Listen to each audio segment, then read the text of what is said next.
On February 2nd, the dragon raises its head. In the twilight, villagers from all over the town hold candles or peach branches, lighting the dark corners of the house and sweeping them with peach branches, one to see if there are any poisonous snakes or insects, and the other to drive away bad luck in the dark. When the rusty mountains erode the mountains, candles light up the eaves of the town one after another. The sound of peach branches sweeping through the cracks of blue bricks is as fine as a snake's skin. The tale of the women humming the ancient ballad was crushed by the mountain wind. On February 2nd, candles shine on the corners of beams and wood. Bad luck has nowhere to escape. The tune is as desolate as the old rainwater poured out an earthenware jar. At this moment, a young man is sitting cross-legged on the top of the mountain behind the town, holding his face with one hand and touching the clay with the other, looking at the fireworks on the ground boredly. TSK. It looks like it should be coming soon. The young man just looked down quietly. The tone of his words is flat, and the glimmer in his eyes flows faintly. A man looked silently at the east entrance of the village. The boy had excellent eyesight and saw at a glance a group of people in the distance gathered at the village gate waiting to open the door. There were 8 people in total, divided into 5 groups. There were young men with high hats, 2 children of 7 or 8 years old, a burly old man, a rich young woman, a beautiful woman, and a woman with a knife hanging from her waist in a bamboo hat. At this moment, a charcoal black boy in straw sandals walked through the streets and alleys and came to the east entrance of the village, looking at the strange stranger in front of him. 8 shadows were stretched very long by the dusk.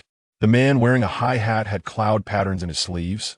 The burly old man carried half a mountain on his shoulders, and the woman in the bamboo hat had a knife on her waist that sounded like an ice spring. At the end of the crowd stood a charcoal black boy in straw sandals. His eyebrows and eyes were more stubborn than the weeds outside the town. Far away on the mountain, the young man, looking down at the world, the glimmer in his eyes gradually brightened, and his calm face finally showed a trace of excitement and happiness. It's here. February 2nd, the dragon raises its head. The black charcoal straw sandals boy at the entrance of the village below. His surname is Chun. His name is Ping, and Jiang Tang on the top of the mountain suddenly laughed softly. He looked at the boy named Chun Pingin, as if he saw an unsharpened sword embryo being thrown into a furnace by the trend. At this moment, no one knows what kind of gully this thin figure will cut in the world. This name is the starting point of the future trend, and he is a famous great swordsman for hundreds, thousands, and tens of thousands of years. He is the only one in the world in the future. At this moment, it can be regarded as the beginning of 10,000 years.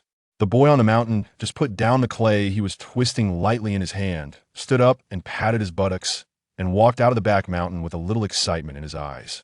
On the steps, the boy lowered his head and walked down the mountain with a trace of people. The boy was just like the common people below, wearing a coarse linen shirt, ordinary, but his eyes were more calm and gentle. The corners of his mouth were slightly raised, and he looked easy to get along with. The boy's name was Jiang, and his given name was Tang. He was not a local, but came from another world. In the world before him, the way this world existed was a book, or it was not a book, but a way of communication. After all, the world he was in now was real. In the previous world, Jiang Tang was weak and sick, died young, and when he came to his senses, he had come to another world. He came to the world of Jianlai. As for his identity, he was just an orphan. In the early years, a pair of commoner parents fled from famine and accidentally broke into the Lizhu cave heaven. There were many diseases during the famine, and when the couple came here, they left the newly born Jiang Tang before they had time to settle down, and both died. This is what Jiang Tang heard from adults when he grew up, but as a time traveler, he certainly knew that things were definitely not that simple. It was true that there were many diseases in the famine, but did they just die by coincidence? According to the gossiping women, when his mortal couple died, their faces were normal, as if they had died of old age. That was probably the price of entering this place, the backlash of heaven or the backlash of the formation. As for homicide, Jiang Tang also thought about this problem at first, but later he thought it was just an accident, because he thought that a group of immortal figures who were high above might look at the ants who broke into the chessboard for a moment. But they definitely didn't have much interest. Why? It's very simple. There was no possibility of even being a chess piece, even for Jiang Tang later. When he was 1 year old, the day after his parents died, an old man who fired a kiln, holding him, who was still in the quilt at the time, came to a kiln entrance, took out a drop of his heart blood, and began to fire his natal porcelain. 1-year-old Jiang Tang was already weak in qi and blood. Extracting a drop of blood from his heart was tantamount to killing him. Jiang Tang was lucky and did not die for the time being. But he did not expect that the natal porcelain that had just been ignited and had not yet slowly formed would actually break. At that time, the old man who fired the kiln was stunned and at a loss. Finally, with a gloomy face, he cursed at the baby Jiang Tang in his arms, whose life or death was unknown. Unlucky waste. You don't even have the qualifications to fire natal porcelain. How bad are your qualifications? Shitty qualifications, shitty bones, rubbish. No wonder your parents died. You deserve it. Your whole family deserves it. The old man who fired the kiln then threw Jiang Tang casually on the side of the road and was finally picked up by a kind-hearted woman and saved his life. But the woman's family funds were still a little weak, seeing that Jiang Tang looked sick and would not live long. She was afraid of bad luck and then abandoned Jiang Tang, who had just breathed, on the street again. Then he met a kind-hearted woman and did the same thing again. Jiang Tang was able to survive because he relied on the rice porridge and coarse rice of the women in each family to survive. For Jiang Tang, if people are useless to a certain extent, they will be safe and harmless. However, sick children and orphans like Jiang Tang are a minority in the town after all. Most of them are craftsmen or businessmen in the town. They dare not say they are rich, but at least they live and work in peace and contentment. Except for him and the black charcoal boy, the whole Liju Cave Heaven has a miserable life. Compared with the world outside Liju Cave Heaven, others can at least be considered to have a good life. At least there are no monsters or disasters, and it is safe and quiet. The 14-year-old Jiang Tang walked to the bottom of the lonely and deserted back mountain. In front of him was a small wooden house with bare walls and shabby walls. This was the small home built by Jiang Tang himself. When he was about 4 years old, he was helped by the women in the town, and no one would feed Jiang Tang for another day.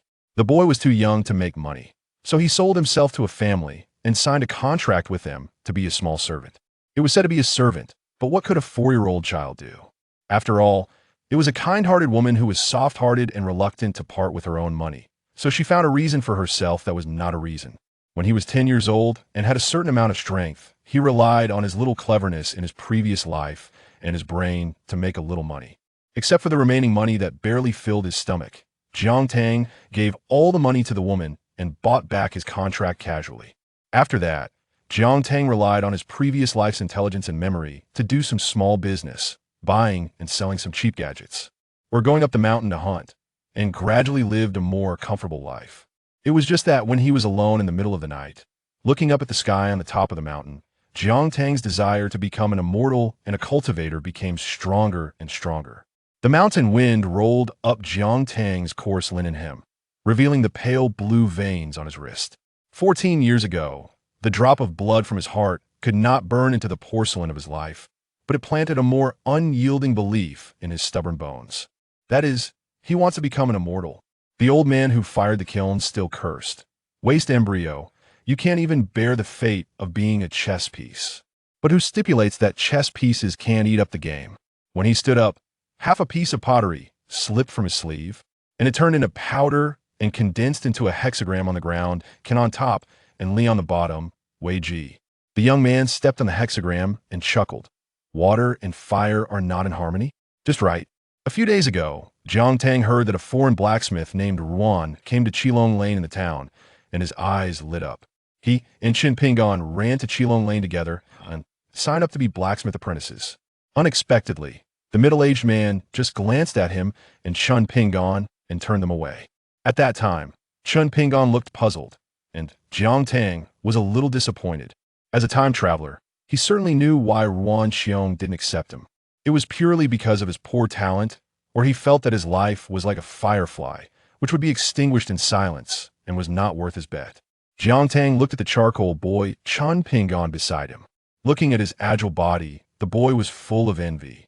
If he had half the talent or physique of the boy in front of him, he would have reached the 3rd level of martial arts now. The woman who adopted Jiang Tang had a son, a daughter, and a husband named Lier. That's right, it was the spicy woman who cursed the sky, the earth, and the gods, and even the ancient Qin Jun couldn't afford to offend her. She was the epitome of the folk customs of the small town. It was Li Er, who specialized in demolishing the ancestral hall and was the strongest martial artist in the ninth level.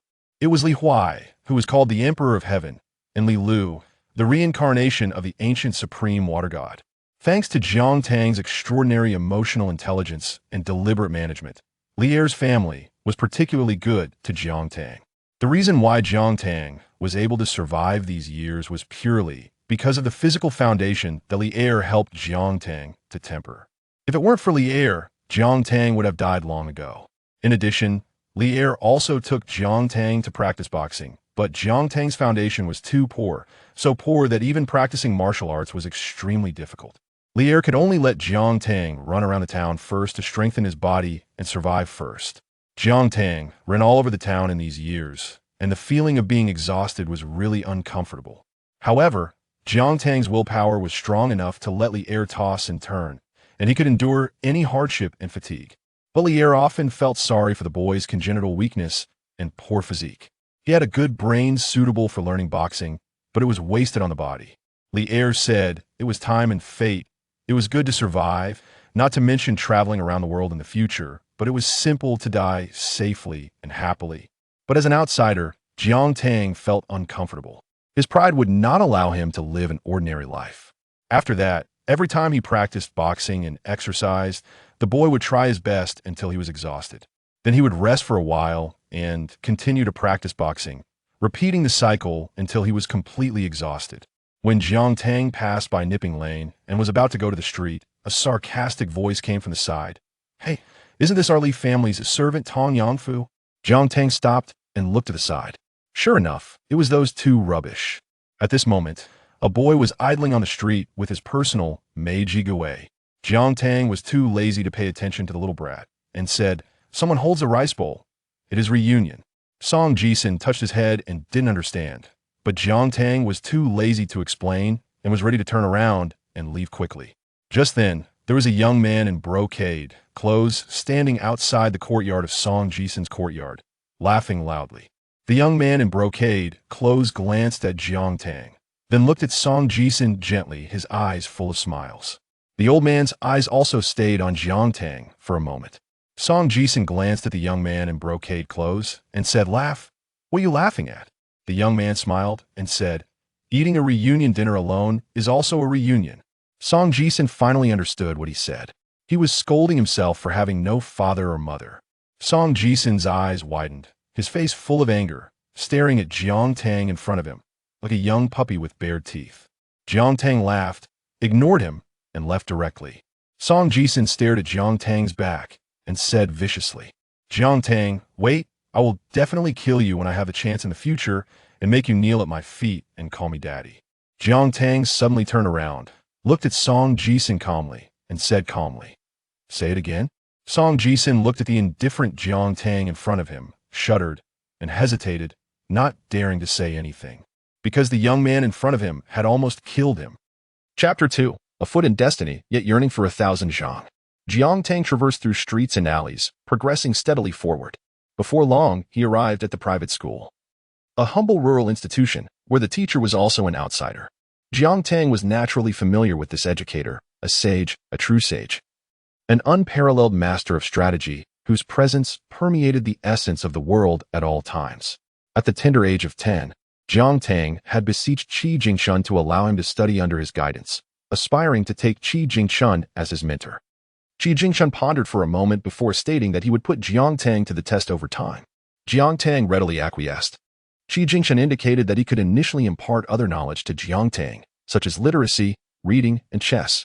However, Qi Jingshun did not anticipate Jiang Tang's remarkable intellect, which allowed him to grasp concepts effortlessly. Consequently, Qi Jingshun began to teach him increasingly more, claiming it was a test, while in reality, he imparted all that he could.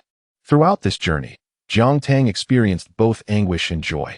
The anguish stemmed from the overwhelming amount of knowledge Qi Jingshun imparted and his stringent teaching methods, which often included copious repetitions as punishment, so different from the cultured and amiable Qi Jingshun he had first encountered. The contrast was stark. Beyond discipline, there were penalties. Particularly daunting was the fact that Qi Jingshun was a concealed great sage of the 14th realm, a mere frown could summon the thunderous wrath of the heavens. A testament to his formidable authority. In Jiang Tang's experience, there was little praise, primarily criticism. It was a trivial matter for Qi Jingshun to cast aside books in Jiang Tang's presence, and more often than not, he would vocally reprimand him, directly addressing his shortcomings. The joy lay in the profound knowledge that Qi Jingshun shared, including insights from the synthesis of the three teachings.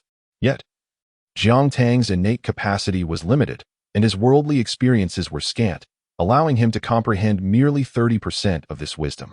Nevertheless, he inherited the entirety of Qi Jingshun's other teachings. For Jiang Tang, acquiring even a fraction of Qi Jingshun's profound knowledge on the path of the three teachings was a significant gain. After all, who cared for a few scoldings or a bit of sternness? Ultimately, in any realm, knowledge is the most potent, precious, and rare asset. Jiang Tang's purpose for being there was straightforward. On one hand, to escort Li Huai to and from school, and on the other, to seek out Qi Jingshun. Alone outside, Jiang Tang listened intently as Qi Jingshun lectured the young students. The material Qi Jingshun presented was already etched in Jiang Tang's memory, so familiar that he could recite it at will. To be fair, aside from the physical shortcomings of this body, his mind was unexpectedly sharp, capable of retaining information effortlessly. Reading 3 lines at a glance and drawing inferences, all of which came easily to him. It seemed as though all his skill points had been allocated to learning, while his aptitude for cultivation was woefully inadequate. As he waited, a youth in straw sandals approached him. Chen Ping'an glanced at the young boy before withdrawing his gaze, choosing not to intrude further. However, this time, it was the boy who gazed back with palpable envy. The fact that Qi Jingshun could accept this young lad as a student suggested that his intellect must be exceptionally keen. Surely, he must be brimming with knowledge and wisdom. Unlike Chen Ping'an, who, aside from his raw strength, felt utterly dull-witted. In a quaint town, 2 individuals of strikingly similar backgrounds found themselves envious of one another. Jiang Tang admired Chen Ping'an's celestial aptitude and physical prowess, while Chen Ping'an, in turn, envied the young man's sharp intellect and the commendation he received from Mr. Qi. "Are you envious of me?" Jiang Tang suddenly inquired. Chen Ping'an scratched his head, admitting, "I envy your vast knowledge and the favor you receive from Mr. Qi." Jiang Tang chuckled, "I envy your robust physique, capable of shouldering the myriad complexities of this world in the future." They exchanged a knowing smile, each swallowing unspoken words. In that moment, they quietly awaited the sound of a middle-aged man's class dismissal from within the building. Soon, the children from the elementary school emerged, their heads bobbing in delight as they prepared to return home. Upon exiting, Li Huai spotted Jiang Tang at once and dashed over, his eyes sparkling with excitement. "Brother-in-law." Jiang Tang gently pressed down on Li Huai's head, replying neutrally, "Call me by my name. I am not your brother-in-law at present." Li Huai grinned, "Not now, but soon enough, it won't be long." At that moment, the middle-aged scholar also stepped outside, watching the children as they made their way home. He turned and, upon seeing Chen Ping'an, nodded with a smile, saying, "If you have time in the future, do come and listen more often." Chen Ping'an nodded in agreement, promising to visit whenever possible. Qi Jingshun smiled and gestured for Jiang Tang to follow him into the inner courtyard. Once they reached the back courtyard, Qi Jingshun regarded his student with a tranquil expression. The youth was the most gifted individual he had encountered in his life, and he had devoted himself wholeheartedly to teaching him. Although there was no formal bond of master and apprentice, he had imparted all his knowledge to the young man. With no issues regarding identity, background, or experience, the only concern was, Qi Jingshun boiled water, personally brewed a pot of tea, and placed it across from Jiang Tang, indicating for him to sit down. "Please, have a seat." Jiang Tang was somewhat taken aback, for during his studies, Qi Jingshun had never shown him even a hint of kindness, let alone such courtesy. Once seated, he looked across at the scholar clad in traditional robes and asked, "Is there something you wish to discuss, sir?" Qi Jingshun replied calmly, "You need not come here tomorrow. You have completed your studies." Jiang Tang questioned, "What do you mean, sir? The student does not comprehend. Please enlighten me." Qi Jingshun raised his teacup and gently blew on it, stating, "What I mean is, you have graduated. You need not return here." Jiang Tang responded, "But I have yet to officially enter your tutelage. How can I be considered graduated?" Qi Jingshun took a sip, replying serenely, "Given your intelligence, you should understand my intent." Jiang Tang pursed his lips. With a hint of discontent in his voice, he probed, "Is it that I am unworthy of being your student? Or perhaps I lack diligence? Have I offended you in some way? Or have I done something to displease you?" Jiang Tang's tone grew increasingly fervent as his gaze fixed upon the scholar opposite him. The student pondered deeply, reflecting on the tasks assigned by the teacher since his initiation into learning, tasks that far exceeded those given to Zhao Yao and Song Jisun. He had never uttered a complaint, diligently fulfilling every requirement imposed by the teacher. Was there ever a single task that he failed to complete? Throughout his academic journey, had he displayed even the slightest hint of negligence? Even in the face of the teacher's criticisms and dissatisfaction, had he ever murmured a word of grievance? Out of fear of displeasing the teacher, he had only dared to pose questions when the teacher was in good spirits, never causing him any discontent. During these 4 years of study, what transgressions had he committed? Jiang Tang paused, his gaze unwaveringly fixed on Mr. Qi, who had plainly stated that the student could endure the truth. Qi Jingshan listened quietly until Jiang Tang concluded his fervent speech. Exhaling a breath of warm tea vapor before responding in a measured tone, "Are you finished?" The reason is quite simple. The only justification you may accept is that my current energies are indeed limited, as I am entangled in numerous personal matters that could hinder your progress. Thus, Jiang Tang interrupted, "Thus what? If you were to reveal the true reason, I would listen without complaint, be it good or ill." Qi Jingshun remained silent, merely gesturing towards the youth, and then to his own heart. This time, it was Jiang Tang who fell silent. As astute as he was, he understood Qi Jingshun's implication that his heart was not pure, nor his intentions clear. Was his purpose in pursuing knowledge genuine, or merely a pretext for some other ambition? Qi Jingshun's inquiry was straightforward. "Jiang Tang, during your studies, were you truly seeking knowledge? Or were you merely striving for the so-called path of cultivation?" Jiang Tang tightened his grip on the teacup, his knuckles turning white, "On the path to immortality. I aspire to delve into this realm. Have I done something wrong?" "You have not erred," replied the sage, lifting his gaze. "It is I who cannot instruct you further." Amidst the swirling steam of the tea, Jiang Tang beheld his reflection in the liquid, pale, resolute, with a flicker of defiance igniting in his eyes. That fire had been kindled 4 years ago, and now burned even more fiercely. Jiang Tang stood there quietly, turning his gaze towards the bamboo grove in the side yard. His youthful form trembled slightly, hands clenched tightly, fingernails digging into his palms. The dimness in his eyes could not mask the tumultuous emotions roiling within him. To claim he was not angry would be a lie. To deny his bitterness would be an understatement. The shadowy feeling surged within him like a tide crashing against his heart. In the stillness of the courtyard, both teacher and student shared a profound silence. His mind replayed Qi Jingshun's past teachings, and the darkness in his heart deepened. "After all my diligent efforts in study, my unwavering dedication, my humility, am I truly to be denied even a single opportunity to pursue the path of immortality?" The memories of his past 4 years, the earnest toil beneath the moonlight, the countless times Qi Jingshun had scolded him to tears, came flooding back. Those dreams, once filled with hope, had culminated in this disheartening outcome. Throughout these 4 years, he had genuinely regarded Qi Jingshun as his mentor. His lips moved as if to articulate something, yet ultimately, no sound emerged. The silence lingered, steadfast and unyielding. Like a shadow that would not depart, he stood there, caught in the interplay of reluctance and silence, fixating intently on his former mentor. "Is it truly for this reason?" Qi Jingshun replied, "Indeed. The master once said, a gentleman assesses actions, not the heart."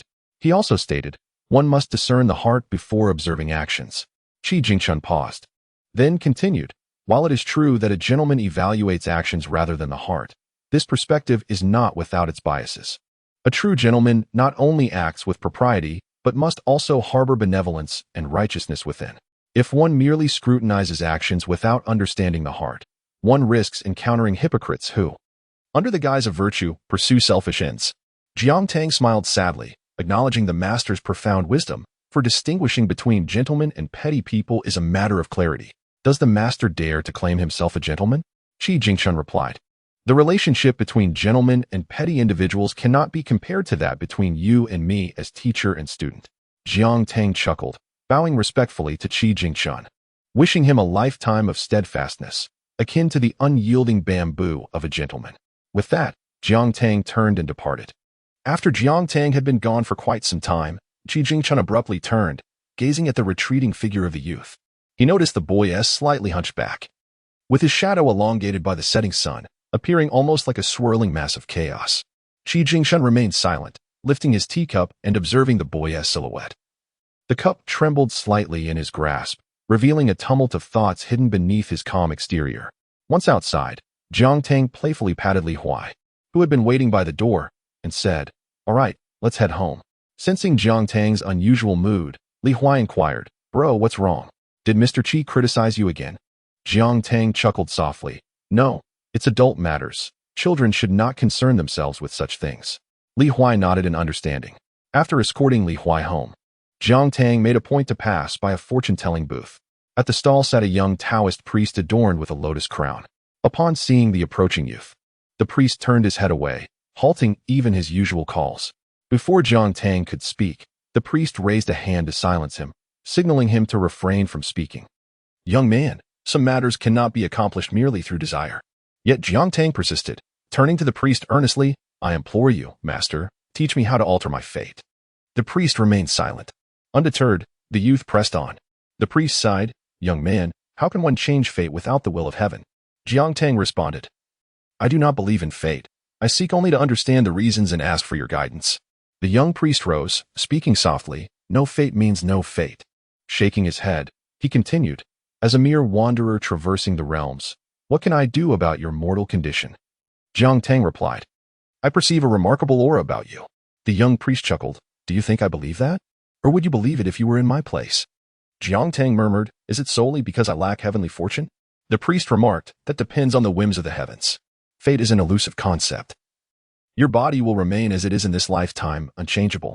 Jiang Tang suddenly raised his head to look at Lu Chen, taking a bamboo stick from the divination tube and offering it to him. "What do you think of my fortune, Taoist?" Lu Chen accepted the stick, glanced at it, and replied with a smile, "A lifetime of peace, a life free from calamity." Yet, Jiang Tang fell into silence. Lu Chen picked up the divination tube and remarked with a smile, "Young man, are you not satisfied? Do you realize how many people yearn for this? How many hope for it? To relinquish is also a choice. What is fated must come. What is not fated should not be forced." Jiang Tang stood up and, before leaving, asked once more, "Taoist, is it truly impossible to alter one's fate?"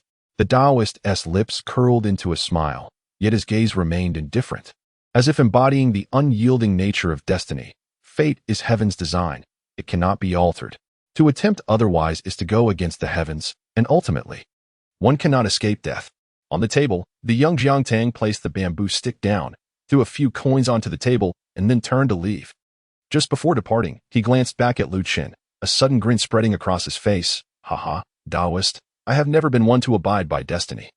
Since my arrival in this world, survival has been an act of defiance against fate. As for me, Jiang, I am destined to have a bad fate. Why fear the heavens? It is but death, and I can bear it." The corners of his mouth lifted, his short hair slightly swaying. Lu Chen merely smiled, choosing to remain silent. It is difficult to advise a ghost who wishes for death. The Taoist lazily watched the departing youth, and Lu Chen sighed, saying, "One whose fate is 8 feet seeks only an 8-foot alley, while one whose fate is but a foot desires the vastness of the heavens." Lu Chen chuckled, considering them as perfectly matched brothers. "Yet, I have done all I can." The young Jiang Tang continued forward, choosing silence. There was a saying from his past that he always remembered: life is as insignificant as an ant, yet one must harbor the ambitions of a swan. Fate is as fragile as paper, yet one should possess an indomitable spirit. The Taoist put away the divination tube, watching the young man disappear into the distance. In the twilight, that figure was as resolute as a sword drawn from its sheath. "A foot of fate, yet desiring 10,000 feet, the Taoist murmured. "What a pity, a dragon trapped by a pearl, the heavenly realm locked by fate. We are to have yet another half-alive genius." Jiang Tang understood that the path ahead would be fraught with thorns. But so what? Having chosen to contend with fate, he was prepared for the shattering of his very bones. Chapter 3. Disappointment. As Jiang Tang ambled along the road, he pondered his situation. There were only a handful of influential figures in the small town. Aside from Qi Jingchun and Lu Chun, there were few who could offer him assistance. The swordbearer? It might be worth a try, but perhaps it was merely a gamble. The fire god? No, she would likely incinerate herself with a mere swipe of her hand. Li Shixing? This esteemed personage had yet to resolve their own issues. Even a visit would be futile, having just been cast out by Qi Jingchun. Seeking refuge elsewhere would be tantamount to courting disaster. If it drew the attention of the formidable Yu Do and Dao ancestor, the consequences could be dire. The tavern proprietress, the goddess of wind, and the old carriage driver, the master of thunder? Best to avoid them. They simply looked down upon him. Zozi, even more so. Such a figure was truly terrifying, capable of restraining future sword immortals and those of great renown. The might of one who could dominate all sword cultivators was profoundly intimidating. Should he approach, he might not even qualify as a mere pawn. The 3 mountains and 9 hounds? It was uncertain if this formidable figure even resided in the town. The original texts were vague, yet one thing was clear: their strength was immense. To confront the foremost of the ancient 10 heroes, a paragon of the sword, was a daunting prospect indeed. Those ancient 10 heroes, having survived to this day, were likely more powerful than Zhou Zi himself. Contemplating the magnificent future ahead, teeming with gifted individuals and tumultuous events, Jiang Tang's once quiet heart surged with fervor. If the future were to unfold monotonously, devoid of the splendor depicted in the texts, he might as well resign himself to a mundane existence, content to passively await his end. Yet, should the future be as grand as it promised, losing even a single participant would mean sacrificing a portion of that brilliance. The old locust tree of the Li family, with its gnarled roots entwined, cast a canopy like a cloud. Li Lu, elegant and poised, sat beneath its shade, her slender fingers deftly handling a scroll. A wooden hairpin in her hair flickered with the light of the moon, seemingly capturing a fragment of its luminescence. Upon sensing an arrival at the entrance, she turned to see Jiang Tang, and a subtle smile graced her lips as she nodded gently. Brother-in-law, Li Huai's voice trailed playfully from her perch among the branches, startling the cicadas into a flurry. Before Li Huai could finish, Jiang Tang felt a sudden chill at the nape of his neck. It was Li Lu, summoning water from the well into crystalline droplets of ice. This seemingly gentle ancient water deity had inadvertently revealed her power, freezing all within a 10-foot radius. Feigning nonchalance, he grasped Li Huai by the collar and pulled her down. Have you memorized the poetry and prose the teacher taught you yesterday? Li Huai seized Jiang Tang's arm, her eyes sparkling with curiosity. Where have you been making your fortune lately? Hurry and tell me. We are family after all. Jiang Tang shot her a glare, then glanced at Li Lu, indicating that it was not his intention to divulge such information. Li Lu chuckled softly, shaking her head in dismissal. She extended her hand and playfully flicked Li Huai's forehead, signaling her not to speak out of turn next time. Li Huai covered her forehead, insisting she was merely speaking the truth. Li Lu, however, remained unfazed. Jiang Tang found himself at a loss for words with this impish girl and could only change the subject. What of Uncle Li? Li Lu remarked. I have urgent matters to attend to. Jiang Tang inquired further. What about Aunt? Li Huai gestured toward the woman busily working in the kitchen and called out, Mother, my brother-in-law is here.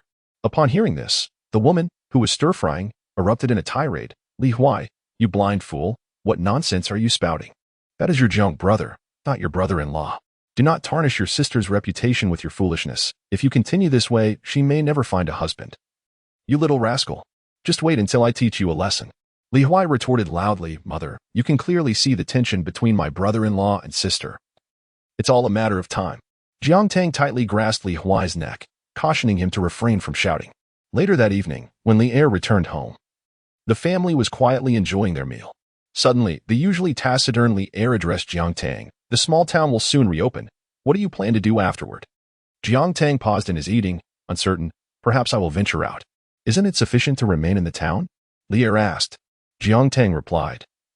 I wish to see the world. I have heard that Dali is vast, and the world is equally expansive. Your health is fragile. Venturing out could lead to illness and untimely demise. Li Er waved his hand dismissively. A true man should traverse 1,000 miles. One should not be confined to this place. Tomorrow, accompany me to my master. I shall inquire if there are any promising paths for you. Jiang Tang resumed eating in silence, and after a lengthy pause, he softly acquiesced. All right. Jiang Tang understood that Li Er, as the disciple of old Yang, had always been reluctant to trouble others, particularly his master. In contrast to his uncle, who had seldom sought his master's assistance throughout his life, he willingly sought help for Jiang Tang, truly considering him akin to family. Li Er added, by the way, there may soon be some outsiders arriving. Their backgrounds and intentions unclear. Be cautious and do not provoke them. We good people shall not contend with the wicked. The woman shot a fierce glare at Li Er. Just eat your meal. Must you speak? Taking young Jiang to meet your wretched master? Nonsense. That old charlatan is nothing but a deceiver. And should we be harmed? What will you do then? Li Er fell silent, merely continuing to eat from his bowl, feeling inept and unsure of how to proceed. Contemplating visiting his sect to ascertain the situation and discuss matters with them amicably. The following day, Jiang Tang once again escorted Li Huai to the private school. However, for reasons unknown, Qi Jingchen summoned Jiang Tang once more, requesting his presence in the backyard. Jiang Tang glanced at Qi Jingchun, who stated, "Come here first. I have something for you, a small parting gift. Just a little something." Jiang Tang looked at Qi Jingchun with a sigh but proceeded to the backyard. Upon arriving, he discovered a group of idlers engaged in a game of chess. Song Jisun, accompanied by his maid, was playing against Qi Jingchun's young servant. Jiang Tang gave Qi Jingchun a fleeting glance and turned to depart. Jiang Tang, wait, care to play a few moves? Qi Jingchun called after him. Jiang Tang cast a glance at Qi Jingchun and then at the several fools, saying, "No, I have matters to attend to." Qi Jingchun replied, "It is merely a game of chess." Jiang Tang retorted, "No, I am not interested." Qi Jingchun added, "When against one person, and you shall earn 20 taels of silver. When against two, and it amounts to 100 taels." Ultimately, Jiang Tang halted his steps, approached the chess table, and kicked Song Jisun, commanding, "Get lost, do you understand?" Both Song Jisun and the youth opposite him, Zhao Yao, simultaneously wore expressions of extreme displeasure as Song Jisun stared fixedly at Jiang Tang. Jiang Tang, however, exhibited a face of impatience, though in the end, Song Jisun still wore a grim expression and cleared the way. Jiang Tang sat down, casually selecting a piece from the board, saying, "Come, guess the piece." Zhao Yao guessed odd, and Jiang Tang let the piece fall from his hand, revealing it to be even. Thus, he took the first turn. Jiang Tang was utterly unhurried, placing a piece with ease, reaching the central point of the board. Zhao Yao's gaze shot up in evident displeasure. Placing a piece at the center is the greatest affront to a chess player. The first move at the center not only implies a lower efficacy of the piece, but also blatantly conveys to the opponent, "I am invincible.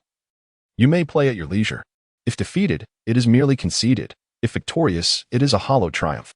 Qi Jingchun beside them shook his head and sighed. Jiang Tang had clearly seized the initiative, and Zhao Yao's composure was visibly disrupted. Zhao Yao made his moves, each filled with aggression. However, as the game progressed to the endgame, the youth Zhao Yao was now drenched in sweat, utterly at a loss. In the end, Jiang Tang emerged victoriously. Nonchalantly uttering the words, "Waste," Qi Jingchun remarked, "Why must you humiliate others in such a manner? You could have concluded the game swiftly." Jiang Tang, without turning back, replied, "What? Are you still in a position to educate me? You are not my teacher. What business is it of yours?" Qi Jingchun fell silent. Some matters are difficult to articulate and comprehend.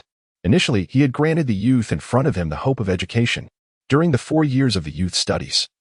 Perhaps his harshness stemmed from his own plans, ultimately denying the boy the chance to become his disciple, thereby extinguishing the youth's sole hope. Regardless of character, anyone would react similarly. Long ago, Jiang Tang had sought to apprentice under Qi Jingchun, who stated he would conduct an assessment. Jiang Tang joyfully replied, "No problem."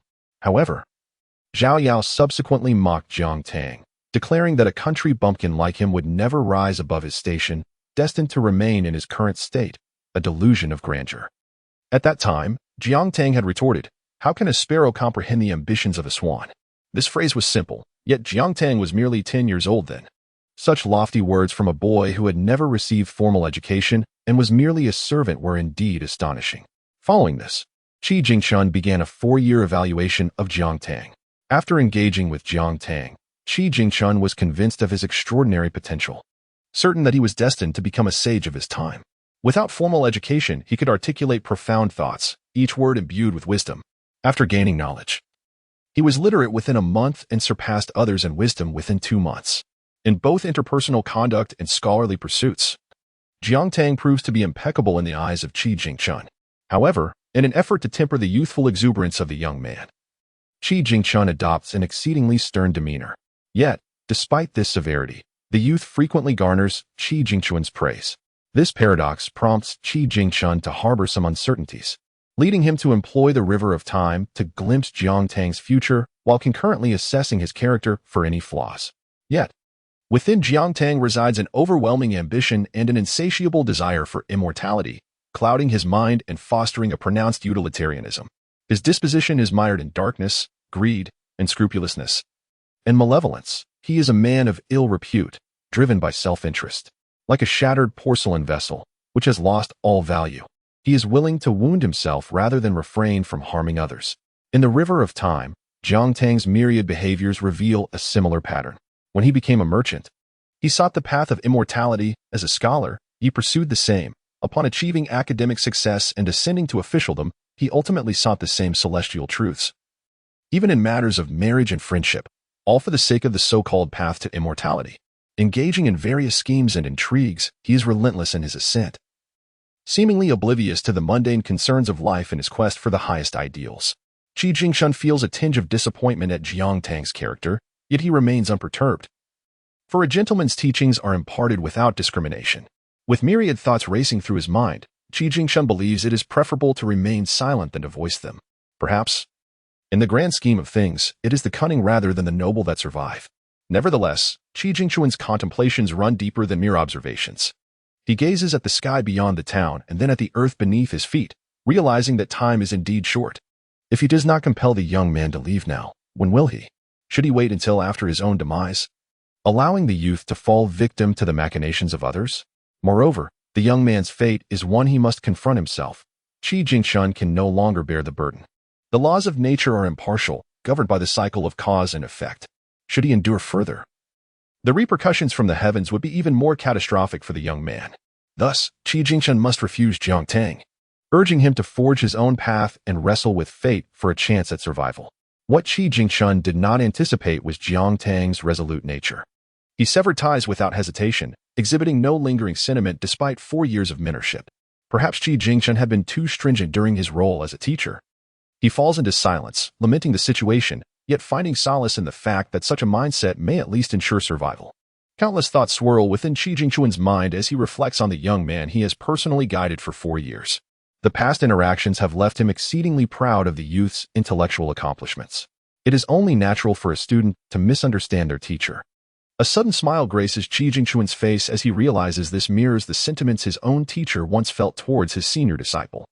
The lineage of the literary sage indeed resonates with shared temperaments and mutual understanding.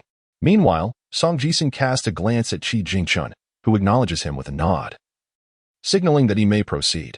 In truth, Song Jisun has never been concerned with the outcome of their chess games, as he is aware that he has triumphed over Zhao Yao in 9 out of 10 encounters.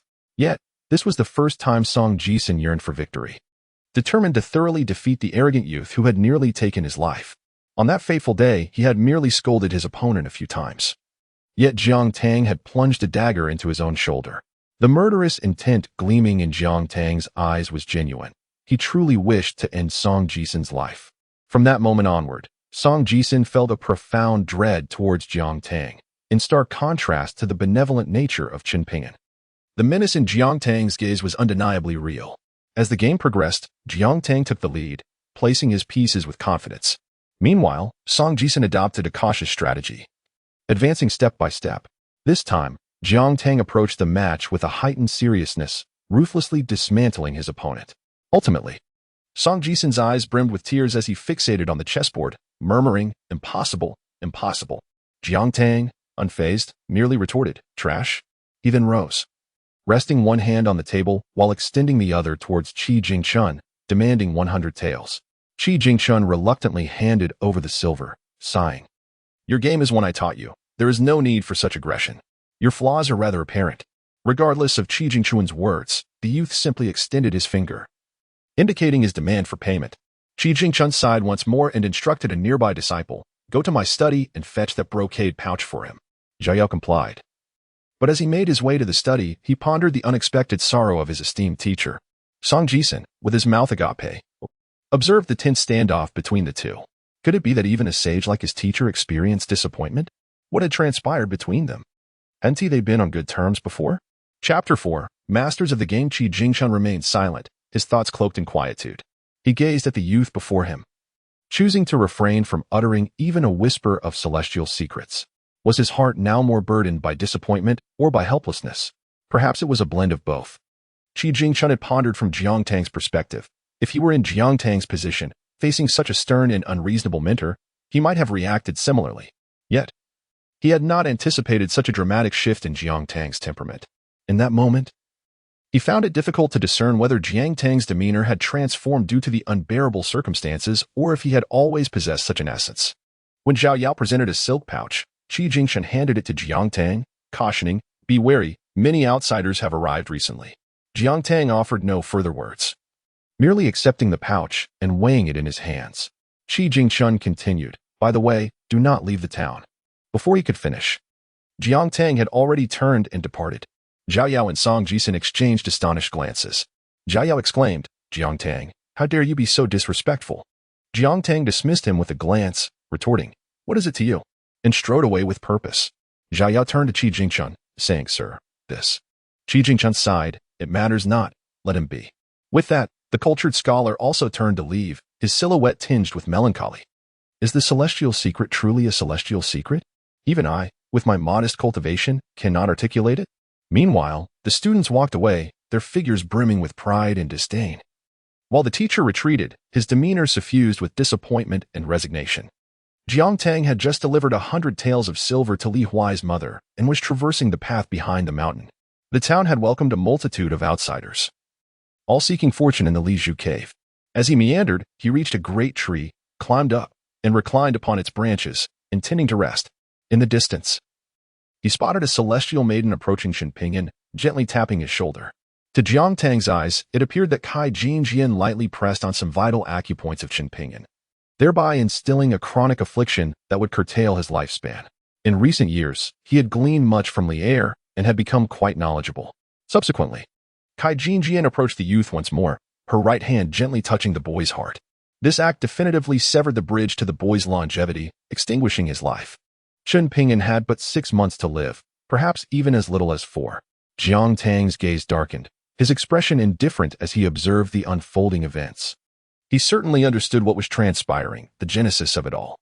Yet, he had not anticipated that, in the eyes of those celestial beings, the lives of mortals were indeed so trifling? Was it truly so casual for cultivators to slay the common folk?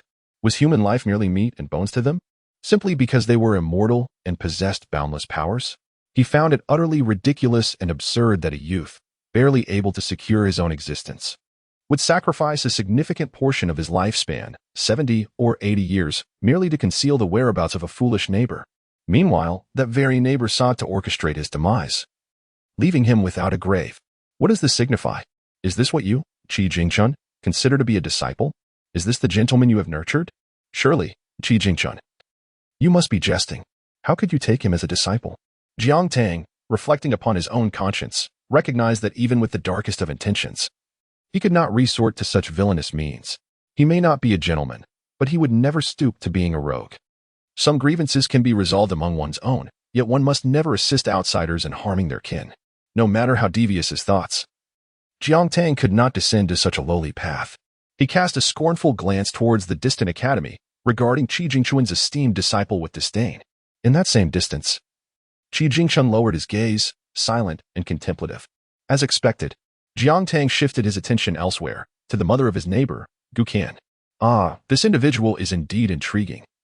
Torn between reluctance and resolve, she plays the harlot while simultaneously establishing her own reputation. The formidable Lu Zhimao, the great river's true monarch, also possesses a ruthless nature. When one considers it, the life of Kai Jinjian is ultimately orchestrated by Gu Qian's mother, yet the true mastermind remains Lu Zhimao. However, this is merely the surface. The genuine puppeteer is Qi Jingchun himself. Those of the 14 realms can glimpse the future through the river of time. Does Qi Jingchun not realize that Shenpingyan is his junior disciple? Everything is merely a trial for Shenpingyan. What is most terrifying about the world of sword comes is precisely this. One can never ascertain their position, whether they are the player or the pawn. Furthermore, one can never discern whether the seemingly benevolent figure before them is friend or foe. The entire world resembles a multi-layered cake. You occupy one layer, I another, with even higher tiers above. Jiang Tang chuckled and shook his head, for it no longer concerned him. He lay down and closed his eyes. Qi Jingchun turned to Zhao Yao, his face somewhat haggard, and inquired, "What constitutes a rogue, and what defines a gentleman?" Although Zhao Yao did not grasp why his teacher posed such a question, he earnestly replied, "The texts state, the gentleman is accommodating and does not conspire. The rogue conspires and is not accommodating, and it is further said, the gentleman understands righteousness, while the rogue understands profit. This is essential for distinguishing between the gentleman and the rogue." Qi Jingchun probed further. Must a person be either a gentleman or a rogue? Is there no other classification? After a prolonged contemplation, the youth responded, "I do not know." Qi Jingchun remarked, "I too am uncertain, but the world contains more than merely gentlemen and rogues. Humanity is diverse and complex. Some may exist in the gray area between the two, while others possess unique characteristics that defy simple categorization as either gentleman or rogue. Human nature is intricate and cannot be generalized. Qi Jingchun continued. If someone disguises their intentions and deceives you into trusting them, yet commits no wrongdoing in your presence, would that person be a rogue or a gentleman? Can we assert that a gentleman is judged by actions rather than intentions? Zhao Yao, with his limited knowledge, earnestly responded. It is indeed challenging to discern whether this individual is a gentleman or a scoundrel, though he may have gained trust through deceitful intentions. He has yet to commit any malevolent deeds, thus one cannot hastily label him a rogue. It is reasonable for a gentleman to evaluate actions rather than intentions. However, one must consider the entirety of the situation rather than relying solely on a single statement. Although his heart may be insincere, his actions remain unblemished. Perhaps a further examination of his conduct may yield a more accurate judgment. Zhao Yao, feeling somewhat perplexed, wondered why his mentor insisted on taking him for a walk while posing such questions. Qi Jingchun sighed, his expression reflecting a mixture of resignation and fatigue. It is rather amusing. I myself cannot provide answers, yet I ask you, my student, to respond. How can you possibly answer correctly? Suddenly, Zhao Yao inquired, Sir, has that rascal Jiang Tang angered you, or does he harbor ulterior motives? Qi Jingchun shook his head, replying, No, it is merely that my experiences are too limited, rendering me unable to answer these questions, which causes me some vexation. Later, they encountered a young girl clad in black, leading to a series of events that ultimately resolved peacefully. Upon returning to the private academy, Qi Jingchun gazed at an envelope before him, feeling a deep sense of sorrow. Sir, I am inept. I cannot protect you, nor can I safeguard my fellow students. After lunch at the Li family home, Li Er brought Jiang Tang to meet the elderly Yang. To be honest, despite Jiang Tang's mental preparations, he felt a twinge of anxiety upon meeting the old man, a figure who could be considered the mastermind behind the chessboard of the world for millennia. Compared to Qi Jingchun, Cui Zhan, and Zheng Juzhong, these premier chess masters, Jiang Tang held in the highest regard only two individuals, one of whom was the venerable Yang, the Qitong Tianjun from 1,000 years ago. As a player on this grand chessboard, he shaped the realm without moving an inch himself. Yet the tempest of the world swirled at his fingertips. Was there truly no trace of him in the legendary battle against the dragon that commenced 3,000 years ago? In the Liju cave paradise 3,000 years later, the contention for supremacy and the unfolding of a millennium's worth of momentum all began with him. Such a player, who eluded the scrutiny of the three great ancestral masters and the world at large, dedicated himself to the divine lineage, ensuring its legacy endured. Jiang Tang admired such figures profoundly. Although the Qingtong Tianjun belonged to the human race, he continued to strategize for the long-extinct divine lineage, positioning himself against the world. Such integrity, even as an adversary, led Jiang Tang to regard him as a true hero. Chapter 5. The mountains are evergreen in the quaint establishment of Yangjiapu. Li Er led the young Jiang Tang to this locale. Inquiring with the shop assistant, Li Er asked, Is my master present? Upon recognizing Li Er as a disciple of the venerable Yang, the assistant promptly nodded, Yes, is there something you need? Li Er affirmed with a solemn nod, stating, I wish to speak with my master. The assistant gestured for them to follow, leading the pair to the rear courtyard.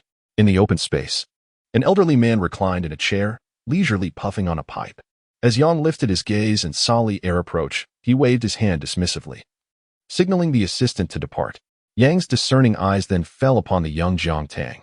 Despite having steeled himself for the scrutiny, Jiang Tang felt a flicker of anxiety. After all, he was in the presence of a cunning old fox who had lived for millennia, and he felt woefully outmatched. Yang arose and circled Jiang Tang before returning to his chair, inquiring of Li Er, What brings you here? Just as Li Er was about to respond, Yang interrupted him. If you seek my assistance in altering this child's meridians or defying destiny, I regret to inform you that my skills are insufficient for such feats. Li Er replied, No. I merely hope for my master to guide Jiang Tang towards a commendable path, one that will lead him to a reputable sect in the realm of cultivation. I am not adept at finding such doors. My expertise lies in dismantling them. Yang cast a glance at Jiang Tang, then at Li Er, remaining reclined in his chair, smoking in silence. A palpable tension filled the air as silence enveloped them. Eventually, Li Er, unable to endure the stillness any longer, spoke in a subdued tone, Master, I seldom trouble you in this lifetime. I hope you can show understanding this time. Yang regarded Li Er with a hint of surprise, a smirk playing at the corners of his mouth. Ah, I recall that among my disciples, you are the most composed in both martial prowess and temperament. What is it that has caused you to falter for the sake of a mere child? Additionally, you have always been straightforward, both with me and your fellow disciple. Defy, why have you now chosen to employ lofty reasoning specifically with me? Jiang Tang, eager to interject, took a step forward, but Li subtly shook his head, signaling him to remain silent and allow him to handle the matter. Thus, Li continued to gaze at his master, while Yang returned to his solitary contemplation of the smoke curling from his pipe. Time drifted by, stretching into what felt like an eternity, during which Yang even dozed off momentarily. After 1 or 2 hours, he finally rose with deliberate slowness, approaching Li and casting a glance at Jiang Tang, stating flatly, "Do you realize this child is a disciple of Qi Jingshun?" Li's eyes widened in astonishment, mingled with disbelief, and he shook his head. "I was unaware of this." Jiang Tang then stepped forward, clasping his hands respectfully. "At the age of 10, yearning to pursue my studies but hindered by financial constraints, Mr. Qi made a pact with me, offering a 4-year probationary period. Should I prove satisfactory within that time, he would accept me as his disciple. I understand this was merely Mr. Qi's way of recognizing my thirst for knowledge amidst my struggles. Indeed, this turned out to be the case. Just yesterday, Mr. Qi informed me that I need not visit him any longer, thus I consider myself to have returned from my studies. The most sophisticated of lies is the truth. Each statement is genuine, yet simultaneously false, merely articulated differently, a mere montage of words. What could a 10-year-old child possibly achieve after 4 years of study? It seems he was expelled by Qi Jingshun. This was the conclusion drawn by old Yang and Li. However, old Yang fixed his gaze upon the youth before him and inquired, "What prompted your expulsion? Qi Jingshun is so cultured. It is unlikely he would dismiss you over trivial matters." Jiang Tang replied, "The student is foolish." Old Yang chuckled, I possess certain skills that allow me to discern a person's character from within, and I can glimpse the past and future through the passage of time. Do you wish to survive, or will you speak the truth? Otherwise, do not expect my assistance." "What have you learned?" Jiang Tang replied, "Just a little." Old Yang scrutinized the slippery youth before him, sneering, "How much is a little? You must understand, it is you who seeks my aid, not the other way around. When seeking assistance, one ought to display some sincerity, don't you think?" Jiang Tang stated, "Mr. Qi's knowledge is complete, while mine is scarcely a fraction, merely half of that." Old Yang nodded slightly. "Indeed, as Li mentioned, you possess a decent intellect. However, in just 4 years, to acquire half of Qi Jingshun's knowledge is commendable, though your physical constitution and fate appear somewhat lacking." Jiang Tang gritted his teeth inwardly, thinking, "Damn it, you're trying to deceive me." Fortunately, I am cautious. No matter how powerful you are, you cannot possibly perceive how Qi Jingshun taught me, nor the extent of my previous learning. Do you really think that, Mr. Qi is a fool? No matter how foolish he may seem, he is still a formidable cultivator of the 14th realm, capable of glimpsing the future. Would he reveal to you how he instructed me? Jiang Tang cast an apologetic glance at Li, conveying that he had not disclosed this matter to him. "Uncle Li, it's rather awkward to mention. If it succeeds, it's fine, but if it fails, as it stands now, it's somewhat embarrassing." Li waved his hand to interrupt Jiang Tang's words, laughing heartily. "Regardless, pursuing knowledge is never a shame. Learning even a fraction is still learning. By the way, Master, how significant is this half-acquired knowledge from young Jiang in the outside world? It should be sufficient to become the top scholar of Dali." "That is splendid," old Yang remarked. "To have learned half of Qi Jingshun's knowledge in 4 years is akin to completing 4 years of schooling. By the age of 14, one could achieve the title of top scholar in Dali. Such talent is exceptional in the world, while it may not be breathtaking. It certainly does not align with foolishness. So why did Qi Jingshun expel you?" Jiang Tang's mind raced, and after careful consideration, he cautiously replied, "The master merely stated this. The student does not know. I inquired, but all I received from the master was that our fates had run their course." Jiang Tang, recalling memories from his previous life and the descriptions within the text, gambled on old Yang's knowledge of future events, hoping he was aware of Qi Jingshun's ultimate fate. Even if the old man Yang remains oblivious, it matters little, for Qi Jingshun has indeed stated that her connection with him has reached its conclusion. If you do not believe me, you may inquire with Qi Jingshun. The old man Yang took a gentle puff of his cigarette, furrowing his brow as he exhaled a thick cloud of smoke, letting out a sigh. "Very well, if fate has dictated it, so be it. I have heard from Li that you wish to embark upon the path of cultivation." Jiang Tang nodded, acknowledging his frail constitution and his desire for longevity. It is my obsession, as Mr. Qi has also mentioned. There is no other option. The old man Yang remarked, currently. The town is unable to open its doors. We must wait for some time. Li Er lifted his gaze. Master, do you consent? The old man Yang replied. Do not overthink it.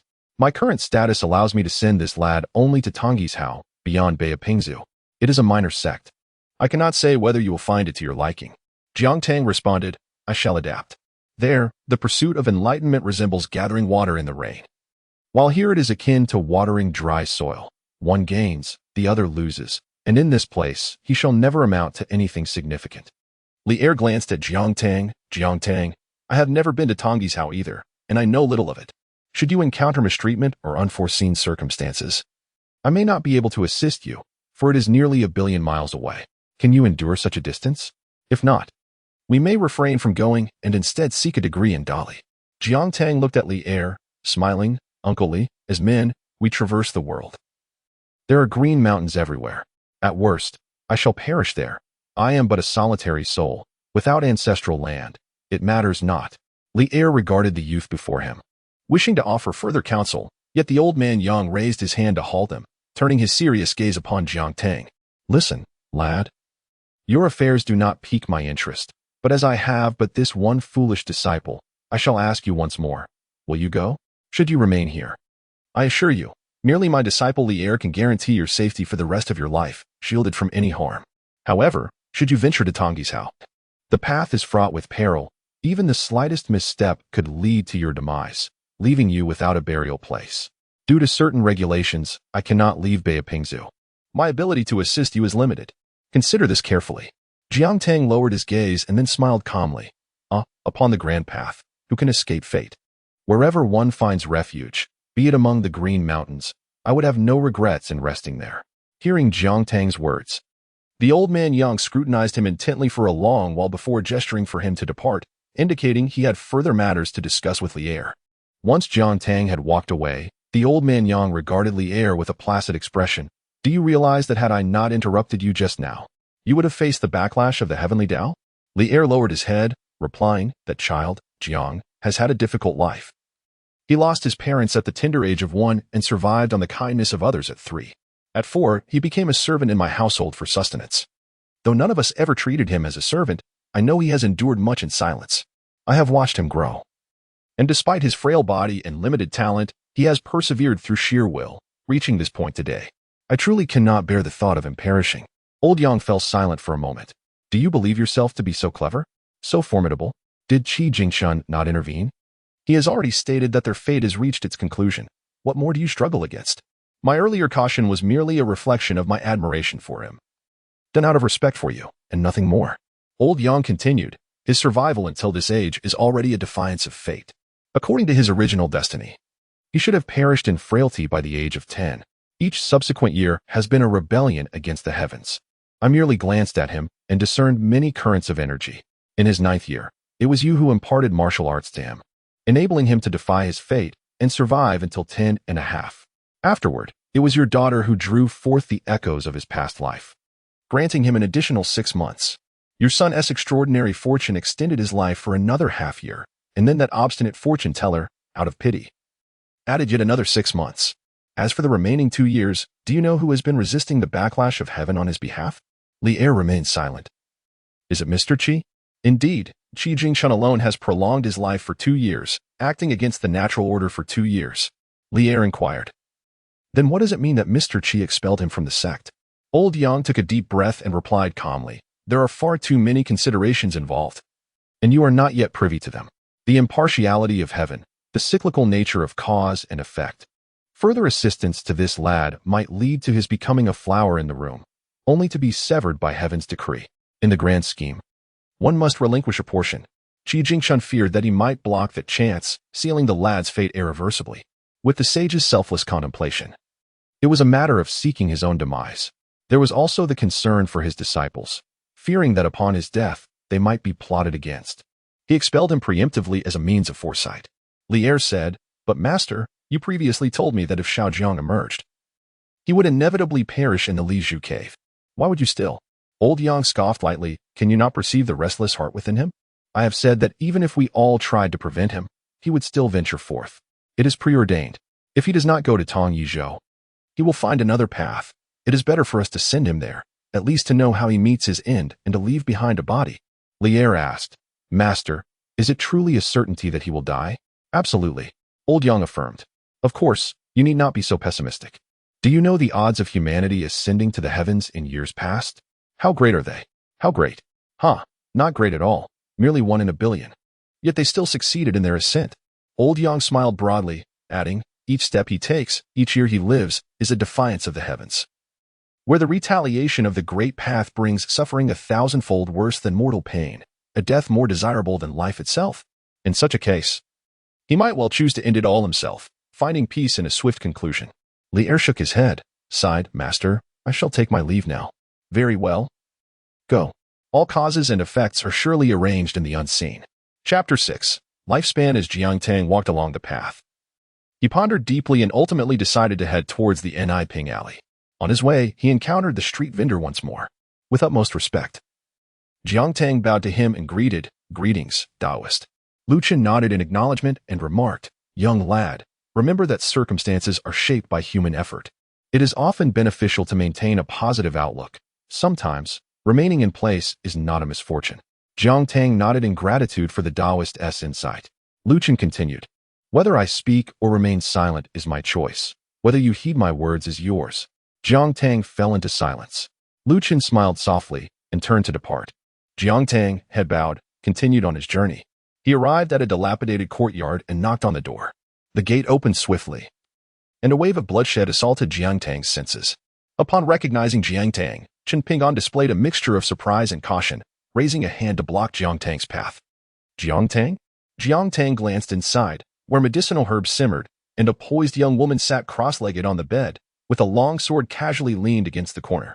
Without further ado, Jiang Tang lunged at Chen Pingan. Taken aback, Chen Pingan could only raise his arms in defense.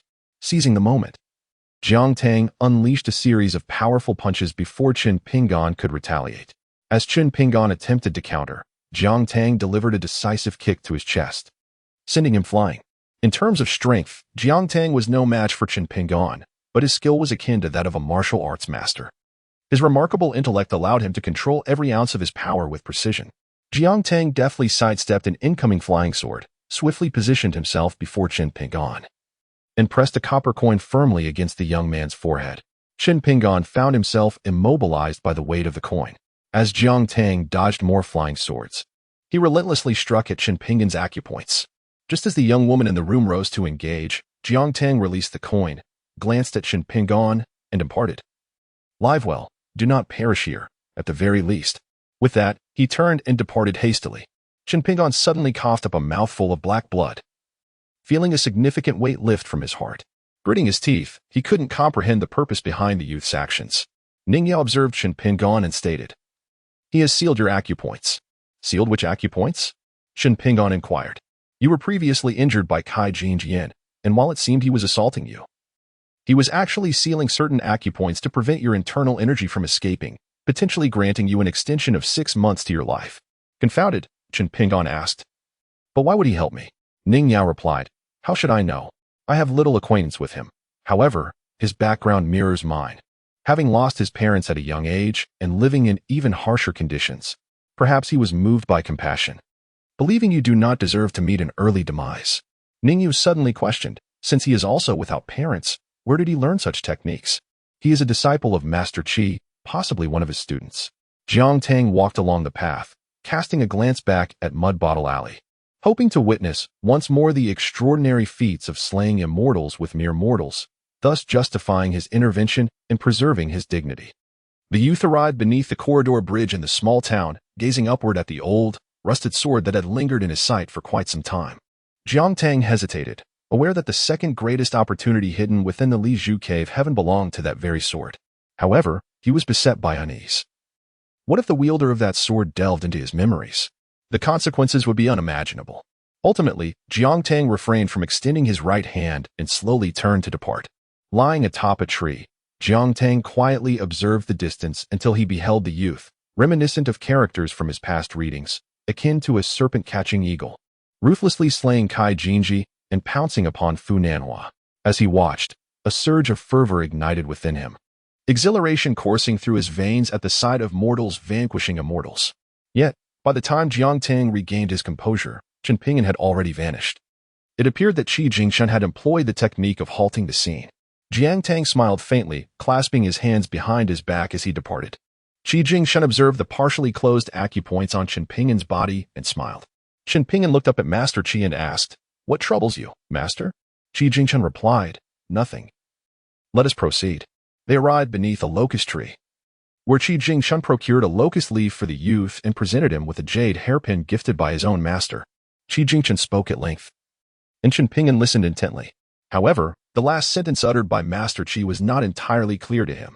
Qi Jingshan murmured to himself, "If there is a chance in the future, lend a hand to Jiang Tang. If you can, consider it my final personal request."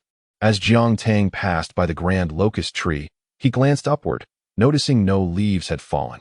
A hint of self-mockery flickered within him. He knew it was futile to seek assistance. Subsequently, Jiang Tang returned to his small cabin on the mountainside. The following day, he visited the Li residence. Li Lu cast a glance at him, signaling for a private conversation. Jiang Tang nodded, and they settled in the back room. Li Lu, sitting with poise, regarded Jiang Tang and inquired, "Have you made up your mind to leave?" Jiang Tang replied, "Yes, I will go." Li Lu lowered her gaze, remaining silent for some time before speaking softly, "Where will you go?" Jiang Tang answered, "To Tongji's house." Li Lu questioned, "Will your body withstand the journey to Tongji's house?" Jiang Tang replied, "I have endured for many years. I am accustomed to it." Sensing Jiang Tang's aspirations for immortality, Li Lu ceased her attempts at persuasion and simply observed him in silence.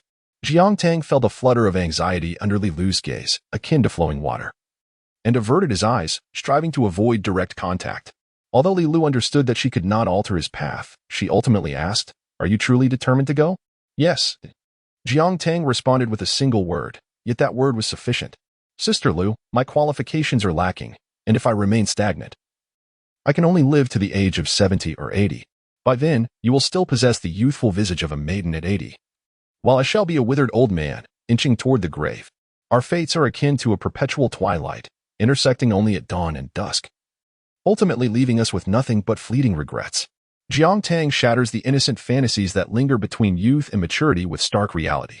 Although Li Lu is merely 16, Jiang Tang has lived again, and he perceives the nuances of their emotions more clearly than anyone else.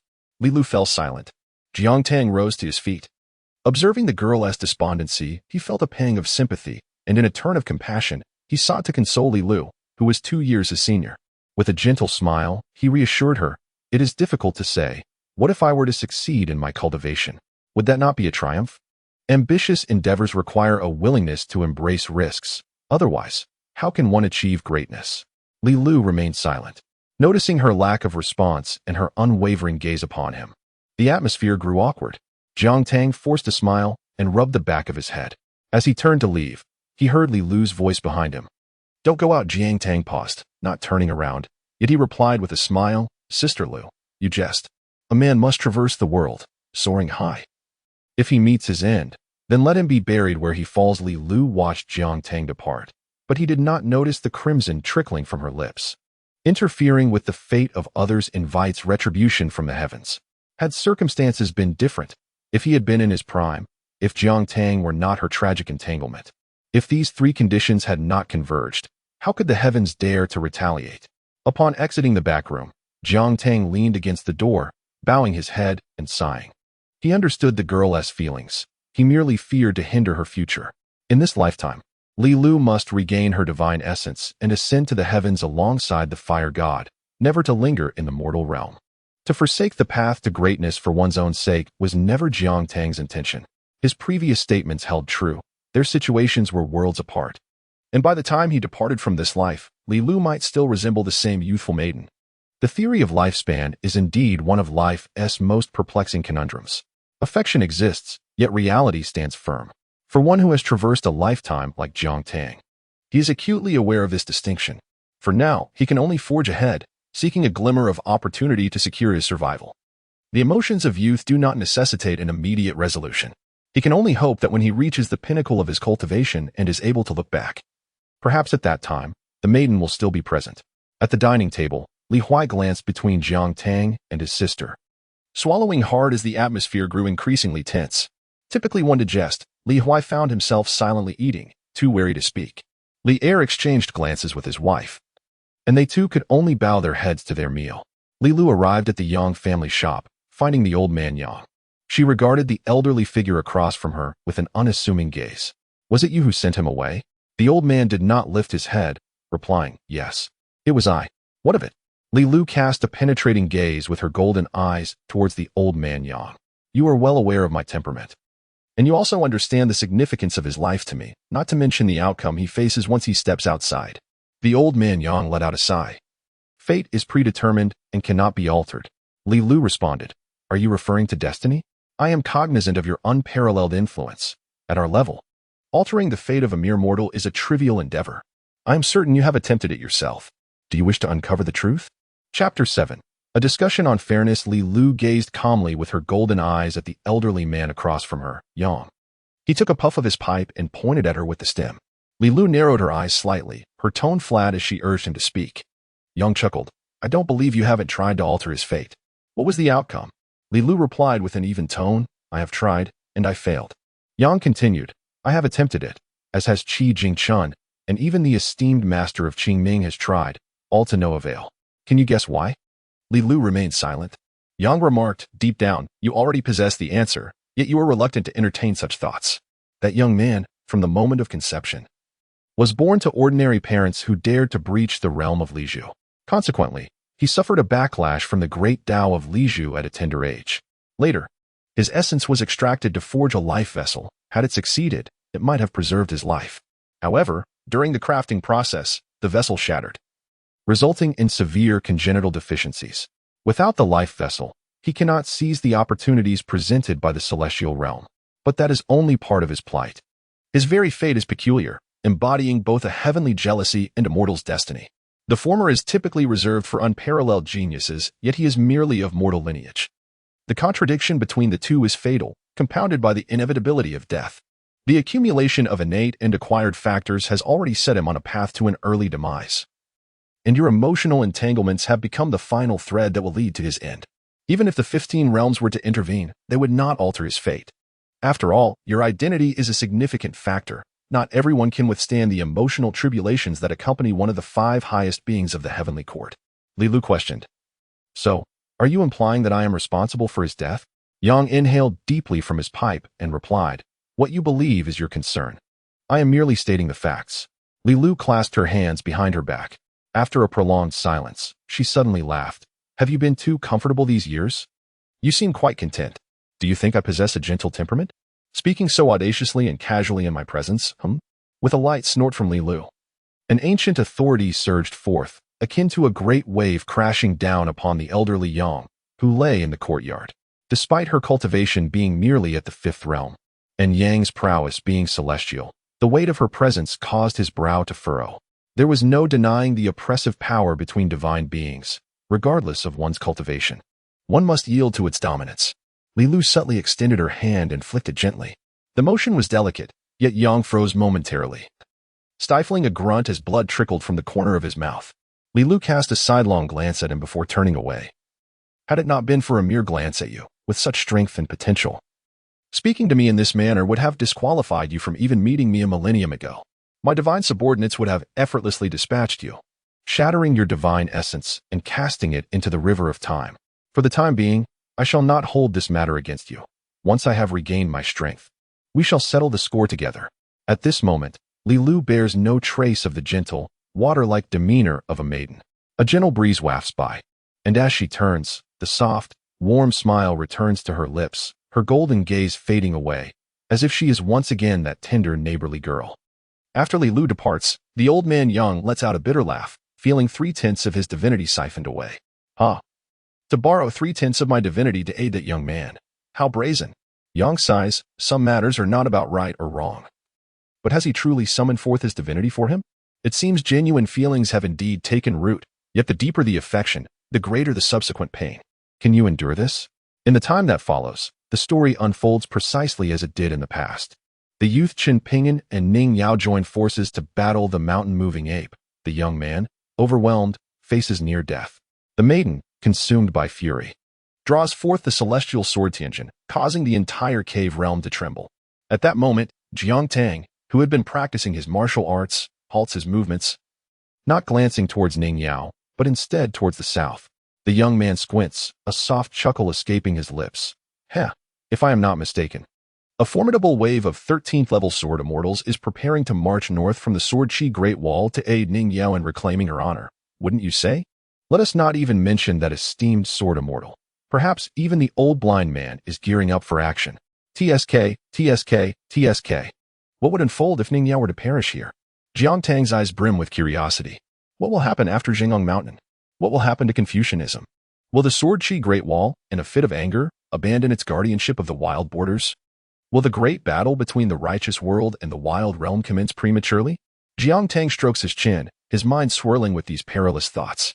As Jiang Tang descends the mountain, he coincidentally passes by Ma Kushuan and Qin Pinyin in the midst of their fierce confrontation, both locked in a struggle for survival. Ma Kushuan evidently holds the upper hand, while Qin Pinyin, having already fought the mountain-moving ape, is at a physical disadvantage. At this moment, a young boy clad in white leisurely strolls past, casting a glance at the two before continuing on his way, saying nothing. This scene appears exceedingly strange to both Qin Pinyin and Ma Kushuan. Jiang Tang has always been indifferent to children's brawls, particularly with Ma Kushuan, with whom he shares a childhood grudge. His grandmother, Ma Lanhua, had scolded him and sister Lu on several occasions. He glances at the frail old woman and muses that if he were to strike, she might not survive the encounter. Thus, he seizes an opportunity to teach Ma Kushuan and his father a lesson, leaving them bedridden for over half a month. At that time, Jiang Tang specifically targeted their vulnerable points, and even with insufficient strength, he still inflicted considerable suffering upon them. Ma Kushuan, initially intent on battling Qin Pinyin to the bitter end, upon seeing Jiang Tang, immediately abandons Qin Pinyin and rushes towards him. The sound of air being sliced through reaches Jiang Tang's ears as he slightly turns his head, evading Ma Kushuan's punch, then swiftly retaliates with a kick that sends Ma Kushuan flying. Ma Kushuan's lips curled into a smirk. Oh, isn't this hardly family's child husband? Jiang Tang replied in a calm tone. Are you looking for a fight? Ma Kushuan scoffed. With you? You overestimate yourself. He flung a handful of sand into the air. Jiang Tang stepped back a few paces, just stabilizing his stance when Ma Kushuan's fist came hurtling towards him. Due to physical limitations over the years, Jiang Tang had been unable to practice martial arts, but he had honed an impressive footwork from running. He deftly evaded another punch. Are you truly ready to fight? Ma Kushuan grinned menacingly. You have no choice. Jiang Tang warned. You will perish. Ma Kushuan disdainfully retorted. You dog's servant. Today it is you who will die. He unleashed the remainder of his strength, now fully unmasked, pouring every ounce of energy he had left into the fray. With unwavering composure, Jiang Tang engaged in a fierce exchange of blows, both men soon panting heavily. Gasping for breath, Jiang Tang surveyed his battered body, bruises marring his youthful form, a stark testament to his inferior physical prowess. In contrast, Ma Kushuan seemed invigorated by the fight, taunting, dog servant, are you afraid? Jiang Tang's lips curled into a slight smile as Ma Kushuan rose, throwing a punch at him. Jiang Tang stepped back instinctively, only for Ma Kushuan to advance again with another strike. In the heat of battle, Jiang Tang suddenly brandished a hunting dagger, gripping it with intent, his eyes reflecting an unyielding determination and a glint of lethal intent. The message was clear: prepare to meet your demise. Ma Kushuan's eyes widened in shock. Without hesitation, Jiang Tang lunged forward, the dagger slicing towards Ma Kushuan's throat. The strike was swift and unexpected. Ma Kushuan attempted to dodge but found himself unable to escape, resulting in a deep gash on his left arm. Jiang Tang, unwavering, firmly grasped Ma Kushuan's shirt with his left hand. No matter how fiercely Ma Kushuan struggled or struck, Jiang Tang held fast, resolute in his intention to exchange his own life for Ma Kushuan's. The two young men from the small town were locked in a fierce struggle, Jiang Tang dominating as he pressed down on the writhing Ma Kushuan. In that moment, Jiang Tang was consumed by a bloodlust. It's all right. I hunted wild boars in the same manner before. No rush, it will be over soon. His eyes reddened with fury, the murderous intent unmasked. His once handsome visage now twisted in rage, which horrified onlookers Ning Yu and Qin Pinyin. Would this truly lead to a fatal outcome? Jiang Tang aimed to stab that, due to Ma Kushuan's desperate evasion, only struck his right shoulder. Ignoring Ma Kuxuan's frantic punches and kicks, Jiang Tang, undeterred by the injury to his left arm, lunged again with the dagger. With nowhere to evade, Ma Kuxuan found himself at a critical juncture when a swordsman appeared, effortlessly grasping Jiang Tang's descending dagger with one hand. Regardless of Jiang Tang's attempts to exert force, the dagger remained unmoved. Upon seeing the newcomer, Jiang Tang realized Ma Kuxuan would not be slain today and reluctantly released the dagger, letting out a cold laugh. Just when the sword-bearer believed the youth would cease his actions, the young man let out a cold laugh and forcefully stomped his right foot onto Ma Kuxuan's chest. Caught off guard, Ma Kuxuan had no defenses in place. As the sword-bearer contemplated reprimanding him, the youth swiftly delivered a kick to Ma Kuxuan's abdomen, sending him flying. Seizing the opportunity while the sword-bearer was distracted, the youth drew a dagger and distanced himself.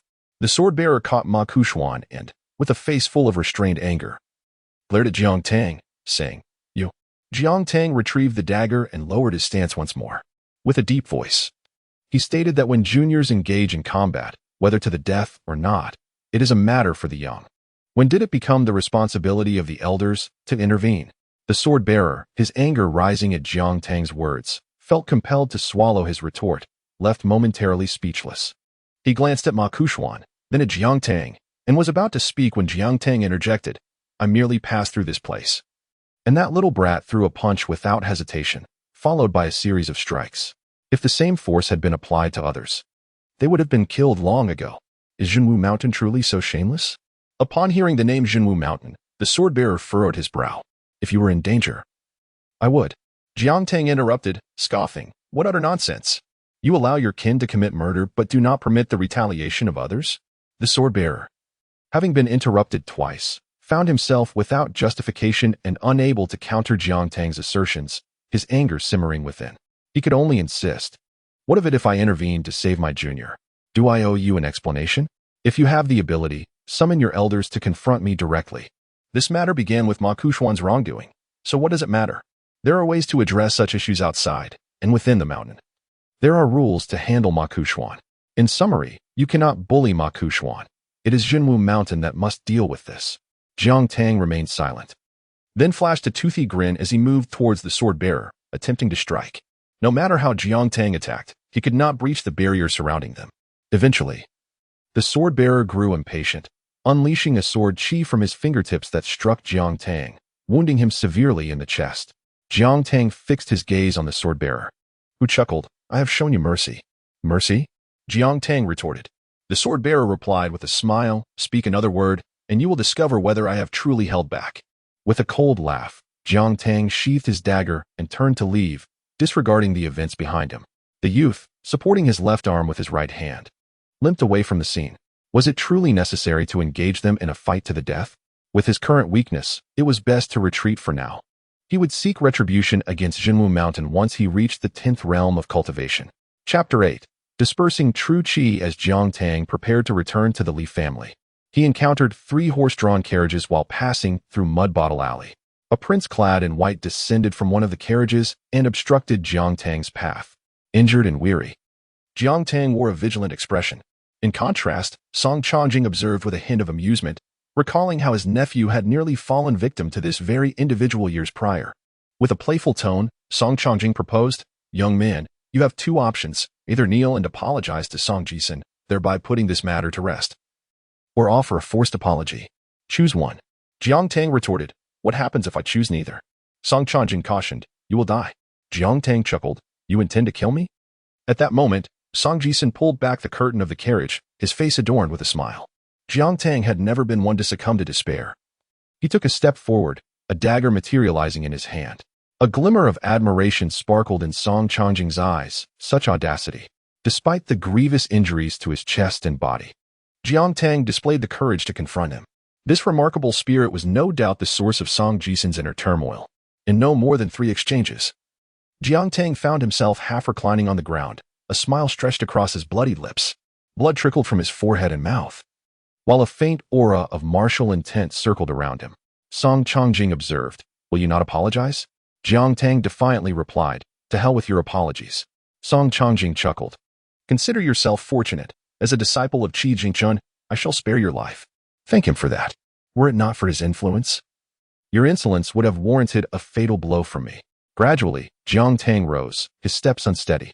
Before departing, he cast a glance back at Song Jisun, who remained hidden within the carriage, a smirk on his face, and then at Song Chongjing. Without uttering another word, he quietly departed. He was not naive. If his adversaries allowed him to leave, there was no need for further bravado. Such recklessness was foolish.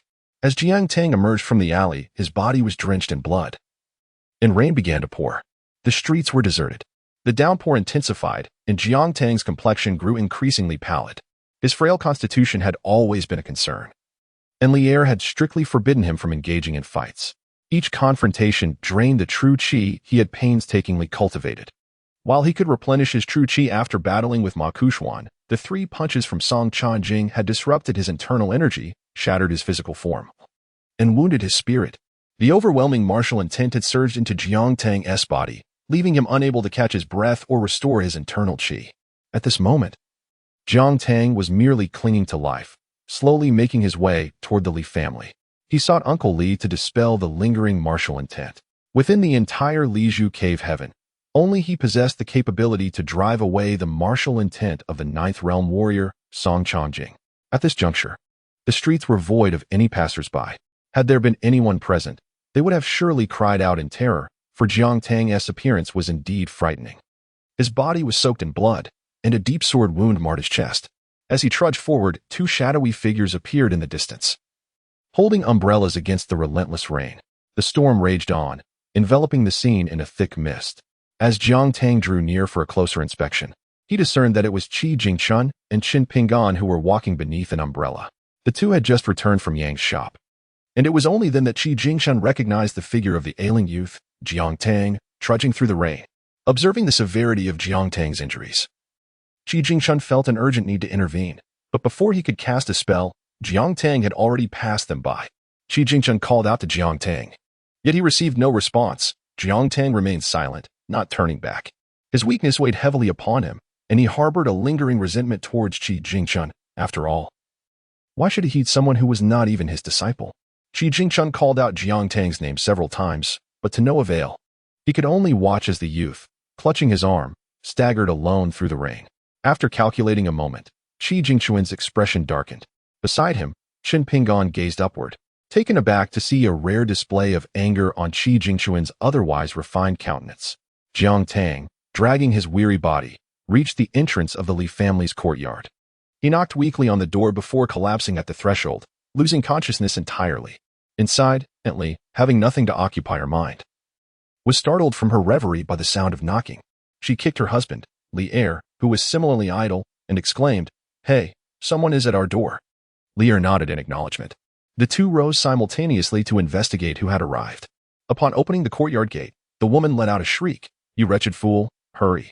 Lier rushed outside to ascertain the situation, and upon reaching the threshold, he was met with the sight of the bloodied youth, his body marred by wounds on his forehead and arms, causing his expression to darken considerably. The woman kicked her husband in frustration, scolding him, "Are you blind? Don't you know to carry young Zhang inside first?" Without time to ponder the reason, Lier hastily lifted the boy and brought him into the house, discreetly channeling his own vital energy to replenish the youth's. The remnants of the boy's injuries were expelled from his body by Lier's energy. Once inside, the previously serene young girl's face also turned pale with concern. The woman shouted for Lier to fetch medicine from his cheap master and called for Li Lu to come and tend to the boy. She handed Lier 100 taels of silver, instructing him to buy quality medicine from Yang's shop and to avoid any of that sham concoction his master might sell. "Where did you get so much silver?" Lier queried. "Just go, for heaven's sake. This silver is a tribute from young Jiang to me. Now hurry." Lier cast a glance at his daughter, who nodded gently and remarked, "Just get something to replenish his blood. I see his injuries aren't too grave, albeit alarming. I'll take care of him." Her unspoken assurance conveyed that with her presence, things would be manageable. Lier nodded in agreement and, with determined strides, made his way towards Yang's shop. Li Lu gazed at the bleeding youth on the ground, her heart filled with sorrow. The sword wounds, the bruises, and the life-threatening energy that had been disrupted weighed heavily on her spirit as she clenched her fists. She delicately pressed her index finger against the youth's forehead, allowing a stream of golden essence to flow gently into his brow. "This divine energy was meant for you, and it is well to receive it ahead of time." As the golden substance flowed in, the boy's injuries began to recover gradually. Upon arriving at Yang's shop, Li Er elucidated the circumstances, prompting the old man Yang to ponder for a moment before responding. Money is unnecessary. Take a few doses of vitality medicine home to replenish yourself. Master, no money? This realm operates on the principles of natural order. You sell, I buy. It is fair and just. Indeed, but thereafter, you must assist me with a task. What task? Did you not express your desire to punish that bully of a martial artist? Li Er looked up. Master, please be direct. The old man Yang replied. You may confront him, but do not slay him. Moreover, you must aid him in breaking through to the 10th realm of martial artists. Li Er was taken aback. Why? Yang said, I have my own plans. Li Er pursed his lips. Yang continued, he only needs to achieve the 10th realm. How he accomplishes it is up to you. After he breaks through, you may seek vengeance after a while. It matters not, but he must not die now. Do you understand? In silence, Li Er nodded. He returned home with the medicine and handed 100 taels of silver to the woman. She was somewhat astonished, to which Li Er replied. Master said it was free after considering my situation. The woman scoffed, that old codger has done a good deed. What are you dawdling for? Hurry and go brew medicine for little Jiang. Li Er nodded, casting a glance at Jiang Tang. At that moment, Jiang Tang's breathing was stable, and her wounds had begun to scab over. Li Er glanced at his daughter, Li Lu, who smiled and nodded in encouragement. Li Er started a fire to brew the medicine, and after completing it, he remarked, Master has asked me to come over after I brew the medicine. He wishes to investigate who has been bullying little Jiang. Go. Understood. Chapter 9. A single blow shatters 10 realms as the carriage rolled along the official road. Song Changjing sat inside, one hand cradling a book while the other supported his head. He remarked, that rascal has bullied you. And as a scion of the great Li royal family, it falls upon me, your uncle, to rectify this injustice, to uphold the dignity of our lineage. Song Jisun scoffed. Why bother quarreling with an insignificant insect? Once we enter the capital, with a mere command from me, countless retainers will rush forth to present his head before me. Why should you concern yourself with him, uncle? Song Changjing replied, the situation in Liju Cave is intricate, and there are deeper schemes at play that you will come to understand in due time. That fellow, while a martial artist of the first realm, possesses a frail constitution, relying solely on the true energy within to sustain his life. With a single punch, I shall disperse his true energy, allowing my will to invade him. He will be unable to replenish it, and will await his demise in place. By now he should be dead. With that, the matter was settled. Do not be too petty, or you shall never achieve greatness, he cautioned. Song Jisun was taken aback. He is truly dead? He exclaimed, then burst into laughter. As the carriage approached the outskirts of a small town, a man confronted them, offering no pleasantries or grandiose threats. He simply raised his hand and unleashed a powerful punch. The force of his fist resounded, soaring toward the carriage. Within, Song Changjing, who had been idly reading, felt a surge of energy erupting within him. He burst forth, leaping from the carriage to meet the blow head-on. However, how could he withstand the furious punch of Li Er? Song Changjing's strike was no match for Li Er's might, and he was sent sprawling, retreating several paces. With a muffled groan, he spat out a mouthful of blood, then grinned and said, What a splendid punch, my brother. What is your name? Li Er replied coolly, I pray you survive this encounter. As of now, you are unworthy to converse with me. The once docile man now exuded an overwhelming aura of dominance. As Song Changjing attempted to respond, Li Er had already lunged forward, delivering another fierce punch to Song Changjing's face. With arms crossed, Song Changjing braced himself for the impact. Li Er showed no mercy, relentlessly assaulting him with blow after blow, leaving him battered and bloodied. When Li Er paused to catch his breath, Song Changjing seized the moment, realizing that survival depended on breaking through his limits. Li Er, rejuvenated, resumed his assault, and Song Changjing, disregarding any notion of conserving strength, engaged him in a fierce contest of might. With one punch, Li Er drove Song Changjing into the ground, creating a crater of considerable depth. Blood spewed from Song Changjing's mouth. After weathering that blow, he retaliated with a punch of his own, which Li Er accepted before swiftly countering with another strike. Song Changjing continued to attack, but for every punch he landed, he received 2 in return, leaving him bleeding profusely. Li Er was eventually knocked back, crashing into a mountain, raising a cloud of dust. Subsequently, a slender figure dashed forth. As Li Er unleashed a punch towards Song Changjing, the discerning onlookers could easily discern that the man held a significant advantage, indeed a considerable one. The individual reputed to be the foremost martial artist of Great Li, possessing a notable standing throughout the Baoping continent, Song Changjing, found himself being mercilessly battered by this nameless man. Wiping the blood from the corner of his mouth, Song Changjing's eyes shimmered with fervor, and the energy within him surged tumultuously. He proactively threw a punch. This strike bore immense power, capable of flattening a mountain. The man stood directly in the center of this force, yet his expression remained unperturbed. Following the blow, the man was sent flying several dozen kilometers, his fate uncertain. Song Changjing felt invigorated, having broken through to the 10th realm of martial arts. A smile crept onto his lips as he exhaled a breath of stagnant air, his countenance radiant with delight. Just as Song Changjing let his guard down, reveling in his breakthrough, a figure slowly emerged in the distance.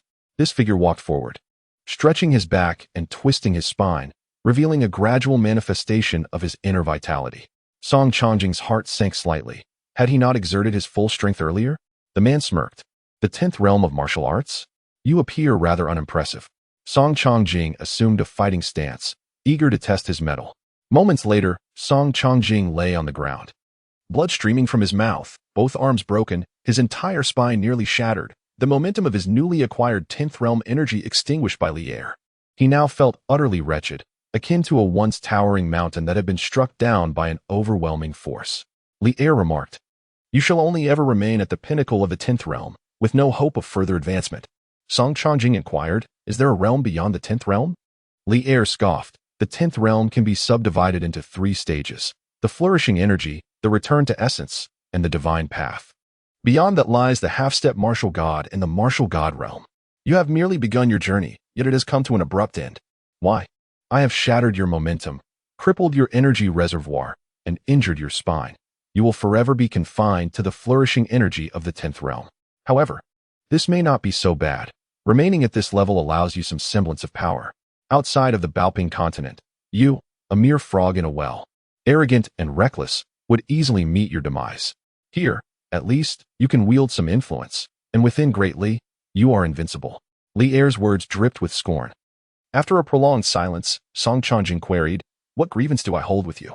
If you sought my life, you could have easily dispatched me when I was at the 9th realm. Why allow me to reach the 10th realm only to obscure my path forward, killing both body and spirit?" Li Er replied, "There are many reasons. Someone entrusted me with the task of ensuring you, this pawn, survives your breakthrough to the 10th realm. You could have safely ascended. However, I find it displeasing. The youth from Nipping Alley, was it you who injured him?" Taken aback, Song Changjing burst into laughter. "And what of it?" Li Er continued. "Is it amusing to bully the weak? A mere 9th realm warrior preying upon a 1st realm one. Does that make you strong?" Song Changjing fell into silence. Li Er remarked, "At present, it would not be prudent to take your life, but in due course, I shall personally journey to Dali to claim your wretched existence." With that, Li Er departed slowly, leaving Song Changjing alone on the ground, his fate uncertain. Song Changjing cast a glance towards the distant capital, then turned his gaze towards 2 carriages in the far-off horizon, closing his eyes in silent contemplation. He regretted intervening for that young man. The words of the stranger rang true. What merit is there in a 9th-tier warrior bullying one of the 1st tier? Warriors ought to remain above the fray of political affairs, conducting themselves with dignity. Now, the outcome is irreparably dire. A figure destined to surpass even the 10th-tier warriors has set their sights upon his life. In his current station, he is little more than a mere pawn. What of the others? Chapter 10. Revenge. When Jiang Tang opened his eyes, it was already quite late. He tilted his head and glanced at Li Lu, who was sitting beside him. Li Lu supported her head with one hand, a gentle smile gracing her features as she inquired, "Are you hungry?" Jiang Tang replied, "A little." Li Lu rose and brought over a bowl of chicken soup, which she had been keeping warm for him. Jiang Tang sat up in bed, accepted the bowl from her hands, and began to sip the soup slowly. Li Lu remained by his side, silently watching him drink, feeling somewhat embarrassed under her gaze.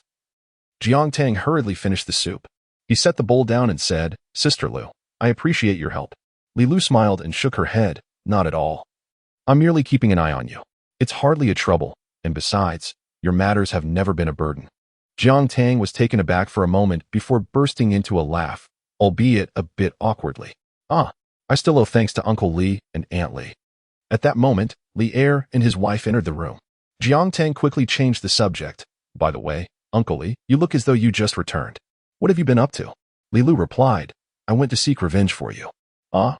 The woman scoffed. With his cowardice, how could he aid you in revenge? Jiang Tang stood up, and the woman surveyed the room, chuckling, youth is indeed a blessing. With such severe injuries, a short rest will suffice. Jiang Tang responded, I owe it all to Aunt's care. The woman added, all right, hurry and take your medicine. There is a tonic for replenishing your energy and blood over there. Drink that first. Jiang Tang nodded. The man, wielding a sword, spat blood, his expression cautious as he inquired, I have never met you. Nor do we have any grievances. Why strike so harshly? Are you not afraid of retaliation from Jinwu Mountain? Li Er remained silent, delivering another punch that left the man grievously injured. He lifted the man by the collar and turned to Ma Kuxuan. Do you recognize me? Ma Kuxuan replied solemnly. Li Huai's father. Li Er chuckled. Good to know you remember. He then addressed the severely wounded man. Did you not revel in using sword energy against my young Jiang? Why do you cower now? The man's lips bled as he pleaded, Senior, let my transgressions be attributed to me alone. Do not make things difficult for Ma Kuxuan. Li Er retorted, I am not like you. I do not take pleasure in bullying the weak. It is despicable. Li Er stretched his legs and scoffed, I'm leaving. Subsequently, a stranger, a martial artist, ascended Jinwu Mountain, confronting the obstruction. With each punch, he shattered the ancestral hall atop Jinwu Mountain, declaring, what skill is there in bullying the weak? The incident sent shockwaves throughout the entire Baoping continent. On the return journey of the Prince of Dali, 3 horse-drawn carriages were suddenly blocked by a figure clad in white. Prince Song Changjing wore a grave expression, his blood surging with agitation. As he approached, he recognized the figure to be a scholar in white attire. Upon seeing the individual, Song Changjing immediately relaxed. Resuming his previous dignified demeanor, he spoke casually, Qi Jingchun. What brings you here? Dressed in scholarly robes, Qi Jingchun gazed into the carriage at the youthful boy and girl within. Song Changjing mistakenly believed that Qi Jingchun had come for Song Jisun and Wang Zhu, thus he stepped aside slightly and called the two out of the carriage. After Song Jisun and Wang Zhu emerged, he greeted Qi Jingchun with a respectful gesture, inquiring if he had business to discuss. Qi Jingchun waved his hand, indicating that they should stand aside for the moment, and he would address them shortly. Although Song Jisun was perplexed, he complied obediently and remained quiet. Qi Jingchun turned his gaze towards Song Changjing and inquired about the incident in Mud Bottle Alley, asking if it was he who had personally struck the youth, injuring him gravely. A smile crept upon Song Changjing's lips as he replied, Indeed, that was me. What of it? Do you intend to avenge him, Qi Jingchun? Qi Jingchun responded, I ask, you answer. Song Changjing chuckled. Yes, it was I. In fact, I dealt him 3 blows, one to severely injure his physique, another to disperse his inner energy, and the final strike penetrated his body, rendering that frail youth incapable of consolidating his martial essence. What say you? Do you have any objections, Qi Jingchun? Qi Jingchun's expression remained impassive. Song Changjing scoffed. Previously, in Levzu Cave, I was more courteous than that mountain-moving old ape. Yet you, a mere practitioner of the 3 religions and 9 streams, dare to flaunt your prowess before me? You question me? Do you think you are worthy? Come, let me make myself clear. I stand here today, and if you possess any courage, come forth and strike. If you do, you shall witness whether I dare to end your life. Even if someone from the Confucian temple arrives afterward, I shall assert that you were the first to act. Wang Zhu, who had been hiding behind Song Jisun, gazed at the brash martial prince with disdain, his golden eyes filled with contempt and a hint of mockery. A frog at the bottom of a well, seeing the sky only as high as the well's mouth, and the ground only as deep as the well's water. This is what it means to be unaware of one's own limitations. Is Dili truly vast? Is Baoping continent truly grand? Huh. Qi Jingchun looked toward the direction of the small town and then glanced at the distant land of central China, a slight smile gracing his lips. He then took a step forward. A barrier enveloped them, transporting the group to another realm. In this newfound space, Qi Jingchun vanished from sight. As Song Changjing regained his composure and searched for Qi Jingchun, a colossal figure suddenly materialized, advancing toward him with a single footstep. Song Changjing's blood surged as he threw a punch, yet it was as futile as an ant attempting to shake the sea. Resistance was beyond his reach. With a mere gentle kick, Qi Jingchun sent the prince reeling, blood streaming from his orifices, his body battered and sinews shattered. The towering figure in scholarly robes leaned down, gazing upon Song Changjing. Now, repeat to me what you just said. I did not catch that. Qi Jingchun withdrew his celestial barrier and approached Song Changjing directly. Do you have anything more to say? Seeing Song Changjing at a loss for words, Qi Jingchun chuckled softly. Well then, it would be prudent for you to remain silent. Reflect on this. With your current strength, do not venture beyond Dali, lest you find yourself easily vanquished. Qi Jingchun then slowly made his way to Song Jisun.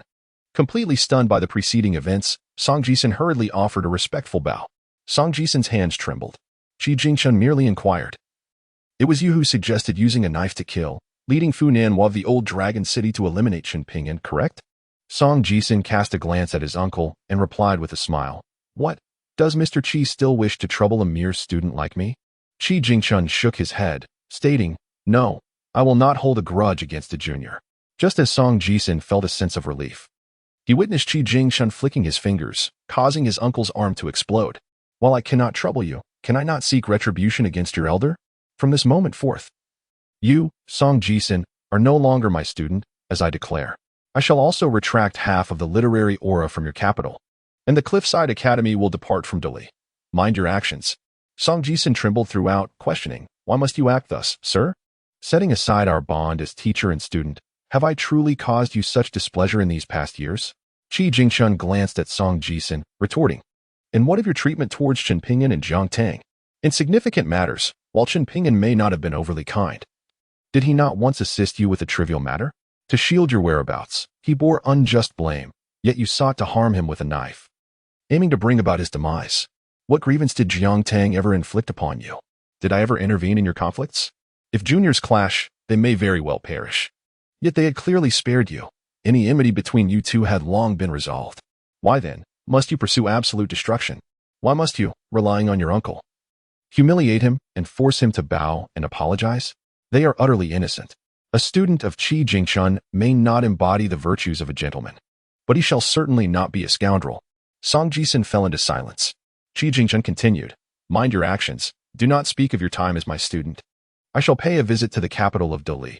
Song Jisun coughed up a mouthful of blood, his gaze filled with despair. At that moment, Song Changjing collapsed, kneeling and supporting himself with one hand, pleading with Mr. Qi for forgiveness on behalf of Dali. Qi Jingchun replied, That will suffice. I am weary of speaking with you. In an instant, the three vanished and returned to their original place. The heart of Dao shattered. Unwilling to confront the reality of Song Jisun and Song Changjing, with a severed arm, found no path forward. The uncle and nephew fell into a profound silence. Behind them, Wang Zhu shrugged, unimpressed. Is this little hardship too much to bear? When my own kin were annihilated, hunted down, and my spirit extinguished. This suffering over 3 millennia pales in comparison. You, Song Jisun, a genius? Do not jest. You are at best a mediocre talent. Do you believe that having an uncle at the mere 9th realm makes you invincible? Chapter 11. No regrets in departure. During the days when Jiang Tang lay recuperating in bed, old Yang informed him that he would soon be heading to Tangyi's house. Upon learning this, Li Huai vehemently opposed Jiang Tang's departure.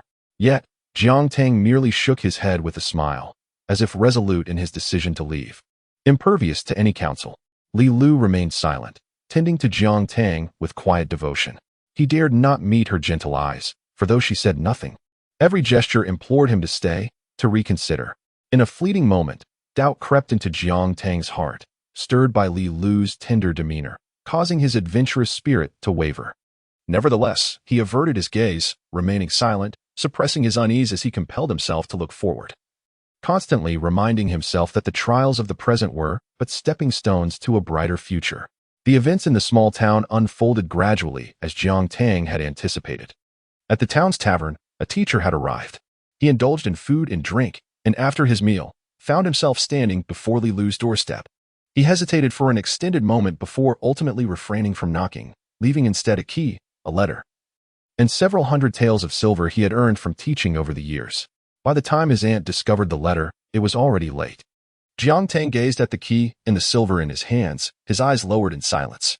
Slowly, he unfolded the lengthy letter. My humble self, circumstances have shifted unexpectedly. I had intended to guide you thoroughly, yet the future remains shrouded in uncertainty. I never anticipated encountering such a brilliant student in this small town. The prior reprimands were not born out of malice, but rather the inexorable tide of circumstance, leaving no room for error. My decision to expel you from my mentorship was not due to any flaw in your character, but rather a protective measure on my part. I feared that after my departure, you might be subjected to unfair treatment, hence my premature dismissal. My earlier harsh words were merely spoken in haste. Your youthful spirit, understandably roused by injustice directed at me, has never drawn my ire. You have endured hardships from a young age, and it's natural for your disposition to be somewhat extreme.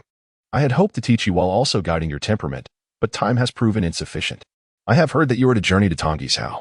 This path may lead to an uncertain fate, so proceed with caution. Should you choose not to leave, the key I have left is for my study. Remaining in the town as a teacher is also a noble pursuit. If you find yourself in need of assistance, you may seek help from Qin Pingyun. He will do his utmost to aid you, out of respect for me. In the days to come, take care of yourself. Yours sincerely, Qi Jingchun. Though the letter was lengthy, its essence could be distilled into but 8 words. May you be well. Do not blame your teacher. Jiang Tang's mind was in turmoil. Qi Jingchun, you truly are something. He gazed at the sky, lost in thought, his heart awash with myriad reflections. The facade Qi Jingchun had displayed during their falling out was nothing but an act. Initially, he had merely sought to seize opportunities in this small town. For why not take advantage of what was available? However, due to his weak fortune, he could find nothing.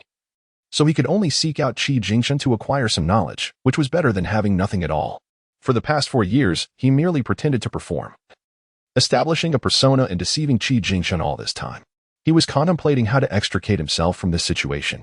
After all, once Qi Jingchun was gone, those enemies would undoubtedly come after him, making him the target of public scrutiny. Fortunately, Qi Jingchun proposed to expel him from the apprenticeship first. When Jiang Tang heard Qi Jingchun's reasoning, he did not consider that Qi Jingchun was acting out of self-preservation. Instead, he felt a genuine sense of guilt, for he was acutely aware of his own shortcomings. He had initially approached with ulterior motives. Little did Jiang Tang expect that Qi Jingchun had regarded him as a true disciple. Jiang Tang gazed at the sky, lost in thought. He seemed to envision, above the town of Lizhu, a figure clad in scholar's robes, towering majestically, clutching a shattered pearl. This figure was none other than Qi Jingchun. In the vast expanse above, countless voices echoed, Qi Jingchun, you are brazen. This is an act of great rebellion. Turn back while there is still time. A phrase from his past life resonated in Jiang Tang's ears. The backlash of the Tao, accumulated over 3,000 years by the town, is something I, Qi Jingchun, shall bear alone. Before Qi Jingchun resolved to seek death, an elder had approached him. The elder inquired, are you truly set on this path? You are Qi Jingchun, the renowned one of lofty ideals. Can you truly forfeit your existence for the sake of 6,000 souls in this town? Qi Jingchun replied with a smile. All beings are equal. There is no distinction between the noble and the humble. The elder warned, this path leads only to death. Qi Jingchun replied, I shall have no regrets. He continued, there is no need for concern. My knowledge will have disciples to inherit it, so do take care of those few children. The elder asked, and what of Jiang Tang? I have heard he has been cast out by you. Qi Jingchun fell silent. No need for him. He looked at the pearl in his hand, observing the youth lost in thought by the window, and a faint smile graced his lips. He turned to the 3 sages. You may act. I, Qi Jingchun, shall endure whatever comes next. As darkness enveloped the town, soon to be followed by light, Jiang Tang realized that Qi Jingchun must have perished, leaving behind only a wisp of lingering spirit. Yet, Jiang Tang could not shake the feeling that Qi Jingchun was a fool, with a cultivation of the 14th realm. How could he have allowed a 13th realm cultivator to defeat him without even a hint of resistance? Was it truly worth sacrificing oneself for the sake of an uncertain future in the present to fulfill the world's aspirations? Jiang Tang was uncertain, but he was too weary to seek clarity. Chapter 12. The Youth's Path to Enlightenment, the Collapse of the Great Way, a Sorrowful Demise Due to Emotional Entanglements. Having recovered from his injuries, Jiang Tang prepared to depart from the Li family and return to the secluded mountains, choosing to reside alone, as his prolonged stay with the Li family would only burden his aunt. On his journey home, he passed by the sword-hanging corridor bridge in the small town. The moment Jiang Tang set foot upon it, the scenery transformed instantaneously. In the blink of an eye, he found himself on another corridor bridge, one that reached to the heavens, devoid of both beginning and end. As Jiang Tang opened his eyes, he discovered himself midway across this bridge. A flicker of confusion crossed his features, followed by a wave of astonishment. Had he truly arrived upon the bridge? Did he possess the qualifications to undergo the swordbearer's trial?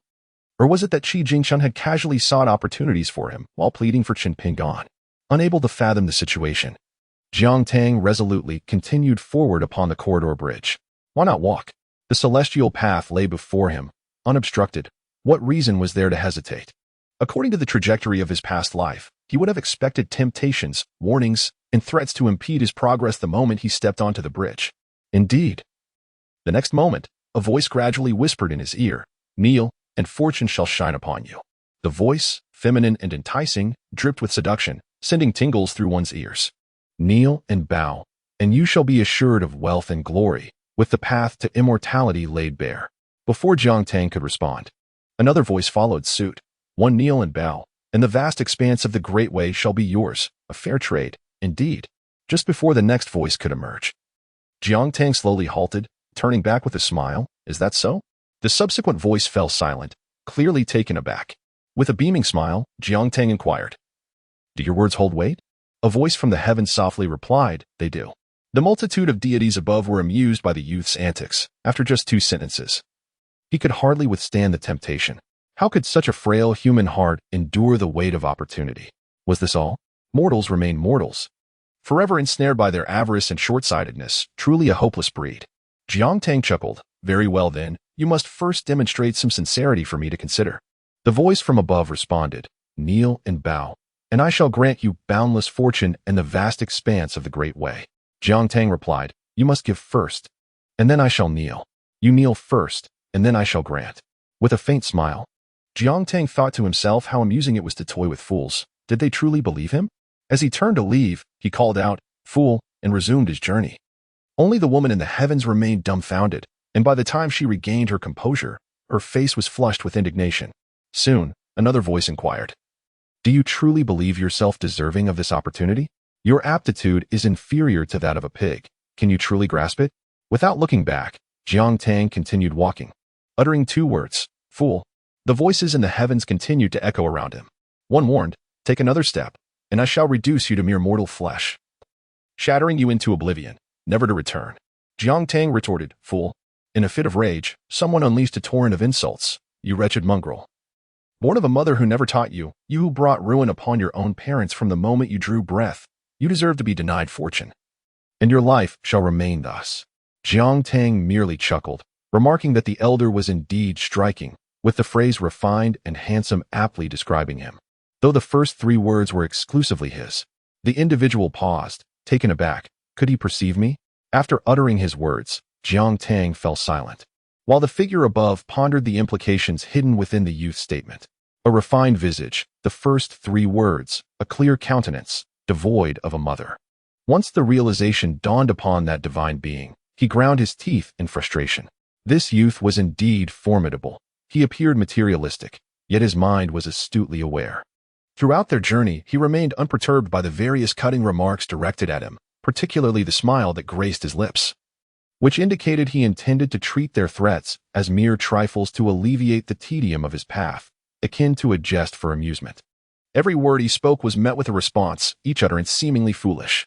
As Jiang Tang continued on, another voice echoed from ahead, "Young man, I can bestow upon you divine power, aiding you on your celestial journey." Jiang Tang chuckled again, choosing to ignore the offer. "If you doubt, I can grant you divine strength to experiment with," the figure insisted. Jiang Tang, squinting with a smile, replied, "As a mere mortal, having yet to embark on the path of cultivation, how could I possess celestial power?" The being responded, "To grant you divine power is not to bestow celestial strength. Once granted, you may wield it as you wish." Jiang Tang inquired, "Is this truly so?" The entity affirmed, "Whatever you conceive in your heart can come to fruition." Jiang Tang extended a finger, and a flame danced at its tip. The being chuckled, "See, with this divine power, whatever you desire can be achieved. Here upon this corridor, you are capable of anything." Jiang Tang laughed lightly, "And what is the price?" The being replied, "The cost is simple. There is no need for you to bow. Merely pause for a moment, and you shall receive." Jiang Tang raised an eyebrow, questioning, "Am I now capable of anything?"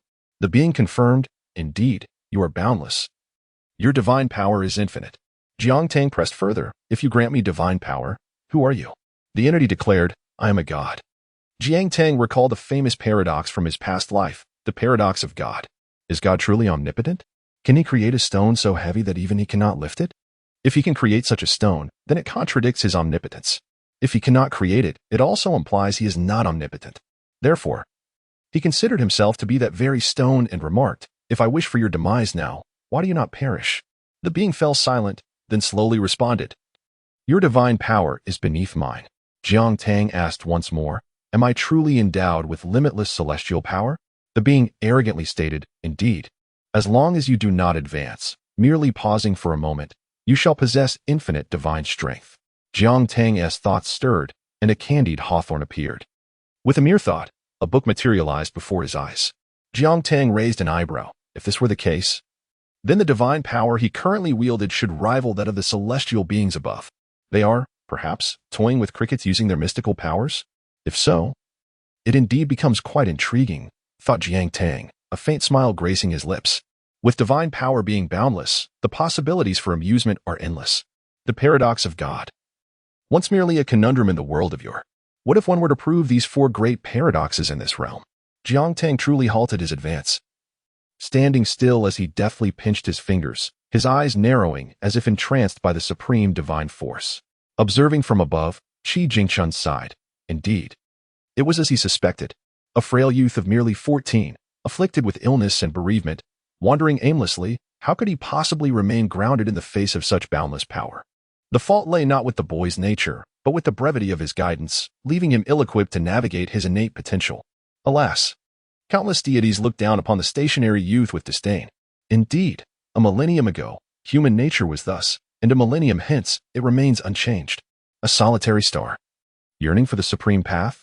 Such dreams are folly. Jiang Tang's mind raced, a multitude of thoughts swirling within him. I shall endeavor to prove my existence.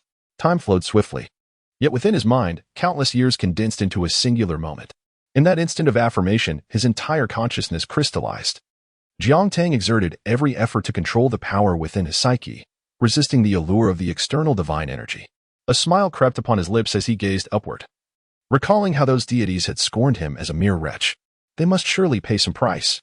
He aimed to absorb their celestial powers entirely, rendering them incapable of reclaiming their strength, depleting it all in a heartbeat. He sought to turn the tables on them, ensnaring them in their own snares. Patience. There are myriad proofs to explore, such as I am the Tao ancestor, or the Tao ancestor is I. If these are substantiated, how potent could their powers truly be? A fleeting moment passed, yet the boy remained in place, his smile subtly widening, as if lost in a beautiful reverie of unparalleled might. As the myriad deities believed the matter concluded, the youth slowly opened his eyes, now a vivid crimson, the whites laced with blood vessels.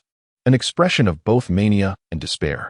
The celestial onlookers were momentarily taken aback, including the distant immortals and Taoists, their faces betraying surprise. Oh, can he truly break free? This boy possesses a certain intrigue. Yet, why does his smile seem a blend of excitement and disarray? Around him, a multitude of inner demons surged forth, and astonishingly, his cultivation ascended from the realm of mortals, leaping into the transcendent domain. The heavenly beings sensed an anomaly. It appeared that their divine powers were being voraciously consumed by the youth. They attempted to withdraw their strength, only to find him akin to a colossal black hole, relentlessly siphoning their divine essence, rendering their efforts futile. The numerous onlookers, including immortals and Taoists, stood agape, bewildered. What is unfolding here?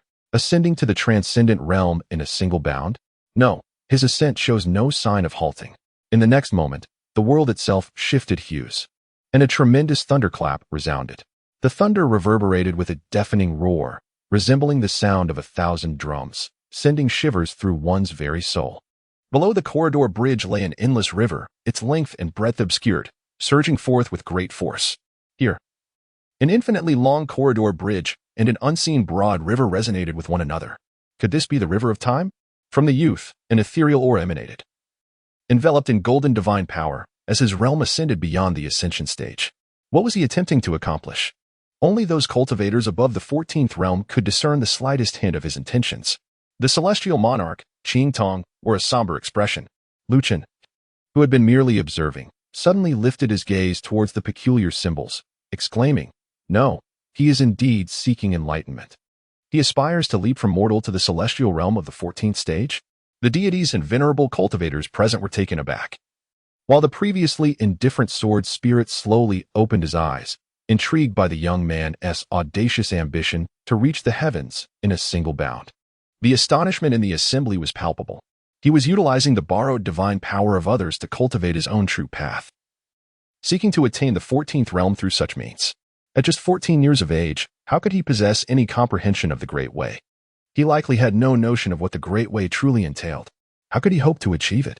Despite the absence of spiritual energy, he was harnessing the divine power of the celestial beings surrounding him to glean insights. If my conjecture holds true, should he succeed in his endeavor, all those who had momentarily relinquished their power to disguise it as divine energy would be utterly drained.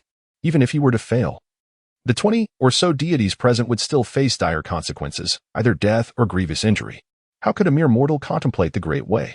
Even if he were to pursue enlightenment, what path was he actually striving for? Among the myriad schools of thought, none resembled the one he appeared to be forging. Could it be that a mere 14-year-old boy was single-handedly establishing a new path? Silence enveloped the crowd. However, amidst the gathering of deities and cultivators, a scholar in a Confucian robe clenched his fists, trembling slightly, with a glimmer of light in his eyes and a smile gracing his lips. Lu Chun, who had remained silent, observed the inner demons and suddenly remarked, "He is attempting to validate the path of the inner demons." Lu Chun continued, "Indeed, despite their peculiarities, the essence of the demonic energy cannot be masked. It is unmistakably genuine. But what kind of demon is this?"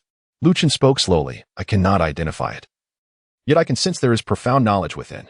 The cultivators and the deities outside the circle were astonished. Lu Chun smiled calmly, suggesting, "Instead of pondering this, you might as well inquire of that young man as teacher." The assembly turned their gaze towards the scholar in the Confucian robe. Qi Jingchun merely smiled serenely, stating, "Before my demise, I had already expelled this wayward disciple from my tutelage due to his pursuit of this misguided knowledge." He continued, "I can only assert that such a path is but a spectacle, a diversion of the true way, utterly devoid of value." Qi Jingshun maintained his tranquil demeanor. The crowd dismissed his words as mere nonsense. How could one be expelled for pursuing the path of demons versus that of righteousness? Yet, as they calculated, their expressions grew peculiar. Had he truly been cast out? Had he not retained even a shred of scholarly essence from the lineage of the literary sage? Lu Chun gazed at Qi Jingchun, taken aback. Qi Jingchun remarked, "In comparison to accomplishments, one's character holds greater significance." Lu Chun responded with a smile, "If you, Qi Jingchun, were to expel him from your sect, then I would gladly take him in as my disciple. That should pose no issue." Qi Jingchun replied with a gentle smile, "Do as you wish, Taoist Lu." Just as the onlookers believed this remarkable youth would defy the heavens and truly attain the great Tao, a feeble bolt of heavenly thunder descended, striking the young man with immense force. This diminutive lightning, amidst the vast expanse of the temporal river, was but a mere grain of millet, hardly worthy of mention. Yet, what astonished everyone was that upon the thunder's descent, the youth's cultivation shattered, and the Tao turned against him. Ultimately, his efforts were akin to drawing water with a bamboo basket, utterly fruitless. After some reflection, the crowd sighed deeply.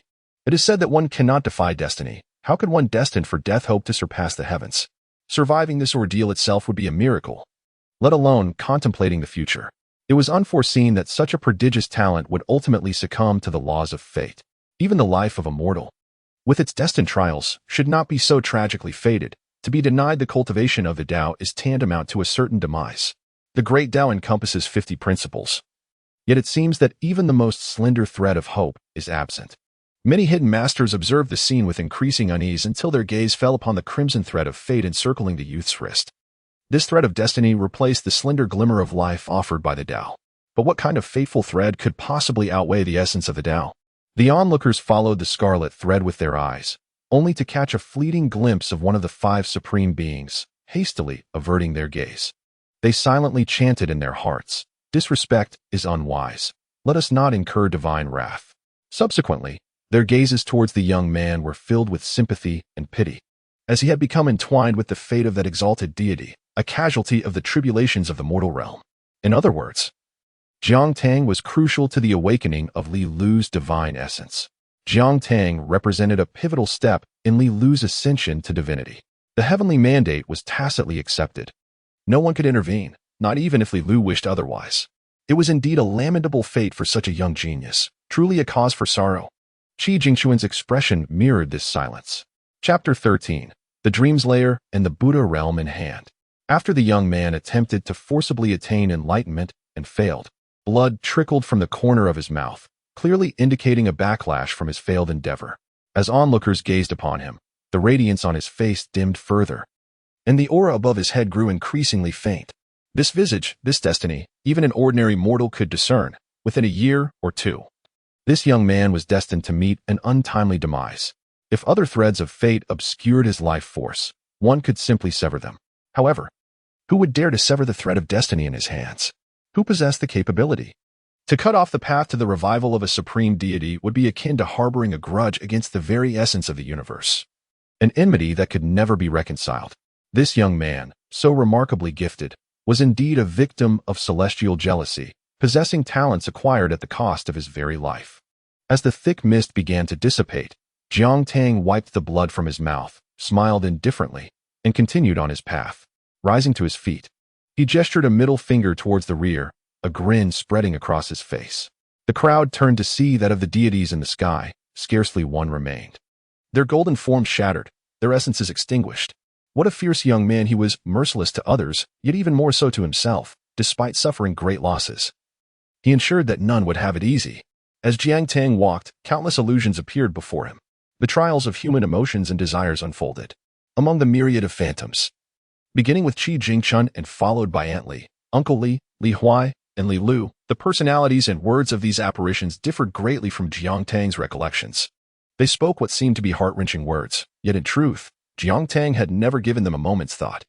The only aspect that piqued his interest lay within the pleasures of the six desires, culinary delights, and beautiful maidens. As enchanting music filled the air, Jiang Tang unhesitatingly took a seat, one hand propping up his neck, the other holding a wine cup, his face radiating contentment as he observed the beautiful dancers perform. It must be said, the dances of this world were truly captivating, transcending mere technique and becoming an art form in itself. Each smile and gesture of the dancers stirred the hearts of onlookers. The spectators gazed down upon the intoxicated young man, reveling in the beauty, their faces adorned with smiles. After all, he was a young man clad in white, brimming with youthful vigor. It was inevitable that the crowd burst into laughter. Never expecting him to falter at this juncture, Qi Jingchun raised an eyebrow slightly, recognizing the normalcy of the situation. A spirited youth, untouched and untrained. How could he possibly resist the allure of beautiful maidens singing and dancing? Yet, it was unexpected that he would stumble at this step. It was truly a matter of fate. As the moment approached and the corridor of illusions began to dissolve, the music concluded. Jiang Tang rose, brushing the dust from his attire, and with a slight bow, remarked, "Thank you, ladies, for your splendid performance." The ethereal dance, like a gentle snowfall, and the graceful movements, akin to a startled dragon, truly constituted an exquisite dance and melody. The dancer within the illusion appeared momentarily taken aback before responding with a smile. "Why not enjoy another performance, young master?" With a slight smile, Jiang Tang replied, "In truth, I do not particularly relish music or dance." "Then why do you linger?" The dancer queried. "I delight in the sight of beauty." The dancer paused once more. "Would you not wish to gaze a bit longer?" "I have looked, and what then?" "I do not hold affection for you. I am merely drawn to your exterior form. There are countless beauties in this world. You are but one among many. Pray tell." "Young master, why did you cast a glance my way earlier?" "Merely to observe, since I am already here to witness the spectacle." Unfazed, Jiang Tang rose and departed. Thereafter, the trials unfolded evenly and without distinction, which Jiang Tang regarded as inconsequential, passing through with ease, until a figure descended from the heavens, exuding supreme authority that rendered Jiang Tang immobile. "Kneel. Take another step forward, and you shall surely perish." Jiang Tang, skeptical, advanced a step, only to be struck down by a torrent of lightning that left him grievously wounded. His eyes, now bloodshot, gazed skyward. "Is this not a tad excessive?" "Excessive? I am the supreme deity. You, a mere mortal, dare to covet divine artifacts, deserving of 1,000 deaths." "Kneel." Jiang Tang, with a smile playing at the corners of his mouth, retorted, "You wish to bar my passage, yet I shall not be deterred. Who are you?" "The path lies beneath my feet. I shall walk as I please. What can you do?" He took another step, and the descending force transformed into flames that scorched all. The searing agony drove Jiang Tang to the brink of madness. With every stride he took, the celestial onslaught morphed into a barrage of blades, frost, fire, and thunderous behemoths, rendering the youth nearly immobile. Yet amid such calamity, he laughed maniacally, eventually achieving a serene composure. The onlookers were perplexed, questioning the source of his mirth, until the dust settled, revealing Jiang Tang shakily rising to his feet, pointing skyward. "Have you ever heard of the Buddha kingdom in one's palm?" The crowd exchanged bewildered glances. And Lu Chun turned to Qi Jingchun. Is this your teaching? Qi Jingchun replied nonchalantly. I am unfamiliar with that term as well. The youth continued, one flower a world. One leaf, a bodhi, within one palm, a kingdom can reside, encompassing all under heaven. Laughter erupted among the crowd. Suddenly, they felt a tremor. The space around them becoming unstable, followed by a dimming of the skies. Lu Chun looked up, his pupils constricting, murmuring, when did he appear? The crowd followed suit, astonished. As Qi Jingshun felt the same stirrings within, Jiang Tang remained silent, gently closing his right hand, all the while stating, thus, it can be called the Buddha kingdom in one's palm. To the eyes of Lu Qin and the others above, the bridge below appeared merely as a speck within the palm, easily observed and manipulated for trials. The youth on the bridge was but a minuscule dot, inconsequential. At that moment, 5 colossal peaks emerged from the heavens, gradually drawing closer. Atop these peaks, a vague visage of a youthful figure could be discerned, gazing down upon them. The boy's lips curled into a slight smile, as if greeting them. Subsequently, his fingers converged, plunging the world into darkness and silence. Jiang Tang chuckled softly. Within this realm centered upon me, I am the protagonist. Dare you act recklessly? Gradually, a rusted sword materialized in front of Jiang Tang. He grasped it, weighing it thoughtfully before chuckling. It is indeed a fine sword, albeit a bit rusted. He returned it to its original place, lamenting, alas, it does not belong to me. What a jest!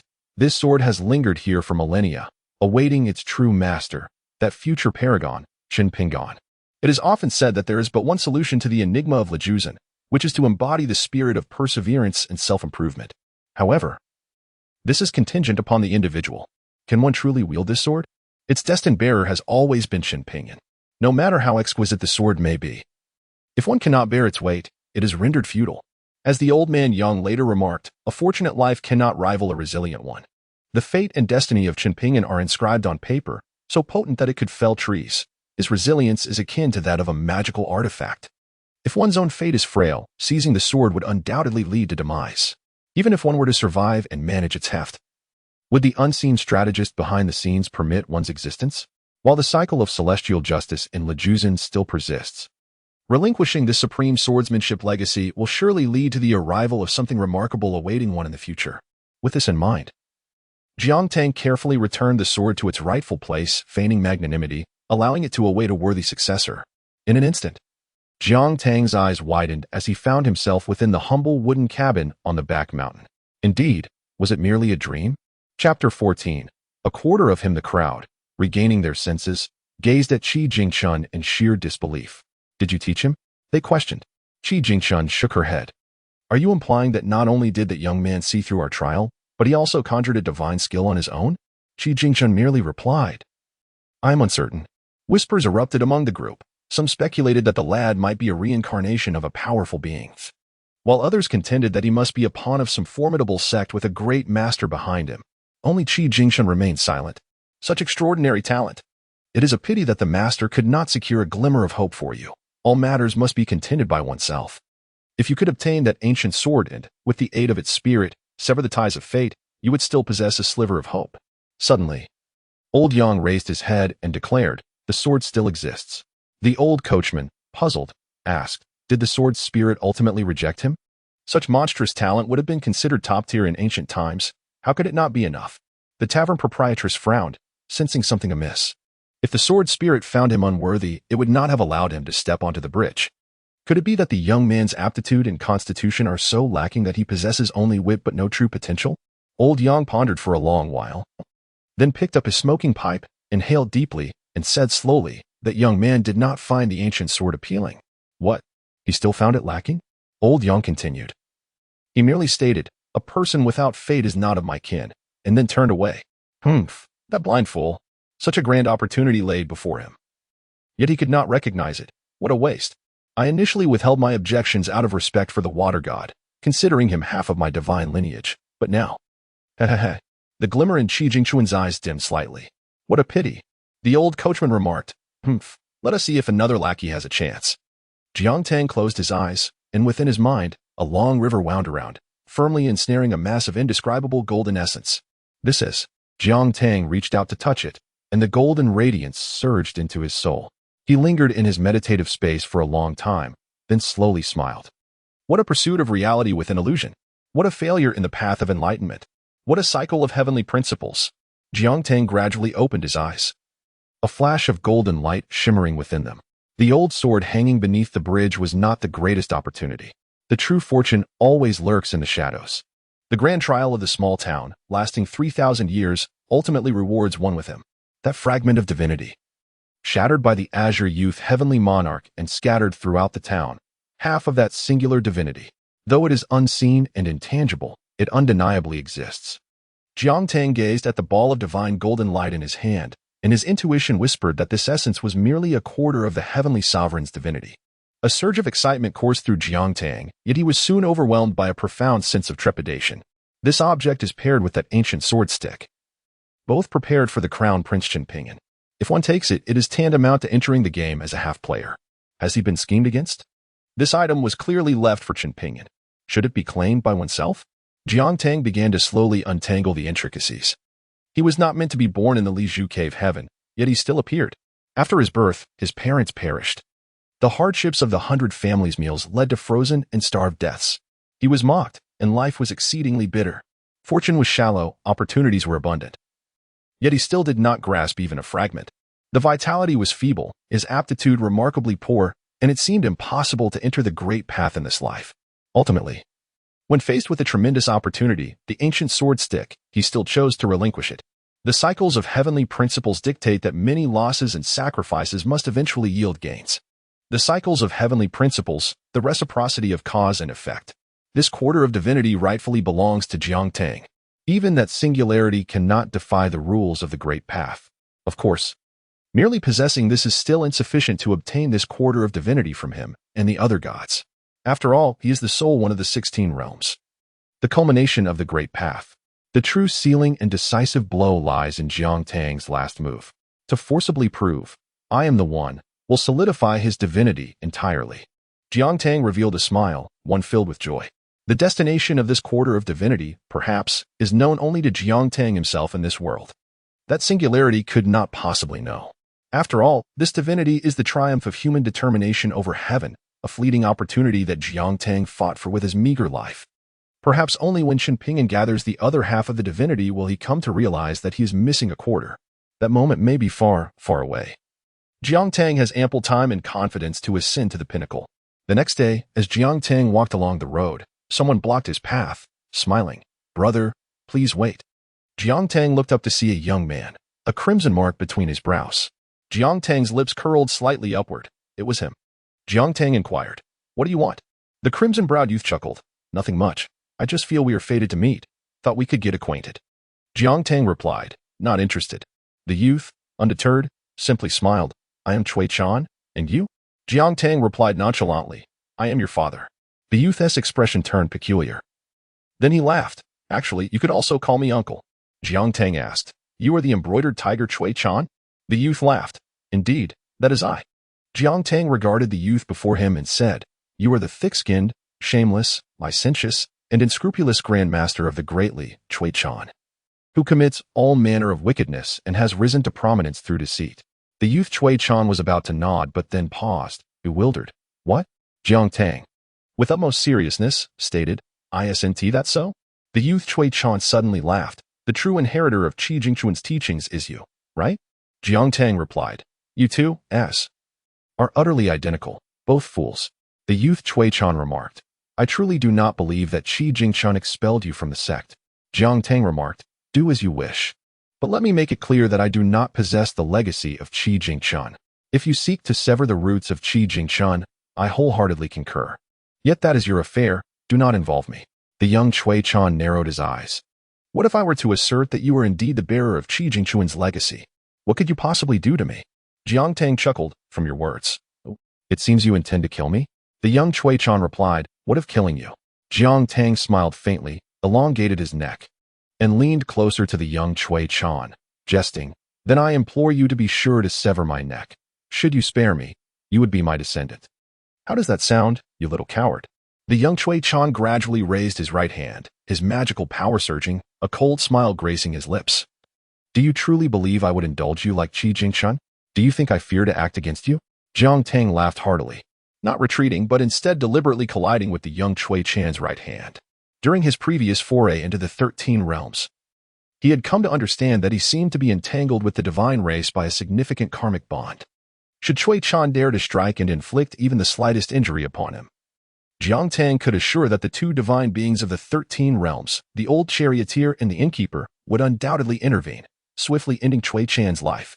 As Jiang Tang approached, the young Chui Chan was initially taken aback, then let out a cold laugh, marking the first time he had witnessed someone willingly courting death. Just as Chui Chan's magical power was about to touch Jiang Tang's neck, an overwhelming sense of dread quietly surfaced within him. Death. Chui Chan's instincts screamed that if he made contact with the youth, his fate would be decapitation, met with divine retribution. Hastily, the young Chui Chan withdrew his magical power, allowing Jiang Tang to collide with him. Chapter 15. The Trials of Youth, the Most Difficult Choices.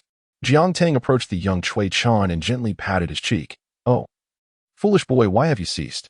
Young Chui Chan smiled.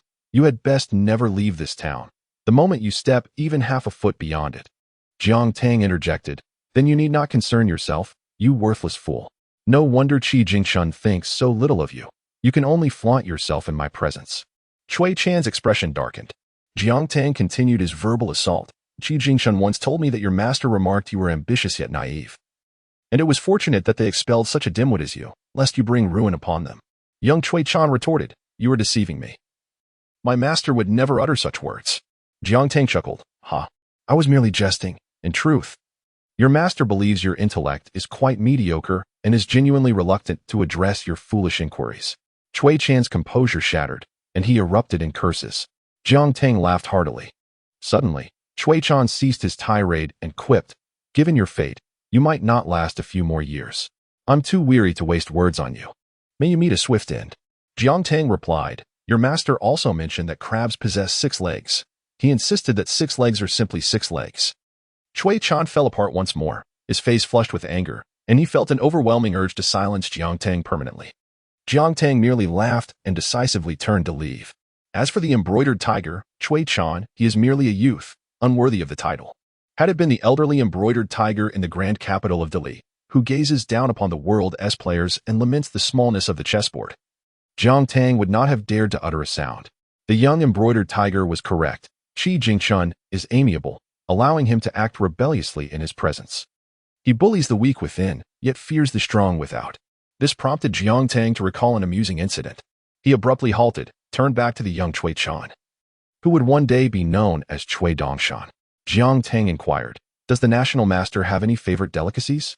Young Chui Chan replied, "None. Mention crabs again, and I shall exhaust my powers to eliminate you."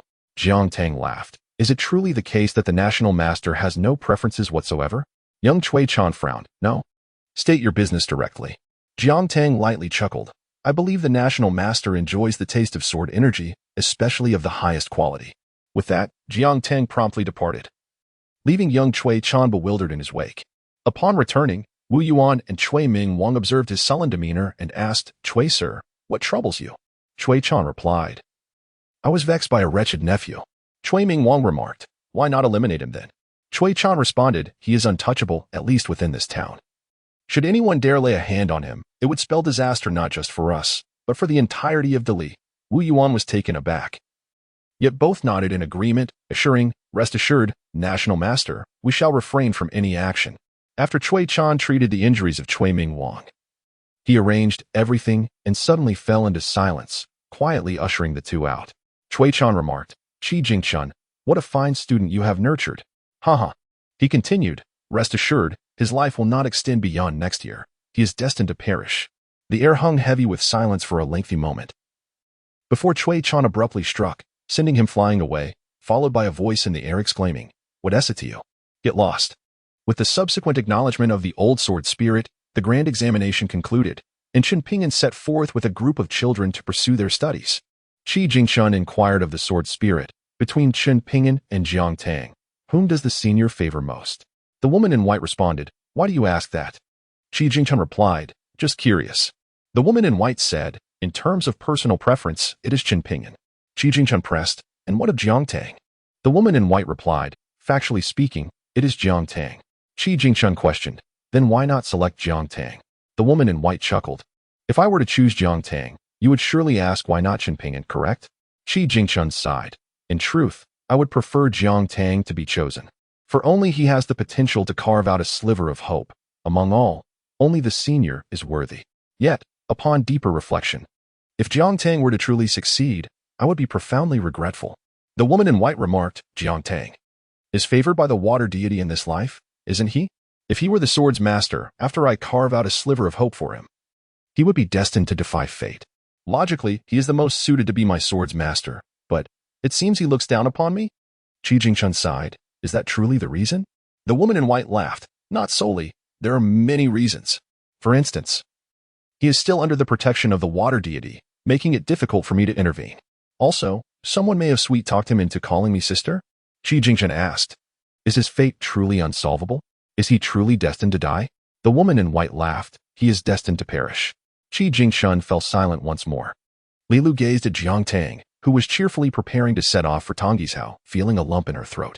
In her eyes, apart from guilt, there lingered a sense of longing. Li Lu implored, Little Jiang, don't go.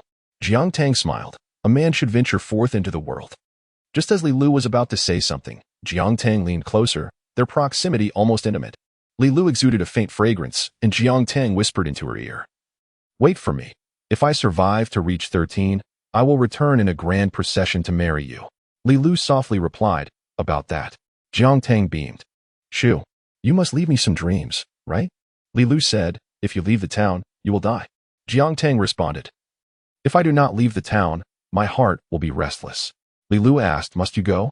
Can you not stay in the town and accompany me? Her words clearly conveyed her feelings to Jiang Tang. The young girl possesses an extraordinary tranquility, her words few yet profound. And the mere fact that she can articulate such thoughts speaks volumes. However, she lacks an understanding of Jiang Tang, and even more so, of the fervent aspirations that reside within the heart of youth. Jiang Tang gazes upward at the sky. This gentle realm is indeed enchanting. Yet it is not suited for him. Remaining in this small town, he may live to the age of 100. Yet should I grow old while you remain forever youthful and beautiful, my fleeting century pales in comparison to your eternal existence. The ensuing reality, undoubtedly, poses a cruel and helpless plight for both of us. Rather than languishing in this town for a century, it is far more advantageous to venture forth in search of a glimmer of opportunity. If I am fortunate enough to survive, that would be splendid. If not, it would also be a relief for Sister Lu. Li Lu clenches her fists, pressing her lips together in silence. After Jiang Tang finishes speaking, he gazes into the distance. The affairs of love, in this world, are characterized by frequent separations and rare reunions. Time swiftly passes, spanning millennia, and the chasm of disparity in realms can easily widen, leaving one to silently witness the demise of the other. The youth's mind is burdened with excessive contemplation, torn between the allure of tenderness and the yearning to venture into distant lands to achieve greatness. Ultimately, he is compelled to choose the latter, wagering on an uncertain hope. In an earlier passage, Cui Chan remarked that the taste of crabs, with 6 legs kneeling and 2 claws, is quite delightful. There is a tale of the old scholar who, in his poverty, had never tasted crabs. When he finally bought some, the vendor, knowing he was inexperienced, sold him crabs with 2 legs missing, leading the scholar to mistakenly believe that crabs possessed only 6 legs. This explains the phrase regarding crabs with 6 legs kneeling and 2 claws. Later, Cui Chan raised the topic of practical knowledge, but the old scholar, having contemplated its merits and shortcomings long before, swiftly dismissed Cui Jun's inquiry. Unwilling to accept this, Cui Chan believed the old scholar to be biased and began to question his knowledge, asking about the significance of the crabs with 6 legs. The scholar, of course, attributed his error to his poverty, refusing to acknowledge any mistakes and reluctant to share the tribulations he endured for Cui Chan's education. In a bid to validate practical knowledge, the scholar engaged in a dispute with the teachings of the sage, and upon his defeat, he imprisoned himself in the Hall of Virtue, toppling the idol. Thus, this became the lifelong quandary for Cui Chan, a burden he carried throughout his existence. Chapter 16. A modest farewell subsequently. Jiang Tang bid farewell to Uncle Li and Aunt Li, expressing his intent to depart. Lier solemnly remarked, when you reach the tranquil hills of Tonggishao, do remember to write to me. Aunt Li also nodded in acknowledgement, adding, should you achieve great success, do not forget about us. Jiang Tang replied with a smile. Rest assured. Meanwhile, Li Huai clung to Jiang Tang's leg, refusing to let him leave. Ultimately, It was Li Lu who intervened, lifting Li Huai by the collar, allowing him to reluctantly release his grip. With reddened eyes, Li Huai implored, "Brother Jiang, you will surely attain greatness." Jiang Tang gently patted Li Huai's head and chuckled. "Then I shall borrow your auspicious words," Li suggested. "Lure, see off young Jiang." Li Lu nodded, and the two of them strolled slowly towards the village entrance. Side by side. As they walked, Li Lu kept glancing at the youth beside her, memories silently resurfacing. As a deity, she was not meant to exhibit excessive emotions towards mortals, yet a certain boy had inexplicably captured her attention. There are individuals or moments that, upon first encounter, stir a profound affection within one's heart. Such emotions arise without clear origin and deepen unabated. Even someone of her divine nature could not withstand the pull of affection. 10 years felt transient to her previous self, a mere blink in time, yet for her current existence, it seemed interminable and imbued with longing. It was because of this youth that she first grasped the concept of time. In years past, Jiang Tang was destined to meet an untimely end. To save him, she had to draw upon the powers of her former life to alter his fate. However, Li Lu did not foresee that from that moment on, her fateful connection would be irrevocably tied to his wrist. Her affection inadvertently became the final straw, extinguishing all hope for the boy's vitality. The youth's feelings were not lost on her. She was acutely aware of his affection. Likewise, he was cognizant of hers. Yet, neither dared to shatter the fragile veil separating them, bound by myriad reasons, his reluctance to accept the present and her fears rooted in the past. One who resists the now, if this affection cannot endure, becomes mere illusion, leaving both with sorrow. The other, apprehensive of the past resurfacing, understood that the tug between divinity and humanity would inevitably place the youth in peril. Li Lu knew that as soon as the boy left the small town, his demise was certain. His fate had always been one of inevitable death. A flicker of survival had once existed, but because of her, that slender thread of hope had vanished. Even as the supreme deity, even as one of the 16 realms, she could not reverse it. For the boy was born a dead child, yet his parents had sacrificed their lives for him, fortuitously landing in the Li family, where Li Huai and Li Lu's great fortune shielded him, allowing him to live until the age of 10. As they reached the village entrance, Li Lu continued to gaze silently at the youth before her. Just as her thoughts drifted, the boy drew closer, and Li Lu initially assumed Jiang Tang had more whispered words to share. Yet, to her surprise, Jiang Tang gently embraced her and softly uttered, "I leave my heart with you." Li Lu pressed her lips together, her gaze slightly misty. "All right, I'm off."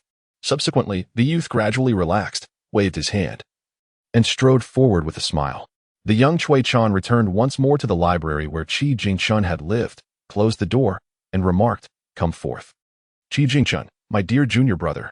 Qi Jingchun retorted, "Speak plainly." Young Cui Chan replied, "It is not me who has matters to attend to, but rather your affairs." Qi Jingchun urged, "Speak." Young Cui Chan announced, "Chen Pingon has departed." Qi Jingchun inquired, "Oh, and then? Do you intend to confront him?" "Suit yourself." Young Cui Chan chuckled. "No, what I mean is, your esteemed disciple, Jiang Tang, has also set out." Qi Jingchun directly asked, "Will you dare to try?" Young Cui Chan smiled. Qi Jingchun remarked, "Are you wagering on my strength?" Cui Chan coldly laughed. "Indeed, I am betting on your capabilities." Qi Jingchun cautioned, "I advise you against reckless actions." Cui Chan retorted, "What if I do act recklessly?" Qi Jingchun challenged, "Shall we see?" Cui Chan commented, "It appears you are more concerned about your disciple than about Chen Pingon." Qi Jingchun explained, "Chen Pingon holds a glimmer of hope, while Jiang Tang is uncertain even of tomorrow. A single misstep could lead to his demise. Is it wrong for me to be more attentive to him?" Cui Chan sneered, "Your self-righteous demeanor is identical to that old scoundrel. If you dislike something, then simply admit it. If you like it, then embrace it. What is with all these lofty principles? I have already excavated your Qi Jingchun's literary pulse. What can you do about it?" Qi Jingchun smiled faintly. "Perhaps you should consider where my literary pulse truly lies. Does Jiang Tang possess even the slightest trace of the literary spirit of the literary sage?" Cui Chan calculated with his fingers, his complexion turning pale as he cursed. "Damn it, Qi Jingchun, you chose Li Baoping? You truly expelled Jiang Tang from your sect? Are you out of your mind?" Qi Jingchun smiled gently, and with a light gesture, the cultivation of young Cui Chan plummeted from the upper 5 realms to the 5th realm of Qi refinement. With a placid gaze, Qi Jingchun said, "You may continue to test your limits." Cui Chan bled from his 7 orifices, his eyes losing focus. Qi Jingchun placed a jade hairpin atop Chen Pingon's head, silently accompanying them on a long journey. While he still possessed a modicum of magical power, Qi Jingchun made his final appearance at the village entrance, catching a glimpse of Jiang Tang from afar. The youth's silhouette was somewhat desolate, overshadowed by a pervasive gloom. The boy, who should have been beaming, bore the weight of melancholy upon his brow. From a considerable distance, Qi Jingchun gently patted the youth's shoulder. A fleeting breeze brushed against Jiang Tang's shoulder, and he turned to look, only to find emptiness behind him. Jiang Tang remained silent and continued onward. Another breeze swept through, reaching Jiang Tang's face, as if the gentle spring wind sought to soothe the sorrow within the youth's heart. Jiang Tang abruptly turned his head again, gazing toward the village entrance, which remained devoid of presence. Astute as he was, he could not fail to deduce that the whispering breeze was indeed Qi Jingchun. A reluctant smile flickered at the corner of the boy's lips, yet ultimately he performed a slight bow, offering a modest gesture of respect as a disciple. QJNGCH offered a subtle smile, gradually dissipating into the realms of heaven and earth. At the village entrance, 10 miles away, someone had long been waiting, an envoy dispatched by old Yang to bid farewell. When Jiang Tiang arrived, he did not behold the supposed white-clad farewell guest. Instead, he encountered a carefree figure, donned in a conical hat and wielding a sword at his waist, a man clad in rough hemp. Jiang Tiang glanced left and right, seemingly oblivious to the shadow beneath the tree, and after a prolonged moment, he decisively turned to leave. Ultimately, the man could not restrain himself and called out, "Hey, young lad, are you not going to greet me if I remain silent?" Jiang Tiang slowly turned back, inquiring, "Who are you?" The man replied, "I'm the one tasked with escorting you to Tiang Yzhu." Jiang Tiang remarked, "You are not the person arranged by old Yang." The man retorted, "How do you know I am not?" Jiang Tiang stated, "I can see it clearly." The man countered, "That is nothing but sheer nonsense. How could I not be?" Jiang Tiang's gaze flicked toward the man, the corners of his mouth twitching slightly. The conical hat, the sword at his side, the casual demeanor, and the shamelessness were all traits that Jiang Tiang recognized all too well. Who else could it be but that formidable individual? Jiang Tiang inquired, "What is your name?" The man replied, "Ing Liang, though you may also call me Ing B Tiang." Jiang Tiang asked, "Very well, when shall we depart?" Ing Liang responded, "Do you believe me just like that?" Jiang Tiang pressed, "Are we going or not?" Ing Liang chuckled lightly, "You are quite the amusing little fellow. We shall wait for someone." Chapter 17. The journey of cultivation. Chen Ping'an and his companions departed from the village, where two figures loomed in the distance. A robust man adorned with a conical hat and a long blade at his waist, accompanied by a youth clad in gray cloth. The man inquired, "You are Chen Ping'an, correct?" "Greetings, I am a Liang," with Yang signifying kindness. The ensuing narrative unfolded in a manner strikingly reminiscent of previous lives. A Liang tended to a group of children, including himself. Yet, he consistently preferred solitude, lingering at the rear, silent and withdrawn. He refrained from conversing with anyone, even during meals or sleep, always alone. Several times, Li Huai and Li Baoping contemplated approaching him, but Jiang Tang signaled them to refrain, and they complied. Gradually, Jiang Tang's presence diminished to near invisibility. The subsequent events were straightforward. An assassin from the Great Li dynasty attempted to strike, only to be thwarted by a Liang. Along their journey, a cacophony ensued. As an outsider, Jiang Tang observed the trivial squabbles with mounting frustration. It was fortunate that Chen Ping'an possessed a temperament capable of enduring such trivialities. Had the roles been reversed with him, Zhu Lu and Zhu He, if they managed to survive a single day, it would indeed attest to Jiang Tang's remarkable patience. Jiang Tang inquired of a Liang, "How much longer until we reach Tongya continent?" A Liang replied, "Patience, once Chen Ping'an and the children arrive at the Great Li capital. I shall employ my magic to transport you swiftly to Tongya continent." After a moment of contemplation, Jiang Tang nodded in agreement. A slower pace would allow him the opportunity to delve into the intricacies of that quarter of divinity, how to wield and cultivate it. Throughout Chen Ping'an's cultivation journey, he had always passively engaged with divinity, as if being led by the nose. In stark contrast, Jiang Tang actively retained divinity by his side.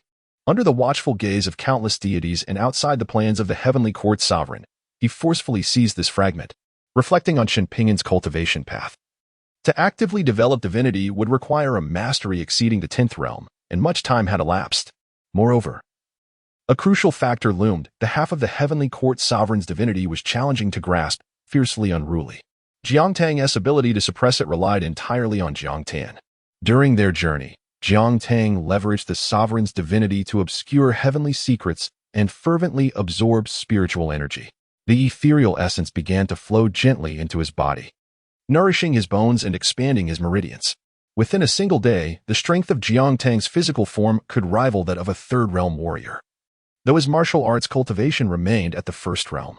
Concurrently, his qi cultivation ascended to the first realm as well, while Jiang Tang diligently followed the group in silence. He was bewildered as Zhu Lu managed to shift the conflict onto him. In a fit of rage, Zhu Lu confronted Shen Pingyan, saying, "There are already too many of us. Why bring along a mere corpse?" Jiang Tang chuckled softly and turned to look back. He did not direct his gaze at Zhu Lu, but rather raised an eyebrow at Zhu He, conveying a clear message. "Does your family lack manners?" Jiang Tang's glance felt like a slap to Zhu He's face, rendering him instantly crimson, prompting him to reprimand Zhu Lu. However, Zhu Lu remained unfazed, merely pouting dismissively. Jiang Tang turned to glance at his quiet junior sister, Li Baoping, who had been silently standing beside Shen Pingyan. Among his peers in the small town, the only person he could engage with, aside from Li Huai, was this junior sister. Jiang Tang was particularly attentive to her, driven not only by Qi Jingxuan's instructions, but also by Li Baoping's remarkable intelligence. Her quirky and spirited nature was undeniably endearing. In terms of academics, Jiang Tang often lent his assistance to this promising future female master of the Haoran school, such as helping her copy texts and playfully deceiving Qi Jingchun. When Li Baoping affectionately called him senior brother, he readily acknowledged her as junior sister. Their relationship was thus quite familiar. Jiang Tang cast a glance at Zhu Lu, his expression neutral, signaling a clear message. "Do not provoke me. I have no interest in getting to know you, and I advise you to keep your distance, lest you face the consequences."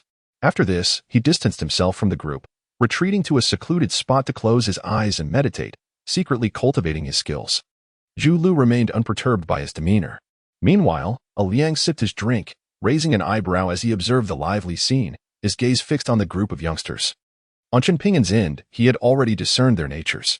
Lin Shuyi and Li Baoping were both astute, while Li Huai possessed extraordinary fortune. Yet, Jiang Tang remained an enigma, difficult to gauge as either good or bad. After a period of travel, Jiang Tang's pace of cultivation accelerated remarkably. In just over half a month, he advanced from the first realm of qi refinement to the third. Such rapid progress would be astonishing to outsiders and exceeded Jiang Tang's expectations. However, this was to be expected, as practitioners of qi refinement were distinct from other cultivators.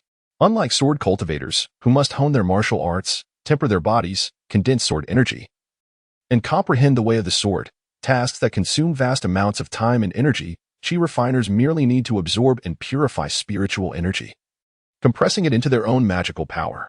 Once their magical power is perfected, a breakthrough in realms occurs naturally, allowing qi refiners to cultivate at a pace far superior to sword practitioners. Conversely, the combat prowess of sword cultivators far exceeds that of qi refiners. In a confrontation of equal realms, a single sword practitioner could effortlessly best a dozen qi refiners. With the assistance of divinity, Jiang Tang's martial arts cultivation appeared to stagnate, focusing solely on the physical form while neglecting martial prowess.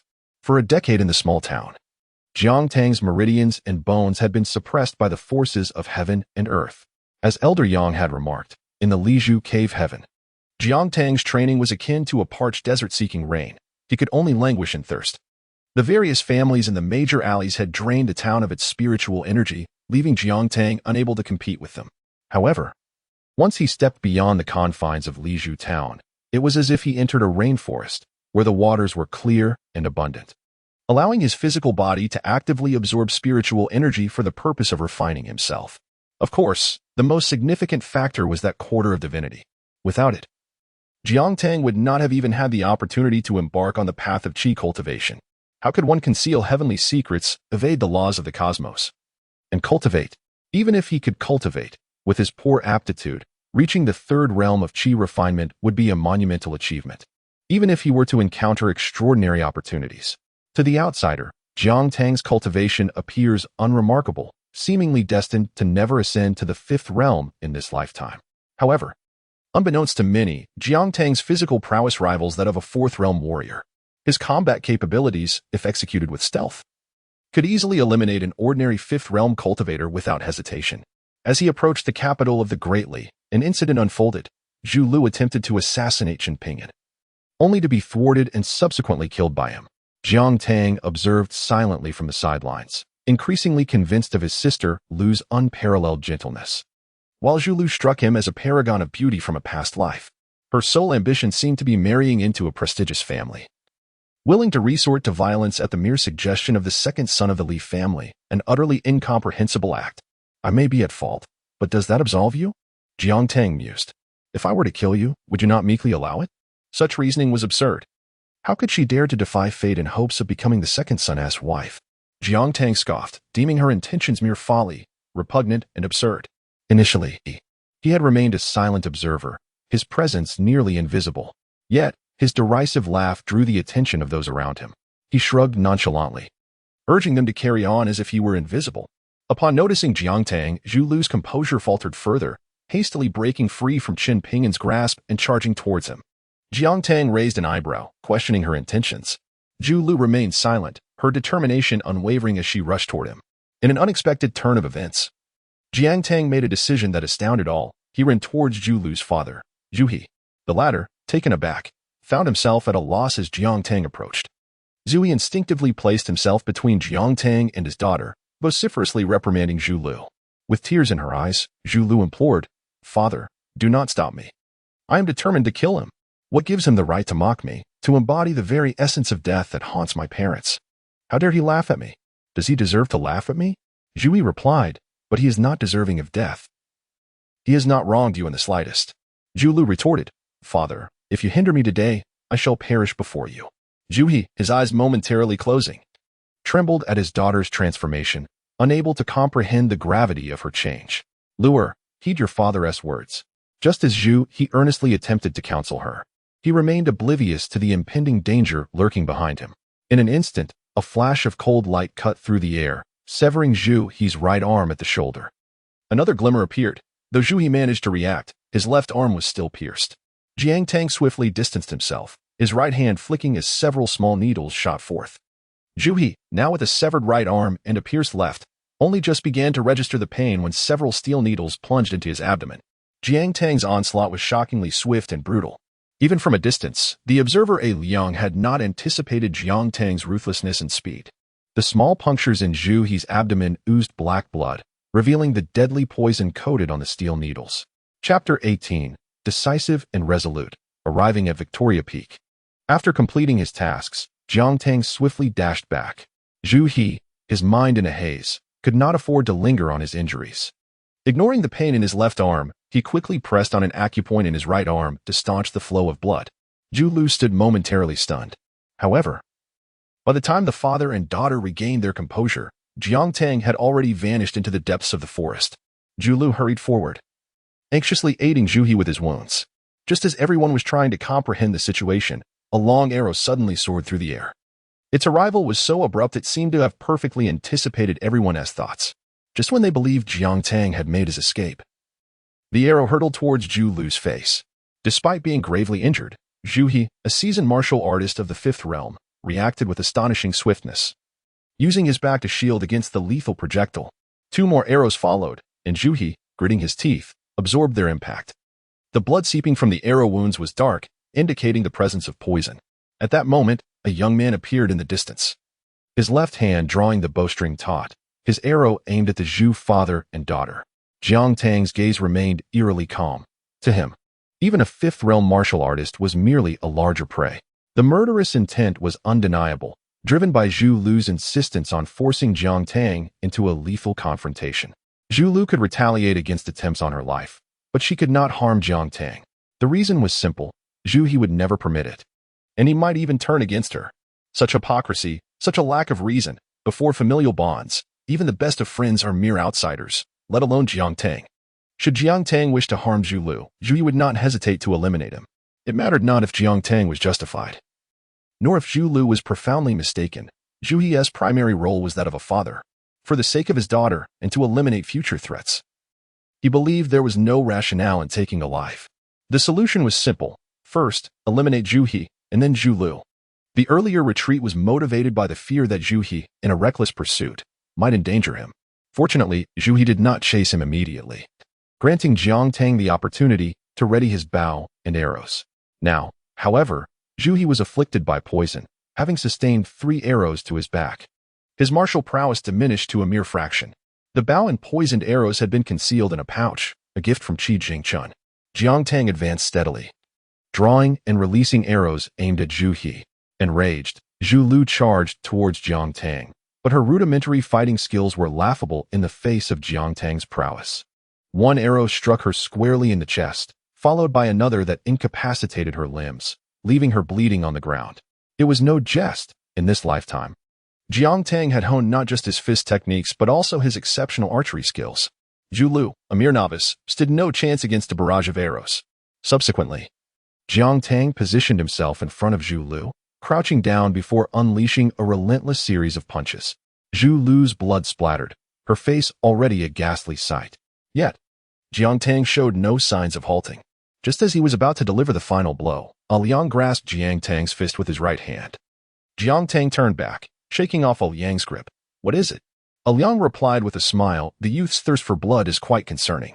Jiang Tang retorted, "She sought to kill me. I shall return the favor. What concern is that of yours?" Liang paused, seemingly caught off guard, yet he pondered, "What of Zhu He?" Jiang Tang fixed his gaze on Liang. "She intends to end my life, and I wish to do the same. Zhu He will undoubtedly side with her unconditionally. If I kill Zhu He, is that a problem? Answer me." Liang scratched his head, letting out a sigh. "You are still quite young. Such a heavy heart for killing will do you no good." Jiang Tang responded with a grave tone. "My issue lies in the fact that she wishes to kill me, and I wish to kill her. What business is it of yours, you fool?" Liang fell momentarily silent but still stood in front of Jiang Tang. Jiang Tang pressed on. "Are you suggesting that you will assist her?" Liang clarified. "That is not my intention." Jiang Tang challenged. "Then why did you not intervene to stop her when she attempted to kill me? Now that I have triumphed, you wish to obstruct me? Are you pretending to be some virtuous saint?" Liang found himself at a loss for words once more. Jiang Tang spoke with unrelenting disdain. "You are truly a hypocrite. Do you believe that anything you deem wrong in this world is indeed wrong? Zhu Lu seeks my life, yet I cannot reciprocate? What kind of logic is that?" Liang remained silent. Jiang Tang cast a glance at Liang, a smirk creeping onto his lips. "I know who you are. Qi Jingchun inadvertently mentioned you to me. I have pieced together various matters and can surmise your true identity. I previously wondered if you are a friend of Qi Jingchun. Why do you not assist him in avenging his grievances? If you are a close ally of the sage of literature, why did you not step forward to create chaos when the sage penetrated the merit forest? You regard me with such condescension, claiming it is to test me and provide me with opportunities.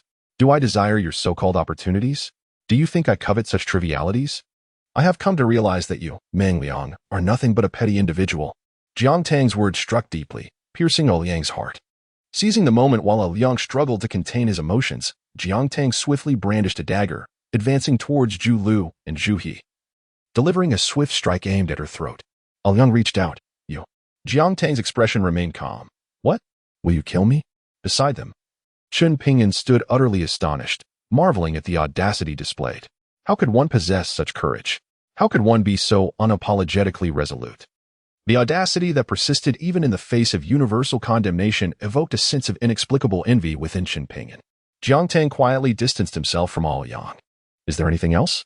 If not, let us continue on our journey." Liang cast a glance at Jiang Tang, sighed, and chose to remain silent, continuing his journey with Chen Pingyan and the others. However, the atmosphere was palpably tense.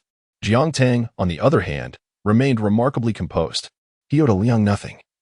And did Liang's friendship mean anything to him? Liang was indeed formidable, but what did that have to do with him? Liang's strength was his own. It did not equate to Jiang Tang's prowess. Jiang Tang's inner maturity far surpassed that of a mere 3-year-old. In this world, the concept of reliance on others held no value. Chen Pingyan, despite his significant background, had faced relentless bullying at the onset of his travels. True strength, after all, was the fundamental essence. Jiang Tang inquired of Liang how much longer their journey would take. Liang replied, "1 day hence." Without further ado, Jiang Tang resolutely turned and departed.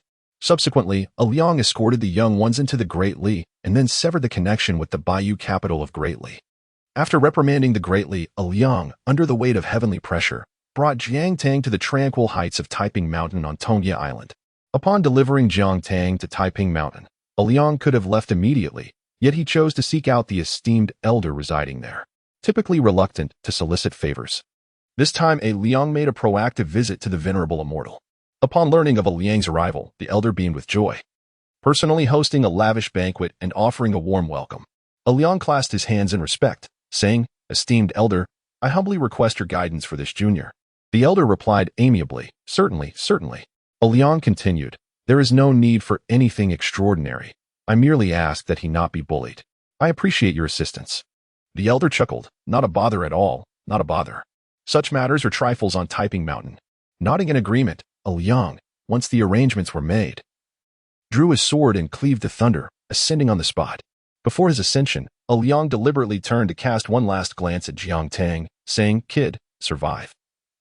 If you dare to confront me again, be prepared for the consequences." His voice echoed throughout Tongya Island. A stark warning. Should this lad face even the slightest injustice on Typing Mountain, he vowed to annihilate his entire family. Having spoken, Liang revealed his formidable cultivation, reaching the pinnacle of the 13 realms and soaring into the skies. Only a singular, poorly gifted youth remained behind. Throughout Tongya Island, members of various noble families and sects meticulously memorized the young lad's visage. This individual was not to be trifled with. As Liang ascended to inquire about the sword, he couldn't help but smile wryly. This young man possessed all the flaws of Cui Chan and Qi Jingshun combined: vengeful, cunning, treacherous, and utterly relentless. With one glaring trait, an explosive temper. Especially when he displayed a disdainful demeanor, he bore an uncanny resemblance to the former Qi Jingshun, nearly disrupting Liang's own sword heart. Jiang Tang remained calm below, his gaze steady. Chapter 19. The senior sister and the junior brother. Regarding Liang's actions, Jiang Tang did not dwell on them extensively. Liang's treatment of him was merely a reflection of his connection to Qi Jingshun, the revered elder of Taiping Mountain. The old immortal scrutinized Jiang Tang with keen interest and beckoned him closer. The elder inquired, "What do you wish to learn?" "Longevity." "Haha. That requires an extraordinarily elevated state of being to attain." "What else?" "Invincibility." "Haha. That too demands an exceedingly high level of cultivation." The elder gestured toward an elderly Taoist beside him and asked with a smile, "Which one would you like to take as your master?" Jiang Tang performed a respectful bow and replied, "I shall defer to your guidance, revered elder." The elder chuckled, "Do you prefer someone more stern or a bit more amiable?" "Amiable. Would you like one with higher cultivation or one of lesser skill?" "One with higher cultivation." "Would you prefer to learn swordsmanship or the Taoist arts?" "Both." The elder laughed heartily. "Very well. I shall take you as my disciple today." Jiang Tang was taken aback. "Me?" The elder affirmed, "Indeed." Jiang Tang, maintaining a calm demeanor, replied, "If it is merely due to Liang's influence, you need not trouble yourself. I am well aware of my own limitations." The elder, with a twinkle in his eye, responded, "No, guess why I have chosen you as my disciple." Jiang Tang pondered briefly and shook his head. The elder continued, "Because your fate is frail, others cannot hold on to you." Without hesitation, Jiang Tang knelt, paying his respects to his master. The elder hurriedly assisted him to his feet. "Do not rush. It is merely a title, a matter of reputation. Ultimately, it will depend on your own abilities. I can only ensure that while you are on Taiping Mountain, you shall be safe and free from harm. As for secret teachings and resources, that will depend on your own efforts. I cannot guarantee much, but fairness is paramount here. As long as you possess talent, the resources shall be boundless." Jiang Tang understood and bowed again, expressing gratitude to his master. The elder stated, "According to the rules of Taiping Mountain, you must first start as an outer disciple. The esteemed elders present here once did the same. Do you have any objections?" Jiang Tang replied, "The disciple has no objections." The elder continued, "Very well. I am often occupied with slaying demons, retreating for meditation, and alchemy, leaving little time to instruct you. I shall assign a senior sister to take care of you. Is that acceptable?" Jiang Tang nodded. "The disciple accepts." The elder smiled. "Excellent. Your subsequent path of cultivation will be guided by your senior sister, though you may need to endure her peculiar temperament." Jiang Tang clasped his hands in acknowledgement. The disciple can manage. The elder observed Jiang Tang's obedient demeanor with satisfaction and nodded approvingly. "Now, wait here for your senior sister." The numerous elders of Taiping Mountain gradually vanished. After several hours, a sword-wielding female Taoist appeared in the hall, possessing an exquisite appearance. With radiant energy, the female Taoist inquired, "Are you my junior brother?" Jiang Tang bowed, affirming, "Indeed, I am." The female cultivator scrutinized Jiang Tang, finding him rather decent in appearance, though lacking in innate talent. However, she was quite taken with his eyes. "Come along," she said, gripping Jiang Tang's shoulder, and in an instant, they vanished. Several months later, Jiang Tang found himself enduring an early morning sword practice with his senior sister, Huang Ting. With a wry smile, he remarked, "Senior sister, I've told you before that I lack the aptitude for cultivation." Huang Ting shot him an exasperated glance. "Enough of your excuses, practice your swordplay. Your talent in swordsmanship is commendable and nearly rivals my own. The techniques I teach you, you grasp with ease. I cannot allow your potential to go to waste." Jiang Tang replied, "Senior sister, you possess remarkable skills. It would be wiser for you to seclude yourself and break through to the Jade Purity realm rather than squander time on me. Besides, there are many younger disciples awaiting your guidance. It is unnecessary to be fixated on me." Huang Ting playfully flicked Jiang Tang on the forehead. "Do you think breaking through to the Jade Purity realm is a simple feat? Do you think I wish to waste time on you? The breakthrough to the Jade Purity realm is not achieved in a day, but rather through moments of profound understanding. Furthermore, am I not fortunate to invest my time in you? Were it not for your pure heart and lack of desires, coupled with your identity as my junior brother, do you think I would bother?" Jiang Tang mumbled under his breath, "You seem quite unwilling." Huang Ting gave his head another firm tap. "Get moving, focus on your training. When you reach the third realm, I will take you down the mountain to vanquish demons and uphold justice, roaming the world." Jiang Tang sighed, "Understood." Huang Ting tossed him a large bag of herbs and a gourd of elixirs. "Consume these swiftly and train. You are still at the first realm." Jiang Tang hesitated. "Senior sister, these are your resources. It seems inappropriate for me to take them. The master will scold you." Huang Ting replied, "I am on the verge of the Jade Purity realm. They are ineffective for me. You may use them, though your cultivation aptitude truly is lacking. I advanced from the first to the sixth realm in merely a year."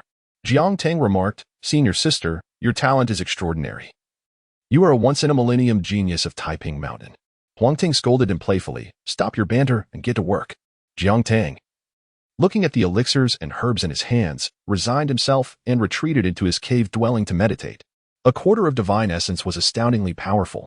He swiftly absorbed spiritual energy, refined his mana, stabilized his mind, forcibly detached his emotions, enhanced his combat prowess, absorbed the medicinal properties, and eliminated impurities from the elixirs. For him, these were mere trifles. Jiang Tang had a premonition that he had barely scratched the surface of developing this power. Concealed within, his cultivation was at the fifth realm of Qi training, and under Huang Ting's tutelage, his progress was rapid, his foundation solid, and his physical prowess comparable to that of a fifth realm warrior. Jiang Tang traversed the great circulation, continually nourishing his meridians and bones. After inspecting his physical form, he seemed to sense something lurking within the dragon bone at his back. Jiang Tang, wielding divine control, extracted the enigmatic essence, a flicker of perplexity crossing his golden eyes. The soft substance in his grasp seemed to embody divinity. Whose essence was it? Who bestowed it upon him? Suddenly, a phrase flashed through Jiang Tang's mind. The Eastern King Qing Tong, fragmented divinity. He swallowed hard. How did the essence of that old man, Yang, end up with him? It was evident that this divinity had been forcibly severed. Who, apart from that esteemed lady, would dare to undertake such an act? Hastily, Jiang Tang returned the divine fragment to the dragon bone. He was not foolish. The reason this essence resided within him was simple. It was a safeguard provided by Sister Lu for his protection. To consume it would inevitably unveil secrets and information. The mountain winds of Taiping Mountain had indeed been delightful over the past few months, regardless of their cultivation level. All disciples referred to him as little uncle or little elder brother. As for Huang Ting, he would often drag Jiang Tang down to the tavern for a drink. Daily, the sight of the pair, one large, one small, traversing the mountain, indulging in libations, was a common occurrence, with titles of senior sister and junior brother exchanged freely. These months of cultivation had been the most carefree and joyous days of Jiang Tang's life, devoid of schemes and excessive contemplation, merely following his senior sister, relishing in the pleasures of life. Chapter 20. The Flaws of Divinity and the Malice of the Abyss. Time flows inexorably, and several months have passed. At this moment, Jiang Tang has already ascended the mountain for half a year. Upon his arrival, the outer disciples salute him and his senior sister. "Greetings, Uncle Master. Greetings, Uncle." The senior sister, accustomed to this, smiles and nods in acknowledgement. Jiang Tang, however, displays a rather indifferent demeanor, merely raising his hand in a casual gesture without further elaboration. His temperament is notably aloof, preferring solitude over crowds. In stark contrast, Huang Ting thrives in bustling, lively environments. She remarks, "Since your ascent, You have diligently practiced. Your cultivation must be nearing the third stage. Am I correct? Jiangtang nods slightly. Having reached the sixth stage of qi refinement and the sixth stage of martial mastery through countless elixirs and spiritual herbs accumulated over the past months, the divine essence within him is indeed formidable. Yet Jiangtang senses that this essence is quietly assimilating him, subtly guiding him towards the path of divinity. In his previous life, Chun Pingon exerted tremendous effort to suppress only half of it. Though Jiangtang possesses merely a quarter of this divine essence, it is sufficient to lead to his assimilation. Before achieving divinity, one must forge a golden body. Jiangtang's physique continuously refines towards the direction of a martial deity. Furthermore, within his heart, fragments are quietly reassembling. His mental state grows increasingly ruthless, his eyes slowly acquiring a hint of golden hue. Jiangtang sighs, caught in a dilemma. His ideals inform him that this essence must not be employed, lest he transforms into another being. Yet reality dictates that without it, how can he cultivate? Lacking divine essence, he would remain trapped in the lower realms, forever unable to transcend the board, let alone become a player. Huang Ting gazes at Jiangtang, blinking inquisitively. Little junior brother, do you harbor concerns? Jiangtang replies, no. Huang Ting playfully flicks his forehead and retorts, you say no, yet your brows are furrowed like mountains. Jiangtang shakes his head, insisting, I truly do not. I am merely deep in thought. Huang Ting pats his back reassuringly, do not fret. Every cultivator of Taiping Mountain must endure this trial. Entering the abyss invites malice into one's being, testing the body. This malice seeps into the heart, demanding perseverance. However, once one surpasses this hurdle, it greatly aids in solidifying one's heart and body for future cultivation. Little junior brother, if you endure, I assure you will easily enter the fourth stage. Jiangtang inquires, is it painful? Not at all. In my day, I thrived in the abyss. Jiangtang interjects, yet I have heard that you nearly perished within? Huang Ting shoots him a fierce glare, who told you that? Utter nonsense. Jiangtang asserts. The entire Taiping Mountain is aware. Unable to counter Jiangtang's claim, Huang Ting resorts to playfully tapping his head. Are you still daring to retort? Jiangtang replies. I merely speak the truth. Huang Ting gives him another light tap. Silence. Huang Ting escorted Jiangtang to the summit of Taiping Mountain, where he informed the Grandmaster of the situation. The Grandmaster nodded, saying, very well, proceed with caution. Huang Ting, remember to wait outside the abyss and look after your junior brother. Huang Ting nodded, reassuring him, rest assured, with me here, my junior brother will be safe. In the valley of Taiping Mountain, there lay a vast well, resembling a celestial chasm. The mouth of the well was immense, and its depths were unfathomable. Engulfed in profound darkness, a winding, precarious staircase had been hewn into the well's walls, descending into the abyss. As Jiangtang's gaze penetrated deeper, he realized the well was devoid of light, with intermittent cries from demonic creatures echoing from its depths. Huang Ting stood at a distance, gesturing for Jiangtang to approach the staircase. As Jiangtang cautiously descended a step, a chilling and potent malevolence surged into his energy center like a tidal wave. In that instant, he felt as though countless ice shards pierced through every meridian in his body, an excruciating pain radiating throughout him. His complexion turned ghastly pale, beads of sweat forming on his forehead. The malevolent energy rampaged through his meridians, recklessly assaulting his dantian, as if his spine were being torn apart. He braced himself against the wall, struggling to maintain his balance. The faint malevolence within the well was indeed terrifying. For cultivators entering the well, the consequences could range from chaotic energy disturbances to succumbing to madness, severing their path to enlightenment. Jiangtang was compelled to harness his divine essence, which allowed the malevolence to be absorbed similarly to spiritual energy. The purified and filtered malevolence no longer bore the icy violence it once had. Instead, it flowed gently into his body, fortifying his meridians and vital organs. However, the unrefined malevolence continued to ravage Jiangtang's physical form, invading his mental state. As it simultaneously repaired and destroyed, Jiangtang found himself in a living hell, ultimately succumbing to unconsciousness. When he awoke, he was seated beside a table in a tavern at the foot of the mountain. Huang Ting, sipping wine, looked at him with a smile. Oh, you're awake? Come, have some wine and food. Jiangtang propped his head up, asking, senior sister, how long was I out? Huang Ting popped a peanut into her mouth, replying, not long. Nearly half a day. It's still noon. Jiangtang sighed, feeling utterly drained, and reclined backward. Huang Ting, with a teasing smile, remarked, "What? Were you hoping to sleep until evening and everything would be fine?" Jiang Tang's tone reflected his despair. "Of course I would." That malevolence felt like a dull knife slicing through flesh. It was unbearable. Huang Ting chuckled. "I must say, your performance exceeded my expectations. You actually endured 3 incense sticks worth of time. Usually, when I ask you to practice your swordplay, you slack off, claiming you're exhausted and your hands are about to break. Yet this time, with the malevolence invading your body, you remained silent and did not flee." Jiang Tang's expression was stoic. "Do you think I wanted to? Once that malevolence entered my body, I was immobilized, unable even to speak." Huang Ting laughed heartily, taking a sip of her drink. "Do you know why?" Jiang Tang inquired. "Is it not because of the malevolence entering my body?" Huang Ting remarked, "Indeed, I forgot to mention that you merely need to remain by the well's edge. There is no necessity to ascend the steps, for the malevolent energy at the well's mouth is significantly lower than that upon the steps." Jiang Tang, incredulous, sprang up from his chair with a sudden motion, fixing a fierce gaze upon Huang Ting. "Are you jesting with me, senior sister?" Huang Ting waved her hand dismissively. "Not at all. I merely sought to stimulate you, given your usual lack of diligence and practice. I did not anticipate your spirited response." With a narrowed gaze, Huang Ting added, "By the way, it was your senior sister who personally carried you down the mountain. Are you not moved?" Jiang Tang reclined back in his chair, muttering to himself, "It's over. It is no longer pure." Chapter 21. Divine Assimilation, Destiny's Calamity for the past month. Jiang Tang has endured a torment akin to death itself. Each morning, he would endure the baptism of malevolent energy, succumbing into unconsciousness, only to awaken at noon. The cycle continued in the afternoon, leading to another fainting spell, followed by a return to consciousness in the evening.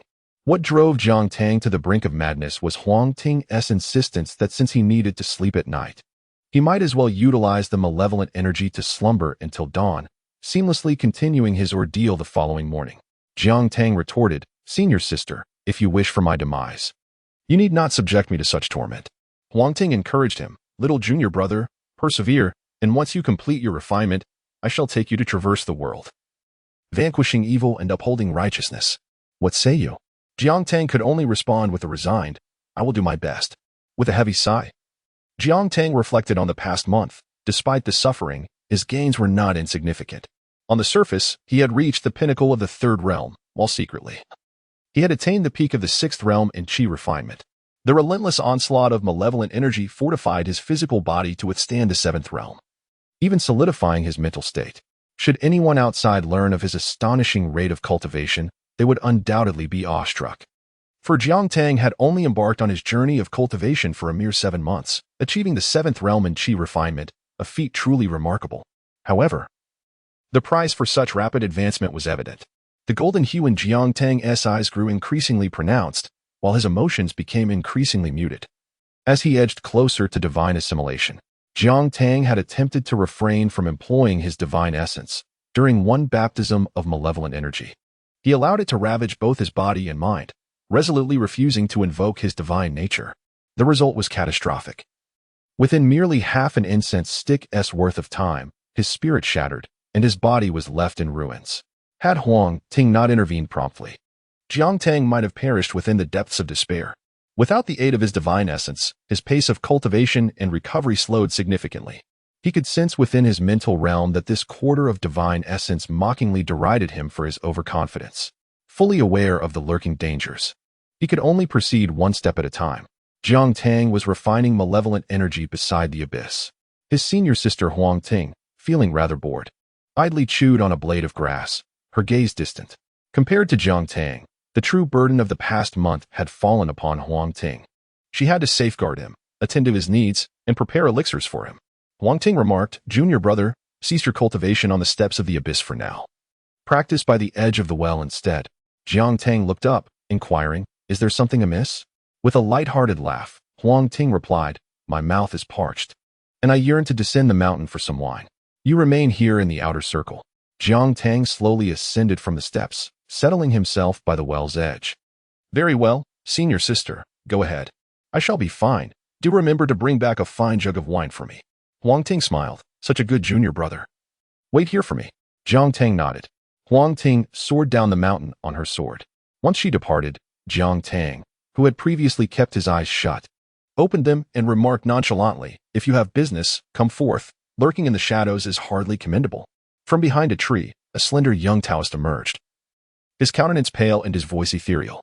"Junior brother, you possess quite the skill. My concealment technique is difficult even for those at the 13th realm to uncover.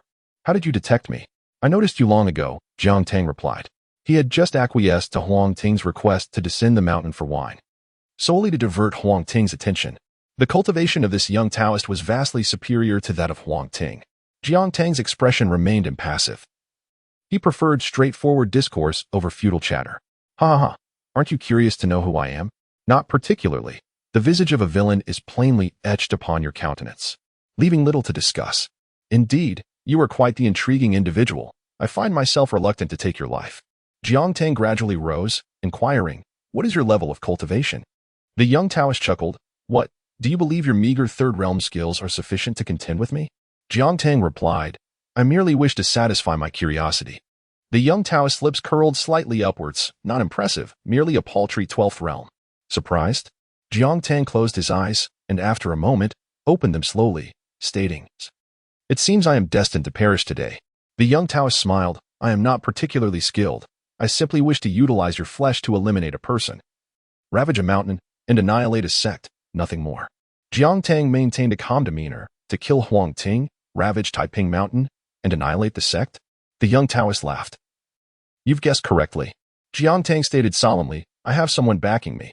The young Taoist replied, "I am aware of 13th realm practitioners. It is of no consequence. As long as I fulfill my task, I can return to the wild realms. Your supporter seeking vengeance upon me will be akin to searching for a needle in a haystack, futile." Jiang Tang fell silent, his right hand, hidden behind his back, trembling slightly. The young Taoist assured him, "Rest easy. It will occur swiftly, merely a fleeting moment. I will make good use of your skin, ensuring your identity shocks all of Tongyi continent." The young Taoist gestured lightly, and a spell darted towards Jiang Tang's chest. Jiang Tang was propelled backward, crashing through numerous trees before finally halting. He rose slowly, wiping the blood from his lips, his pale golden eyes fixed intently on the young Taoist. The young Taoist narrowed his eyes. "Oh, you haven't perished yet? How intriguing. Your cultivation is not at the 3rd realm, but rather at the 6th realm. Your physical strength is nearly comparable to that of a 7th realm warrior. If memory serves, you have only been in Taiping Mountain for a little over 7 months. Correct? Such rapid advancement, faster even than Huang Ting. It appears the one hiding the deepest secrets is you. You nearly deceived me." "Ha ha ha, fascinating. With your talents, you could ascend to the 5th realm. It seems fortune smiles upon you. Your flesh is indeed valuable. I have always relished in slaying prodigies." The young Taoist smirked. "I hope your next life brings you better luck." Jiang Tang sighed, the gleam of gold in his eyes intensifying. "Let me transform. Survival comes first." The young Taoist extended his hand once more. At the 12th realm, one spell would surely lead to Jiang Tang's demise. However, disappointment struck the young Taoist again as a golden substance erupted from Jiang Tang's spine, deflecting yet another attack. Jiang Tang executed a spell, but it struck the young Taoist with no effect, failing to even tear his garments. The young Taoist gazed at Jiang Tang with fervent intensity. There was undoubtedly a treasure within his possession. The young Taoist, disregarding all else, resolved to seize the opportunity by any means necessary. A long sword materialized silently in his grasp, and in the next heartbeat, it pierced through Jiang Tang's chest, finding its mark at the very heart. The blade mercilessly ripped through Jiang Tang's core, yet his countenance remained unyielding, as if he were calmly embracing his fate. In that fleeting moment, a myriad of thoughts flooded Jiang Tang's mind. It seemed that, prior to one's demise, the memories of a lifetime would unfurl like a lantern's glow. The tender farewell of Sister Lu, the sighs of old Yang, Uncle Li's resolute silence, and the parting words of Al Yang urging him to live well, all served as poignant reminders of this impending calamity. And then, Jiang Tang's breath extinguished. He succumbed to death. Chapter 22. The 10 Heroes of the World. The emergence of the Demon Emperor before his demise. Jiang Tang finally comprehended why Qi Jingchun and all those surrounding Sister Lu had urged him not to leave Lizhu Town. From the very moment they laid eyes upon him, they had foreseen his future of life and death. It was no wonder that Sister Lu's gaze was perpetually steeped in sorrow, nor that she always endeavored to dissuade him from reckless actions. This calamity was inescapable. The moment he stepped beyond Lizhu Town, death was certain. Alternatively, One could argue that his determination to venture out for the sake of the future was merely another facet of this impending disaster. Jiang Tang let out a bitter laugh. It seemed rather unjust to perish at such a moment, a disgrace to the title of a traverser. His ambitions had been grand, yet this was the outcome? His eyes began to lose focus, lamenting the divine essence within him. Perhaps he was simply unworthy of such immense fortune. The young Taoist, witnessing Jiang Tang's fading breath, grinned, exclaiming, "What a splendid opportunity, though your luck is rather unfortunate. This fortune has conveniently fallen into my hands." He chuckled heartily. The young Taoist inched closer to Jiang Tang, extending his right hand towards the boy's head, intent on probing the memories within, curious about the secrets that lay within the youth. Just as his hand was about to make contact, it abruptly severed from his shoulder. The young Taoist's expression changed dramatically, and he hastily summoned his internal power, attempting to distance himself from Jiang Tang's lifeless body. However, his magical energy felt ensnared, akin to being mired in mud, refusing to cooperate. To his astonishment, Jiang Tang, who had been lying on the ground, had inexplicably risen to his feet. Jiang Tang drew the sword from his chest, channeling his power, and the half-inch fatal wound began to mend at an astonishing rate. The young Taoist looked up, and their eyes met, sending a jolt of terror through him. The boy's gaze was overwhelmingly authoritative and fearsome. Aside from his unease, the young Taoist was engulfed by a growing anger. How could a mere mid-stage practitioner instill fear in a 12th-stage immortal? He frantically summoned his internal energy. Yet all he met in response was the oppressive silence of his dantian and energy reservoir. Jiang Tang, shaking his neck and loosening his arms, smirked slightly, as expected. The youth seemed transformed, his demeanor and tone utterly altered. Stretching lazily, he remarked with a smile, "Indeed, this new body feels remarkably different, innocent, fragile, challenging to adapt to. Yet, it will suffice. One merely needs to grow accustomed." Turning towards the young Taoist, he grinned and inquired, "Did you instigate this?" The young Taoist, now acutely aware, realized that this boy was no longer the same. He had been overtaken by another S-spirit. The usurper was likely a formidable figure, far beyond his own capabilities. Without hesitation, the young Taoist knelt, pleading for forgiveness. "I beseech the esteemed predecessor for mercy. It was my folly, a lack of discernment that led to this conflict, and my ignorance of proper decorum. I hope the predecessor will not hold it against me." The youth snapped his fingers, and everything around him seemed to slow down. The young Taoist and the boy gradually faded into nothingness, the scenery blurring around them. In the blink of an eye, the boy and the young Taoist found themselves surrounded by countless rivers. The young Taoist glanced at the surroundings and realized that everything was identical to before, except that this place was unnaturally quiet. The boy smiled and said, "All right, take your time speaking. This is a tributary of the river of time, where time is abundant." As the young Taoist observed the rivers around him, his expression grew increasingly dazed. The river of time? Was he truly standing upon it? He looked again at the boy before him, his heart trembling. What kind of power, what formidable existence could stand above time itself? Even the 13th realm could not achieve this, could it? The 14th realm? The young Taoist bowed again, his voice quivering, "Senior." The boy smiled and asked, "What time is it now?" The young Taoist replied, "Now." The boy pressed, "How long has it been since the ascent to the heavens?" The young Taoist, still confused, said, "Ascend to the heavens?" The boy grew somewhat impatient. "How long has it been since the human race ascended to the heavens?" The young Taoist saluted. "It has been 10,000 years." His hands trembled as he bowed. The elder was from a millennium ago. The boy remarked, "So it turns out we are 10,000 years later." He casually asked, "Hey, do you want to know where I come from?" The young Taoist sincerely knelt again. "As a junior, I do not wish to know. The more one knows, the easier it is to perish." The boy grinned. "I hail from 10,000 years ago. You could say I traversed the river of time and crossed through millennia to stand before you at this moment." The young Taoist shuddered. Could even time not confine him? What immense power was this? Kneeling before him felt no different from being an ant. The young Taoist swallowed hard. "Elder, may I ask who you are?" The boy replied, "Me? Who am I?" With a beaming smile, he laughed heartily. "Have you heard of the 10 talents of the world?" The young Taoist shook his head. "The 10 talents of the world? I have not encountered them here. I have only read about the ancient 10 talents in books." The boy responded, "That makes sense. After all, 10,000 years have passed. Those foolish beings have become ancient fools." The young Taoist's heart raced with fear. To insult the ancient 10 talents as fools. What terrifying cultivation and background did this person possess? The boy pointed to himself. The ancient 10 talents, all together, one hand, you understand? You may also call me Demon Emperor or Demon Monarch. It's just a nickname I gave myself. Quite imposing, isn't it? The young Taoist felt increasingly overwhelmed. Getting straight to the point, he said, Elder, I shall speak plainly. Can I still survive? The boy's gaze was indifferent, no? The young Taoist slumped to the ground and, after a moment, raised his head to ask, Elder, why do you not take action? The youth proclaimed, Rest assured, it is not I who will take action, rather. From the moment you sought to slay this individual, your fate was sealed. The young Taoist inquired, Why is that? The youth replied, Take a guess. The young Taoist chuckled. Senior, does this imply that I have become a pawn in your senior's game? With a serene smile, the youth responded, Perhaps so. Your appearance may have sealed your destiny. The young Taoist asked, Am I merely a pawn? The youth clarified, No. The Taoist persisted, Then what am I? The youth replied, Cannon fodder. The Taoist let out a bitter laugh as the youth approached him, stating, I shall make a slight alteration to your memories. Fear not, it shall be swift. The youth flicked his finger, causing the Taoist to instantly lose consciousness, with countless associated memories being deleted and restructured.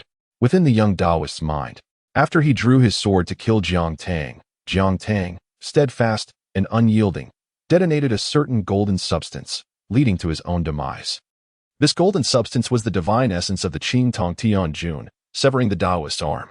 The youth seized the Taoist's severed arm, allowing 2 drops of Jiang Tang's blood to fall upon it before casually triggering an explosion, filling the entire abyss with the aura of Jiang Tang's fall. After completing this, the youth dissipated, vanishing without a trace. With a wave of his right hand, a colossal palm appeared above the path, obscuring its celestial secrets. As he severed the red thread tied around his wrist with a mere gesture, a smile graced the youth's lips. After 10,000 years, he had made the first move, extricating himself from the game. Next, he would have a thorough discussion with the current inhabitant of this body, Jiang Tang. Meanwhile, far away in Baoping continent, the Qing Tong Tian Jun and Li Lu's expression shifted dramatically. In an instant, Li Lu arrived at the village entrance, only to be intercepted by the Qing Tong Tian Jun. The tranquility that once resided in her eyes had vanished, replaced by the tempest of thunder and rain behind her. Elder Yang's gaze was equally grave as he stated, You cannot leave. If you do, the balance of fire and water will be disturbed, and the secrets of this small town will be exposed. More importantly, if you step outside, you will be instantly targeted by those rebellious deities. If they seize your divine essence, you will lose any chance of resurrection. Li Lu merely replied, Do you intend to stop me? Elder Yang's expression turned serious. Indeed. I will stop you. Just as Li Lu attempted to cast a spell, Elder Yang forcefully interrupted her, causing her to fall back into the confines of the town.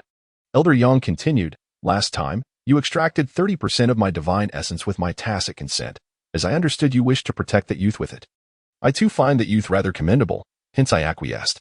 However, you must not disrupt my 8,000-year plan. Should you insist on acting recklessly, I will have no choice but to intervene. Emotions flickered in Li Lu's eyes, even though she was the reincarnation of one of the 5 supreme water deities. Her cultivation at the 9th realm was insufficient to challenge the Qing Tong Tian Jun at the 14th realm. The two remained locked in a stalemate for a considerable time, until, with the severance of the red thread at her wrist, a surge of divine essence welled within her, propelling her cultivation from the 9th realm to the 11th realm in a single leap. He cast a glance at the celestial monarch of Qing Tong, uttering not a word, his eyes heavy with sorrow as he closed them and resolutely turned away. The celestial monarch sighed, realizing the awakening of divinity within him. Old Yang gazed towards Tangyi's house, lamenting the loss. Just before Li Lu departed, a torrential downpour engulfed the small town. Meanwhile, Qi Jingshun, who had been clandestinely plotting with Cui Chan amidst the river of time, suddenly shifted in demeanor, abandoning the chess piece in his hand, and rose with his hands clasped behind his back. Cui Chan inquired, What troubles you? Qi Jingshun did not turn back, merely replying, It is nothing. What is it truly? Cui Chan pressed. Xiao Jiang has passed away. Cui Chan's brow furrowed, and then realization dawned upon him. Jiang Tang? Dead. His young, impudent disciple has perished?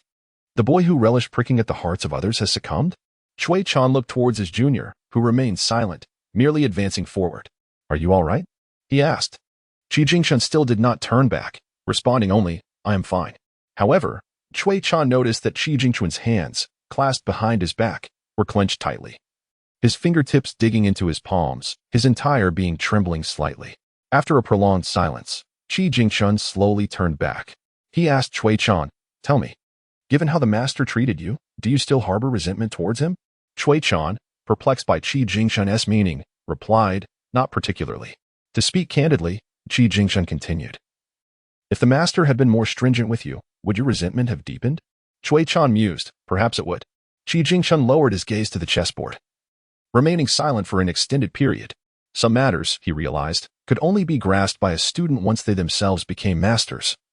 Only then could one faintly comprehend the actions of their former teacher. Knowing full well he would not survive past 15, perhaps he should have been treated with more kindness. Yet, to show kindness would have been to harm him. Understanding that his departure from the town would lead to his demise, they should have forbidden him from venturing out. But then, to confine him would render him no different from a trapped bird, living a life devoid of freedom. At merely 14, he should not be a caged songbird. Nor should he lose his liberty, nor should he meet his end. How unjust is the decree of heaven. Descending the mountain with a bottle of wine, Huang Ting leisurely soared back on her sword. Upon her return, she did not find her junior's smiling face, but rather a scene drenched in blood. Beside the well of hell, a young Taoist priest, cradling his right arm, smirked at Huang Ting. "You are rather fortunate. Your junior has shielded you from calamity." With that, the priest hastily departed, leaving Huang Ting, who had just drawn her sword, to contemplate his words. Your junior possesses a commendable spirit, choosing to perish rather than yield, detonating a secret treasure to wound me. Alas, I am injured now. Otherwise, I would have slain you both. The aura left behind by the fleeing priest was that of the 12th realm. Huang Ting's eyes brimmed with bloodshot fury as she unhesitatingly pursued the Taoist, prepared to fight to the death. At that moment, an envelope composed of spiritual energy materialized before her. Within Jiang Tang's letter were merely 8 words: "Do not seek vengeance. Do not blame your sister." Huang Ting pursed her lips, sheathed her sword, and opened the wine flask, pouring its contents onto the ground. "Junior brother, walk well. Once I have vanquished that demon sorcerer and brought you his head, I shall pay homage to you." From that day forth, Huang Ting abstained from alcohol and did not smile even once. What remained was the absence of a cheerful and vivacious female cultivator on Taiping Mountain. The loss of a senior sister who reveled in wine and dining out, and the emergence of a taciturn female Taoist, Huang Ting, who became a sword immortal dedicated to slaying demons and dispelling evil. Chapter 23, a qualified trade, sword in hand, heading south in the vast expanse of the Howren realm. Gazes were drawn towards the heavens, where a colossal chasm marred the sky. A figure plummeted from above. Soon after, a voice reverberated within the hearts of all Howren practitioners. "Liang, how does my punch fare?" The man sneered, "Nonsense, it is utterly feeble." Liang first sought out Shenping, then made his way to Taiping Mountain in search of the cold-faced youth who dared to pierce his heart. Upon arriving at Taiping Mountain, Liang inquired of the ancestral spirit about Jiang Tang's whereabouts. The old sage appeared somewhat haggard, opening his mouth but ultimately uttering not a single word, only releasing a heavy sigh. Liang glanced at the reticent female sword practitioner beside him, who merely stared vacantly. With no other recourse, Liang resorted to divination. This calculation left him in silence. The disciple of Shaoqi, had that young man truly departed? His exit was shrouded in ambiguity, igniting a sense of indignation. In a contest among peers, death might befall one due to insufficient skill or as fate would have it. Yet, how could a 12th realm demon bully a mere 3rd realm cultivator? Liang rarely succumbed to anger. The morality of this situation required no judgment. The old sage's eyes were slightly reddened as he murmured, "Liang." My brother Liang waved his hand dismissively. "It's all right. I do not blame you." The old sage hesitated, words lingering unspoken. Liang turned to Huang Ting, deeming it unnecessary to dwell in sorrow. Death is but death. Huang Ting remained undeterred, declaring, "I shall slay the traitor." Liang inquired, "You must possess that person's life token, do you not?" The old sage handed over a shattered life token, belonging to a once prominent talent among the Taiping Mountain, who had ascended to the 10th realm at a tender age. After a fierce battle with the demons of the abyss, his foundation was compromised. He then descended the mountain to wander, ultimately leaving no remains, yet all this was merely a fade. Here lies his true life jade token. Liang grasped the fragmented token, and after a prolonged silence, a glimmer of murderous intent flickered in his eyes as he proclaimed, "Very well, await my news. I shall respond shortly." Huang Ting insisted, "I must go." Liang shook his head, "No, you cannot go. I would have to look after you." Huang Ting pursed her lips, ultimately bowing her head in acquiescence. At that very moment, a young man stood atop an unnamed mountain peak, one hand clutching his chest. His expression a mask of vigilance as he gazed at the spectral figure before him. The masked apparition spoke with a tone of casual flippancy. "TSK, what is the matter? Did I not reveal my true identity to you?" "Your wariness remains excessive," the boy replied. "We are fellow countrymen. When encountering one in a foreign land, one must exercise caution. After all, it is often the familiar who inflicts harm upon the familiar. I need not elaborate further, do I?" The masked figure chuckled derisively. "Did I not make my intentions clear from the outset? This time, my aid comes at a price, and each subsequent intervention shall likewise bear a cost." Jiang Tang inquired. "I understand the concept of one soul and two spirits among the 3 souls and 7 spirits." The ethereal figure, Su Yin, replied, "Indeed. Given that we shall engage in further collaborations, allow me to offer a friendly reminder. It is imperative that you hasten the enhancement of your abilities from this moment onward." Jiang Tang acknowledged, "Understood." Su Yin continued, "By the way, I have actually expended 1 soul and 3 spirits." Jiang Tang's gaze snapped upward. "Are you jesting with me?" Su Yin chuckled. "The additional spirit I utilized grants you the benefit of being able to wield that divine essence an infinite number of times. I have mitigated some of the adverse effects for you." Jiang Tang scrutinized the shadowy figure for a considerable time before slowly stating, "Should you wish to undertake such actions again, you must inform me in advance. Otherwise, our collaboration will cease here." "I am not jesting."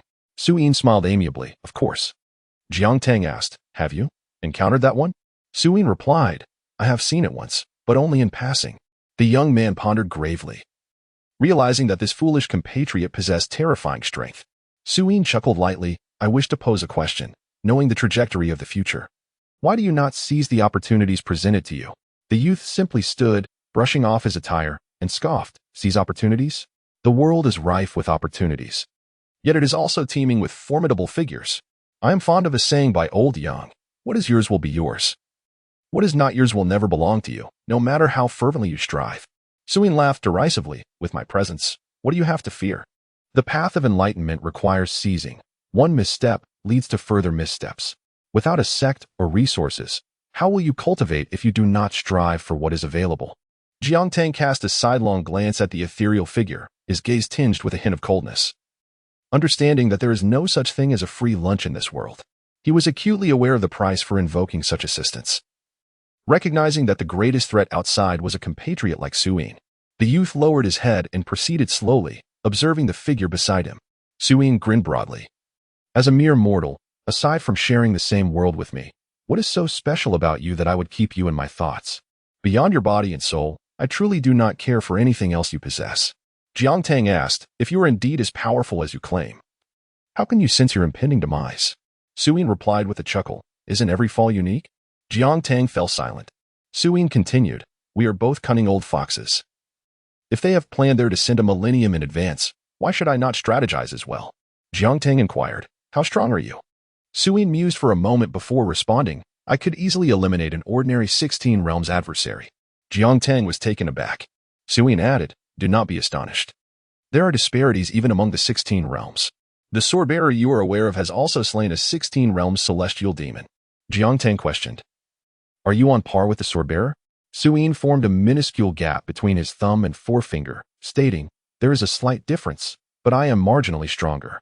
Jiang Tang scoffed, "We are compatriots. Do you think I do not comprehend the implications of that minute gap you are referring to? The essence of the matter is that there exists a considerable disparity between the sword-bearer and the masked figure."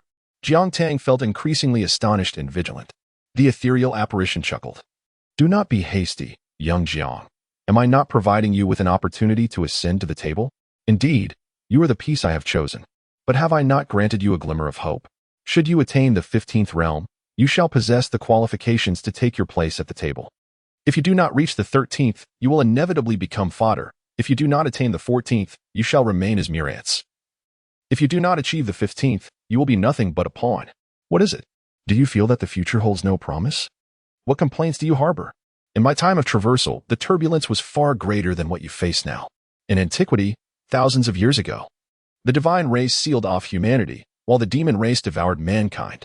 I, once a mere villager, carved out a bloody path amidst countless prodigies and heroes, enduring over 35,000 battles of life and death, ultimately attaining this level of cultivation. Is your expression a jest against me?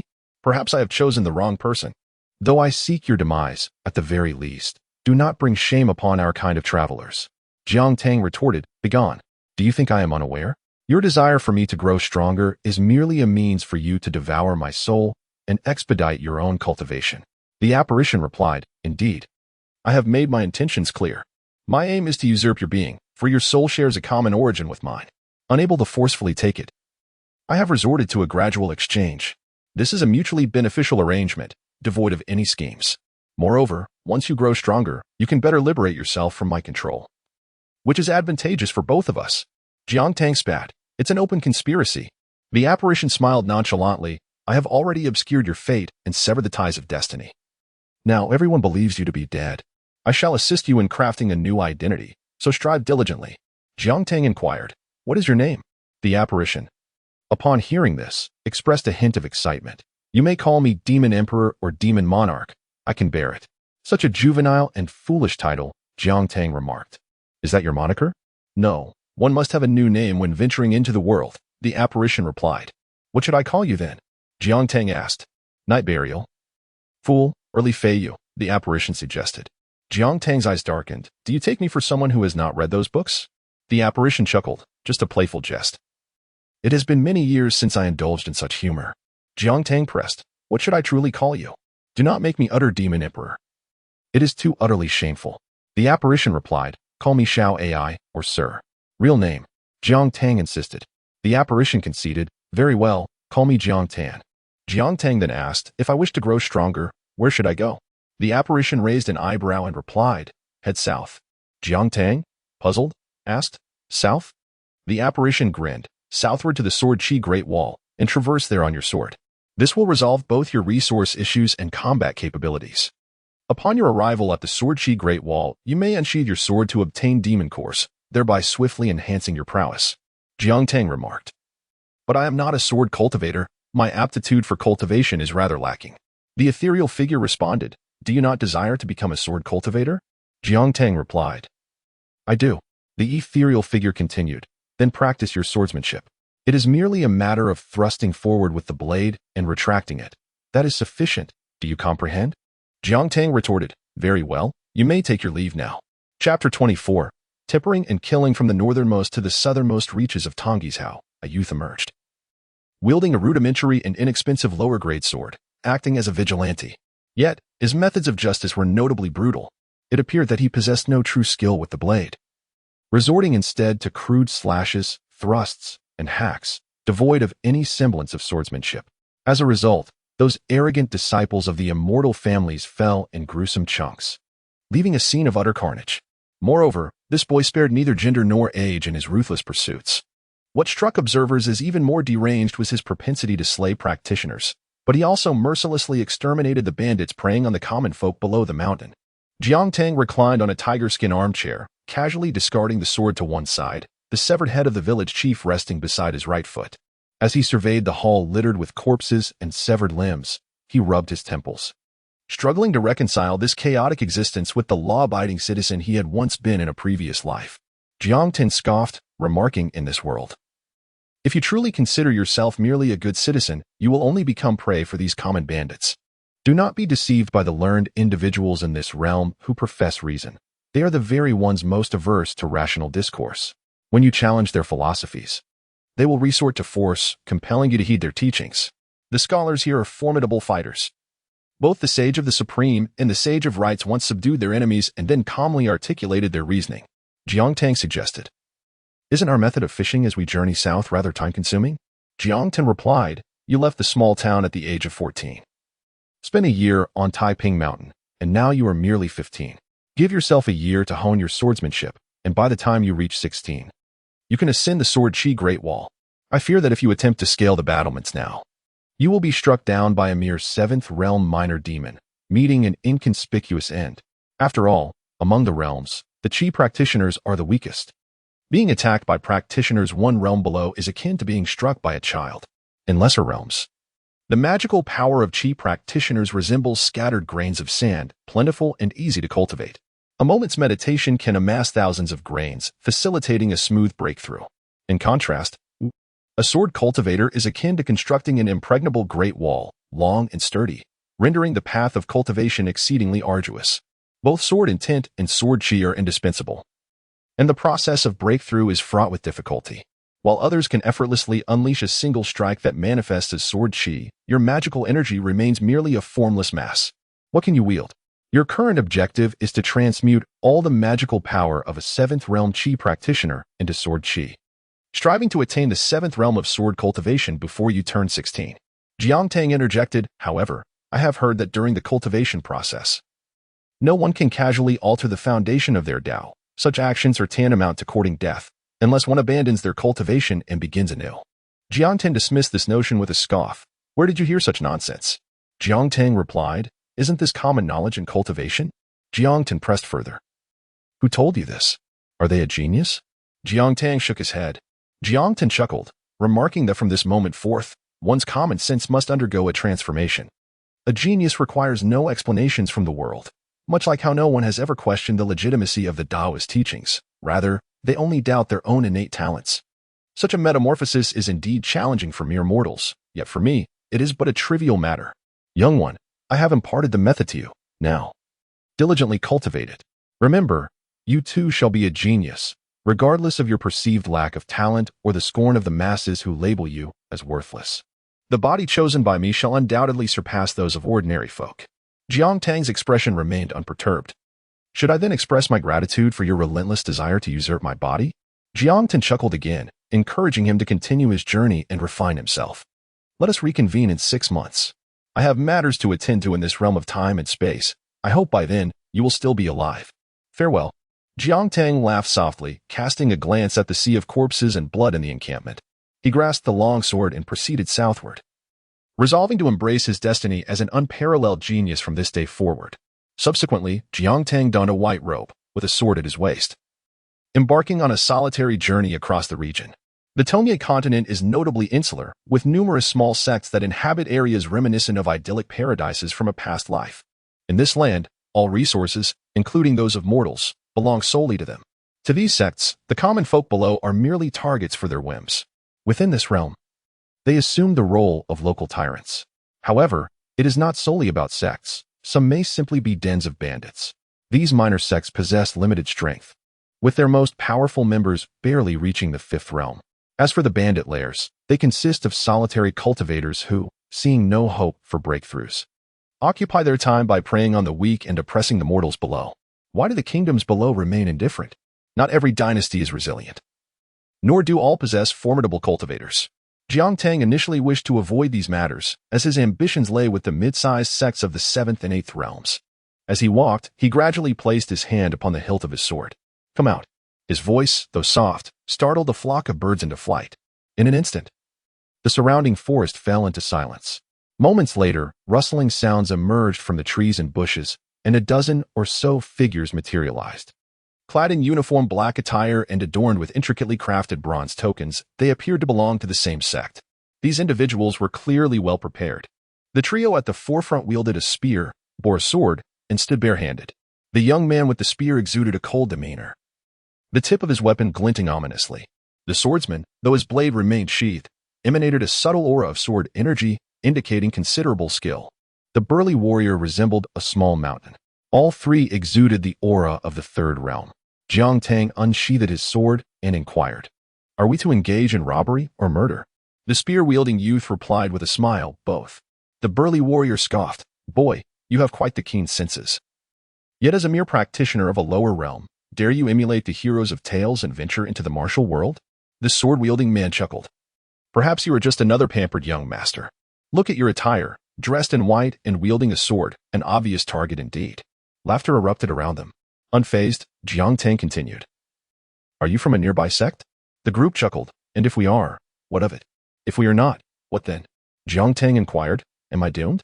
The burly warrior laughed heartily. In this desolate wilderness, who do you think will come to your rescue? Fear not, we will leave your corpse intact. The sword-wielding man added. Given your garb, you must hail from a wealthy family. Today, you've truly outdone yourself in folly. Mind your steps in your next life.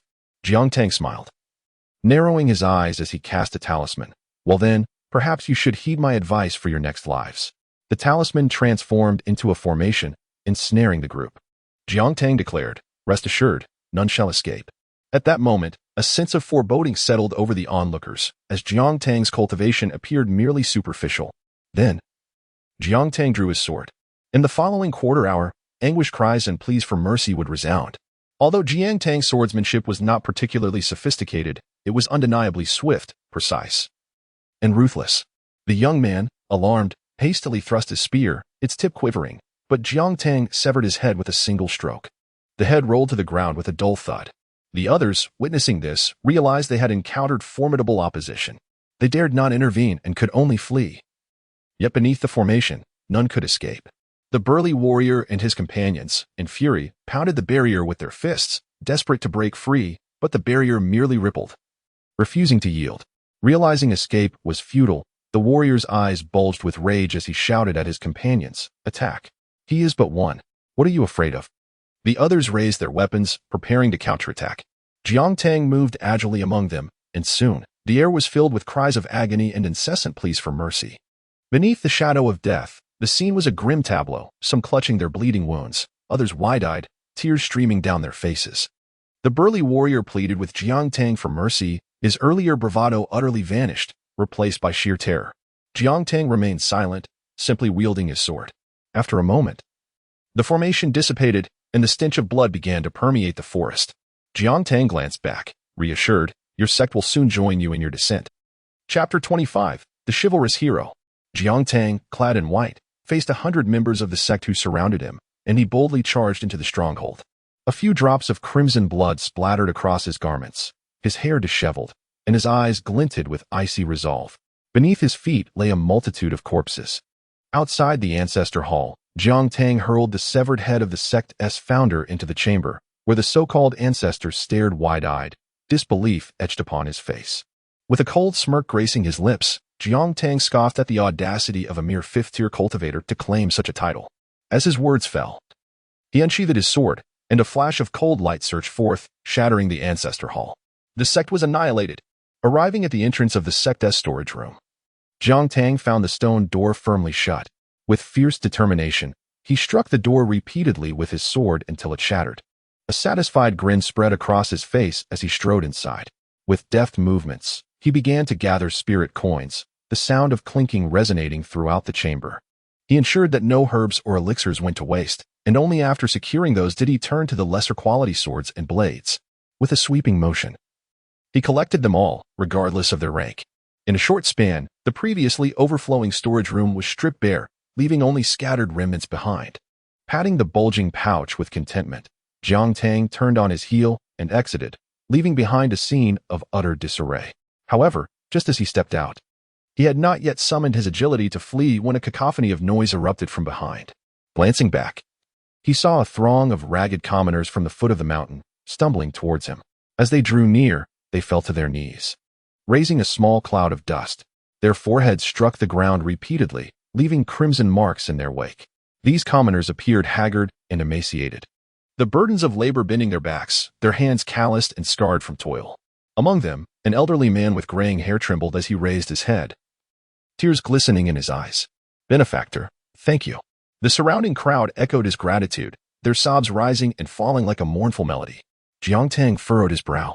A younger man, his face streaked with dirt yet unable to conceal his fervor, exclaimed, "Thank you, benefactor. In our daily lives, any hint of negligence results in punishment. Those deemed disobedient are often beaten to death and discarded in the back mountain's mass grave. Our families at the foot of the mountain have been subjected to their whims. Thank you, benefactor." Sighing, Jiang Tang replied, "It is of no consequence. Rise, all of you. This place is not safe for lingering. Hurry down the mountain." With that, Jiang Tang's figure flickered and vanished. The commoners, supporting one another, hurriedly followed suit, fleeing the scene. Jiang Tang stood still in the air, feeling the surge of righteous energy and subtle merit intertwining, flowing into his energy center. A warmth and strength spread within him, akin to a long-awaited rain after a drought, cleansing his physical fatigue and lingering malevolence. Before he could fully savor the wondrous sensation, the dormant divine essence within him flickered to life, akin to a famished tiger pouncing on its prey, swiftly devouring the remaining merit. In an instant, the spiritual energy surged within the energy center, and the cultivation of the 7th realm Qi practitioner experienced a slight advancement. Although it was merely a 1% increase, it was sufficient to accumulate into something substantial. It turned out that merit had such remarkable applications. Jiang Tang raised an eyebrow slightly. In the next moment, he soared into the sky, ascending to great heights, and upon reaching the upper atmosphere, his golden eyes suddenly opened wide, surveying the land below. Beneath him, in front of Tongyi's house, a dense black mist enveloped the surroundings, with misty clusters of varying sizes resembling festering wounds, eroding the mountains and earth. This black mist was a manifestation of the world's malevolent energy, with each cluster concealing countless sordid tales. In truth, from the very beginning, Jiang Tang had never harbored dreams of being a great hero. The reasons for his past actions of killing and slaughtering sects were quite straightforward. Initially, it was because the other party had provoked him. Moreover, the sword in his hand required blood to be sharpened, and those sects became the finest whetstones. Ultimately, it was, of course, for spiritual currency and resources. Without these, how could one establish a foothold? As for chivalry and righteousness, Jiang Tang had always scoffed at such notions. In this world, where reality and conspiracy intertwine in a nearly brutal manner, merely possessing cultivation was far from sufficient. One also needed substantial backing. After all, even the illustrious Prince of Howran, Chen Pingon, faced numerous hardships during his travels in Howran. Strong as Qi Jingchun was, he ultimately met a tragic end. As a mere loose cultivator with minimal strength, Jiang Tang barely managed to look after himself, let alone concern himself with the fates of others. Suspended in midair, his garments billowed in the wind, and his golden eyes gazed indifferently at the layers of black mist below. The large masses of black mist roiled like monstrous beasts, while the smaller ones danced like cunning spirits, weaving in and out above the earth. To speak frankly, the people of this world did not live well. The mortals below were no different from those in his past life, all striving for survival. Howran was vast, exponentially larger than in his previous life. A small Confucian temple could hardly manage it all. The struggles of dynastic rivalries, the chaos of war, the oppression by cultivators, the rampancy of demonic beasts, and the haunting presence of spirits, these were the trials faced by the common folk in this world. The dashing sword-wielding cultivators were the ones who captivated attention, not the ordinary people. Jiang Tan had once casually remarked that compared to 10,000 years ago, the mortals of Howran were indeed exceedingly fortunate, at least in the sense that they could still live. Perhaps, gazing upon this chaotic scene, Jiang Tang sighed softly, as if resigned to take on a formidable and arduous task. Very well, let us resolve this together. If the large ones are eradicated, the small ones shall follow suit. Jiang Tang murmured to himself. The sincerity of his past life could not allow him to merely stand by and watch. In this lifetime, along his path of cultivation, he decided to retain a semblance of kindness by eliminating the malevolent energy in the world. With each dissipated cluster, strands of merit and righteous energy would quietly enter Jiang Tang's body, nourishing both his physical form and energy center. As he summoned his magical power, Jiang Tang shimmered with energy, resembling a falling star as he charged towards the masses of black mist. His magical energy gradually sharpened. For these past days, he had been diligently practicing the secret techniques passed down by Jiang Tan, compressing and reshaping his magical power. In the quaint tavern of Tongyi's house, a congregation of wandering cultivators has gathered. Alas, have you heard the news? That madman is truly formidable. How many sects has he already decimated? The 20th, replied a drinker among them, and many of them are small and medium-sized sections. Just 3 days ago, a mere 7th-level Qi practitioner assaulted a sect guarded by 8th-level cultivators. He ascended from the foot of the mountain to its peak, confronting outer disciples, inner disciples, elders, and ultimately, the sect leader and the ancestral master. Armed with nothing but a single sword, he withstood the assaults of countless disciples. In the end, he cleaved through the ancestral hall and obliterated the sect. As he spoke, the excitement in the drinker's eyes intensified. A day later, some ventured to investigate and discovered a battlefield strewn with corpses, and amidst the ruins of the ancestral hall, a battered low-grade magic sword stood defiantly. One of the wanderers inquired, "Is he a sword cultivator?" The drinker shook his head. "No, not a sword cultivator. Yet he is so powerful? How can that be? I assure you, he is simply an ordinary Qi practitioner." "How do you know this?" Those who examined the aftermath noted the absence of sword energy where he had struck. The corpses bore wounds that indicated a single thrust had silenced them. Another wanderer, puzzled, asked, what was the purpose of his actions? Was it merely to kill and extinguish sects? The drinker scoffed with a smile. If it were only to kill and destroy, He would be no different from the demonic cultivators. I wouldn't waste my breath discussing such a villain. Then what was his purpose? After the sects fell, the oppressed mortals returned to the foot of the mountain, singing praises of this cultivator. So, he did all this simply for some insignificant mortals? The drinker took a hearty swig and declared, "No, we call this upholding righteousness." Chapter 26, The Seventh Realm Chi Cultivator. Transitioning to the Fifth Realm Sword Practitioner within the bustling tavern, a cacophony of voices resonated as various wandering cultivators congregated, engaged in spirited discussions. In a secluded corner, Jiang Tang concealed his presence, savoring his drink. The wine, a delightful blend of spiciness and sweetness, infused with a refreshing trace of spiritual energy, brought him immense pleasure as he squinted his eyes in contentment. As the conversation among the crowd grew increasingly animated, Jiang Tang listened with a smile, occasionally chiming in with a few agreeable remarks.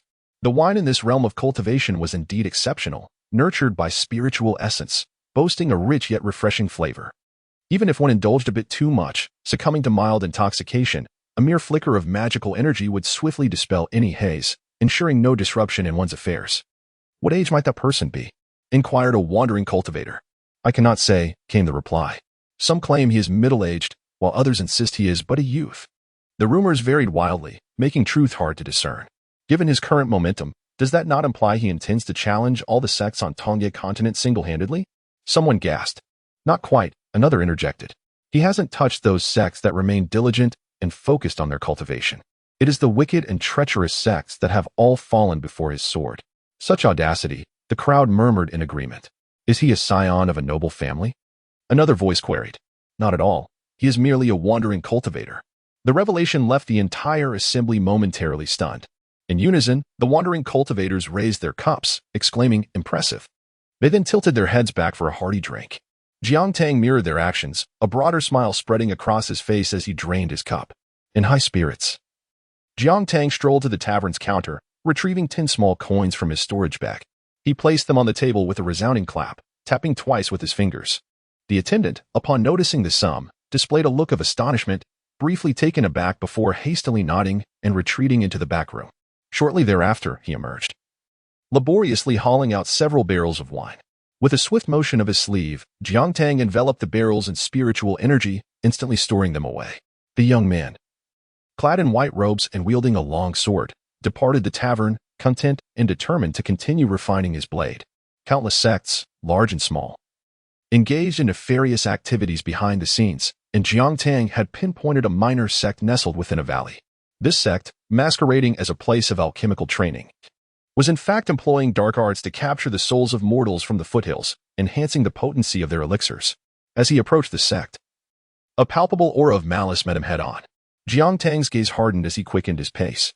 Upon reaching the sect's archway, 2 guards, their brows furrowed menacingly, blocked his path. "Who goes there?" "This is the Qingdan sect. Idle cultivators must leave at once." Without a word, Jiang Tang unsheathed his sword. A flash of cold light flickered, and before the guards could utter a cry, their throats bore the marks of blood, and they fell lifelessly to the ground. He then boldly ascended the mountain. The disciples within the Qingyan sect soon sensed the disturbance and rushed to the scene. They beheld the aura of malevolence surrounding Jiang Tang and the lifeless bodies of their comrades. With a furious shout, they charged at him. Jiang Tang let out a cold laugh and plunged into the fray. In his hand, the sword gleamed like a dragon emerging from the sea. Severed heads and dismembered arms splattering under the sun, accompanied by a cacophony of agonized cries. These ordinary disciples were no match for him. In mere moments, the ground lay strewn with lifeless bodies. Jiang Tang fought his way to the main hall of the sect, where an elder finally appeared. This individual had reached the 7th realm, radiating with intense spiritual energy and fury etched upon his face. "You dare to massacre my Qingyan sect." As he spoke, the elder summoned a treasured artifact, a bronze cauldron, its surface inscribed with glowing runes, hurtling towards Jiang Tang with great force. Unperturbed, Jiang Tang unleashed a swift strike with his sword, colliding with the cauldron in a resounding clash that rippled through the air. However, Jiang Tang's sword was of such inferior quality that it dulled upon impact. Forced to maneuver continuously, he awaited the opportune moment. When the elder, believing he had the upper hand, exerted all his strength to activate the bronze cauldron, Jiang Tang relinquished his sword, ghosting to the side and delivering a punch to the back of the elder's head. The physicality of a 7th realm warrior, coupled with the deceptive appearance of a mere 1st realm practitioner, proved overwhelmingly misleading. The elder was caught off guard by this sudden acceleration. Jiang Tang's strike shattered the elder's magical defenses, followed by a devastating blow that crushed the elder's skull. The ensuing events unfolded as they always had: slaughter, annihilation of the ancestral hall, and the acquisition of treasures.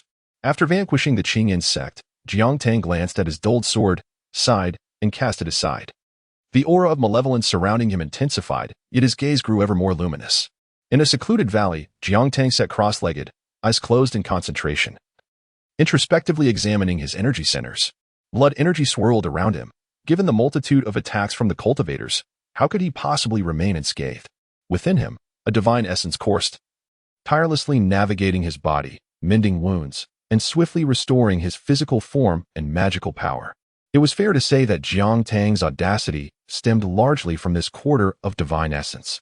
Its omnipotent nature allowed him to rapidly replenish his energy and vitality, enhance his comprehension, accelerate his cultivation, amplify his combat prowess, and perceive the essence of all things. Such a resource was remarkably convenient to wield.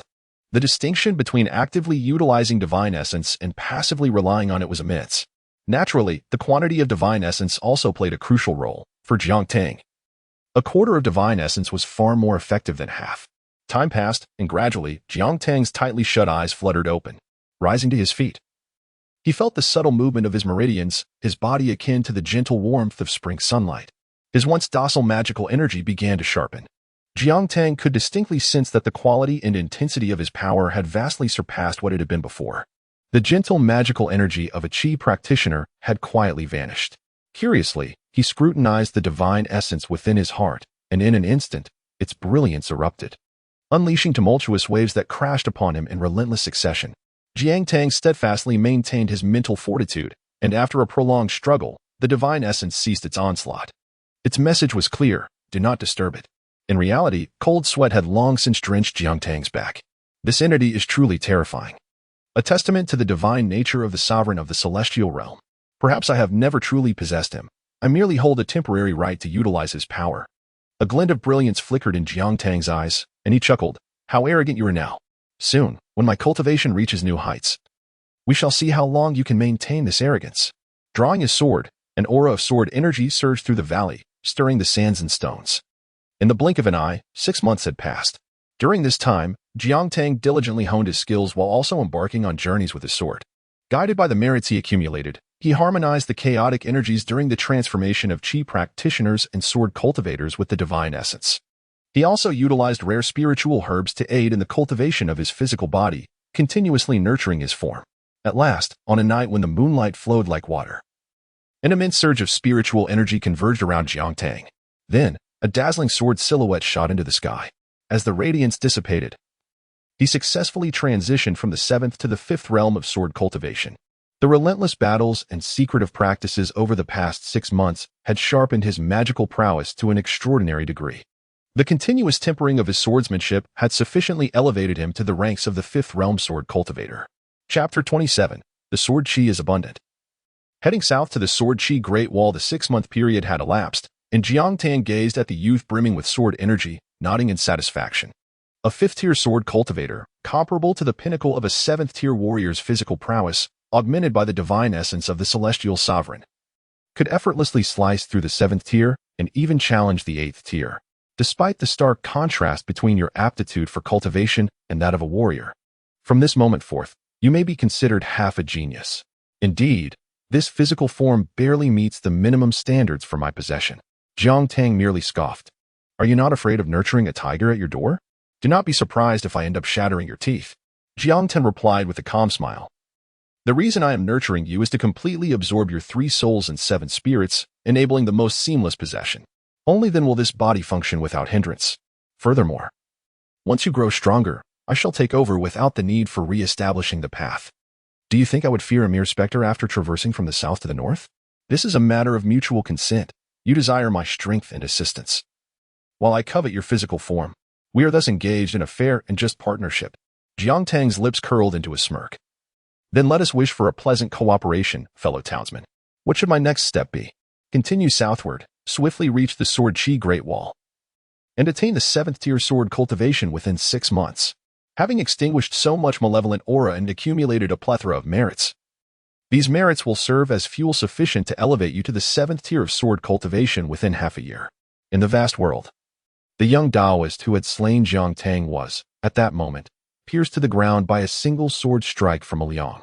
With narrowed eyes and blood trickling from his lips, the young Taoist pondered the worth of risking everything for a deceased individual, particularly when such actions were strictly forbidden in by Yujing.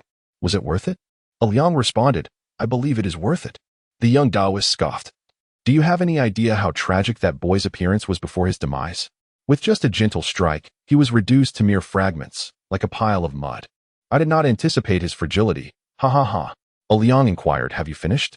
The young Taoist chuckled, yes, and now you may kill me. A Liang spoke placidly, do you think I cannot discern that this is merely a false body, a mere semblance with one soul and 3 spirits? The young Taoist's eyes narrowed, laughing heartily, so what if you know? Do you believe that your true self is hidden in the wilderness, and I cannot find you? Though a twinge of fear crept into the young Taoist's mind, he remained undaunted, and, do you think I would hesitate to venture into the wild to seek you out? Do you assume that if I merely retreat to the vicinity of the moon-embracing mountain, I would not dare to delve deeper? The young Taoist continued to smile. I shall await your arrival. Rest assured, after I deal with matters here in Howren, I shall seek you out. You may inquire about the name A Liang. You can attempt to hide or summon reinforcements, but I shall undoubtedly slay you. I vow upon the Great Way, should I fail to extinguish you. I shall never again pursue the path of the sword in this lifetime. Thereafter, A Liang struck down with a sword, severing the head, which he personally bore to Taiping Mountain. Upon reaching the church's monument, he cast the head aside, poured a flask of wine, and delicately pressed his lips together. The reason I have come to deliver you myself is to ensure that you may at least navigate life in safety. At the very least, you can cultivate your skills in the serene realms of Tongye Continent and Taiping Mountain under the auspices of my reputation and prowess. Regardless of your lack of talent, or any scorn you may direct at me, I find it of little consequence, for you are the disciple of Little Qi. Little Qi, having penned a letter, implored me to take good care of you, as you are frail and orphaned, having lived under the care of others since childhood. Considering Little Qi's rare request, I acquiesced. Little did I anticipate that I would be the one to breach that promise first. After all, you were the one I led up the mountain. I shall avenge you. From the grand halls of Howren Wanyao to the wilds of Tiva Mountain, I will seek retribution on your behalf. A Liang then cast a glance at the remarkably serene Huang Ting beside him before departing Taiping Mountain in silence, his sword light soaring towards the central land of Zhongtu. The Yaxing Temple, majestic in its architecture, radiated an aura of scholarly grandeur, a sanctum revered by countless scholars within Zhongtu.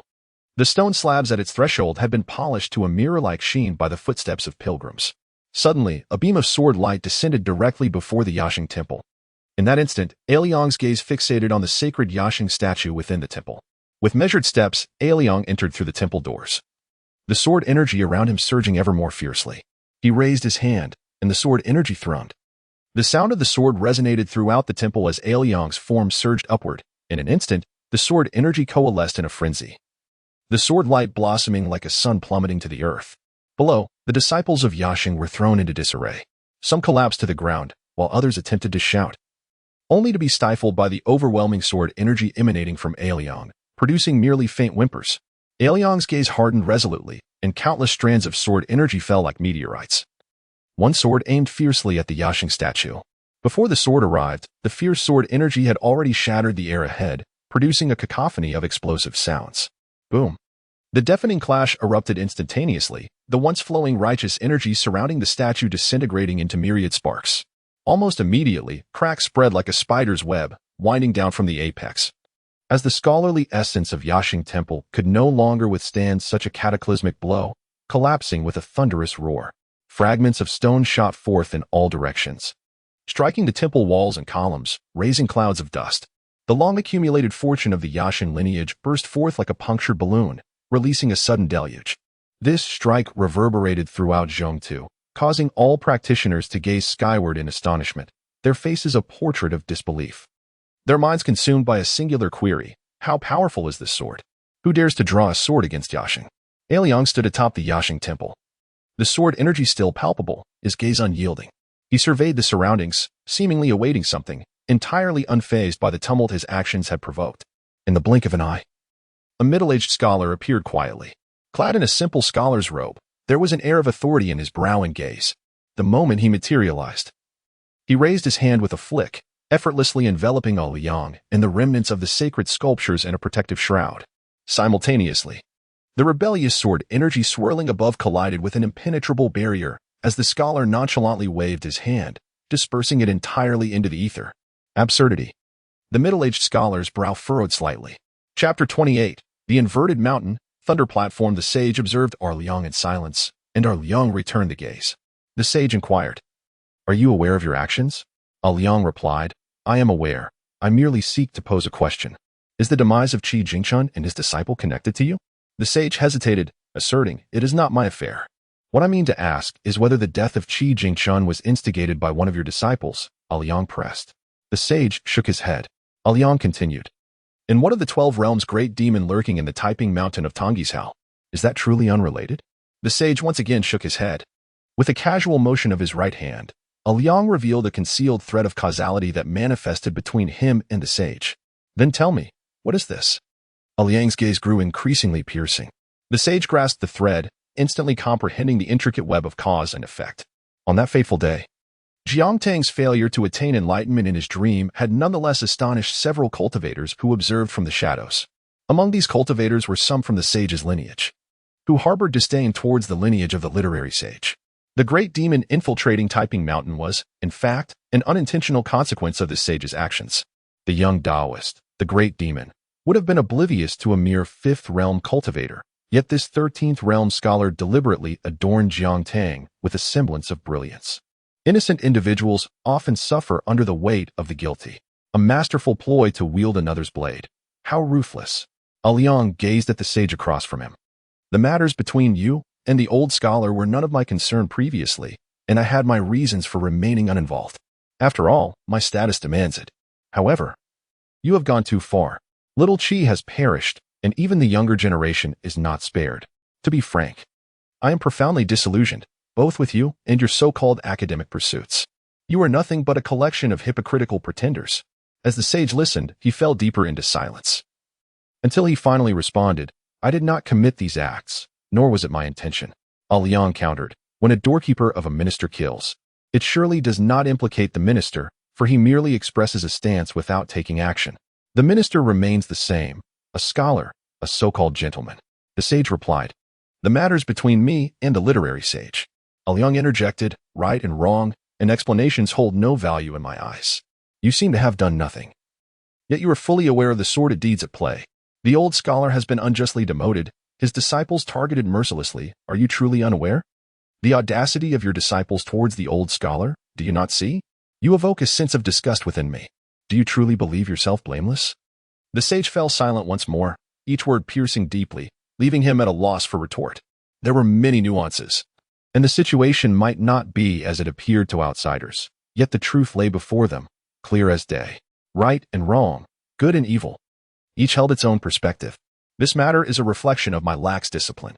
Liang interrupted decisively, "And then what?"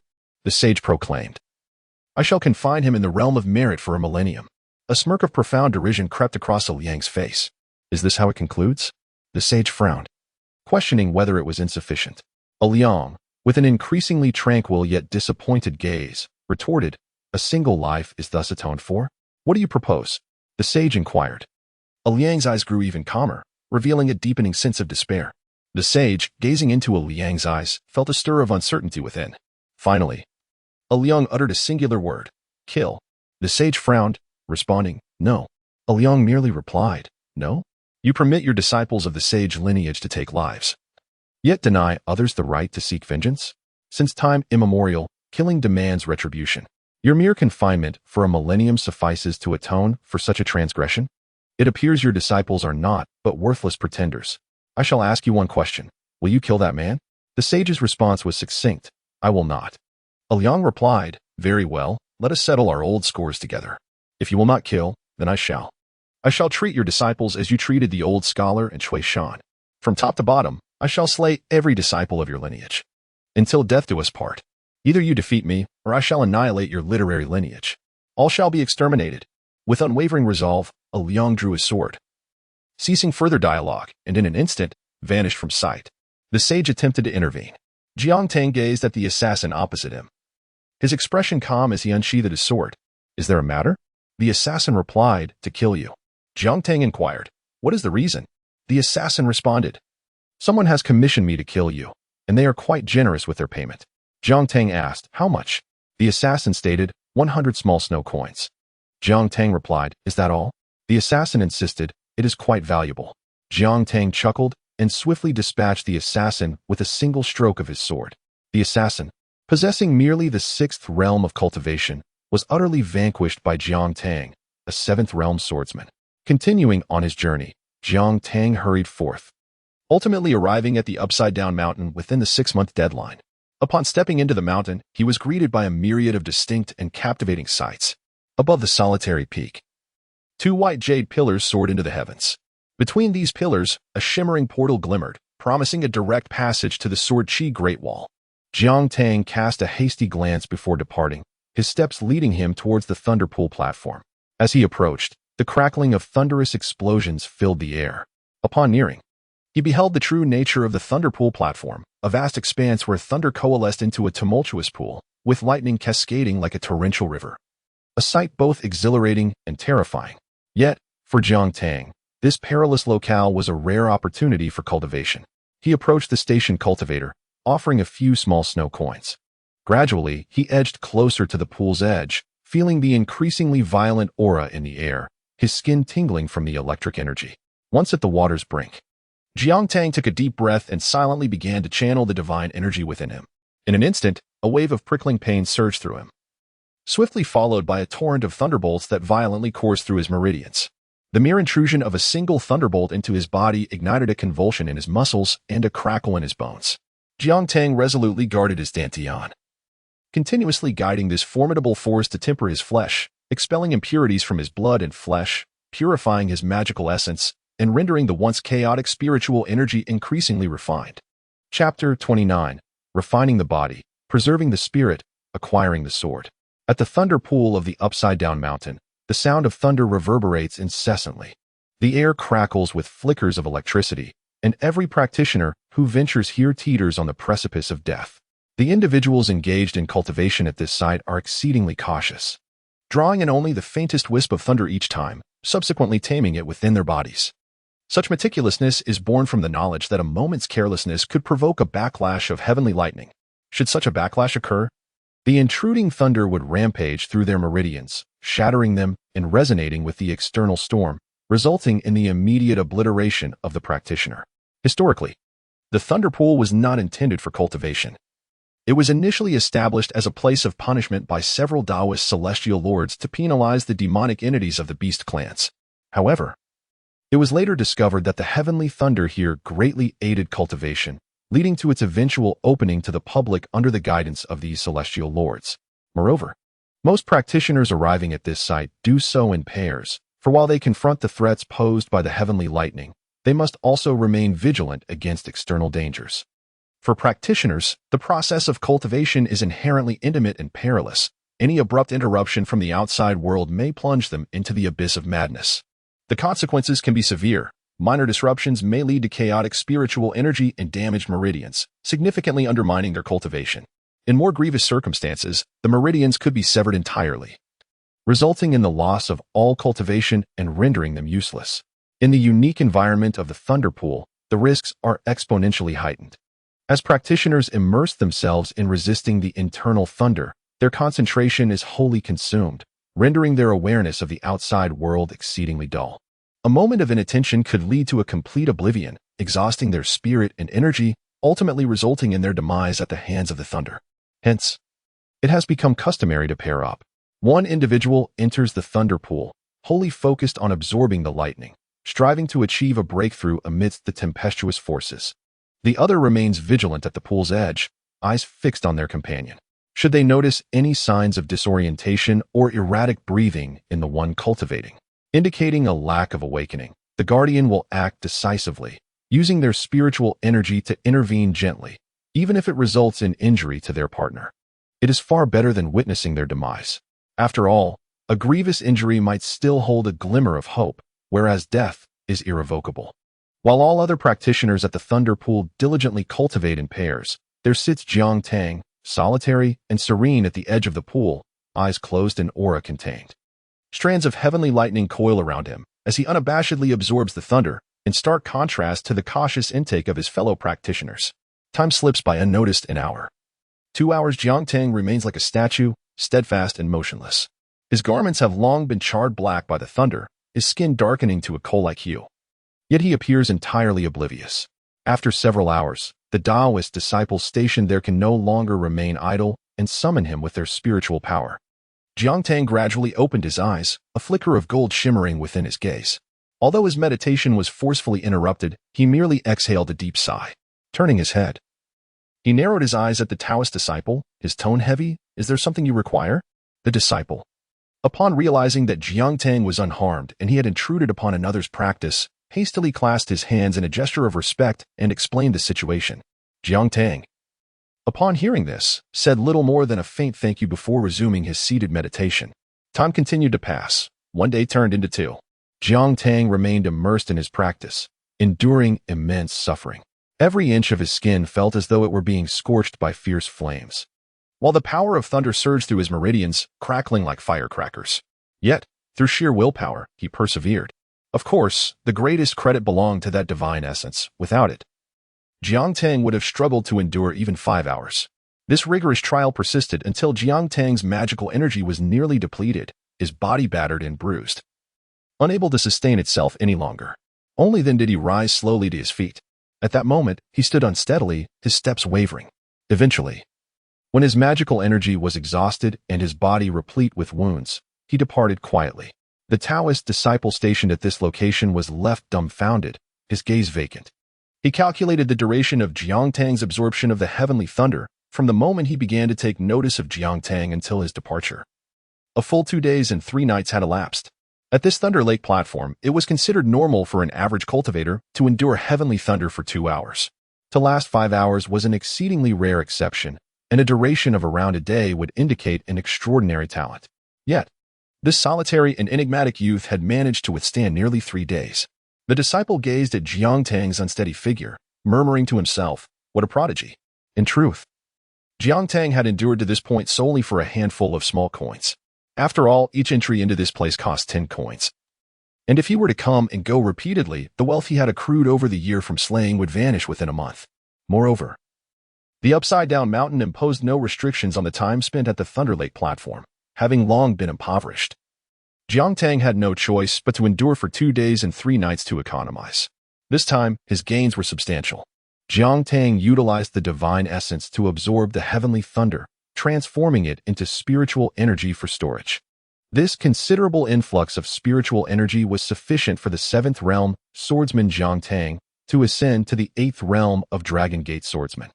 Through this experience of refining his body with heavenly thunder, Jiang Tang had also grazed the threshold of the 8th realm, though his martial prowess still lingered at the 1st realm, rendering him immobile. Directly opposite the upside-down mountain lay the Sword Chi Great Wall, a bastion of relentless demon slaying where sword immortals were as abundant as clouds. His gaze traversed the upside-down mountain, reaching far into the distance. Having journeyed from Tonya continent, Jiang Tang had faced numerous battles, compounded by his utter lack of fundamental sword techniques, relying solely on brute force to slash and strike. Aside from these 3 moves, he possessed no comprehensive swordsmanship whatsoever. After all, Jiang Tang advised him that a sword is ultimately meant for killing, rather than learning intricate sword techniques. It is far more practical to wield the sword like a mere stick. Consequently, the magical swords in Jiang Tang's possession were all battered and dented. A low-grade magical sword, which could typically serve an ordinary cultivator for 5 to 6 years, lasted barely a month in Jiang Tang's hands. Each of these low-grade magical swords cost a small summer coin, which is worth 100 small snow coins. The Hanging Mountain, serving as a vital hub for the Sword Chi Great Wall, is lined with weapon shops. Jiang Tang casually entered one of these establishments, where an array of enchanting magical swords greeted his eyes. Magical swords are categorized into 3 grades: upper, middle, and lower. Above the magical swords are the spiritual swords, and above those are the immortal weapons. In this world dominated by swords, weapons too have their hierarchies. The most basic tier consists of crafted weapons, meticulously forged yet lifeless, purely functional. Next comes the heavy weapons, made of superior materials and often regarded as divine arms by the wandering populace, unattainable for the average person. Above them are the spiritual weapons, which are further divided into innate and acquired categories. Innate spiritual weapons are crafted from the essence of heaven and earth, refined to the dantian, capable of nurturing their master. In some respects, the small snow coin could be considered a meager equivalent. Acquired spiritual weapons, on the other hand, are human-made and priceless. Ningyo traveled to the Li Pearl Cave to seek such a sword, an acquired spiritual weapon. However, the blacksmith one was so skilled that he inadvertently forged it into a magical weapon. Following spiritual weapons come the magical weapons, which possess their own profound principles. The sword-nurturing pot that Liang provided is an exceptional magical weapon. Above magical weapons are the immortal weapons, some of which can even develop self-awareness. The low-grade magical sword Jiang Tang, previously wielded in the martial world, was merely an ordinary heavy weapon, lacking substance. Although it glimmered with a cold light and appeared decent, that was all it had to offer. When wielded, it could execute clean slashes, yet in combat, it barely unleashed 30% of Jiang Tang's internal magical power. He could only methodically employ mundane sword techniques, struggling to evoke his true combat potential. An elderly man clad in a simple robe approached him, his gaze piercing. After a casual appraisal of Jiang Tang, a hint of a smile appeared on his face. "Dear guest, you clearly are a swordsman of distinction. Every sword in our humble shop is a masterpiece. May I inquire which type you seek?" Jiang Tang said little and walked directly to a row of sword racks, reaching for a silver-white low-grade heavy weapon. As he gently drew the sword, it emitted a crisp hum. With a flick of his wrist, he performed a flourish. The elderly man remarked, "2 small summer coins." Jiang Tang frowned slightly and returned the sword to its rack, exclaiming, "Is it so expensive? That's twice the price of heavy weapons outside." The old man smiled gently. "Young master, the quality is indeed twice that of those outside." Jiang Tang lifted his chin slightly, acknowledging the undeniable quality. He then requested, "A middle-grade heavy weapon, please." The old man smiled in response, unhurriedly retrieving a long sword and presenting it to Jiang Tang. "Young master, this sword is considered one of the finest middle-grade heavy weapons in our shop. Extraordinarily sharp with exceptional resilience." Jiang Tang accepted the long sword, giving it a gentle flick that produced a clear, melodious ring. He nodded in satisfaction. "What a fine sword."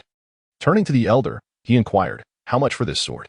The elder extended 3 fingers and smiled. "Not much, merely 4 small summer coins."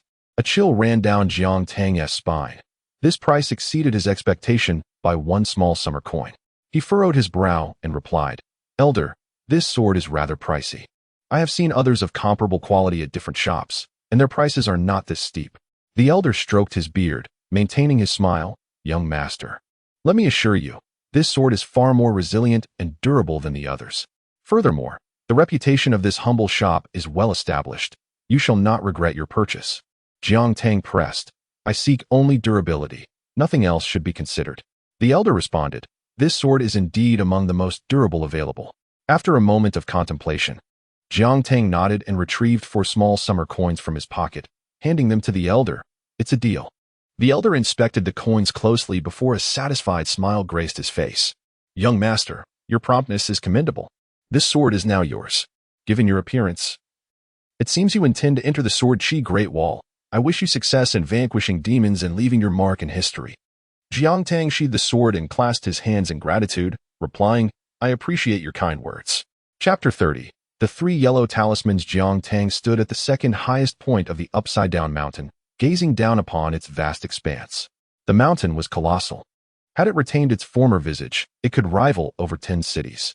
Yet, in this world, the upside-down mountain was but a trifling speck, merely a human-formed mound of earth.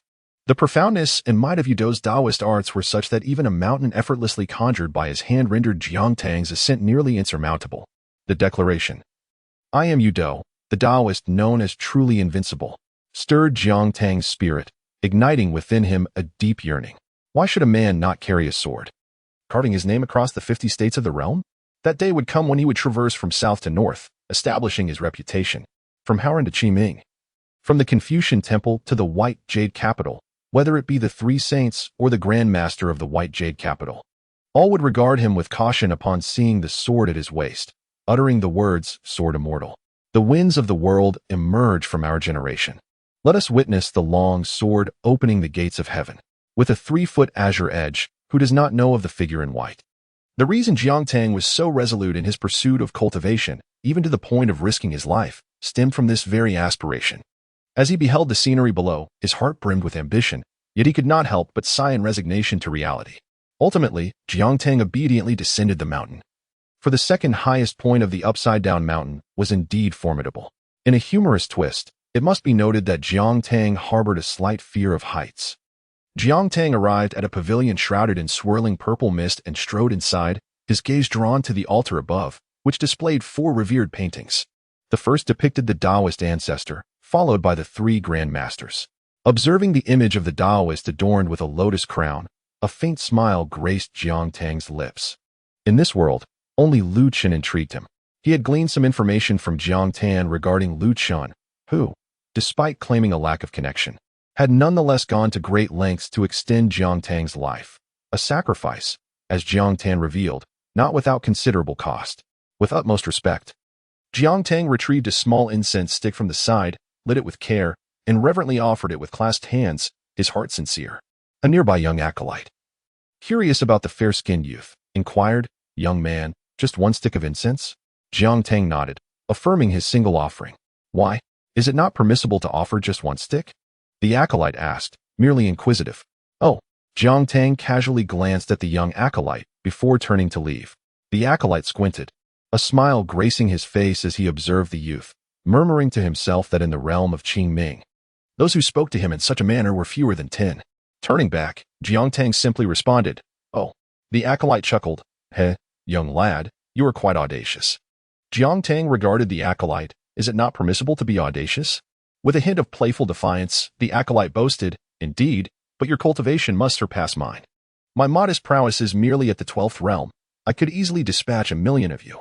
Jiang Tang merely uttered an uninterested "oh" and continued on his way. Not looking back, the young Taoist's expression faltered momentarily. Something was amiss. The subsequent events should have unfolded with the youth exclaiming, "Senior, spare my life. I am but a fool who does not recognize greatness. I implore your magnanimity." Yet, why was he so composed?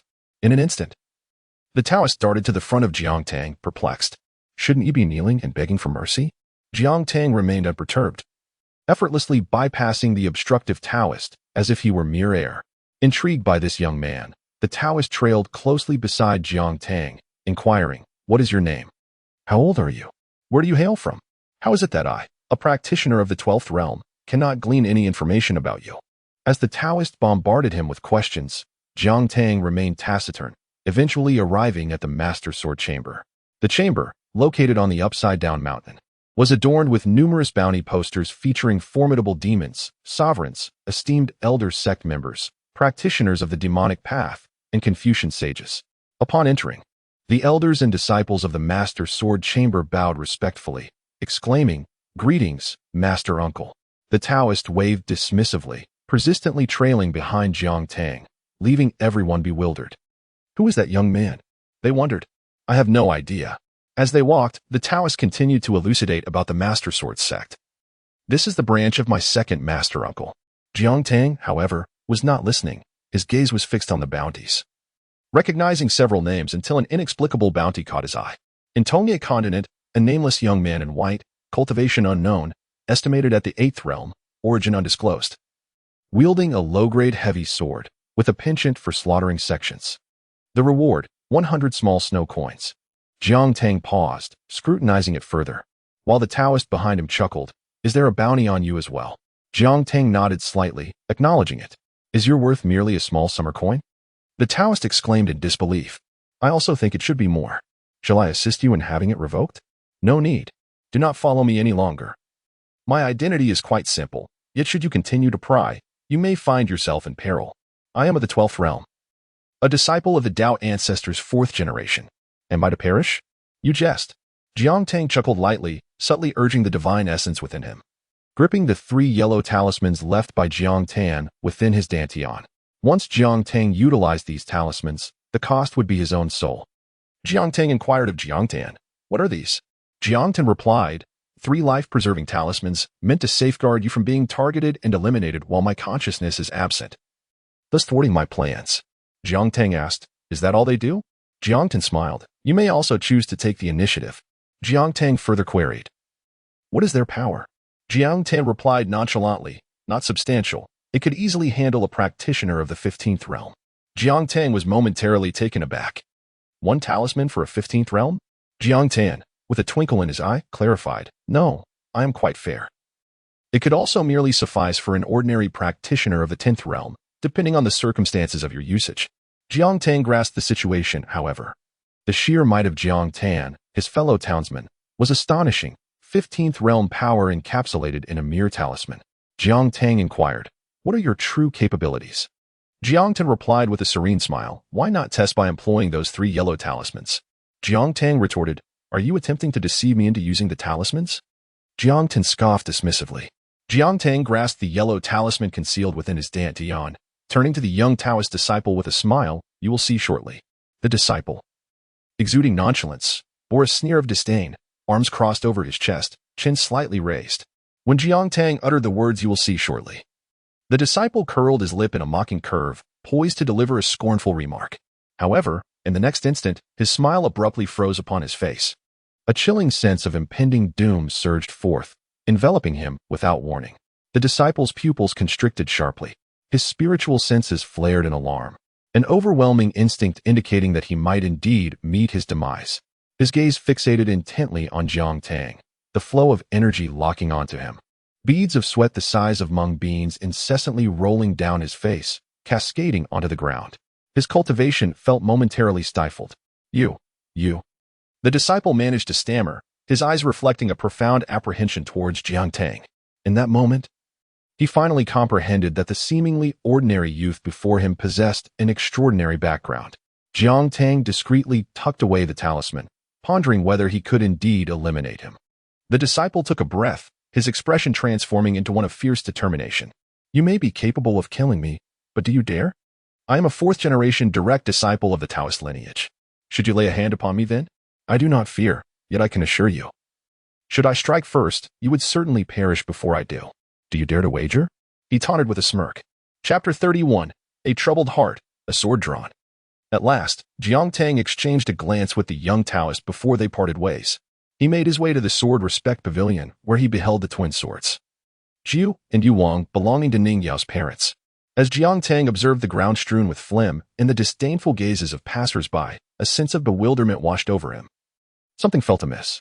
The scornful stares stirred an unsettling feeling within the young man. Seated quietly to the side, Jiangtang reflected on the myriad truths imparted to him by Qi Jingshan. He had certainly grasped many concepts, yet when it came to the intricacies of human nature, he remained hesitant to speak. The 2 legendary sword immortals, who had perished in the 13th battle of the Sword Qi Great Wall, were the bearers of these swords. How many formidable demons had they vanquished? They spoke not of their merits, yet was it truly fair to lay blame upon them? In this contest of 13 battles, humanity had seized the advantage in the initial 6, thus it was only natural for the demon clan to capitalize on the latter half. In matters of battle, how could one expect victory every time? The principles of this world are universally aimed at fostering goodwill, while the malice that exists is diverse and often too daunting to confront. More disheartening to Jiangtang than the scorn directed at the 2 sword immortals was the Sword Qi Great Wall itself. How could it treat its valiant warriors in such a manner, allowing outsiders to deride the swords of its champions? Internal strife is one matter, but to stand idly by while outsiders insult them is another. Perhaps Chen Qing was indifferent. But what of the 9 great families and the 3 sword officials of the Sword Qi Great Wall? Did they not regard Ning Yao with the respect she deserved? The foremost prodigy of the Sword Qi Great Wall, did they believe she would remain unaffected? Listening to the derisive remarks of the crowd, a ripple began to stir in the once unchallenged depths of Jiangtang's heart. His unrefined mental state, untested throughout his journey, quivered at this moment. Possessing the strength of a 7th realm without a corresponding mental discipline is perilously precarious. One must not only cultivate their power, but also their mind.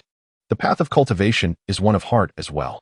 Otherwise, even the slightest disturbance could unsettle the very core of one's being.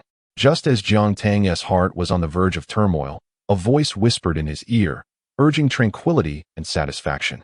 A long letter manifested silently in his heart, within which 2 characters flickered. The 3 yellow talismans, hidden deep within Jiangtang's dantian, emerged to obscure the heavenly secret of those two characters. To his astonishment, the characters in his heart were none other than the two life characters of Qi Jingchun, silent, yet already ingrained within him.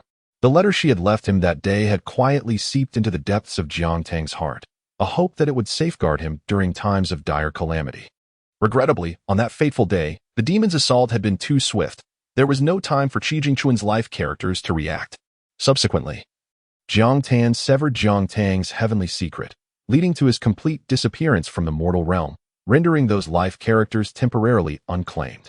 On the other side, Qi Jingchun had also lost the connection to her fated character, believing that Jiang Tang had indeed perished.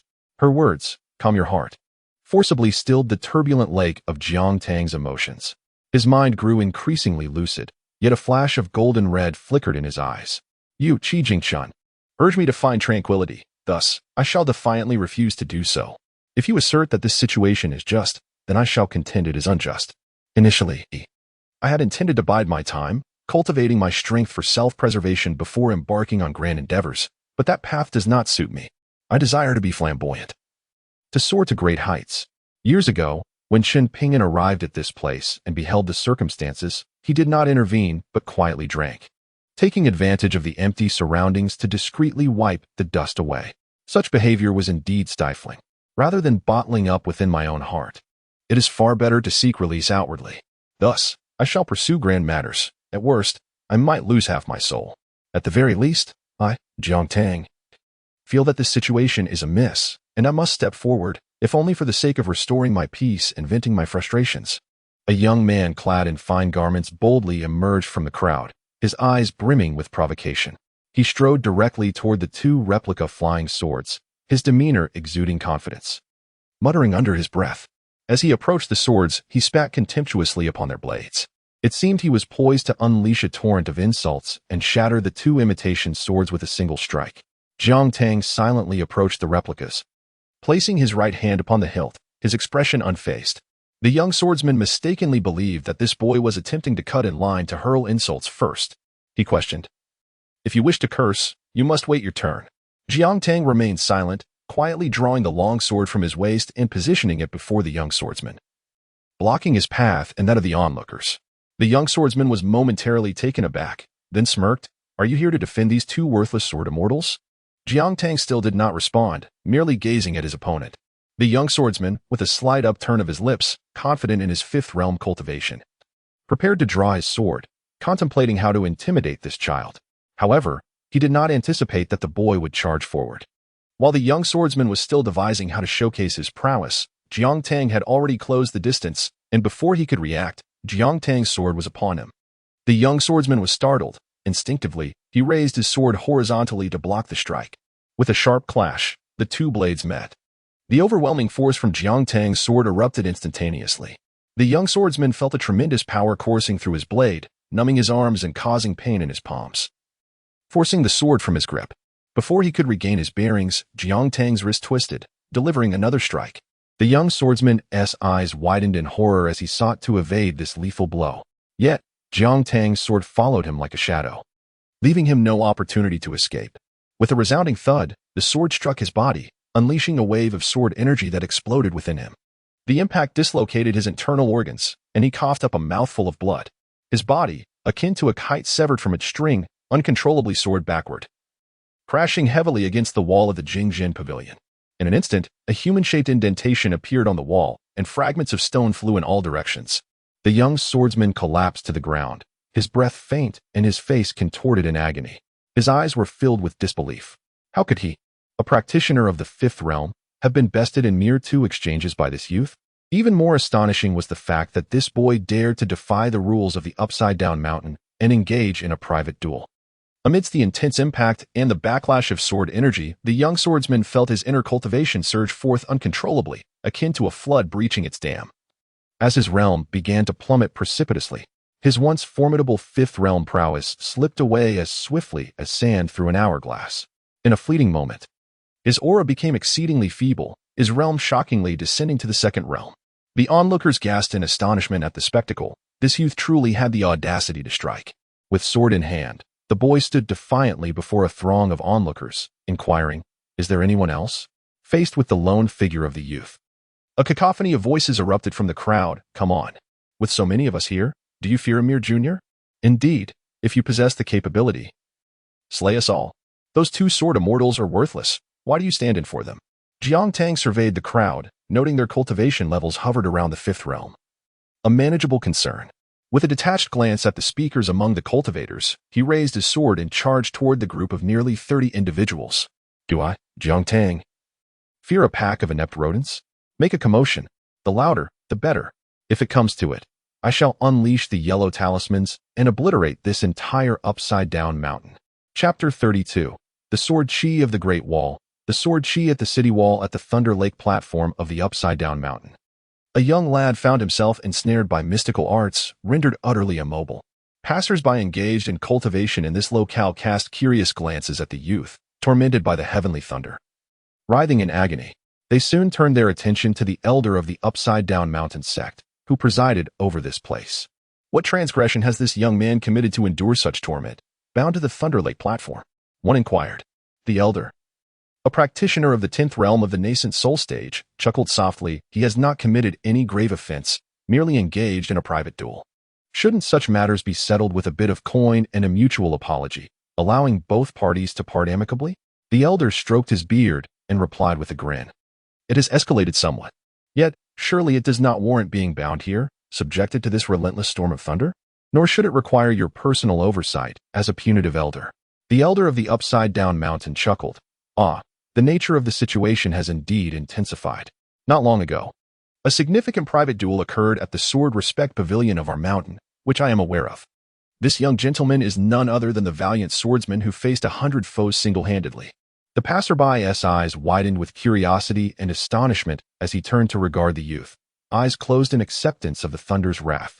The elder continued, initially, we intended to confine him for a few years to instill some wisdom. However, a certain grandmaster indicated his substantial background, suggesting that a month's confinement would suffice. We had planned to place him in a more casual setting for that duration, yet he insisted upon the Thunder Lake platform. The grandmaster, with no other options, instructed me to oversee him, lest he be struck down by lightning and bring forth complications. Remarkably, this youth has endured over a month of relentless thunderstrikes, losing consciousness countless times yet remaining utterly silent throughout. A passerby inquired, why did he create such a ruckus at the Sword Respect Pavilion, slashing down 100 men? Unclear, replied the elder. It is said to pertain to the dispute over the 13, where the owners of the two defeated swords expressed their grievances. Is that all? It seems rather irrational. Who can say? Jiang Tang gradually opened his eyes, fixing his gaze on the passerby, his tone icy. What business is it of yours? The passerby raised an eyebrow. Am I not allowed to question? Jiang Tang slowly closed his eyes once more. Very well. When I emerge, I shall spare your cultivation. But only in the interest of taking lives. His tone remained eerily calm, yet the malice and murderous intent emanating from his brow were palpable. The elder, casting a resigned glance at the passerby, suggested, you may resolve this on your own. This youth possesses a rather extreme temperament. It is up to you to gamble on your fortitude. The passerby, taken aback by Jiang Tang's murderous aura, stammered, do you truly intend to kill me? Jiang Tang smirked coldly. You shall soon discover whether I have the audacity. Feeling the fierce, menacing gaze of Jiang Tang, the passerby recoiled slightly, muttering an apology. Jiang Tang's newly refined visage was neither unattractive nor beautiful, yet his eyes bore a ferocity that was unmistakable. With a cold snort, Jiang Tang resumed his meditation, seeking to mend his mental state and harness the essence of thunder for his cultivation. Within his mind, he gazed upon the two characters of his destiny, lost in myriad thoughts, ultimately exhaling a derisive huff. As the time arrived, Jiang Tang rose voluntarily, stretching his limbs lazily before departing. However, as he left, the elder kindly admonished him not to act impulsively next time. Jiang Tang remained silent, advancing with determination, sword in hand, towards the Sword Chi Great Wall. He entered at the 7th realm, but departed quietly at the 8th realm. A young man arrived at the Sword Chi Great Wall, unnoticed and unheeded by all. Jiang Tang stepped onto the parapet of the wall, his face flushed, then pale, and finally trembling. The overwhelming sword Chi surged towards him, enveloping him in a torrent of sword intent, omnipresent and relentless, like a tidal wave inundating his energy reservoir. Jiang Tang felt as though he were suffocating. His previous surroundings had been akin to a serene landscape, rich in spiritual energy. Suddenly, he found himself on desiccated ground, scorched by the sun. Any attempt to resist the sword chi left him utterly drained of his power. Consequently, he collapsed onto the parapet, his face contorted in agony. A glimmer of golden light flashed in Jiang Tang's eyes. He was caught off guard, having arrived at the very pinnacle of sword chi intensity. The parapet, by its nature, was the most potent zone of sword chi. Had he approached gradually from the upside-down mountain, step by step towards the parapet, he would have acclimatized far more easily. But Jiang Tang had chosen the most challenging route, arriving at the apex of sword chi all at once. An unprecedented pressure crashed upon him, like an avalanche. As the sword chi and intent surged towards him, above the parapet of the sword chi great wall, an overwhelming density of sword chi and formidable sword intent was everywhere, penetrating his body with a force that could shatter mountains. Jiang Tang's complexion shifted, turning ashen. If the Thunder Lake Terrace on the upside-down mountain had tormented his meridians and energy reservoir like a searing flame, then the sword chi at the Great Wall felt akin to 1,000 needles piercing through him. His meridians first swelled painfully, then were assaulted by countless swords. As the sword chi and intent coursed through him, his meridians became increasingly battered. Jiang Tang's body trembled uncontrollably. He felt as though he were ensnared in a meat grinder made of sword chi, with every inch of his skin and every bone subjected to the relentless slicing and compression of the sword energy. If his previous environment was a picturesque landscape, this place resembled the end of days for humanity. Under the terrifying pressure of the sword chi, even the slightest resistance caused his once robust energy to dissipate like a flood breaching a dam, leaving not a trace behind. In utter despair, Jiang Tang's legs gave way, and he fell to the ground of the parapet with a thud. His features twisted in anguish, sweat poured down, gradually soaking the stones beneath him. In a desperate attempt to alleviate his suffering, a flash of golden light flickered in his gaze. In an instant, the pressure eased significantly. As Jiang Tang entered the realm through the sword chi great wall of the upside-down mountain, he should have traversed the path beneath to the city's summit, allowing his body to gradually acclimate to the encroaching sword energy. Unfortunately, oblivious to this wisdom and lacking guidance, he recklessly teleported to the city's pinnacle, landing himself in a perilous and disheveled predicament. Thus, he found himself prostrated atop the battlements, enduring the relentless onslaught of sword energy that assailed him from all directions, compressing his very being. Every inch of his skin and each organ felt as though they were on the verge of shattering. With great fortitude, he bore the agony and commenced meditative practices, striving to stabilize the chaotic energies within him. Each inhalation of spiritual essence felt akin to a struggle against the weight of an oppressive force upon his chest, an arduous endeavor indeed. Jiang Tang could only gradually allow the piercing sword chi to seep into his body, subsequently exhaling it in a measured manner, permitting his flesh to acclimatize incrementally while his divine essence absorbed delicately.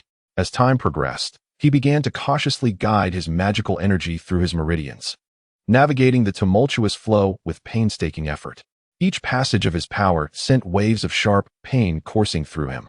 Moments turned into hours, and gradually, Jiang Tang's body adjusted to the overwhelming forces. Within 3 days, he found himself capable of moving freely atop the walls and resuming his normal cultivation practices. Chapter 33. The Descent upon the City Walls. One man slays demons. Upon ascending the city walls, the young warrior did not descend again, instead engaging in combat against the demons from his elevated position. The battlefield of the sword chi great wall is divided into 2 realms, above the walls and below. Upon the battlements, a cadre of sword immortals of the 5th realm stood resolute, guarding from south to north. The sword immortals, formidable in stature and with piercing gazes, unleashed a torrent of dazzling sword light with each demonic assault, their innate flying swords erupting from their waists and backs. These flying swords varied in form, some slender like willow leaves, others broad like door panels, and some ethereal, manifesting in a multitude of shapes. Once the city was adorned with these flying swords, they surged forth like arrows released from a bow, inundating the southern demonic horde. The speed of the swords was extraordinary, and wherever their light shone, the air was filled with sword energy. The convergence of sword energy enveloped the battlefield, rising like a relentless tide, crashing against the attacking demons with overwhelming force. Where the flying swords passed, the demon ranks were cleaved asunder, reduced to mere ash and dust.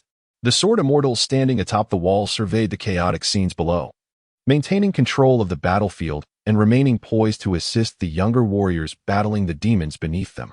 The arena below the walls, however, was far more perilous. Beneath the towering heights, it presented a stark contrast to the elegance of the aerial battle. Here, there was no grace of flying swords, only the brutal and bloody clash of close combat. As a few minor demons from the vanguard managed to breach the long-range blockade of the flying swords, they drew perilously close to the city walls, prompting the middle and lower realm warriors to engage in fierce melee. The two sides became a tumultuous whirlpool of combat, with the demons confronting the sword cultivators of the Sword Chi Great Wall head-on. A handful of demons, shrouded in stealth, darted through the battlefield in search of vulnerabilities among the sword cultivators, poised to deliver fatal strikes. Meanwhile, the sword cultivators, predominantly in groups, coordinated their efforts to plunge into the midst of the demon horde, pushing forward and defending against the relentless onslaught. The clash of weapons was both bloody and fraught with danger. Standing upon the city walls, Jiang Tang beheld this tragic spectacle, momentarily rendered speechless, his mouth agape, ultimately at a loss for words. Above the battlefield, a formidable wave of demons surged towards the Sword Chi Great Wall, utterly powerless before the multitude of flying swords. As the onslaught of swords descended, the demons were cleaved into fragments, their severed limbs littering the ground. In an instant, both the upper and lower battlefields were strewn with corpses, rivers of blood flowing, coalescing into serpentine streams. Jiang Tang slowly descended to the battleground below, glancing left and right. Momentarily bewildered, he could only traverse the battlefield with an air of nonchalance, appearing remarkably at ease from a distance. At that moment, a demon, swift in its movements, shattered the sword formation set by several cultivators, tearing a gaping hole in their once tight defense. This demon bear, its eyes ablaze with fury, appeared before Jiang Tang in a flash, and they exchanged an inexplicable glance. The bear, possessing sixth realm cultivation, lunged towards Jiang Tang with ferocity. Yet, Jiang Tang's gaze remained tranquil as he drew his sword, fixing his unwavering attention upon the demon bear. The monstrous bear lunged toward Jiang Tang, who swiftly drew his long sword, cleaving the creature's neck in one decisive stroke. In an instant, the beast was severed in two, its lifeless body crashing to the ground, raising a cloud of dust. Jiang Tang squinted slightly, only to notice several more demon creatures converging from all directions. Among them was a demon wolf, moving with blinding speed, leaving only a blur in its wake, and a humanoid demon wielding a massive axe, boasting a formidable physique. Taking a deep breath, Jiang Tang charged towards the demons. Armed solely with his sword, he fought fiercely, the chaos around him rendering the world a blur. His eyes reddening with fury and determination until the blade in his hand dulled from relentless combat. Covered in blood, he stood atop a mound of corpses, gazing at the countless demons before him. Spitting out a mouthful of blood, he collected a substantial number of demon cores, sheathing his sword before dragging his battered body back to the city gates. Upon descending from the battlements, he encountered several sword immortals guarding the entrance. One of the immortals gestured towards him, but in his disheveled state, Jiang Tang could only shake his head in confusion, unable to comprehend their meaning. The immortal spoke, demanding his identity token. Jiang Tang furrowed his brow and replied, "I do not possess one." The immortal's expression turned sharp, and a flying sword approached Jiang Tang's brow. Was he a spy for the demons? Jiang Tang insisted, "I just arrived." The gatekeeper's brow furrowed further. "Just arrived?" "Yes," he affirmed. "I just descended from the battlements after slaying demons." Now it was the sword immortal's turn to frown in disbelief. "You are an outsider?" Jiang Tang nodded.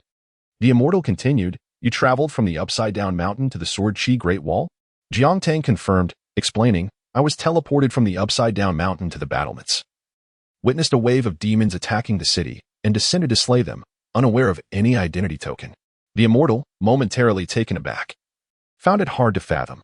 "You are saying you were teleported directly to the battlements upon arrival and immediately engaged the demons?" Jiang Tang nodded again, brandishing a collection of demon cores to demonstrate his deeds. Typically, outsiders were at least teleported within the city. It was unusual to arrive directly atop the battlements. The immortal inquired about any tokens from the upside-down mountain. Jiang Tang was momentarily perplexed. Were there tokens from the upside-down mountain? In truth, he remained unaware that passing through the teleportation portal from the upside-down mountain to the Sword Chi Great Wall required a fee to validate one's identity. However, a young Taoist, displeased with Jiang Tang and aware of his unique status, had bypassed these requirements, unceremoniously depositing him atop the battlements of the Sword Chi Great Wall, allowing him to face the ensuing trials as a form of reprisal. Consequently, the flying sword approached Jiang Tang once more. He pleaded, "I am truly of the human race." The immortal retorted, "Humans can often be spies." Jiang Tang insisted, "I hail from Hao Ran's side." The immortal scoffed, "There are more spies from Hao Ran than anywhere else." Exasperated, Jiang Tang questioned, "How can I prove myself?" The immortal smirked. "How long did you stay at the Upside-Down Mountain?" Jiang Tang responded, "A little over a month." The immortal replied, "What did you do there?" "Find someone to vouch for you." Jiang Tang remarked, "I went to the Thunder Lake platform to cultivate, then purchased a sword, and then I arrived." The sword immortal performed a gesture, and a flying sword swiftly reached the Upside-Down Mountain to investigate Jiang Tang's traces. After a while, the sword immortal stated, "This is insufficient. Those proprietors have an exceedingly vague impression of you. They demand further evidence of your actions. If you cannot provide it, you shall be confined in the prison for over a month, until we can ascertain your identity, at which point you will naturally be released." Jiang Tang, with a furrowed brow and a sigh, replied, "Subsequently, I also caused a commotion at the Respect Sword Pavilion and was detained by the Thunder Lake platform for over a month. During that time, the elders of the Upside-Down Mountain kept watch over me. By the way, my uncle from Upside-Down Mountain, the little Taoist boy at the gate, can attest to my claims." The sword immortal's expression turned peculiar, yet he proceeded to employ the flying sword to converse with the Upside-Down Mountain. The response from the other side was straightforward. They had forgotten to issue him a jade token. Upon hearing this, the sword immortal raised an eyebrow and glanced at Jiang Tang. "Ah, so you are quite the favored offspring? Only a month of confinement for causing a ruckus at the Respect Sword Pavilion?" Jiang Tang inquired, "Is my identity now validated?" The sword immortal chuckled softly, "Indeed. There are no issues." Jiang Tang asked, "Where might I go to reissue my identity jade token?" The sword immortal replied, "No need. I shall take care of it for you." With a casual gesture, the sword immortal handed Jiang Tang a jade token, inscribing it with the unique emblem of the Sword Chi Great Wall using his own sword energy.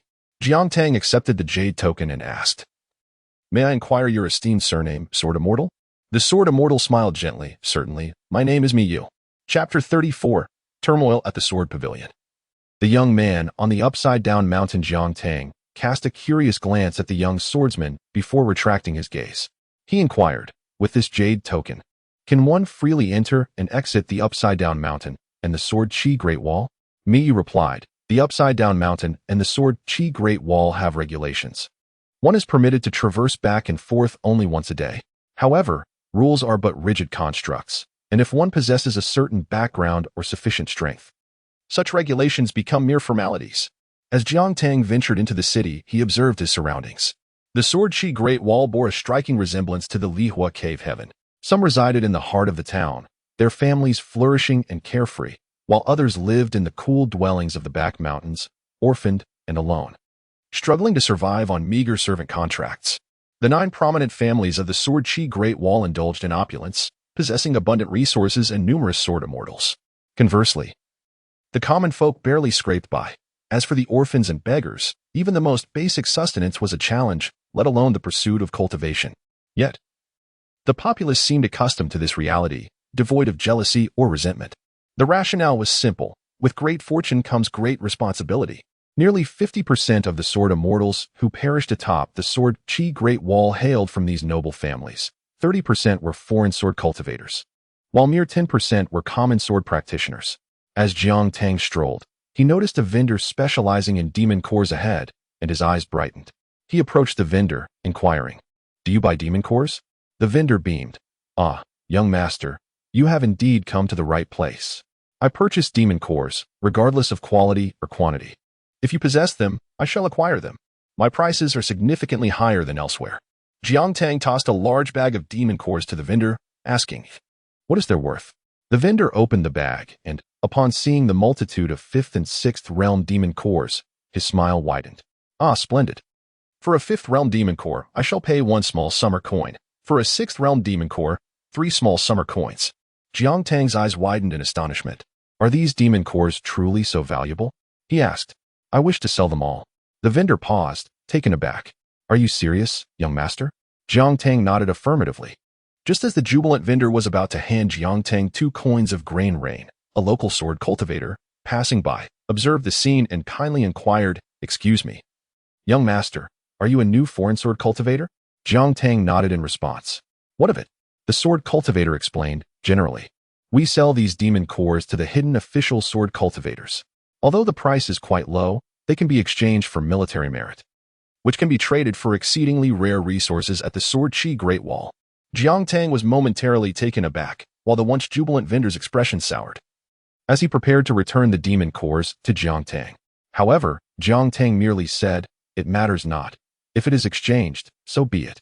The vendor's demeanor shifted once more, returning to joyfulness. The local sword cultivator chuckled, shaking his head as he walked away, remarking, "Kind words are but the barking of dogs." After receiving his coins, Jiang Tang proceeded to the inn, where he presented 2 grain rain coins to the inmate, one for lodging, and the other to procure a fine-quality long sword and several exquisite garments. The money given during the Grain Rain Festival must be spent until it's exhausted. As for the money for purchases, any remainder shall be yours as a reward. Upon hearing this, the inn's maid blinked in surprise and exclaimed, "Such generosity, young master," before swiftly departing. Meanwhile, the innkeeper stared intently at Jiang Tang, who calmly stated, "Do not disturb my rest in the coming days." Upon entering the inn, Jiang Tang refreshed himself, donned a fine outfit, and promptly collapsed onto the bed, wishing to think of nothing. The following days were spent leisurely wandering outside, observing at random. It was only after the 10th day, when the grain rain money had been entirely spent, that Jiang Tang finally took up his sword and ventured forth. This time, however, his destination was not the city, but the upside-down mountain. Once again, Jiang Tang found himself at the GNGN pavilion. Upon entering, he witnessed the familiar sight of the 2 swords still being insulted. Jiang Tang remained silent, drawing his sword once more, unleashing chaos within. This time, his approach was far from gentle. The pavilion was drenched in blood, with severed limbs and numerous individuals rendered powerless strewn about. This time, the esteemed Taoist celestial master descended personally. Jiang Tang, unperturbed, met his gaze with unwavering fortitude, while 3 yellow talismans were already poised to strike, silently waiting. Should the Taoist celestial master dare to act, he would have to reckon with the entire upside-down mountain. Soon, a young Taoist boy appeared. The mountain had already sealed off the GNGN pavilion, and the boy, observing the defiant Jiang Tang amidst the chaos, rubbed his face in disbelief. The Taoist celestial master chuckled lightly, remarking on the intrigue of Jiang Tang's background, which even his 13th stage ascension could not decipher. More fascinating still was the instinct that had urged him to refrain from capturing Jiang Tang earlier, warning him of impending death. Jiang Tang stood fearless, silently regarding his opponent. The Taoist celestial master asked, "I hear you were the one responsible last time as well?" Jiang Tang nodded. The celestial master inquired, "Wasn't your punishment confinement to the Thunder Marsh platform for over a month? Haven't you had enough?" Glancing at the 2 flying swords behind Jiang Tang, he sighed, acknowledging the youth's admirable initial intentions and the formidable mysterious force backing him. "You shall return for another month of confinement at the Thunder Marsh platform." Jiang Tang queried, "Could I serve my sentence in a few days?" The Taoist celestial master laughed. "Are we haggling in a marketplace?" Jiang Tang replied nonchalantly, "Is it possible or not?" The celestial master regarded Jiang Tang's demeanor and said, "Very well, but the suffering you will endure afterward will be multiplied by several times. I shall personally oversee your punishment." Undaunted, Jiang Tang pointed to his 2 long swords, declaring, "As long as there are those who show disrespect, I shall wield my sword, until no one dares to." The Taoist celestial master scoffed coldly, "Are you jesting with the rules of the upside-down mountain? You have already transgressed twice. Should you err again, the severity of the punishment will ensure your demise." Jiang Tang boldly responded, "Then let us test that. While my backing may not rival the Taoist sect among the 3 teachings, I wager that before my death, you and the entirety of the upside-down mountain will pay the price alongside me. Dare you to try it? After all, I have but 1 life. A mere trade for 1,000. If I can attain a higher realm, it would be worth it. At worst, I shall fight with all my might." As Jiang Tang uttered these words, his countenance remained remarkably composed, yet the palpable aura of murder and resolution in his eyes was unmistakable to all who beheld him. A madman. This thought flickered through the minds of those present, risking one's life for 2 imitation swords, threatening the entirety of the upside-down mountain, and declaring war against the Taoist lineage. Truly, a lunatic. Even the great Taoist deity, witnessing such a youth for the first time, could not help but furrow his brow, pondering whether it was truly worthwhile to sacrifice so much for the sake of 2 unfamiliar, defeated sword immortals, along with the mysterious force behind them. Jiang Tang let out a derisive laugh, sheathing his sword and stepping forward. I deem it worthwhile, and thus it is worthy, regardless of how the world may scorn me. How they may speak of me, or what judgments they may pass, I remain indifferent. Such matters are inconsequential in terms of worth. What I mean to convey is that I am willing. The young man atop the upside-down mountain, stepping forth alone, did so solely out of a sense of discontent. How could he not be gallant? Chapter 35. The divine thunder strikes the soul. Jiang Tang bravely stepped onto the thunder platform, subjected to the rigorous oversight of the elder from the suspended mountain, as the celestial thunder mercilessly rained down upon him. Little did he anticipate that this round of divine lightning would be far more insidious than the last, striking directly at his very soul and amplifying his agony manifold. Countless bolts of thunder transformed into piercing needles, targeting his acupoints, while his internal energy spiraled out of control, as if he were succumbing to madness, rendering him in excruciating torment. The torment of his spirit eclipsed the suffering of his flesh, making it seem trivial in comparison.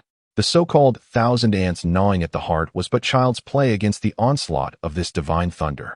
Jiang Tang summoned his divine essence, enduring the pain with tenacity. Yet within the span of half an hour, he erupted into heart-wrenching cries. The sound was utterly agonizing. A day later, Jiang Tang's gaze was vacant. His newly acquired garments tattered once more, and he trembled uncontrollably. He cast a glance back at the thunder platform, sneering, and raised a middle finger towards the celestial Taoist and the young acolyte above, uttering a curse. The Taoist deity merely smiled faintly, unperturbed. The young acolyte chimed in. He wishes to curse your mother. The Taoist deity responded with a nonchalant, "Oh," while the acolyte continued to stoke the flames. "Last time someone insulted you, you nearly besmirched their sacred ground. Why now, when a mere junior insults you, do you appear so magnanimous?" The Taoist deity replied, "I initially thought him to be nothing more than a foolish scion, but I must admit, he possesses remarkable fortitude. Enduring the 9 heavens divine thunder for an entire day and night without uttering a sound for the first half, I find his pride rather admirable. Moreover, he is but a junior. Why should I take offense? As such, let us amend the rules. Instead of 30 days, it shall be 30 bolts of the 9 heavens divine thunder. Henceforth, should he dare to engage in private duels within the respect sword pavilion, each adversary he strikes down shall lead to an additional bolt of divine thunder upon the thunder platform. Thereafter, apart from slaying demons atop the city walls, Jiang Tang found himself returning to the suspended mountain to face the punishment of divine thunder. This news remained cloaked in secrecy, known only to the elders of the suspended mountain, while outsiders merely heard whispers of a madman emerging from the respect sword pavilion, having wounded countless cultivators in pursuit of the 2 defeated swords. The youth's background was not insignificant, having repeatedly engaged in private duels, leaving many incapacitated. It seemed the suspended mountain regarded him as merely a lunatic. The only anomaly during this time was the decline in his cultivation level. Over the past month, Jiang Tang fought fiercely during the day, wielding his sword against demons, and returned to the suspended mountain each night to endure the relentless strikes of divine thunder. Throughout this period, the divine lightning he absorbed was sufficient to elevate several first-tier cultivators to the 8th tier. Yet, inexplicably, his own cultivation level fell from the 8th tier to the 7th. The 30 bolts of divine thunder purged the impurities from within him, allowing him to feel his internal energy surging more robustly, more solidly, and more profoundly, unlike the previous insubstantiality. Jiang Tang experienced a tumultuous mix of joy and suffering. Fortunately, the past month's opportunity to slay demons atop the city walls allowed him to vent his frustrations. Had he been confined to silent suffering as before, it would have been unbearable. Jiang Tang had long been consumed by pain, his mind clouded, finding solace only in the act of killing. As he staggered back to the Sword Chi Great Wall, he was halted by a middle-aged couple near the teleportation entrance. Clad in simple attire, they bore charming features and wore smiles. Jiang Tang turned, his tone flat yet slightly trembling as he inquired, "Is there something you need?" The woman replied, "This is our first visit to the inverted mountain." Without hesitation, Jiang Tang resumed his path, coldly stating, "Then seek someone else to guide you. There are plenty of people at the inverted mountain. Do not disturb me." The couple exchanged glances, taken aback by his frigid demeanor. The woman quickly stepped in front of him, smiling, "Please, just show us around. We can pay." Jiang Tang, eager to ascend the city walls to slay monsters for profit, retorted icily, "I do not require money. Leave me be, or I shall draw my sword." Observing his indifference, the elegant man behind him could not help but chuckle wryly. He stepped forward, clasping his hands in a respectful gesture. Young brother, I see you are also a sword cultivator. I possess a peerless sword technique. If you could guide us. Jiang Tang's mind raced, narrowing his eyes as a glimmer of golden light flickered within. They were indeed the owners of those two imitation swords, remnants of their souls. The couple exchanged resigned smiles, realizing they could not treat others as fools, as no stranger would casually offer such a technique in exchange for a simple guide. The man bowed again. We thank you for your chivalry at the Respect Sword Pavilion. Jiang Tang raised an eyebrow, and then? The man fell silent. Oh, if that is all, then kindly distance yourselves from me, Jiang Tang stated before striding away. He had sensed at least 5 pairs of eyes fixated on him. Presumably, the esteemed sword immortal was among them. He needed to hurry and contact Jiang Tang to fabricate a new identity for himself as a hidden clan member, and he should refrain from using the yellow talismans recklessly. The reasoning was simple. The 12 realms could not discern his identity, perhaps due to the presence of a 13th ascendant behind him. If the 13th ascendant could not perceive his identity, it might be because he possessed a treasure that obscured heavenly secrets. However, if Chun Qingdu could not perceive him, that would present a problem. If a mere 14th realm could not discern him, they would only assume that his benefactor was also of the 14th realm or bore a formidable divine weapon that concealed heavenly secrets. The same logic applied to those yellow talismans. But this was Chun Qingdu we were speaking of. How could a nameless youth invoke a sense of life and death crisis in one so powerful, let alone the 14th realm, even if the founders of the 3 doctrines were present? Without their life-bound treasures, who could instill even a hint of pressure in Chun Qingdu within the realm of the Sword Chi Great Wall? The fact that Jiang Tang, an unknown boy, could remain inscrutable to the pinnacle of the 14th realm, Chun Qingdu, was itself a conundrum. It was imperative to ask Jiang Tang to fabricate a false yet credible identity for him. Otherwise, within half a month, that old fox, Chun Qingdu, would certainly summon others to probe him. Jiang Tang once remarked, who among the figures that have traversed the ages is not deeply contemplative? Who is not shrewd and cunning? Alas, had I known, I would not have been so audacious. What folly it is to emulate the chivalrous hero wielding a sword for justice or the reckless sword immortal acting with impunity. Would it not be wiser to content oneself with slaying demons atop the city walls, tempering one's body at the thunder pool to enhance one's own prowess? I am merely foolish, and the fervor that ignites my spirit is but a manifestation of folly. At my age, why aspire to be the protagonist of a tale? Engaging with the upside-down mountain and drawing the attention of Chun Qingdu. How pretentious I must appear. With this thought, Jiang Tang mentally chastised himself. Meanwhile, the man, quite taken aback, never anticipated that this youth would consistently defy convention. Thus, he once more obstructed Jiang Tang's path, expressing his desire to treat the young brother to a few cups of wine as a gesture of goodwill. Jiang Tang, still contemplating, found the man's presence irksome and retorted, "Get lost." With that, he ascended the city walls, ready to confront the demons. To outsiders, Jiang Tang, merely at the 5th realm, evidently caught the attention of the elder at the heart of the city. Chun Qingdu chuckled softly, amused by this intriguing youth. His background seemed rather enigmatic, and he remained elusive. However, it was Jiang Tang's tenacity and grim demeanor that truly captivated Chun Qingdu. Possessing considerable audacity, he dared to threaten a 13th realm ascendant, challenging the entire upside-down mountain with a single sword. His temper was fierce, showing no regard for anyone's face. Observing from the mountain peak, the young Taoist and the celestial lord exchanged knowing smiles, recognizing that such temperament remained consistent, even towards those who offered assistance. Chapter 36. What of drinking? Jiang Tang glanced at the disgruntled youth, Jiang Tang, below, and chuckled. Do you enjoy posing? Jiang Tang replied, let's not dwell on that. We should contemplate how to resolve our current predicament. Jiang Tang asserted, it's quite simple. We shall proceed to slay demons as usual and cultivate normally, avoiding unnecessary attention. With a swift motion, Jiang Tang dispatched a nearby demon with a single stroke of his sword. Are you jesting with me? Jiang Tang replied, Chun Qingdu, yes. I am aware and have encountered him a few times.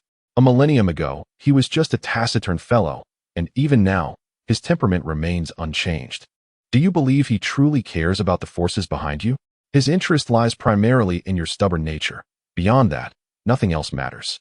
As long as you refrain from brandishing those 3 yellow talismans at him and diligently slay demons, conduct yourself with integrity, and avoid causing disturbances, he will inevitably lose interest within a month. Alternatively, you could humble yourself before the upside-down mountain, showcasing your weakness. The stark contrast in your demeanor will prompt him to forget you. Jiang Tang rubbed his forehead, exuding a sense of helplessness. Another fifth-stage demon suddenly launched an attack. And while Jiang Tang pondered his strategy, his actions remained swift. Draw the sword, strike, and with a fluid motion, behead. The entire sequence flowed seamlessly, devoid of excessive techniques. However, to Chen Qingdu and the two-sword immortal couple, it appeared exceedingly peculiar.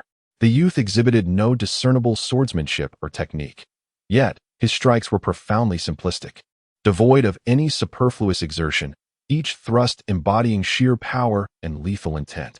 As dawn arrived, they battled demons atop the city walls, and by nightfall, Jiang Tang once again returned to the thunder platform to endure his punishment.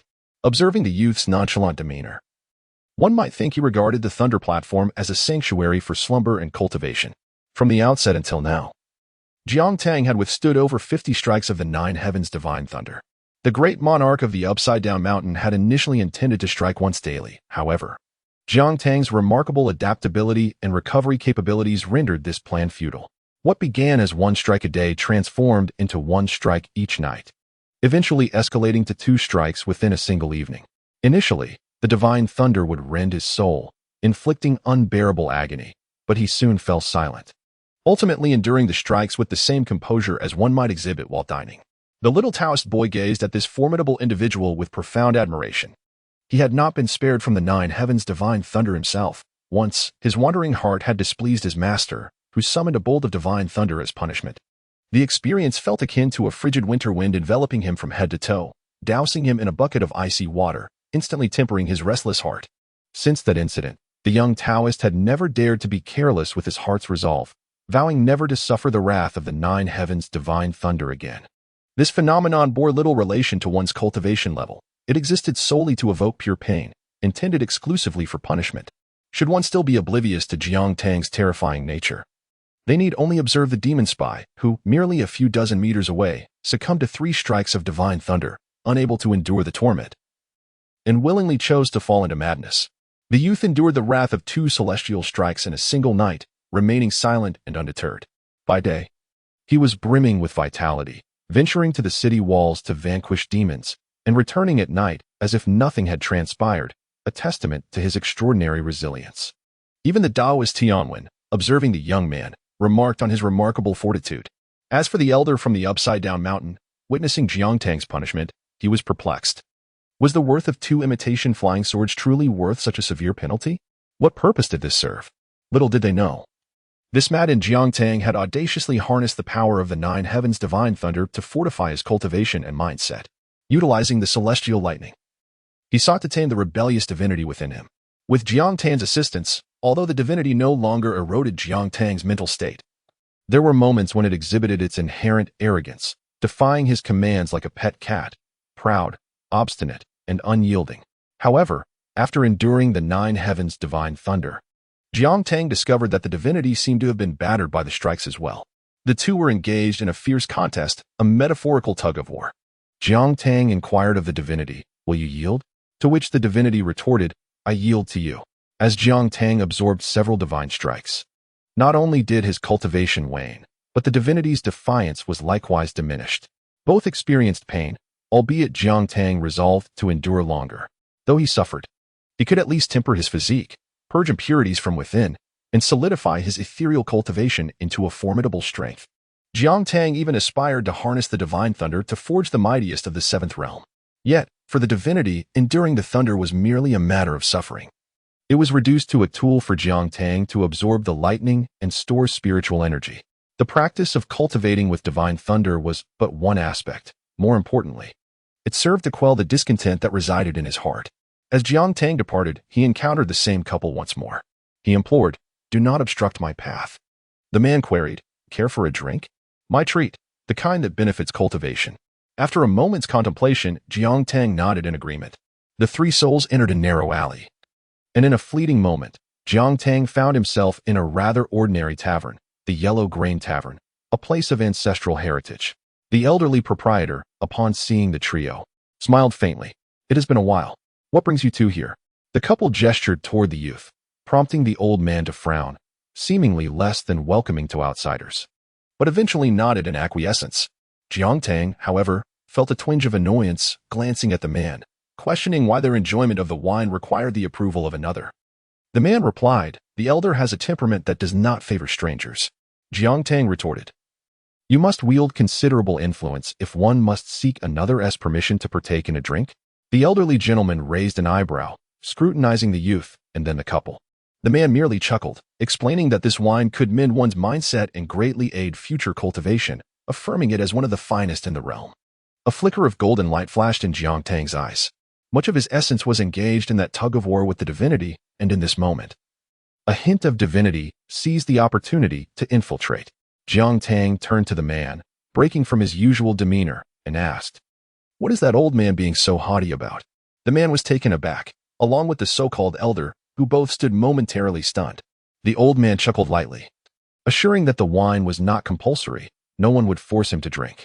In the tranquil ambience, a golden kitten gracefully approached, meandering past.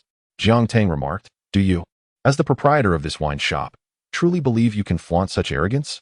The old man responded with a serene smile, noting that while he had never chased away patrons, there were certain rules in place, such as the prerogative to sell or withhold as he pleased. A sly grin spread across Jiang Tang's face, as if intoxicated in an instant. 3 yellow talismans, concealed within his dantian, subtly manifested. An aura of impending doom silently locking onto the venerable master. The entire Huangyang wine shop seemed to freeze, the master sitting calmly at the table, prepared for the impending confrontation. Jiang Tang surveyed his surroundings, then sauntered over to the storage area, retrieving several jars of wine. He boldly placed them on the table before the old man, uncorking one to drink heartily. After quenching his thirst, he provocatively inquired, "Now that I have drunk, what will you do?" This act was undeniably a slap in the face to the old man. The shopkeeper stared intently at the youth, who remained unfazed, merely sneering. "What's the matter? Are you unsatisfied? Make a move, and see what happens." The young man continued to drink, one jar after another. Chapter 37. Intoxicated Outbursts. Blaspheming heaven and earth, utterly rebellious. Jiang Tang appeared to be quite inebriated as he glanced at the couple, inquiring, "Why aren't you two drinking?" The couple stood frozen, momentarily at a loss for words. Jiang Tang continued, "Is it not absurd for a host to invite guests to drink while abstaining himself?" The man, with a resigned glance towards the innkeeper, decisively took a seat to join him, leaving the elders sitting upright, contending with an inexplicable sense of danger in the air. The man remarked, "It seems your influence is quite formidable." Jiang Tang replied nonchalantly, "Not particularly, just sufficient to handle someone of the 13th realm." His words carried a hidden implication as he squinted at the innkeeper. The man quickly diverted the conversation, and they exchanged a series of remarks, gradually easing into a more comfortable dialogue. As Jiang Tang's complexion deepened in hue, his intellect seemed to regress. The man asked, "Is it worth it?" The slaughter of nearly 500 individuals, the countless disturbances at the Sword Respect Pavilion, and enduring over 50 strikes of the 9 heavens divine thunder, all for our 2 flying swords? Though his mind was partially occupied by the divine essence of a small cat, Jiang Tang instinctively replied, "Whether it is worth it or not, I have my own judgment," implying it might not be worth it. Perhaps. Is it meaningful for a young man to risk so much for something deemed unworthy? Jiang Tang abruptly slammed his hand on the table, pointing his sword towards the sword energy great wall, declaring, "Some matters transcend meaning and concern. They are driven solely by the desires of the heart. The sword energy great wall is unjust, thus my heart remains untroubled. My sword only cleaves through matters that disturb my peace. The world is rife with inequities, and I shall wield my sword accordingly. The sword energy great wall is filled with gluttonous fools, traitorous ingrates. My displeasure is simply that. I am neither a gentleman nor a virtuous man, yet I am certainly not a scoundrel.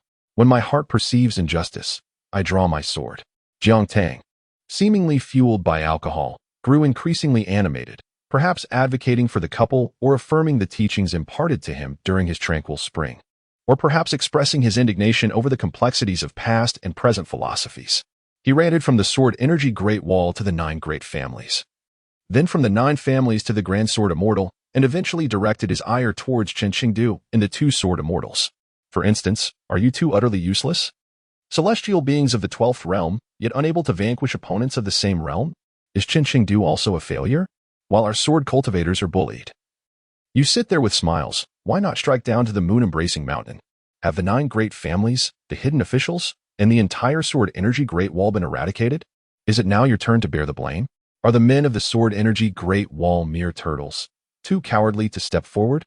Is there not a single soul willing to champion your cause? And you still call yourselves sword cultivators? Do not delude yourselves. Jiangtang railed against the heavens and the earth, denouncing every sword cultivator of the Sword Energy Great Wall and every inhabitant of the Hanging Mountain. Qingqingdu, whose name was mentioned repeatedly, hovered above, listening with a smile. After the youth finished his tirade, he took a hearty drink, leading everyone to believe he had concluded. Yet, unexpectedly, he pivoted sharply, launching into a vehement condemnation of the Howren Confucian Temple. The temple is nothing but a den of ineptitude. The sub-saint is hypocritical. The sage is rigid, and the supreme sage is a fool, a congregation of false gentlemen. In the grand expanse of the world, it is lamentable that the southern region finds itself in need of a cadre of inept sword cultivators to maintain its defenses. Such precious talent is squandered, adhering to antiquated methods, rendering them utterly foolish. The myriad schools of thought are ineffectively governed, local sects lack control, and the dynasty itself is incapable of oversight. Truly, these scholars serve no purpose. For nearly an entire hour, the youth expressed his grievances, each utterance distinct, every word a veritable truth, each statement a profound rebellion. Even the most unruly of sword cultivators would find themselves swallowing hard, taken aback by his fervor. Once he finished, the young man took a hearty swig. Exhaling a breath of relief, what a relief it was. The only witnesses left in the tavern, a couple and a pair of attendants, stood in stunned silence.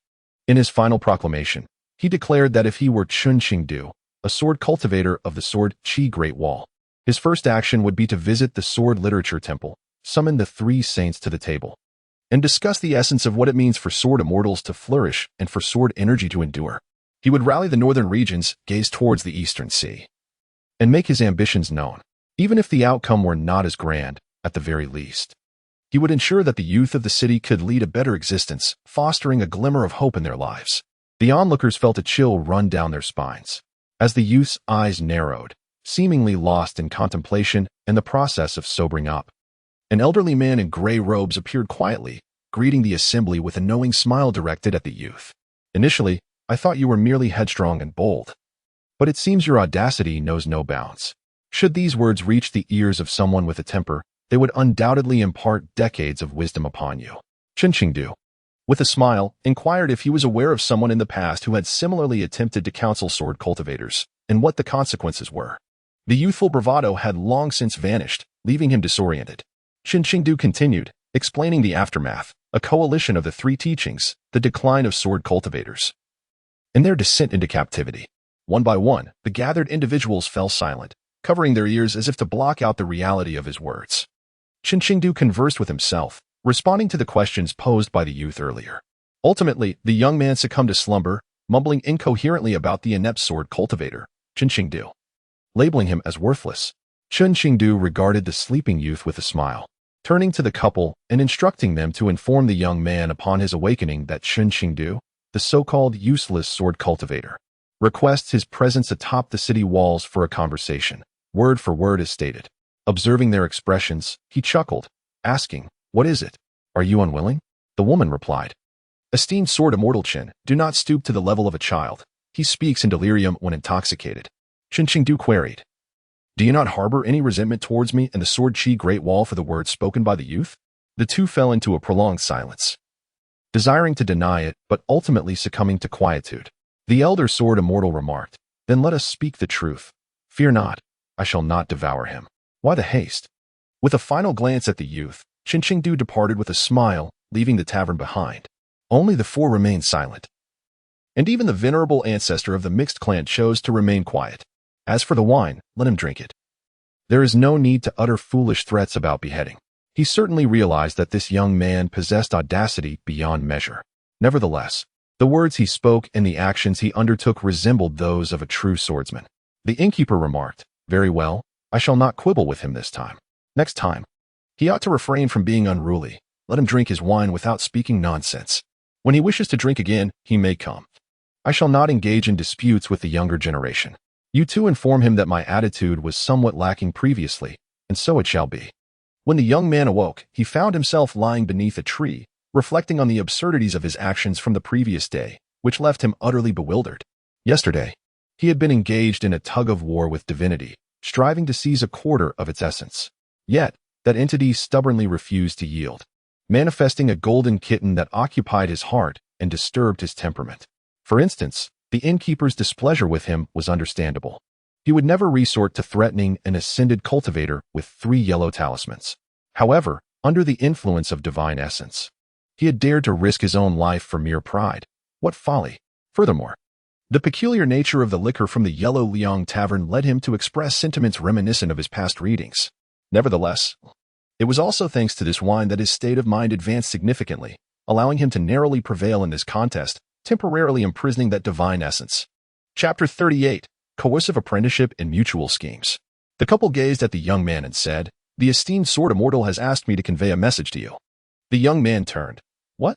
"When he awakens, instruct him to seek me out, and tell him that Qinqingdu, this worthless sword cultivator, requests him atop the city walls for a discourse." The young man's eyes darkened, staring despondently at the overcast sky above the Sword Chi Great Wall. "It's over." The woman continued, "The esteemed sword immortal assures you, he shall not make things difficult for you." The young man wore a grim expression. The man added, "By the way, the tavern owner has asked me to inform you that if you wish to drink, you should go to him. He mentioned he may have spoken too harshly before." The young man still looked morose. The two figures gradually faded away. The young man hastily contacted Jiang Tan. Upon hearing the full story, Jiang Tan smirked. "You are indeed impressive. I previously advised you to keep a low profile, yet you have shown remarkable audacity." Jiang Tan sneered, "Had you not possessed a modicum of reason, I would have reversed your name. I never asked you to confront him. Coexisting peacefully was sufficient." Jiang Tan remarked, "Your clandestine maneuver nearly brought me to ruin. Had I not addressed it now, any future troubles would have left me with no choice but to exhaust those 3 yellow talismans, falling directly into your scheme. And 2/3 of my soul would belong to you." Jiang Tan chuckled, "I merely assure you, this divinity shall not encroach upon your humanity or alter your character. It shall not affect your future utilization. However, that does not imply you can directly control it. I never compelled you to exert control. That was your own volition." Jiang Tan retorted with a scoff. "Should I perish, your investment would be for naught. Consider that carefully." Jiang Tan raised an eyebrow. "Ah, only you would dare threaten me. In all of humanity, you are the only one bold enough to bark." Jiang Tan gestured with a middle finger. "Keep your distance, you old schemer." Jiang Tan replied, "Do not presume I am unaware of your growing treachery. You are no saint either. Begone. When Qinqingdu strikes, I shall scarcely have time to employ the yellow talismans." "And you can prepare to weep," Jiang Tan warned. Jiang Tan reassured him, "Fear not. I am always fair, and I can guarantee you will have time to utilize them. Qinqingdu, indeed, quite ordinary. 1 yellow talisman is ample." Jiang Tan ascended the city walls once more, but this time, he did not descend to slay demons. Instead, he strolled along the battlements, traversing from the southern watchtower to the northern one.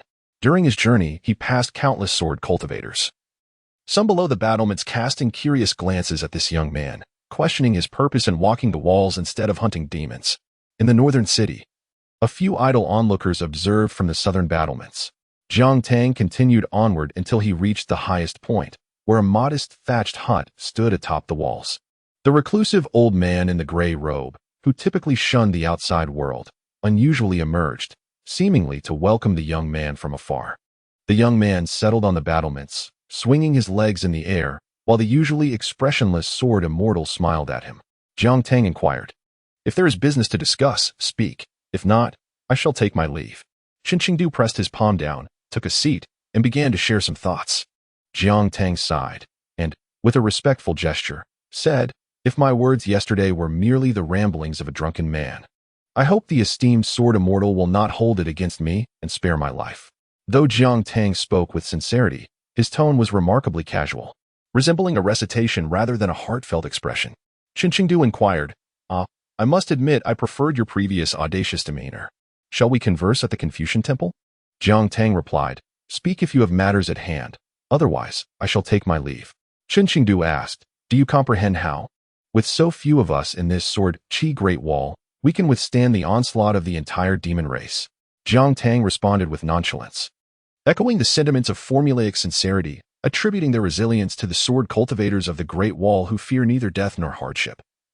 valiantly fighting under the leadership of the great sword immortal Qin Qingdu, striving to safeguard the frontiers for the righteous and for humanity. Qin Qingdu chuckled, interrupting, to be frank. I know you possess considerable insight. Jiang Tang retorted, what more could it be? Merely the internal strife of the wilderness, which hardly acknowledges the sword Qi Great Wall. Nothing more.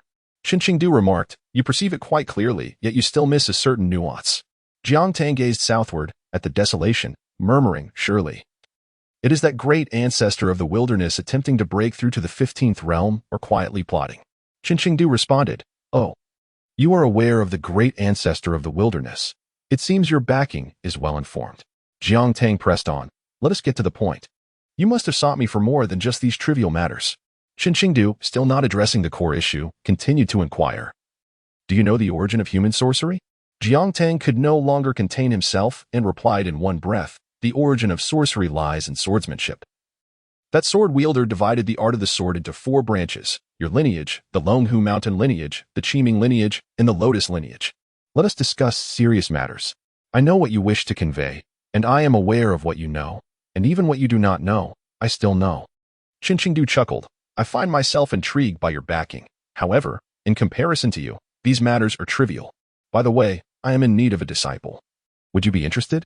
This question, in the case of an ordinary person, would have elicited immense excitement. Yet Jiang Tang unhesitatingly retorted, reasons, motivations, why? Qin Qingdu pointed to himself and stated, I am a peak cultivator of the 14th realm, purely a sword practitioner. Is that not sufficient? Jiang Tang merely echoed his words. Reasons, motivations, why? Qin Qingdu explained. The reason is that you catch my eye. The motivation is that I find your words from yesterday quite commendable. As for why, I initially thought you to be quite stubborn, but now I see you possess a captivating charm. Jiang Tang stated, I have a backing. I shall not join the Sword Qi Great Wall. Qin Qingdu replied, that is of no consequence. Your backing need not join the Sword Qi Great Wall. And you are free to depart at any time. Jiang Tang was still reluctant to engage with the ancient schemer.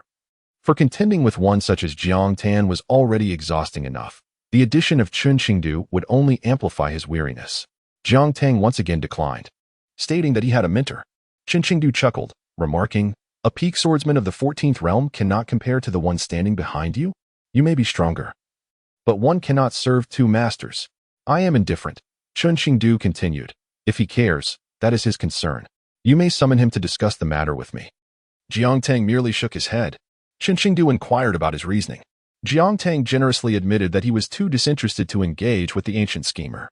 Qin Qingdu burst into hearty laughter, proclaiming, I have said it before, you bear no responsibilities, you owe nothing.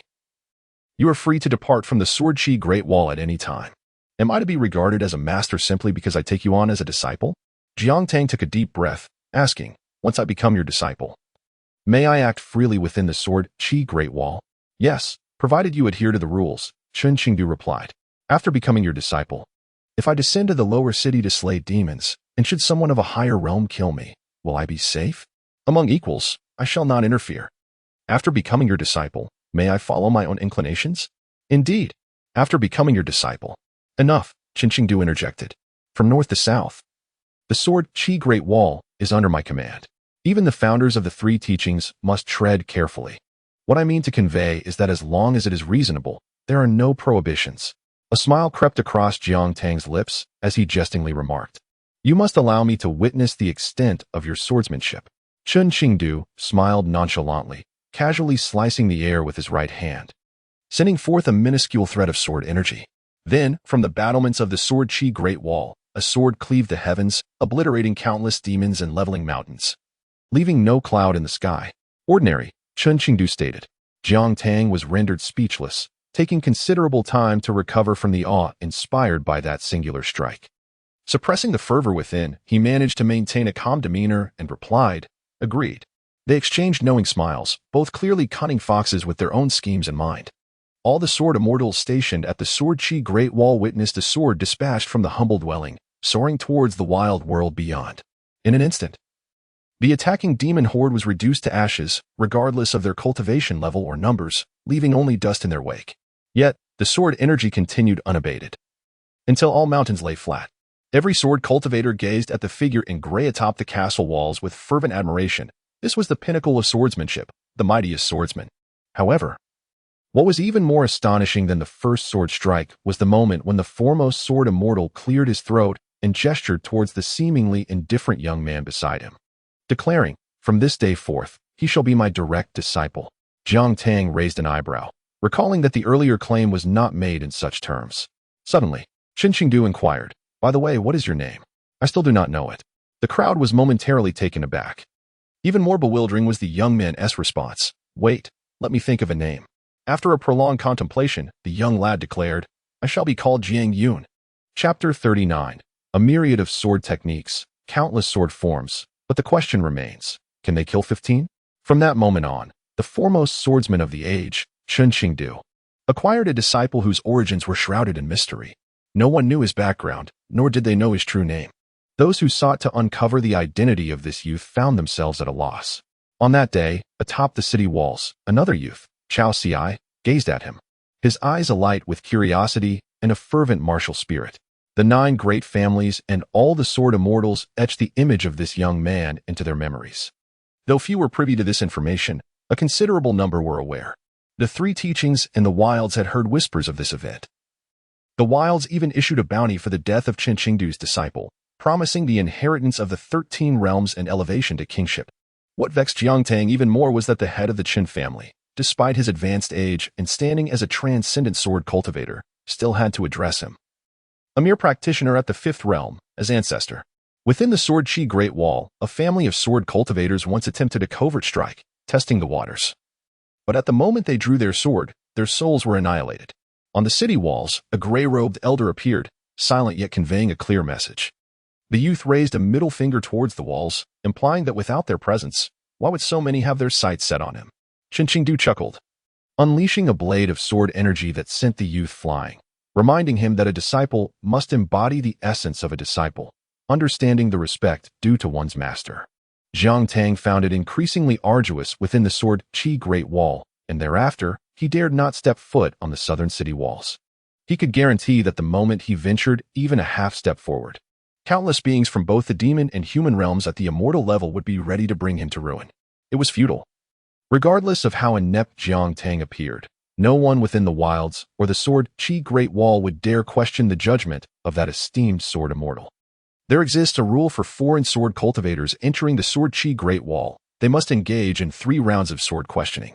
When Jiang Tang wandered the streets to indulge in drink, the townsfolk's attention was drawn to the youth. Familiar sword immortals gathered around a table, their expressions filled with amusement as they regarded Jiang Tang. Yet, he was merely an ordinary practitioner at the 5th realm, even a martial artist of the 1st realm. The 2 young prodigies of the Sword Qi Great Wall stood before Jiang Tang, their gazes fixed upon him amidst the crowd. Ning Yao and others glanced in their direction but soon returned to their conversations with Dong Huafu and Chen Sanqiu.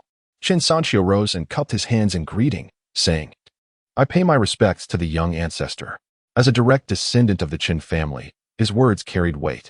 Jiang Tang, overwhelmed, waved his hand dismissively, indicating it was unnecessary. Chen Sanqiu continued, "The elders at home have instructed us to adhere to the customs." Qi Shou and Pang Yuanji drew their swords in unison. Qi Shou grinned and asked, "Shall we compare our skills?" Jiang Tang rubbed his forehead, responding in a rather cowardly manner, "No comparison, I cannot defeat you." Qi Shou was taken aback. This was not how it was supposed to be. As a direct disciple of Qin Qingdu, the youth should have borne a reputation that outweighed his life. How could this be? Qi Shou laughed. "So you concede?" Jiang Tang nodded earnestly, acknowledging his inferiority. "Indeed, I, Jiang Yun, cannot contend with the illustrious Grand Sword Immortal Qi Shou. I humbly concede defeat in the name of the Qin Qingdu lineage's swordsmanship. The skills of Qin Qingdu are but a hair's breadth compared to your esteemed mastery." Qi Shou, taken aback by such audacious flattery, hastily waved his hand in denial. "You are you, and the Grand Sword Immortal is the Grand Sword Immortal." Jiang Tang smiled. "That old curmudgeon acknowledges me as his sole direct disciple. Wherever I may be, I represent his lineage's swordsmanship. Brother Qi, your swordplay is indeed remarkable, yet how could it compare to that old man's techniques?" Qi Shou stood there, momentarily dumbfounded. At that moment, another swordsman from the Sword Qi Great Wall, Pang Yuanji, stepped forward. Qi Shou, taking the initiative, brandished his sword without regard for whether Jiang Tang would accept the challenge. Jiang Tang's lips curled into a smile as he allowed Qi Shou's blade to approach. Just as Chi Shou's sword was about to strike, a flying sword intervened, deflecting it away. Chi Shou's protector stepped in to block the attack. Chi Shou, rising in anger, glared at his protector. "I am inquiring about the sword." The elder from the chief family remained silent, merely bowing to Jiang Tang, who sat on a stool, before forcibly leading Chi Shou away. Fuming with rage, Chi Shou muttered curses as he walked, lamenting the disgrace to the chief family name. "When I return, I shall demand a new protector." The elder, feeling helpless, discreetly pointed towards the old man in gray robes hovering above the city wall, conveying through silent communication. "To act is to invite death." Cold sweat trickled down Chi Shou's brow, yet he cast a scornful glance at Jiang Tang, gaining a newfound respect for the Grand Sword Immortal's direct disciple. The onlookers, too, turned their gaze upward, then obediently lowered their heads to drink, contemplating the weight of the Grand Sword Immortal's regard for this youth.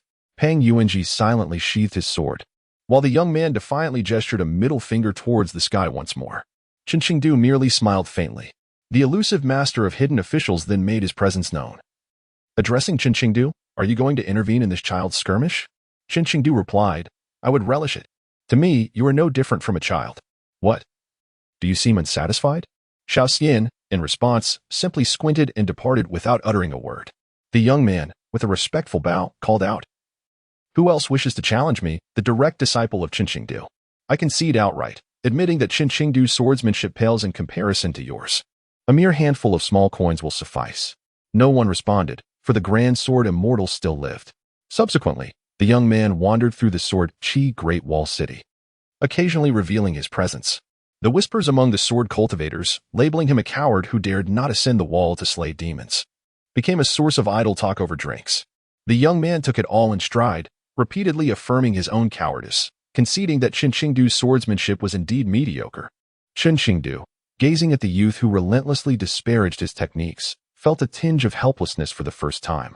He inquired, "What sword techniques would you like to learn?" Jiang Tang asked, "What sword techniques do you possess?"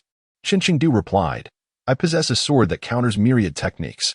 Jiang Tang inquired, "Is it possible to kill at the 15th realm?" Chen Qingdu shook his head. Jiang Tang declared, "I shall not learn. I possess a sword technique that devours all and leads to self-enlightenment. Can it kill at the 15th realm?" Chen Qingdu shook his head again. "I shall not learn. I have a sword technique that merges both swordsmanship and martial arts. Can it kill at the 15th realm?" "No," came the reply. "I shall not learn." Chen Qingdu, both amused and exasperated, thought to himself, where in this world exists a sword technique capable of killing at the 15th realm? Jiang Tang smirked, asserting, "With myriad sword techniques and countless sword forms, they ultimately converge on one point. Can they take a life? If a sword technique cannot slay, then its study is in vain." A flicker of surprise crossed Chen Qingdu's eyes. There was a profound truth in those words. He tossed Jiang Tang a tome on swordsmanship, stating, "This book contains the essence of our lineage's sword technique. Study it, and upon completion, inform me." While an ordinary individual receiving a sword technique would typically feel excitement or joy, Jiang Tang, after accepting the book, posed an unexpected question. "Have you been stuck at the 14th realm for so many years because of this sword technique? Or, to ascend to the 15th realm, must a sword cultivator either master all 4 lineages or forge new heights, yes or no?" Chen Qingdu fixed his gaze on the young man before him, asking, "Is this conjecture of yours, or has someone behind you imparted this knowledge?" Indeed, having taken this lad under his wing, it seemed he had made the right choice. Chapter 40. How formidable is Jiang Tang? Jiang Tang remarked, "It is merely a conjecture." Chen Qingdu responded, "There is a connection, albeit slight. The 4 branches of swordsmanship can each attain the 15th level, depending on the practitioner's innate talent, fortune, and the Tao. My foundation has been utterly destroyed, akin to a reed without roots, rendering me incapable of reaching the 15th level."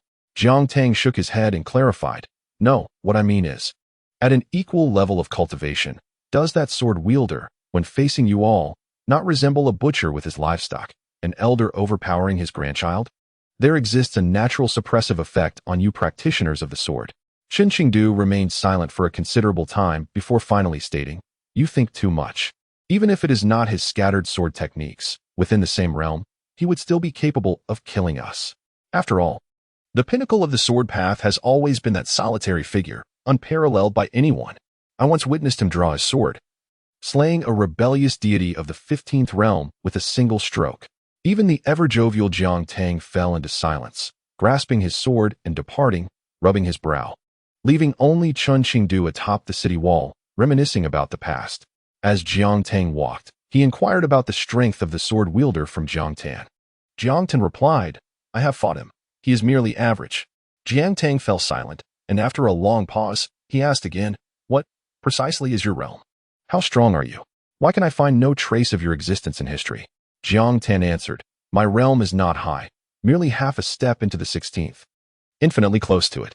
I have slain 4 and 16th tier demons and have actively erased traces of my existence. Apart from those who have lived since antiquity, few remember me. After all, in their eyes, I have long since fallen into madness, self-destructing in my cultivation, just like you now." Jiang Tang is dead, yet not entirely. Lin Yun lives on. Jiang Tang understood, realizing that the old schemer feigned death, if I am not mistaken. "The target of your schemes must be that sovereign of the heavenly court." Jiang Tang replied, "Not entirely. Forget it. Saying too much to you is unwise. After all, we children must sleep well, cultivate diligently, and discuss our aspirations without overthinking." Jiang Tang, now at the 7th realm, found it truly challenging to deal with this foolish fellow from his hometown. The disparity between both sides was vast. As if Jiang Tan and the peak Chun Qingdu stood on different planes. Jiang Tan, smiling in Jiang Tang's heart, said, "Do not lose heart. Consider it as playing a game of Go with a child, allowing you a chance to turn the tables." Jiang Tang then asked, "Is the sword technique I possess genuine or false? Is there an issue?" Jiang Tan replied, "No issue, it is authentic." "What is Chun Qingdu's intent in accepting me as a disciple?" Jiang Tan mused, "How would I know? I am not him. However, those who have survived since ancient times are all exceptional players in this game. You may view yourself as an unreasonable move in his strategy, perhaps useful, perhaps not. There is no logic to it." Jiang Tang further inquired, "Do you understand the sword path?" Jiang Tan raised an eyebrow, playfully retorting, "Of course. How does my swordsmanship compare to Chun Qingdu's?" Jiang Tang asked, "What is the cost?" Jiang Tan waved his hand dismissively, "No cost. I shall teach you everything." Jiang Tang looked on in confusion. With a casual flick of his wrist, Jiang Tang unleashed a torrent of sword energy within his tranquil mind, where even the simplest actions of crashing, slashing, thrusting, and cleaving could vanquish foes. Nothing more, nothing less. Once you attain the ability to slay those of the 14th realm, practitioners will surely name your swordsmanship. Chun Qingdu's technique is merely something to glance at and learn a bit from after you reach the 10th realm. I shall teach you the unparalleled secret arts tailored to your circumstances. I assure you, you will effortlessly slay those beyond your level. During the day, Jiang Tang practiced his swordsmanship atop the city walls, and at night, he braved the perilous upside-down mountain for further training. In between, he found time to visit the Sword Respect Pavilion to test his skills on others, and during mealtimes, he strolled leisurely through the streets. Eventually, the martial artist Chao Xiai, who had previously agreed to practice on the city walls, took the initiative to greet Jiang Tang. Chao Xiai inquired, "Do you also practice martial arts?" Jiang Tang, displaying the prowess of a first-realm warrior, chuckled, "Not to your level. I merely dabble, as my talent is quite lacking." Chao Xiai replied, "You can wield a sword." "I have no objections." Jiang Tang resolutely declined, "I cannot match you. You are formidable, and you have won this round." Chao Xiai insisted, "My intuition tells me you are quite strong." Jiang Tang retorted, "Get lost. I won't play with you. If you can call your master to defeat Chun Qingdu, then I will match you." Chao Xiai fell silent, left with no choice but to relent. Later, while enjoying drinks at a tavern, Jiang Tang unexpectedly encountered Miyu. Jiang Tang asked, "Care for a drink?" Miyu nodded with a smile. As they sat together, they found an instant camaraderie, toasting and sharing laughter. Miyu remarked, "I never imagined you would be chosen as the direct disciple of the Sword Immortal." Jiang Tang waved his hand dismissively. "Ah, that Chun Qingdu must be blind to select a useless person." Miyu burst into laughter. "Well, it seems fate has smiled upon you." Gesturing to their surroundings, Miyu continued, listening to those mocking remarks and witnessing those peculiar glances. "Doesn't it bother you?" Jiang Tang pointed at Miyu. "Doesn't it bother you?" They exchanged a knowing glance and erupted into laughter, declaring, "What nonsense. As long as we are alive, that is what matters." Ha ha. Nearby, sword practitioners frowned at the sight of the two most cowardly individuals from the Sword Energy Great Wall finding solace in each other's company. A sight that was indeed an affront to their eyes. As they continued to drink heartily, Jiang Tang asked. Would you like to learn Chen Qingdu's sword technique? Mi replied, I dream of it. With a casual gesture, Jiang Tang tossed a volume of sword techniques onto the table, saying, here it is. Mi Yu was taken aback, and the surrounding sword practitioners were equally stunned. Jiang Tang inquired, do you not believe me? Mi Yu swallowed hard and vigorously shook his head. I believe, but I dare not look. Jiang Tang waved his hand, then allow me to recite it for you. The surrounding sword practitioners hurriedly covered their right ears, yet surreptitiously strained to hear with their left. Even the great sword immortals had opened their senses, quietly listening in. Jiang Tang began. All techniques in the world derive from swordsmanship. Swordsmanship descends from the heavens, divided into 4 parts, this being one of them. Before he could finish, a surge of sword energy descended from the city walls, sending the young man flying. The onlookers swallowed hard, astonished that he dared to recite it at all. Wait, my friend, are you serious in your recitation? Jiang Tang rose with a grumble, muttering about his companions and the old miser's pettiness. The onlookers cast fervent glances at the swordsmanship manual on Jiang Tang's table. Mi Yu also gave Jiang Tang a thumbs up, exclaiming, you are the one. Jiang Tang raised the book in his hand, sighing with the intention of reading it to his brothers on another occasion. The crowd dared not respond, but they gained a new understanding of Jiang Tang. Chen Qingdu, too, began to regard Jiang Tang, this disciple, with fresh eyes. The swordsmanship was offered freely, and the old miser's harsh words were uttered without hesitation. He was indeed worthy of being called the most extravagant scion of the sword Qi Great Wall. When Jiang Tang returned to the 8th Realm Dragon Gate sword cultivators, he sought out Chen Qingdu and announced his intention to embark on a distant journey to slay demons. Chen Qingdu squinted and inquired, are you going to the depths of the wilderness to hunt demons? Jiang Tang nodded affirmatively, yes, please prepare a few teleportation talismans for me. I shall need them for my journey. I won't bother returning, so ensure that the locations are set correctly. I must return every day. Chen Qingdu asked, what purpose does your sword-wielding adventure serve upon your return? Jiang Tang replied earnestly, to eat, to slay, to endure strikes, and to sleep. The reasoning of youth often defies logic, yet Chen Qingdu surprisingly acquiesced, instructing Jiang Tang to prepare for the following day, when he would be teleported far beyond the Sword Qi Great Wall to venture into the wilderness and vanquish demons. Chapter 41. The Shadows Among Shadows in the desolate depths of the wilderness, 1,000 miles from the Sword Qi Great Wall. Jiang Tang casually plunged his sword into the corpse of a demon beneath his feet. With a piece of flatbread in one hand and a sip of water in the other, he donned a tattered gray robe, gazing listlessly into the distance. In his boredom, he engaged in idle conversation with Jiang Tang, reminiscing about matters from a past life. Topics ranged from the ultimate fate of the sword, to his favorite celebrity, to his former pursuits. Just as Jiang Tang finished his bread, dusting himself off and sheathing his sword, he raised his gaze to behold a figure clad in white. Coincidentally, the figure in white also noticed him. The two exchanged glances for a prolonged moment. Jiang Tang scrutinized the youth in white, who wore a melancholic expression, absurdly holding an umbrella despite the clear daylight. The white-clad youth inquired calmly, human? Jiang Tang drew his sword, retorting, demon? The youth replied, I am of the human race.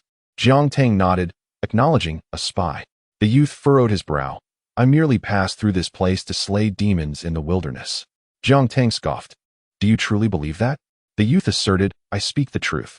Jiang Tang gestured toward the youth's companion, who bore a menacing demeanor. Does that fearsome figure beside you qualify as a good person? The youth, perplexed, momentarily glanced aside, seizing the opportunity as the youth was distracted.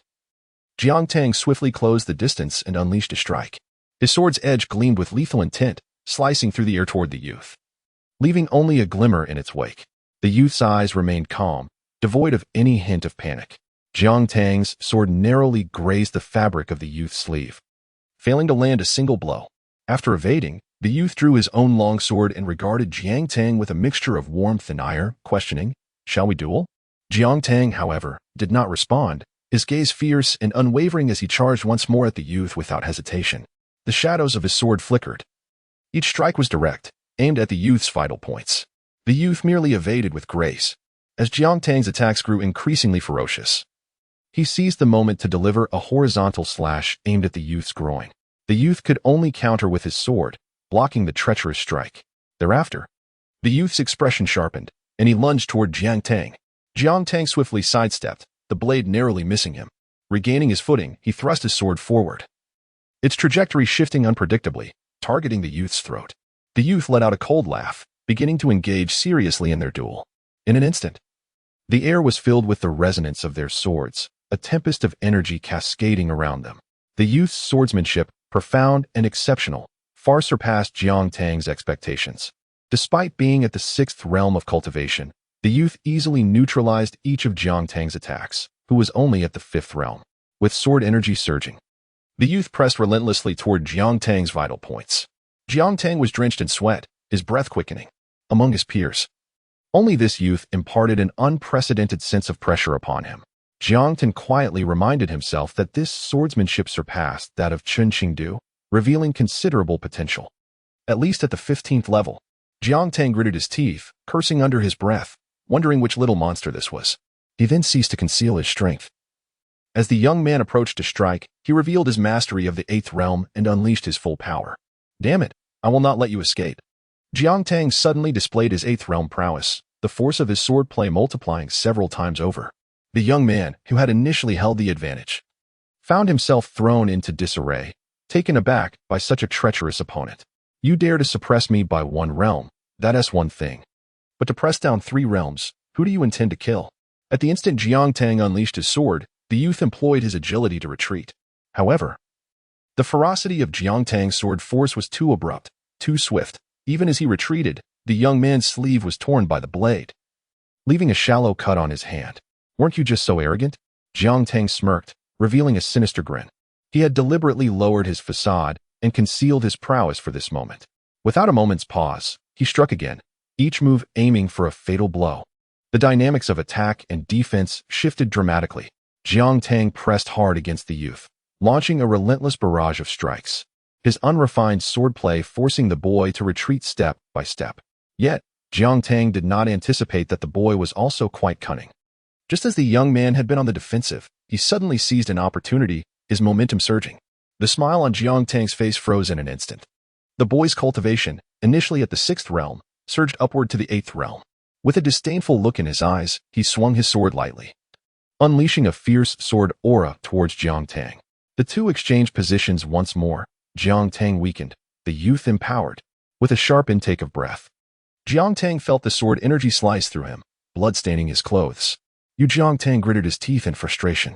The white-clad youth sneered. Is that all you can do in terms of suppressing realms?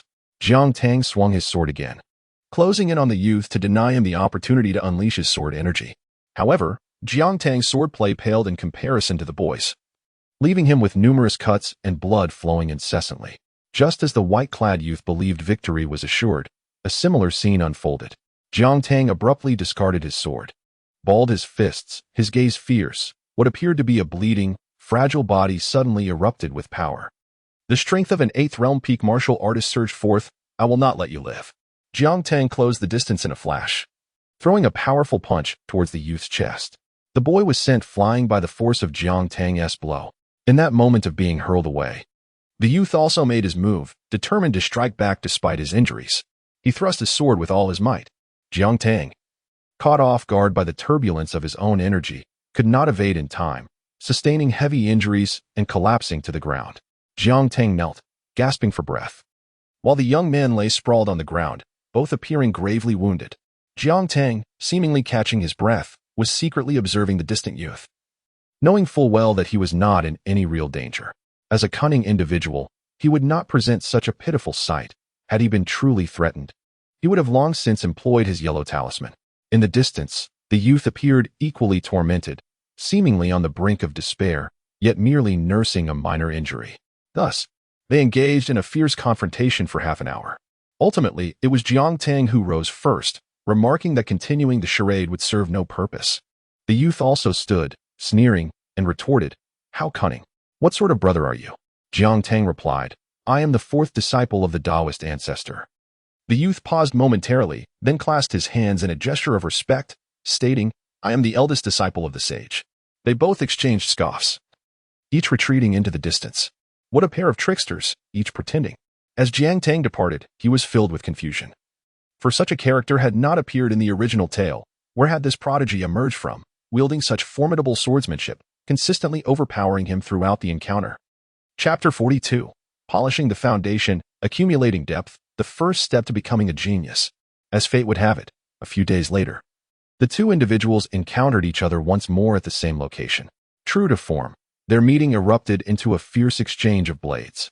Although both had the capacity to unleash sword chi from a distance, they chose instead to engage in close combat, driven by an insatiable desire for a life-and-death struggle.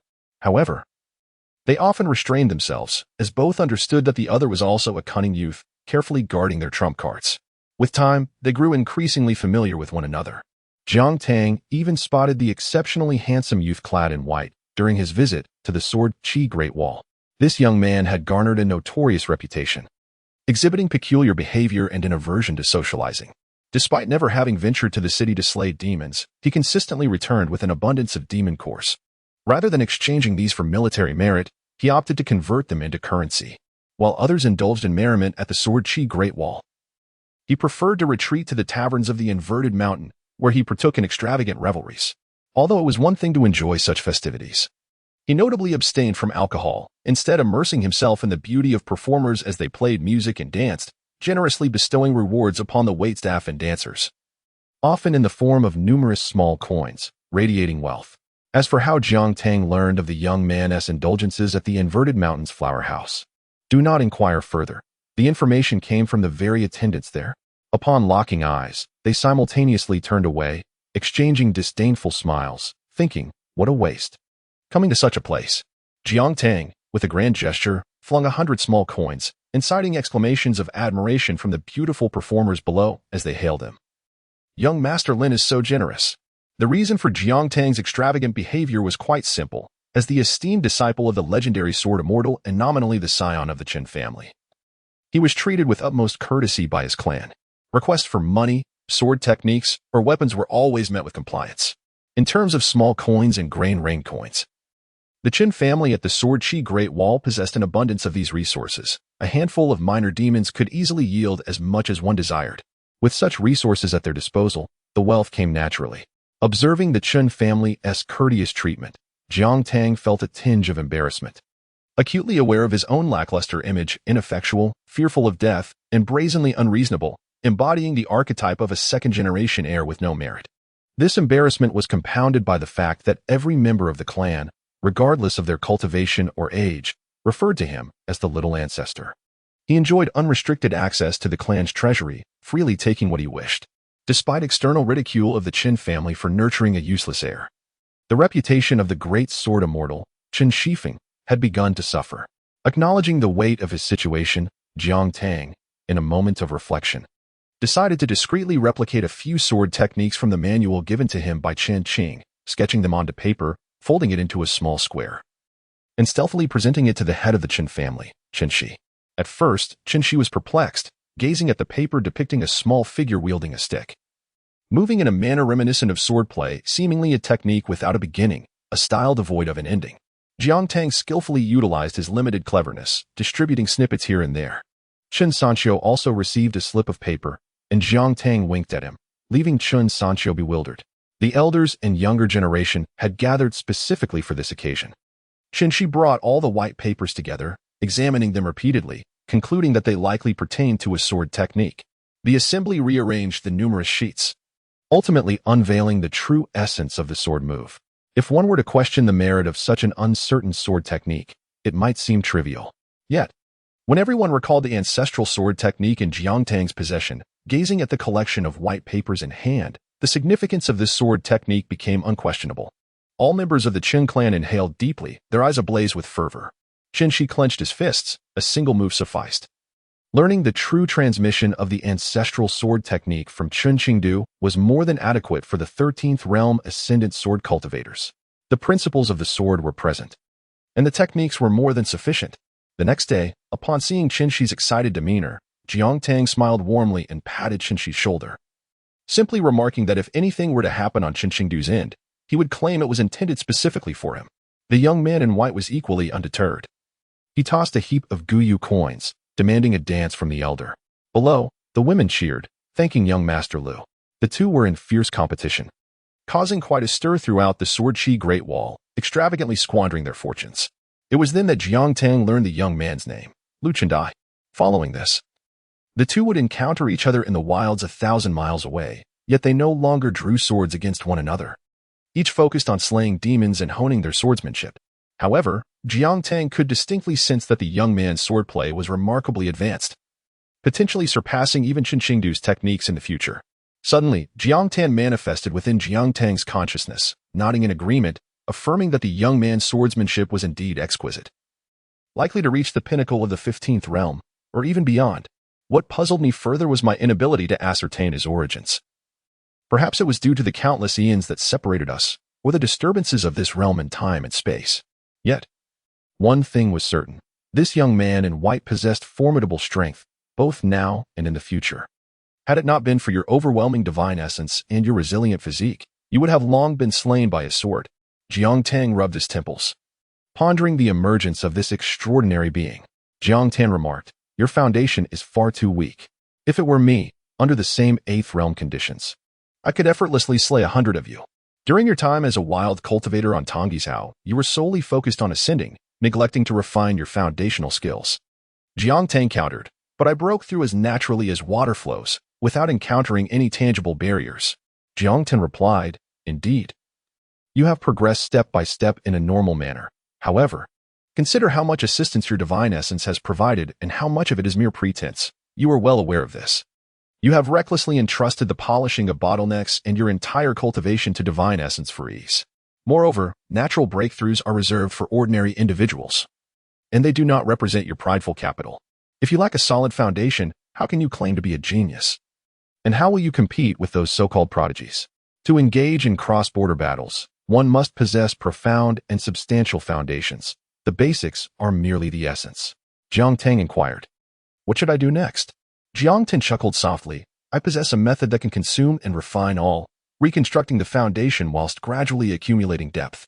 The cost, however, is immense. The process of cultivation is excruciating, demanding a vast amount of spiritual energy and resources, and progress is notably slow. Furthermore, the subsequent bottlenecks will be exceedingly formidable, making breakthroughs arduous." Jiang Tang replied calmly, "What is the price for your assistance?" Jiang Tan smiled nonchalantly. "You are aware that once you surrender the remaining 2 souls and 4 spirits to me, and I officially take possession of your physical form, you shall be free to utilize it. The cost is, in fact, free." Jiang Tang shuddered. "Be cautious, lest I shatter your teeth." Jiang Tan waved dismissively. "Such resources do not concern me. Should you successfully escape from my board, at best, you would merely be an ordinary cultivator of the 15th realm, easily dispatched by a 14th realm cultivator wielding the power of a sword like that of a swordsman. How could you contend with me from a millennium ago?" Jiang Tang narrowed his eyes, while Jiang Tan remained unfazed.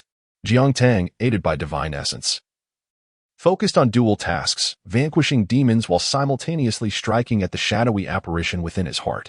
In the same realm, a casual sword strike from Jiang Tan cleaved Jiang Tang in two.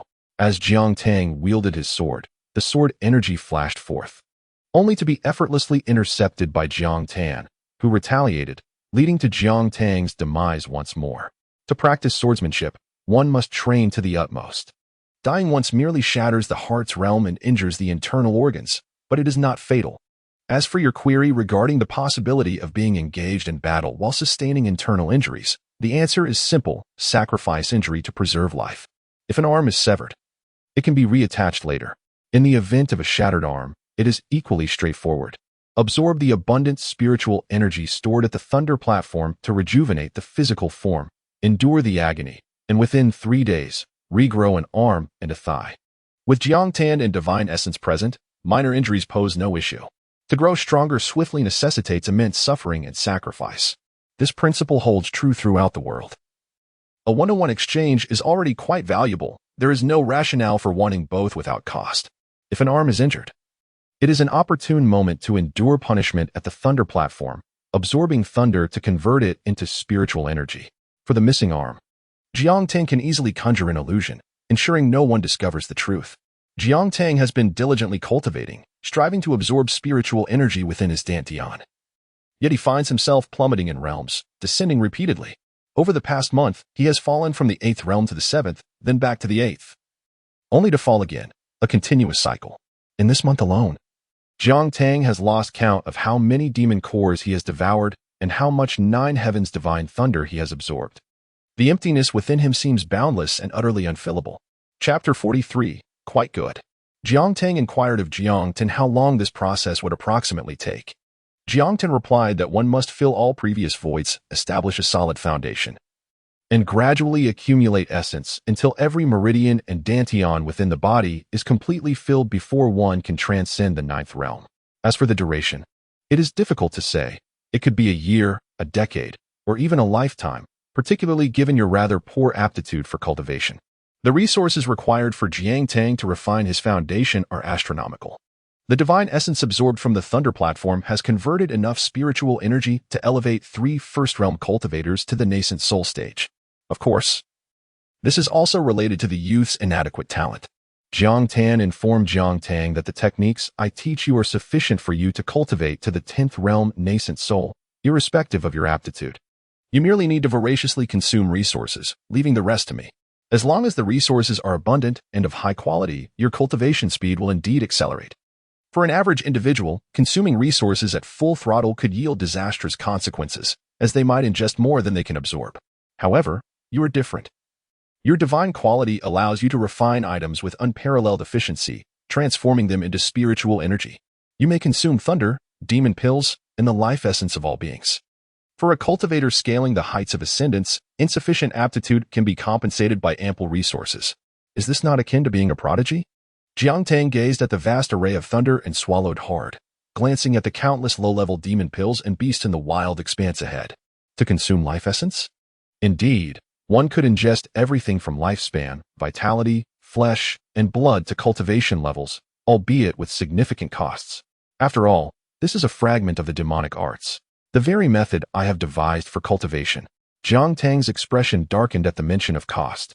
It is quite simple, I said, if you cannot absorb effectively. It could lead to choking. Unmoved, Jiangtang pressed on. What is the cost? Very well, I jest. The true cost is the relinquishment of the 7 emotions and 6 desires, confronting the heart's demons, and ultimately transforming one's entire magical essence into that of a demonic practitioner. Of course, I refer to the choice you will face after reaching the 10th realm. The primary challenge of digestion and absorption has already been resolved. As you ascend to the upper 5 realms, you may gradually shed your divine qualities and attempt to adapt to self-absorption at a comfortable pace. As for the latter half of this method, whether you choose to cultivate it is entirely your prerogative. I shall not compel you. In fact, you may even opt not to practice the first half of the technique I impart to you. A smile graced Jiangtan's face. I never coerce others. As I respect their choices. Jiangtang clenched his fist, his gaze icy. This old schemer was utterly remarkable, seemingly offering a choice while leaving none at all. Without practicing this method, how could one enhance their combat prowess? One could not indefinitely rely on divine qualities. Jiangtang retorted coldly, I will follow your path and practice your method. When I have exhausted my remaining 2 requests, you shall directly seize my body. Without the need to expend your cultivation, even to reconstruct the great Tao. What a splendid plan! The Jiangnan remains adorned with the same serene expression as he tightly grasped the chess pieces in his hand. Did I compel you? Jiangtang found himself at a loss for words, ultimately closing his eyes to gradually absorb the ceaseless thunder from the Laissez platform. The young maiden, poised atop the city walls, cast her gaze upon the elder in gray robes. Do you truly have no reservations about accepting disciples? Qingqingdu chuckled softly. What? Do you wish to advise me on my choice of disciples?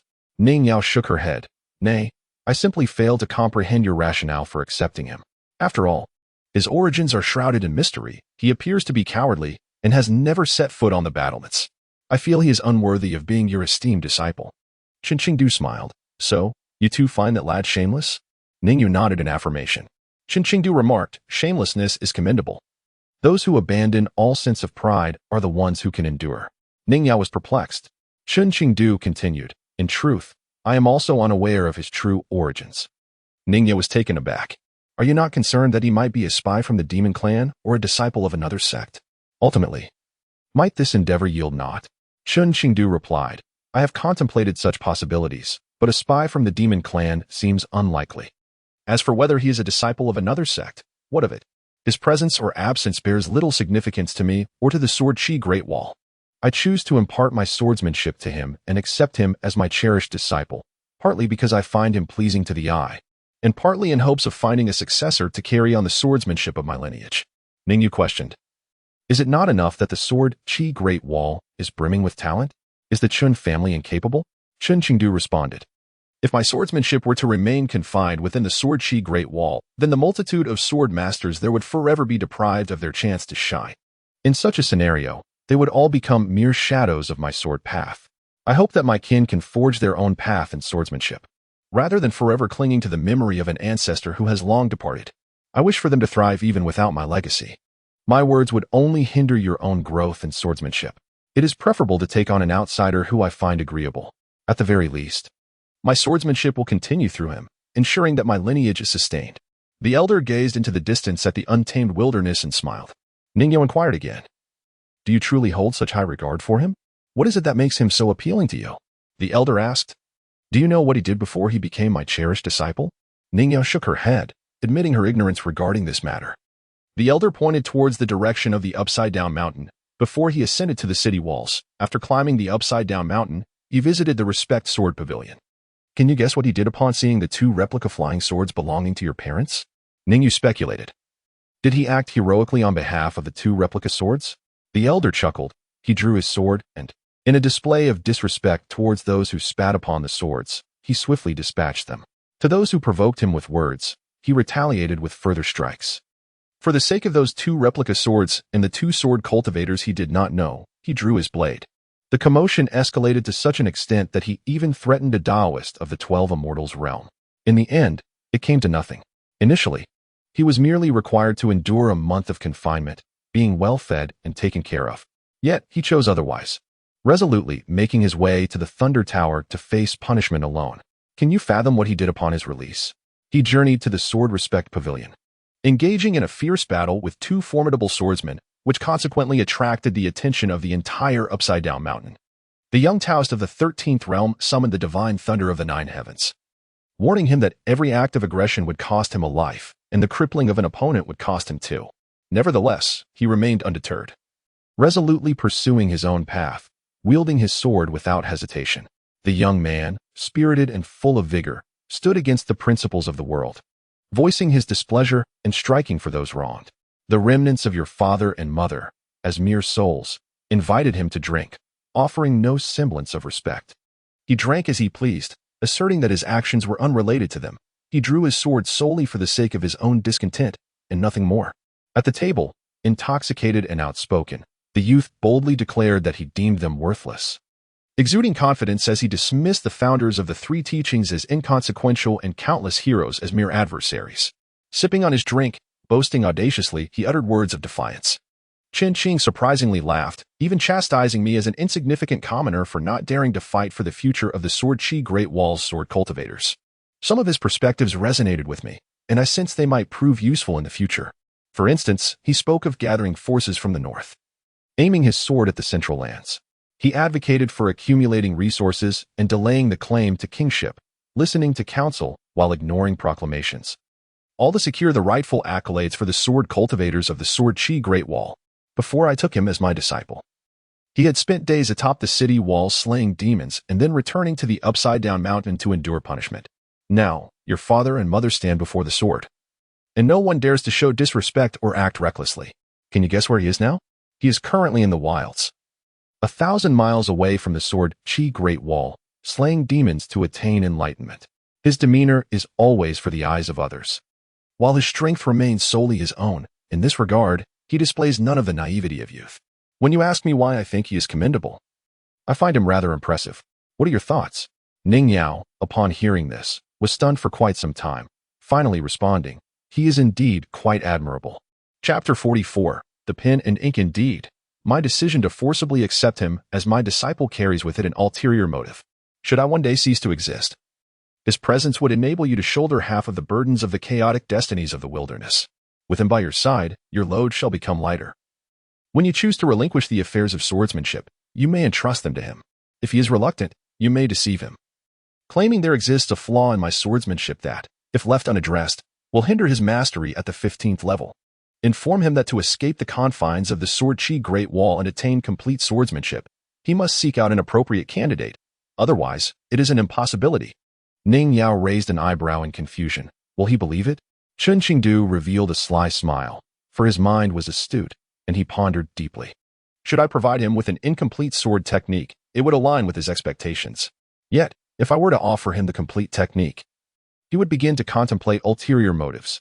Just consider, in this world, who would so generously bestow upon you an entire lineage of swordsmanship without cause? Is it not suspicious? Ha. Every benefit reaped must be accompanied by hardship. Becoming a disciple of Chen Qingdu and mastering my sword techniques comes at a price. Ningyu blinked and then gave a thumbs up. Indeed, when it comes to schemes, it is wise to rely on those seasoned elders. Chen Qingdu continued, moreover, he possesses immense potential. However, his foundation and depth are significantly lacking. How should I put it? His combat prowess is somewhat inferior, even at the same level of 14. Should you engage him, it would be akin to an adult sparring with a child. A single strike from you would render him powerless. Are you counting him in that equation? Chen Qingdu gazed off into the distance with a smile. At the thunder pool, Jiang Tang absorbed the heavenly lightning, gradually fortifying his foundation. He cautiously glanced at the pool below. Fortunately, the levels only dipped slightly each time, so the folks from the overturned mountain would likely remain unaware of his clandestine deeds. Jiang Tang slowly rose and took flight on his sword, departing. Arriving at the Huangyang Tavern, he waved his hand, summoning the proprietor for a jug of fine wine, charging the bill to Chen Qingdu. The old man sighed, stating that the establishment did not extend credit. Jiang Tang replied, "You must recognize where you are operating your business, the Sword Chi Great Wall. Who holds the authority here?" The old man retorted, "You need only produce 10 small summer coins. I doubt you can even muster that much." Jiang Tang waved dismissively. Spare me the lecture. Times are tight. Have Chen Qingdu come next time, and we shall settle it all at once." The old man remarked, "Do you have any idea how many people are clamoring outside, willing to spend thousands for a single jug of Huangyang wine?" Jiang Tang casually tossed a sword technique onto the table, raising an eyebrow at the old man. "Here, this swordsmanship, one of the world's 4 supreme techniques, shall serve as collateral. Is that sufficient?" The old man replied, "Do you truly believe I would accept such a wager? In less than a breath, I could find myself in dire straits." Jiang Tang chuckled. You cannot hold on to something so fine? Now, bring forth the wine." Reluctantly, the old man acquiesced and served several jugs of exquisite wine. The two engaged in light banter, exchanging words as they enjoyed their drinks. The old man mused, "Few in this world owe me a drink. But you and Aliang are 2 such rascals." Jiang Tang continued to sip his drink, quietly observing the swordsmanship in his hand, yet his mind was already in turmoil. He found himself completely overwhelmed by Jiang Tan, who had severed him into 8 segments without offering any chance of retaliation. The old man remarked, "You must have heard of Aliang from the esteemed elder sword immortal Chen." Jiang Tang took a small sip and replied, "I have heard a little, but I lack deeper understanding. I have been darting back and forth between the Hanging Mountain and the Sword Chi Great Wall, either engaged in combat or facing punishment along the way." The old man continued, "He is formidable. In terms of the sword path, he is arguably the strongest in Howren. The last time he was struck down from the heavens by a single punch, he returned to the Sword Chi Great Wall and charged straight into the wilds, heading deep into the wilderness. I heard that he ventured alone to Mount Tuayu to seek a sword." Jiang Tang inquired, "What is the purpose of seeking a sword?" "Unclear," came the reply. "I have heard whispers that there is a grand demon of the 12th realm lurking in Howren, preying on the weak and having slain Aliang's dear friend. Subsequently, Aliang was pursued by a horde of powerful demons. I know of at least 6 myself. After that battle, Aliang suffered significant injuries, resulting in a loss of some cultivation." Jiang Tang was momentarily taken aback, then chuckled. "That friend of his has certainly met with misfortune. What a pity." Aliang stood before the grand demon of the 12th realm, demanding, "Repeat the words you previously spoke in Howren, here before me." The demon merely smiled faintly. "I stand by my words. He deserves his fate, a complete waste of existence." At the moment of his death, he was indeed defiant. Aliang retorted, "Do you think that by splitting your soul in twain and hiding it within the newly born hall of heroic spirits, you can escape my grasp?" The demon continued to smile. "Sword immortal, you may certainly try," Aliang declared. "Then let us see whether it is you who dies, or I who remains unyielding." With a swift strike, the grand demon of the 12th realm fell lifeless in the Liju Cave Heaven, at the rear mountains of a quaint town. Before a bamboo hut built by Jiang Tang lay a small mound of earth. The gravestone bore but a single line of text: Jiang's surname, Tang, passed away prematurely. A woman clad in plain white garments arrived, glanced briefly, and slowly sat down, lost in thought for a long while before whispering, "I am sorry. Had I not harbored feelings for you back then, perhaps you could have lived a few more years. Perhaps we were never meant to be. Perhaps we should not have allowed our hearts to stir." The woman gazed toward the sky as a shadow of a scholar in a Confucian robe quietly appeared, saying, "Sir, you may indeed be correct. Heaven is envious of exceptional talent." The sir was a bit harsh. I concede my error. Meanwhile, Jiang Tang was engaged in drinking and gambling with the patriarch of the miscellaneous school and Su Jia, the three of them consuming bowl after bowl in high spirits. Jiang Tang exclaimed, "3 fives." The old man, without looking up, replied, "Open." Jiang Tang's eyes widened in disbelief. "You dare to open on my 3 fives?" The patriarch chuckled. "I do." Jiang Tang, leaving behind his last small coin of summer, raised his middle finger and exclaimed, "Get lost." The old man chuckled as he proclaimed himself the patriarch of eclecticism, indulging in every pleasure imaginable. In his heyday, he had fortuitously triumphed over the sage of rites. Jiang Tang, frustrated, overturned the table, exclaiming, "If it's troublesome, then let it be." Rising to depart, he cast a glance at the white wall, adorned with an abundance of inked characters, reminiscent of a celestial tapestry brimming with stars. There were names like Aliang, Bai Yi, the female martial deity, and countless sword immortals. As Jiang Tang gazed, his companion Su Jia handed him a brush. The youth, unreserved, took the brush and began to write. "I, Zhong Yun, have journeyed here." The audacity of his bold and conspicuous handwriting, starkly ugly amidst the eloquent verses, was jarring. The two were incensed. The old man remarked, "Even Aliang hasn't dared to write this. How do you presume to?" With a flick of his wrist, he erased it, insisting that if he were to write, it must be worthy. Jiang Tang inquired, "Can anything be inscribed?" The old man replied, "Write as you wish." Jiang Tang asked, "How much can I write?" The old man, brimming with bravado, pointed to a new wall nearby, declaring, "As long as you have the courage, I shall grant you a whole section." Jiang Tang sighed, momentarily frozen in thought, ultimately writing not a single word. After an extended silence, with his companions urging him, he finally lifted the brush and slowly inscribed the first line, "The road ahead is long and arduous. I shall seek diligently." The old man nodded slightly, appreciating the fine poetry, acknowledging the challenges of the journey. Jiang Tang's calligraphy was exceptionally elegant, exuding the charm of a great scholar. Yet, he was far from finished and continued to write, "In the expanse of heaven and earth, I am but a traveler." The old man's brow furrowed slightly. This line was particularly intriguing and profound. Jiang Tang remained silent, merely adding more ink and continuing without a moment's pause for contemplation. For 10 years, the dragon is trapped in a well. With one stroke of fortune, it soars into the clouds. One day, the sleeping dragon shall finally receive rain. Today, let the crane ascend to the sky. This line vividly depicted his own decade-long reality. He mused, "One must remember the ambitions of youth. I once aspired to be the finest in the realm." The hall is intoxicated with 3,000 guests. One sword's frost chills 14 provinces. Having slain 1,000,000 soldiers in the south, the blood on my sword still reeks. The old man furrowed his brow at the subtle killing intent that wafted from Jiang Tang. One man's fury can spill blood over 5 paces. Do the founders of the 3 teachings not possess valor? The final line left the two men trembling in fear. Jiang Tang casually tossed aside the brush, declaring, "Do not erase it. If you do, I shall disdain you."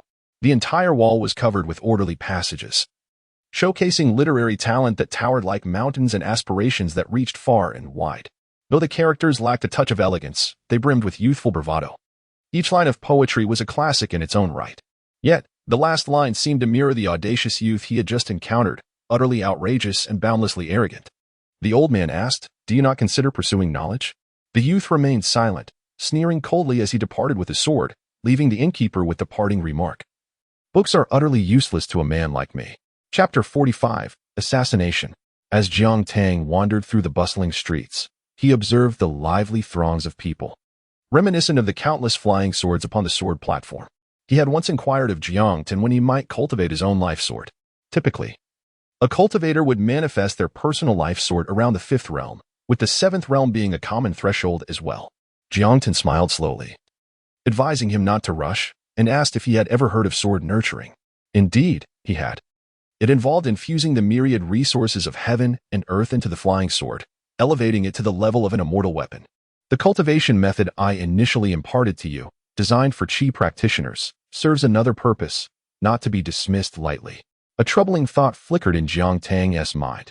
It couldn't possibly mirror the first half of the demonic cultivation method you provided, requiring an extraordinary amount of time and energy compared to ordinary sword cultivators, could it? Jiang Tan snapped his fingers, confirming his suspicion. To enhance the level of an ordinary sword cultivator's life sword, an immense amount of resources is necessary. And from the moment of its creation, the sword's limitations are predetermined. At that time, I was merely a 14-realm sword cultivator and had not yet forged my life sword. There were several reasons. It seemed unnecessary, as it was just a sword. I was impoverished, for nurturing a sword requires abundant resources. And I was too apathetic to concern myself with it, as a careless mishap could shatter it, rendering it no different from losing my second brother. In the end, to bolster my combat prowess, I deliberated and ultimately recalled a method from the realm of the dead, using my own body as a forge to create the highest quality, most suitable life sword for myself. Jiang Tang was stunned, exclaiming, "What have you conjured? You've even replicated a Zanpakuto?" Jiang Tan waved his hand dismissively, "Not quite. It's merely a matter of imitation. The life sword cultivated in this manner is already gestating within the body, emerging as a pinnacle creation. Nurturing the sword is akin to nurturing oneself." Jiang Tang inquired, "So, how long will it take me?" Jiang Tan chuckled, "At least until the 10th realm. Under the most lenient circumstances. Oh, and I forgot to mention, this endeavor requires an enormous amount of spiritual energy and resources. Akin to the threshold from the 9th to the 10th realm, comparable to the ascension from the 12th to the 13th realm, exceedingly arduous.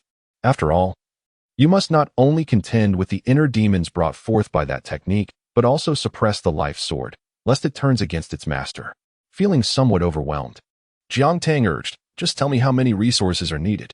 "Not too many," Jiang Tan replied. "If you wish to acquire your life sword before reaching the 10th realm, you will require resources equivalent to 60 times that of an ordinary person at the Yuaning stage.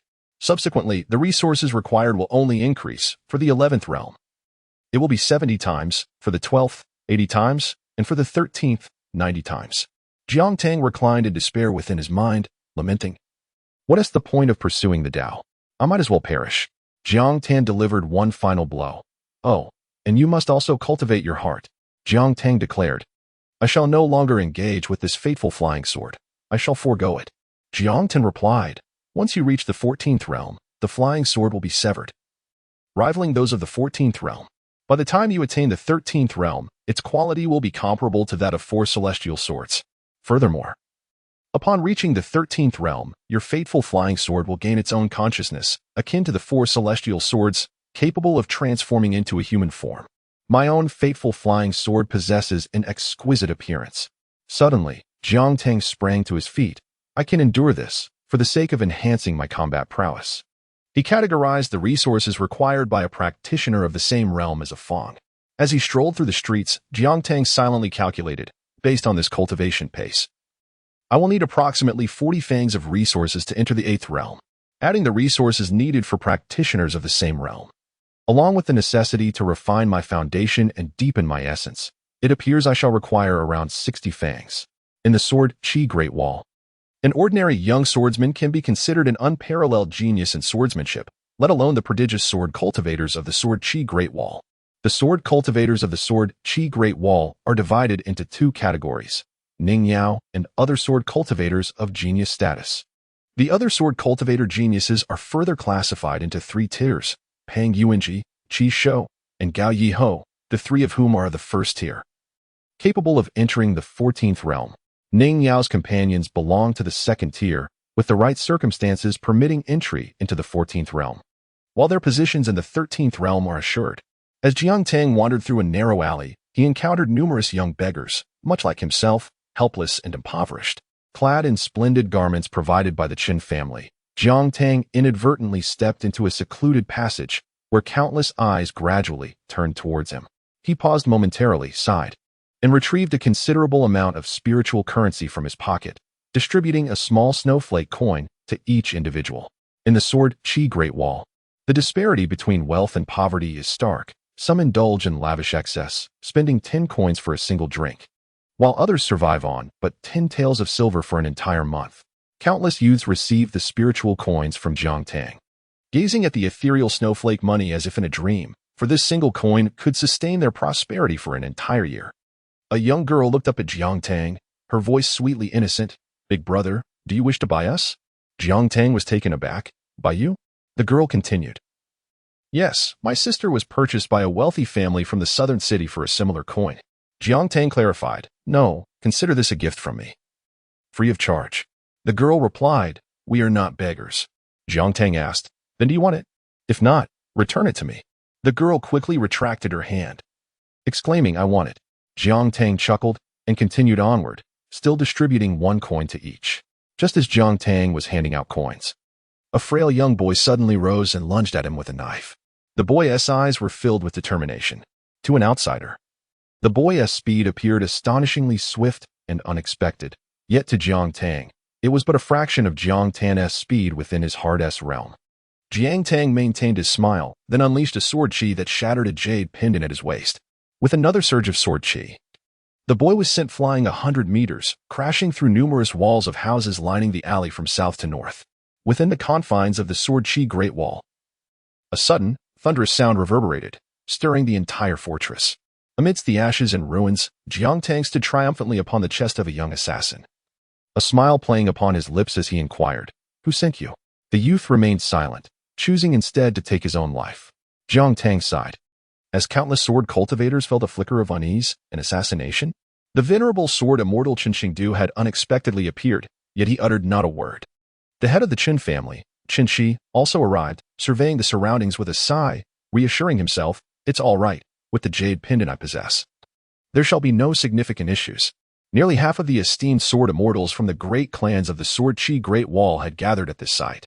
Jiang Tang gestured towards an alley and glanced at a little girl, cheerfully remarking, the bill for the damages will be charged to Qin Shengdu. Qin Shi responded, very well. My Qin family shall cover the costs. Regrettably, no traces were found. Jiang Tang reassured, no matter, as long as they are alive. As for the identities and origins of these young men and women, there is no need to disturb them. Let it be. It is unnecessary. It is equally unwarranted to report to Qin Shengdu. Qin Shengdu cast a glance before departing, nonchalantly saying, do as you wish. Young Jiang Tang waved his hand, dispersing the crowd, and knelt amidst a group of children, distributing all the money he possessed, advising them to take care. Subsequently, clad in white garments, he slowly departed, leaving the children in awe of his presence. Chapter 46. Inquiring again about the sword, unfavorable Jiang Tang once again made his way to the upside-down mountain, intent on extracting resources from the thunder platform. After all, the mountain was rife with heavenly thunder. Absorbing a bit wouldn't raise any suspicion. Furthermore, there were the unclaimed sword energies atop the great wall of sword chi, which he could also harness. With pressing matters at hand, he needed to elevate his cultivation to the 8th realm before Qin Pinyin arrived at the sword chi Great Wall. He aimed to reach the Ascension realm before Qin Pinyin became the hidden official, thereby securing a modicum of self-preservation before the wilderness engulfed Howren and earning a place at the gaming table. Jiang Tang estimated the resources he still required. Having consumed merely 30 fractions, he was still far from his goal, with half yet to be filled. Not only did he need to master swordsmanship, but he also had to enhance his mental state and refine his physical body, which demanded considerable effort. All in all, he found himself exceedingly busy. Several months later, at the edge of the wilderness, 1,000 miles from the Great Wall of Sword Chi, Jiang Tang and Lu Qindai casually perched on a tree, surrounded by countless corpses of demonic creatures. They engaged in light banter, exchanging idle remarks. Lu Qindai inquired, how old are you this year? Jiang Tang sighed, not much. Just 15, almost 16. What about you? Just a bit older, 16. Oh. Suddenly, Lu Qindai suggested, you should leave the Sword Chi Great Wall sooner rather than later. Jiang Tang asked, why is that? Lu Qindai replied, it's best to depart early. The Great Wall will soon be troubled. Jiang Tang narrowed his eyes slightly and smiled. Is something happening in the wilderness? Perhaps a concerted effort to assault the Great Wall? This time, it was Lu Qindai who appeared taken aback, mirroring Jiang Tang's narrowed gaze with a smile. Your insight is impressive. Jiang Yun's methods are rather advanced. Even the Confucian Academy is unaware of this. Jiang Tang smiled faintly. Indeed, while the Confucian Academy is oblivious, Brother Lu seems to be well informed. Lu Qindai remarked, is Jiang Yun's name a pseudonym? Jiang Tang replied, ISNT, you're somewhat of the same? They exchanged knowing smiles. Lu Qindai chuckled, let us have another bout. I wish to see how strong you have become. Me? The notorious ruffian of the sword, Qi Great Wall? Perhaps not. Lu Dai said. 6 months ago. You may have been lacking, but now you possess considerable prowess. Jiang Tang laughed lightly. Let us agree beforehand. No revealing of trump cards? A conventional match? Lu Dai consented. Agreed. The two faced each other, their sword energy surging. Lu Dai raised his sword with his right hand, unleashing a torrent of sword energy aimed directly at Jiang Tang's throat. Jiang Tang's expression turned serious. He crossed his sword horizontally, and with a thunderous clash, his own sword light flickered, countering with a surge of sword energy directed at Lu Dai's chest. Lu Dai deftly retreated, his sword tip quivering. And yet another wave of sword energy surged forth. Jiang Tang, unwilling to underestimate his opponent, unleashed a web of sword energy. Lu Dai decisively charged at Jiang Tang, their strikes colliding, a tempest of wind erupting around them. Jiang Tang no longer retreated, meeting the onslaught head-on. The two unleashed their lethal techniques, their sword forces crashing like a tidal wave. The long sword of Jiang Tang surged like a dragon rising from the river. However, Lu Dai's agility and awareness surpassed his own, causing Jiang Tang to stab at emptiness. Lu Dai decisively thrust her sword, and Jiang Tang raised his sword to block. The two blades clashed, sending sword energy rippling through the surroundings, shattering nearby trees. Jiang Tang's arm trembled, rendered weak and numb by the impact, while Lu Dai's right arm bore numerous deep cuts. Jiang Tang grimaced, exclaiming, "You must have reached the 9th realm." Lu Dai retorted angrily, "You too, with your 8th realm cultivation and the physical strength of a 9th realm warrior." Jiang Tang sheathed his sword, declaring he would no longer fight. Lu Dai questioned, "Why stop?" Jiang Tang glanced around. "Those densely packed 10th realm talismans surrounding me, did you set them up? If I continue to spar with you, I might just end up dead." Lu Dai chuckled softly. Jiang Tang spat out a mouthful of blood. "How much strength did you use?" Lu Dai replied, "Not much, just about 70%. She then added, "In terms of swordsmanship, that's merely 70%. Counting my overall combat power, it's less than 50%. Jiang Tang's expression remained stoic, yet turmoil brewed within his heart. Staring incredulously at the river, he thought, "What? She used less than 50%? What about the lightning strikes I've endured these past months? The injuries from her sword energy? Is this genius or a monstrosity? Unbelievable. Even with my physique comparable to a 9th realm warrior, along with the formidable foundation of an 8th realm that could rival 100 ordinary cultivators, and the divine nature that enhances my combat power, not to mention the relentless practice with her in the realm of consciousness, I can barely match her at 50%. Did you see that? The sword techniques she used to challenge me were exquisite. I feel her swordsmanship surpasses even that of the Qin lineage. Moreover, if you hadn't discreetly warned me, I would never have noticed the dense array of talismans capable of 10th realm attacks surrounding us. Damn. Does she have more tricks up her sleeve? Is there no justice in this world? How can such a prodigious being exist, and she's merely a year older than I? Is there such a character in the original text?" Jiang Tang waved his hand. "Haven't you realized? That kid is not of your kind. Yes, he is indeed youthful, and his real age aligns with what I've calculated. But he is certainly not of this world, either a reincarnation of an ancient being or a soul that has usurped another's life. How did you discern that?" Jiang Tang replied earnestly, "Because, in our realm, just his swordsmanship could injure me, who stands at the threshold of the 16th realm. The runes on those talismans are no less than the 15th path." Jiang Tang remained silent for a long while before murmuring, "Damn." Suddenly, he lowered his head, distancing himself from Lu Dai. "What's wrong?" she inquired. "How old are you?" he asked. With a smile, Lu Dai replied, "Not much. Just 16. Jiang Tang spoke solemnly, "I meant your true age." Lu Dai's smile remained unchanged, her gaze tranquil. "It seems you carry many secrets." Lu Dai seated herself with a sense of detachment. "Your swordsmanship exudes a palpable aura of lethality, characterized by its stark simplicity, which bears no resemblance to the sword techniques of the Qingdu lineage, albeit both styles are steeped in an intense sword energy and uncomplicated maneuvers. Your martial prowess is formidable, and your physique is equally robust. A mere flick of my sword energy could vanquish 1,000 ordinary practitioners of the 8th realm." Jiang Tang inquired, "Pray tell, how old are you?" Lu Dai's gaze momentarily drifted into a haze of uncertainty. Perhaps she was a mere 10,000 years old, or even 100,000, or perhaps it had been an eternity. The ancient aura surrounding her grew more pronounced, and after a prolonged silence, she turned to ask, "And what of you? How old are you?" I mean your true age. In the realm of consciousness, Jiangtan spoke to Jiangtan himself. Reveal to him that I am one with the essence of longevity. Jiangtang echoed his words, and Lu Qindai chuckled softly, remarking, even the 15th realm dares not claim such. That esteemed sovereign of the heavenly court would not venture such a statement. Yet this foolish one before me truly does. In the realm of consciousness, Jiangtan chuckled as well. When I descend upon this world, it shall be as effortless as cleaving through a chicken. Lu Qindai waved her hand, dismissing the conversation. Enough of this. I must return to the sword Qi Great Wall for wine and to witness the beauty dancing. I shall say no more. Chapter 47. Two youngsters, divergent attitudes upon his inaugural visit to the Upside-Down Mountain. Chen Pingon accompanied Lu Tai to explore 9 locations within its confines. Arriving at the Master S sword room, Chen Pingon gazed upon the wall adorned with a myriad of bounty notices. One particular white sheet stood out prominently, inscribed solely with the name Jiang Yun.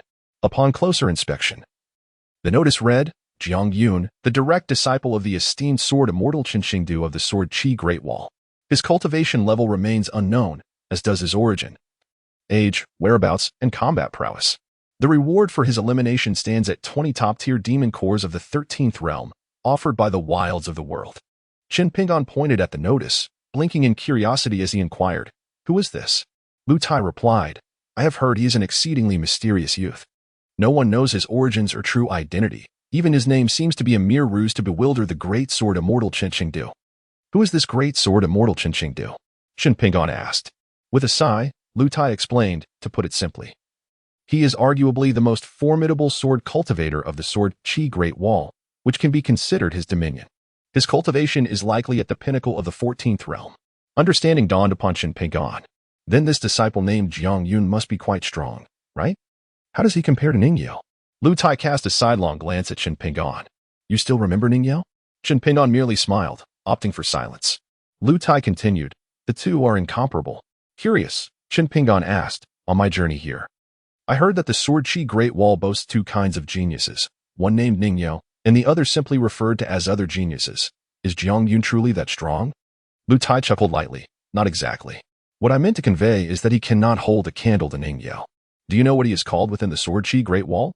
What? Chen Pingon inquired. The first dandy of the sword Qi Great Wall, the foremost young master. Why so? Lu Tai sneered. Why? Huh. In a realm where all sword cultivators ascend the city to vanquish foes, unafraid of death, boasting their tally of slain demons. Those who cower and refuse to join the fray are scorned by every sword cultivator in the sword Qi Great Wall. Such timid souls are well aware of their disgrace, often hiding away at home, avoiding the crowds. Yet, this prodigious youth, Jiang Yun, is different. As the direct disciple of the great sword immortal, he not only fails to lead by example in battle, but also exhibits a cowardly disposition, shunning the city's battlements and tarnishing the great sword immortal's reputation. If he merely feared for his life, it would be one thing, but he revels in bullying others, committing misdeeds, and even harassing respectable young women. When others challenge him to a duel, he lacks the courage to confront them. Unlike other talented sword cultivators of the sword Qi Great Wall, the great sword immortal is truly protective of him, valuing this direct disciple immensely. The most perplexing aspect is that I have heard from others that he was forcibly taken as a disciple by the great sword immortal Chen Xingdu, against his own will. When asked for his name, he merely provided a false one, Jiang Yun. Chen Pingon listened, utterly astonished. Lu Tai sighed, unable to fathom why that venerable sword immortal had chosen him as a direct disciple, thus bringing shame upon the sword Qi Great Wall. Chen Pingon, taken aback, pondered how the disciple of the esteemed sword immortal could have his bounty posted in the realm of the savage world. Lu Tai explained, it is quite simple. It was personally pinned by the sword immortal himself and tacitly approved. His intent was clear. While you may seek to eliminate Chen Xingdu's disciple, any who dare attempt it will be dealt with as agents of the savage demon clan, without regard for personal connections. Chen Pingon understood fully. Lu Tai lamented, what a pity it is, the illustrious sword immortal, having guarded the city for eons, now sees his illustrious reputation tarnished by this. Subsequently, the two entered the Jingjian Pavilion, where Chen Pingon gazed upon the replica swords, his heart swelling with aspirations. The entire pavilion was filled with sword immortals. An array of heroic spirits, though they were mere replicas, the essence of sword energy still lingered in the air. Each had their own desires, leading them to diverge in their pursuits. The replicas of flying swords in the Jingjian Pavilion were accompanied by lifelike paintings of their creators. However, there were but two flying swords missing from the entire pavilion, one named Zhuyu and the other Yuan. Qin Pingan recalled hearing from Wei Bo about these two swords. Belonging to Ningyao's parents, they had perished in the Battle of the 13, falling to the Demon Clan's ambush. After their demise, the tide of battle turned in favor of their adversaries until a Liang managed to turn the situation around, ultimately securing victory. Some claim that these two swords, having nearly led to the disgrace of the Sword Qi Great Wall, hardly warranted a place in the Jingjian Pavilion. Qin Pingan, reflecting on Lu Tai's words, countered. Is it truly the case that merely losing two battles and dying on the battlefield warrants such treatment? Lu Tai sighed in response. In other realms, though defeated, those who sacrifice themselves for their ideals are often hailed as heroes. Yet here, in the Sword Qi Great Wall, a place shrouded in peculiarity, honor supersedes all. Qin Pingan, bemused, remarked, however, before my arrival, I had heard others say that many onlookers would typically hurl insults before leaving, yet today, I see none doing so. Lu Tai chuckled and replied, in the past, there were plenty, but now, they have vanished. This change is due to a young man who could not abide the actions of the Upside-Down Mountain and the Sword Qi Great Wall. In a fit of rage, he unsheathed his sword and challenged the many spectators present. Thus, within the Jingjian Pavilion, where we now stand, an uproarious inquiry into the sword unfolded. A young man addressed all the onlookers, stating, I act solely for the sake of my unyielding heart. He declared that anyone who insulted the swords would be slain, without exception, regardless of their background or status. Those who dared to deride the two fallen sword immortals were of mediocre cultivation, around the 6th or 7th realm. For those of higher status looked down upon such disgraceful behavior. Although dueling was strictly forbidden in Upside-Down Mountain, the young man nonetheless drew a sword. His identity was not insignificant, yet he ultimately faced punishment from the Celestial Sovereign, sentenced to over a month of confinement on the Thunder Marsh platform. Having witnessed the resounding thunder of the Lei Zhe platform, Qin Pingan felt a profound admiration for the young swordsman. Lu Tai continued. The Heavenly Sovereign intended for him to sincerely repent, yet he remained obstinate, brandishing his sword here regardless. Consequently, the Heavenly Sovereign commanded that he be struck by the 9 heavens' divine thunder, which serves as a punishment for those who transgress the Taoist precepts and betray the teachings. Those who have been struck by this thunder often fall into madness, suffering a fate worse than death. Some have even succumbed to their pain and taken their own lives. Yet, it was all in vain. He continued to wield his sword, disdainful of any further discourse atop the Upside-Down Mountain, resolutely fighting for the justice he felt in his heart. Qin Pingan glanced at the 3 meters before the two swords, observing the onlookers who dared only to widen their eyes, too intimidated to step forward or utter a harsh word towards the young sword cultivator. This youth, in the realm of martial heroes, would undoubtedly be regarded as a paragon of chivalry.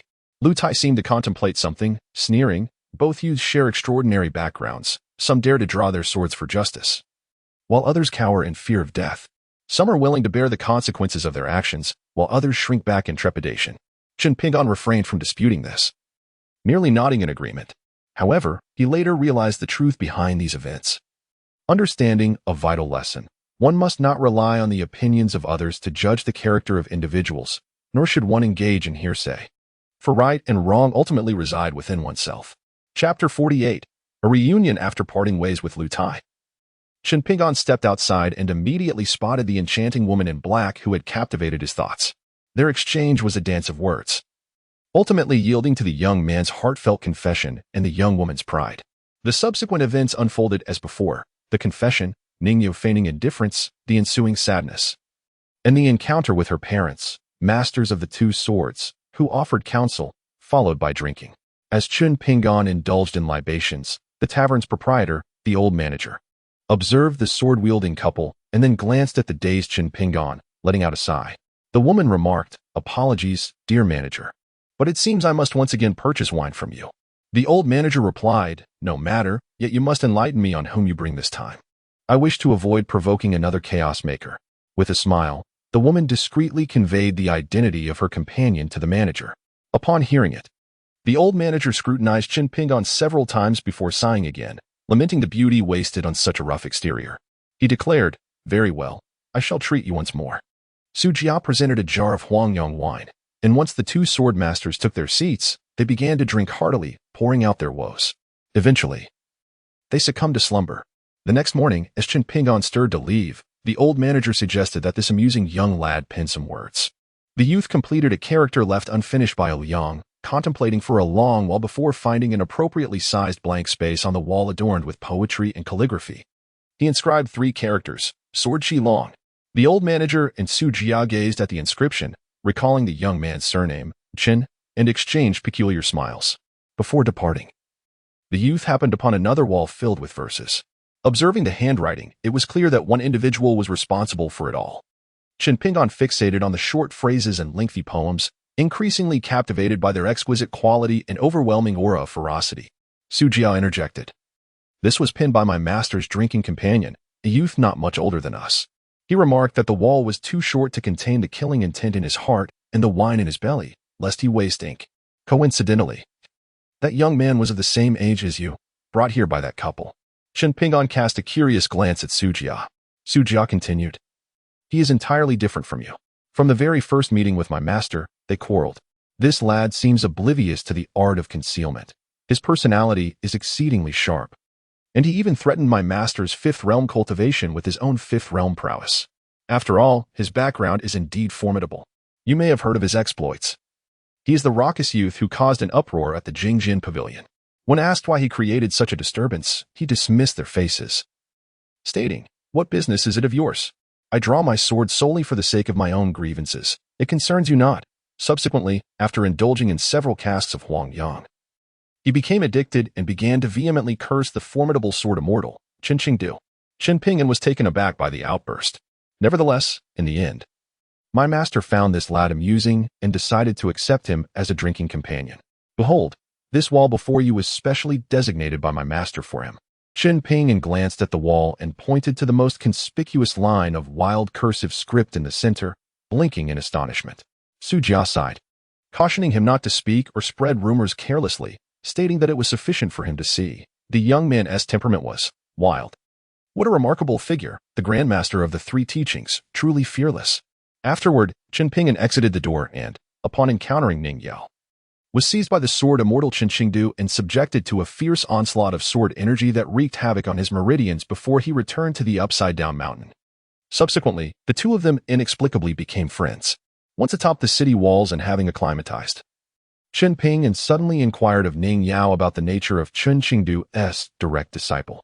Ning Yao, intrigued by Chen Pingan's question, listened as he recounted the 2 youths he had heard about and asked about another gallant young man. Ning Yao then posed the question, how did he compare to the disciple of the sword immortal? Chen Pingan replied that the 2 were incomparable in his heart.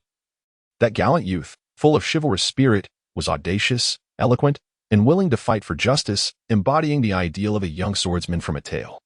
Ning Yao pondered for a moment, casting a glance at Chen Pingan, and remarked that both were commendable, suggesting that once he met the gallant youth in person, he might understand more clearly.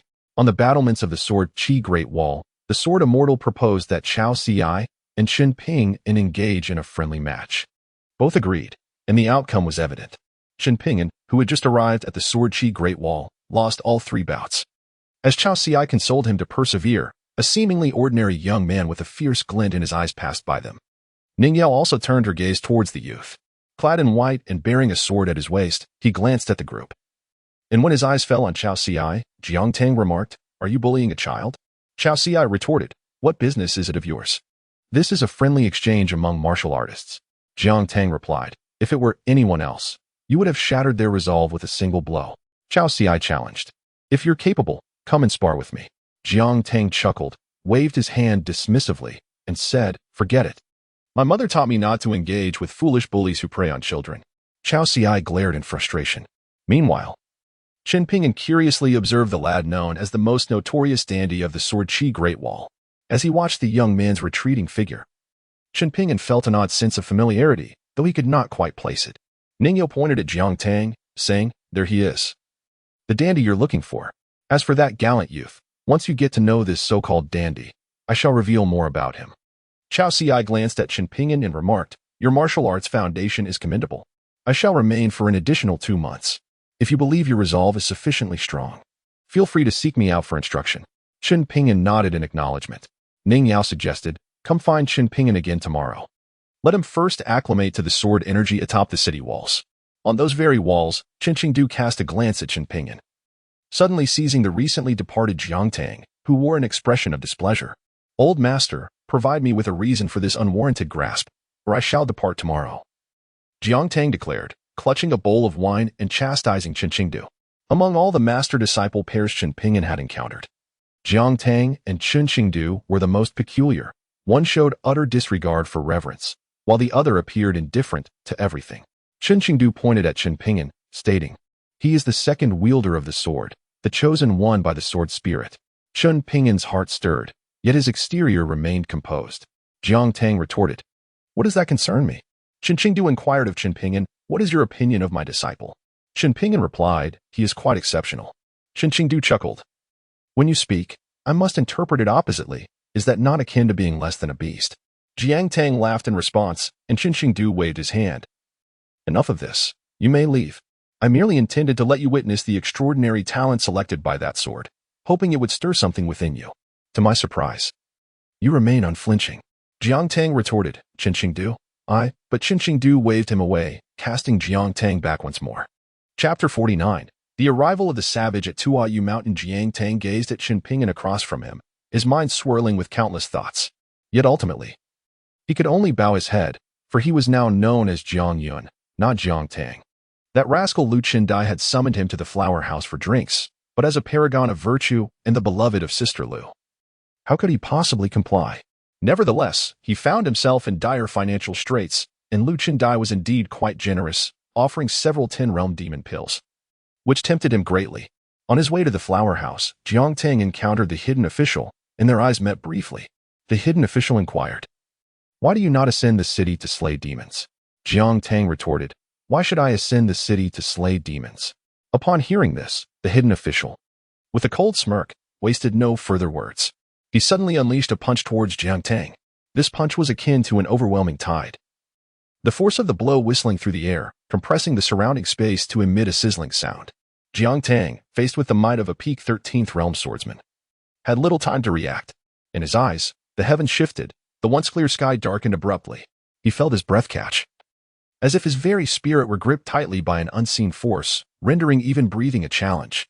At that moment, a beam of sword light flickered from the highest point of the city wall. Initially, this sword energy appeared as a mere glimmer, yet it swiftly accelerated towards Jiang Tang, aiming for Xiaoxian. As the sword energy passed, the space around it twisted. Xiaoxian vanished in an instant, leaving only a few drops of blood behind. The sword energy surged southward towards the wilds beyond the sword chi Great Wall. From the south of the wilds, a sword light descended rapidly. The thunderous roar brought forth by this sword energy resonated throughout the sword chi Great Wall, reaching the ears of every swordsman and the great demons in the northern wilds. The residual force of the sword energy carved a bottomless chasm into the ground, turning the earth on either side into powder, with dust rising to obscure the heavens. The trail left by the sword energy in the air resembled a ribbon, cleaving the clouds in the vicinity, leaving the sky brilliantly clear. Although Jiang Tang was not struck by Xiaoxian, he was still targeted by the sword path, similarly sent flying and crashing heavily to the ground. Rising to his feet, he felt a profound ache throughout his body, harboring a deep-seated resentment towards Xiaoxian. Damn it! If you have a grudge against Qingdu, why come after me? Jiang Tang silently clenched his fists, cursing Xiaoxian's ancestors. He vowed to remember this debt. Next to Qingdu, Chao Xiai and Qinpingen were left in stunned silence for a prolonged moment. Finally, Qingdu remarked, "TSK, it has been a while since I last cut someone. My skills have grown a bit rusty. I only inflicted 50% of the injury, failing to deliver a fatal blow." The saints of the three teachings descended upon the city wall of the sword Chi Great Wall, and the sword immortals of the 9 great families gathered. "Qingdu, what are you doing?" Qingdu replied, "What's wrong? My disciple is being bullied. Should I not intervene?" Surveying his surroundings, he smiled at the crowd. "Will you face me together, or one by one?" Before anyone could respond, Qingdu, uncharacteristically assertive, took the initiative. Suddenly, a beam of sword light appeared before all the sword immortals. Subsequently, all the sword cultivators and sword immortals who had flown to the city wall, including the 3 saints, were grievously wounded. Qingdu, a peak sword cultivator of the 14 realms, regarded the group before him, mere sword-wielding ants, as quite bothersome.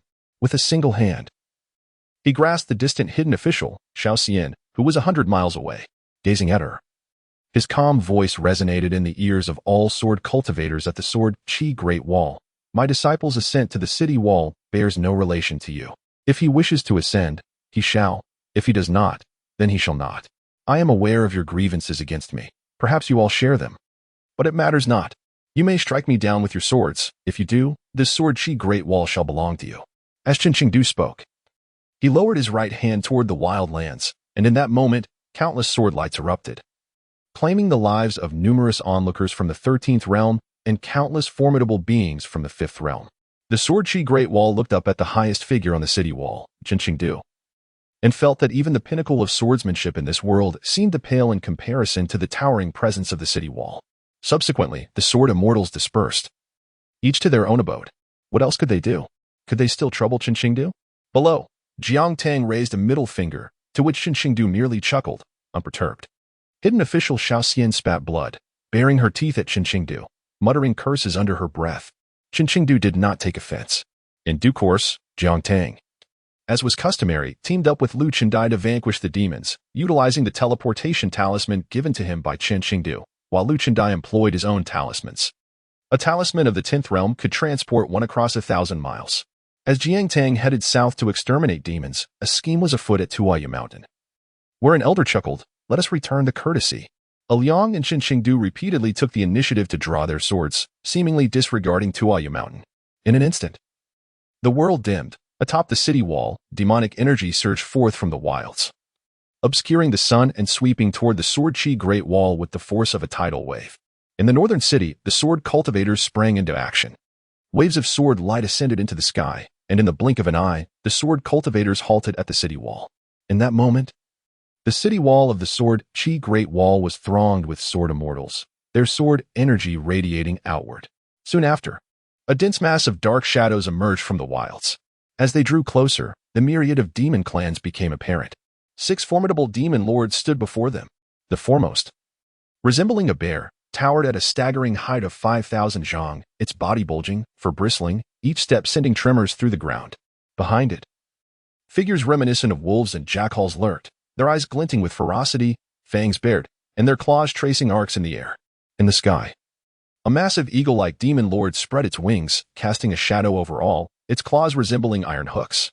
Faced with such a monstrous gathering, the sword cultivators exhibited no fear. Rather, they were eager for battle.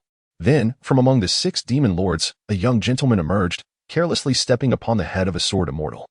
The youth looked toward the Sword Chi Great Wall and exclaimed, "Greetings to all." The atmosphere atop the city wall erupted with an intensity of sword energy and intent that felt as though it had ignited. The youth gazed up at the elder in gray robes, Qin Shengdu, who likewise regarded the young man with keen interest. Qin Qing laughed, saying, "After so many years apart, you have become a hybrid. Your human soul and dual spirits have reincarnated as a beast of the demon clan. It is quite distasteful, Dragon Lord." The young man replied with a smile, "I am no longer called Dragon Lord. I now go by Baiyu, the direct disciple of the grand ancestor of the moon-embracing mountain in the wilds." Qin Qing chuckled, "It matters not. You shall still meet your demise." Chapter 50. Avoiding the spotlight. The young man once again leisurely kicked the head of the sword immortal, casting his gaze toward the sword immortal atop the city wall. "Let it be known, I, Baiyu, at the tender age of 20, challenge all sword immortals below the rank of jade pupil from your Sword Chi Great Wall. Age, number, and magical artifacts are of no consequence. I seek but a singular death." Behind Qin Shengdu stood a throng of youthful figures: Pang Yuanji, Qin Sanqiu, Dong Huafu, Chao Xiai, Qin Pingon, Ning Yao, Qi Shou, Yin Shu, Daizhong. Almost all the prodigies of the Sword Chi Great Wall had gathered here. Qin Shengdu spoke. "Long Jun, you now go by Baiyu, do you not? He seeks to exchange pieces, aiming to eliminate you all in one fell swoop, attempting to sever the very essence of our Sword Chi Great Wall. But am I afraid? Are you afraid?" Ningyu merely chuckled. "If I were afraid of death, I would not be standing atop this wall."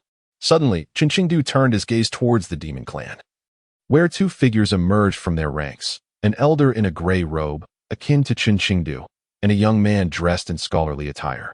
The 2 exchanged knowing smiles with Qin Shengdu. He gestured toward them, saying, "So, who shall claim his head? I have an old friend over there, and a familiar face as well. Let us not disgrace ourselves, shall we?" Several young scions of the Sword Chi Great Wall ascended the wall, drawing their swords. Below, the demon youth by you likewise advanced. Both sides, the Sword Chi Great Wall and the demon army, stood at a distance, eyeing one another.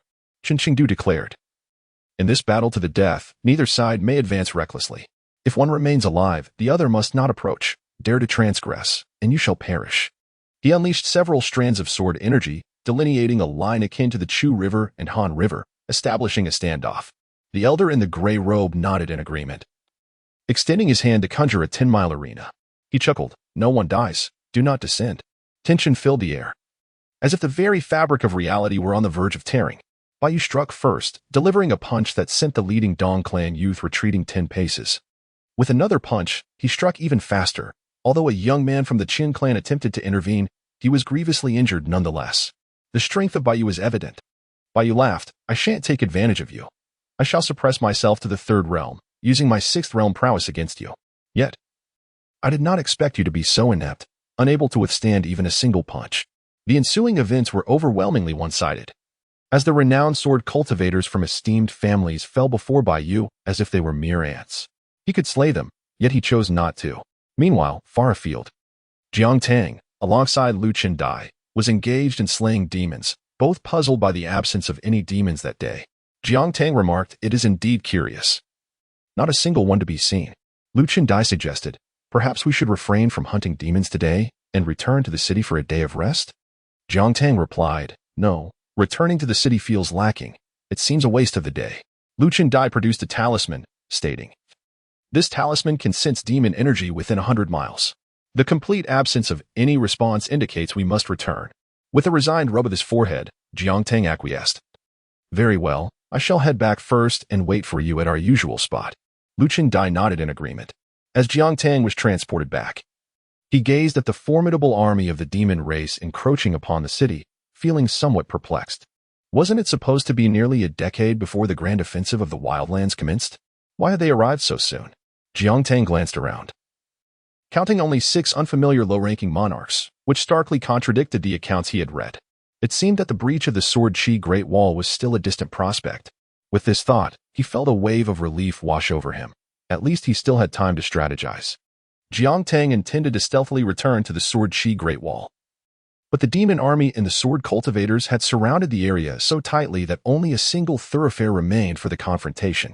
Left with no other option, he steeled himself and ventured down this path alone. On that thoroughfare stood a grand arena, where several figures were engaged in fierce combat. 2 demons faced 5 humans. The ground was stained with blood, littered with severed limbs, the corpses of demon youths and talented sword cultivators. It was a chaotic melee, with numerous against a few and vice versa. Yet, the figures above the Sword Chi Great Wall refrained from descending. They watched in silent fury as young lives were tragically extinguished atop the city wall. Their anger was palpable. But without the nod of their elders or the venerable figure at the wall's summit, they could not intervene. The demon's intent was clear, to exchange lives. Chao seized fighting spirit sword, yet his fists remained restrained. As the sword cultivators below fell, those on the wall continued to replenish their ranks, determined to eliminate the few talented demons. The notion of an exchange was not exclusive to the Wildlands. The Sword Chi Great Wall sought to achieve the same. The sacrifice of a certain demon monarch could be deemed acceptable if it meant the rise of a future immortal sword sage. This was a consensus both the Great Wall and the Wildlands could embrace. Surviving talents could ascend further, and there was no reason they could not join the ranks of the 13. The adage remained: sword cultivators who feared death could never become sword immortals, nor could they ascend to the 13 realms. At last, on the city wall, Chao Xiai could no longer contain himself. He was the first to descend, his fighting spirit unabashed, devoid of any sword pressure. Chen Qing had lent him a portion of his cultivation, allowing him to momentarily reach the 8th realm of martial arts. Baiyu observed this with a manic grin, charging toward Chao Xiai. Below, the arena erupted in life and death clashes, yet both sides maintained a profound silence. However, it was evident to the discerning that Chao Xiai was at a disadvantage in both momentum and cultivation. Yet, no one cared, for he was Chao Xiai. Even if his power was unstable and merely borrowed, it mattered not. He was still Chao Xiai. As all held their breath, eagerly anticipating the outcome of the clash between Chao Xiai and Baiyu, a young boy stealthily approached the edge of the arena. Jiang Tang had initially aimed to quietly blend into the Sword Chi Great Wall, unnoticed and unbothered, wishing to avoid trouble. However, for reasons unknown, the gray-robed elder from the wildlands suddenly fixated on a diminutive, timid boy standing 10 miles from the arena's center. With a smile, the elder inquired, "Do you wish to ascend the platform and challenge the sword?" In an instant, all sword cultivators and demons turned their attention to Jiang Tang at the edge of the arena. Jiang Tang inwardly cursed the elder, exclaiming in frustration. Weakly, he waved his hand. "No, I do not wish to, but could you please allow me passage?" The elder remarked, "Very well, as long as you step onto the arena. I shall lend my path." The sword cultivators atop the city wall felt an overwhelming sense of embarrassment for the youth below. Qin Qing, equally exasperated, gestured dismissively. "If you intend to ascend, do so hastily. Otherwise, step onto the stage." Suddenly, a narrow opening appeared in the array of flying swords beside them. Qin Qing calmly stated, "Return first." Countless sword cultivators on the city wall echoed, "Do not disgrace yourself. Come back." Amidst the myriad of insults, Jiang Tang remained unfazed. Just as he was poised to step through the small gap, Qin Qing's voice resonated from above. "First, evade its brilliance." Within Jiang Tang's mindscape, the sword of Jiang Tan bore down upon him, compelling him to kneel, followed by a swift decapitation. Jiang Tan wore a smile that was both enigmatic and mocking. Should one not sidestep its radiance? Gazing at Jiang Tan's peculiar grin, the half-step Jiang Tang had intended to take suddenly retracted. In his mental realm, he pondered, "Must I truly evade its brilliance?" Jiang Tan remained silent, his smile unyielding. Jiang Tang, suppressing his smile, took a decisive step forward onto the arena, raising his middle finger towards both the demon clan and the sword Qi Great Wall. The ever-smiling Jiang Tang now bore an expression of utmost calm, with his right hand resting upon the hilt of his long sword at his waist. Chapter 51. Do I evade his brilliance? In the midst of the fierce battle between Central and Chao Ci, Bai paid no heed to Jiang Tang, this mere pawn. The other prodigies of the demon clan remained engrossed in their life-and-death duels with the sword cultivators. Thus, the spectators remained oblivious. And those on the sword Qi Great Wall found it peculiar. This lad seemed rather fortunate. Could it be that he had truly managed to deceive them? Just when everyone thought Jiang Tang was sneakily hiding behind Chao Ci, they were taken aback to find him standing directly between the two combatants. With an utterly indifferent tone, Jiang Tang interjected, "May I pass?" Chao Ci looked at Jiang Tang, who stood obstructing the path, with a look of bewilderment, questioning his presence. Jiang Tang refrained from addressing Chao Ci, instead directing his gaze towards Baiyu. "Could you two refrain from fighting for a moment, and allow me to pass back to the city?" Baiyu regarded the youth with unexpected curiosity. "Who are you?" "Jiang Yun," he replied. A sense of foreboding gripped the heart of the sword immortal atop the city. Baiyu chuckled. "So you are the reputed and competent disciple of Qin Qingdu? That would be accurate. So may I proceed?" Jiang Tang inquired. Baiyu shook his head. "I have both good and bad news for you. The good news is that you may live. The bad news is that your existence might become a fate worse than death." Let me ponder. How many lives could the esteemed disciple of Qin Qingdu trade for a mere sword cultivator-esque life? Jiang Tang sighed. "Could you not yield?" Baiyu merely smiled in silence, and within a 10-zhang radius around him, sword energy surged, drawing upon the ancient sword intent of the dragon monarch from ages past. With a slight motion of his right index finger, a sword imbued with pure sword intent surged forth, aimed directly at Jiang Tang. Chao Ci took the initiative to intercept the strike for Jiang Tang. Yet, Jiang Tang remained unfazed, treating the surrounding sword energy and Chao Ci's dire predicament as if they were of no consequence. His white attire billowed gently as he continued towards the city, disregarding Baiyu entirely. Baiyu, exasperated by the interference of Chao Ci, kicked him aside and observed Jiang Tang's retreating figure, a cold smirk gracing his lips. What audacity! Once more, the sword energy around Baiyu surged, and a flash of sword light shot forth, aimed at the back of Jiang Tang's head. Jiang Tang, however, appeared oblivious. He merely tilted his head slightly, effortlessly evading the strike. With a sigh, he turned to Baiyu. "Is it truly necessary to obstruct my passage?" Baiyu remained silent, yet the ancient sword intent from eons ago grew increasingly menacing. Baiyu launched another strike, this one capable of cleaving through 10 realms. Jiang Tang's eyes sparkled with clarity as he grasped the hilt of his sword at his waist. In swift succession, he drew his sword and struck. There was no earth-shattering roar, no deafening howl, merely an unremarkable thrust. Accompanied by a soft thud, Baiyu's head soared into the air, blood gushing forth from his neck. Jiang Tang's sword had claimed a head. In that instant, the sword Qi Great Wall and the wild expanse fell into a hushed silence. The sword cultivators gaped in disbelief, their eyes fixed upon the scene before them. The once mighty prodigy of the wild, the lingering spirit of the ancient sword cultivator dragon monarch, Baiyu, had been effortlessly decapitated by Jiang Tang with a single strike. With a clean and decisive motion, Jiang Tang sheathed his sword, exhibiting no signs of hesitation, and continued on his way, as if he had merely crushed an insignificant insect beneath his heel. Subsequently, he cast a calm glance at Chao Ci and nonchalantly uttered the word fool. Jiang Tang, with his head bowed, allowed a smile to rise at the corners of his lips, his eyes betraying a savage glint. Once suppressed by Jiang Tang in the depths of his psyche, he had long endured countless deaths. Between humanity and divinity, if we were to reduce it to the most fundamental dichotomy of good and evil, humanity is inherently malevolent while divinity is righteous. However, lurking between these two realms is an element of beastliness. The inner beast within Jiang Tang, who had perished countless times at the hands of Jiang Tan, could no longer be contained. When Jiang Tan inquired, seeking to evade the brunt of his fury, Jiang Tang yearned to unleash this primal instinct. As Jiang Tang turned to depart, a flash of cold light from a sword suddenly appeared before him. A ninth-tier assassin of the demon clan, who had been lurking in the shadows, emerged with startling abruptness. Baiyu was merely an introduction. The true peril lay in the multitude of hidden demon clan assassins poised to strike. Jiang Tang, undeterred, drew his sword, and with a single stroke, the ninth-tier assassin fell before even executing a single move. On the path back to the Sword Chi Great Wall, countless demon prodigies obstructed his advance, while the periphery bristled with assassins ready to pounce. Should Jiang Tang reveal even the slightest vulnerability, an endless tide of assassination awaited him. The demon assassins thrived on the principle of exchanging lives. Faced with such dire circumstances, Chen Ping'an, standing atop the city wall, could fathom no means of survival. The ranks of peerless prodigies were numerous, and the ninth-tier assassins poised for action, creating an apparent tableau of inevitable demise. Yet below, Jiang Tang remained resolute, unwavering in his progression. Those who dared approach him within 5 paces, assassins and challengers alike, were doomed to perish, at most forcing Jiang Tang to draw another stroke.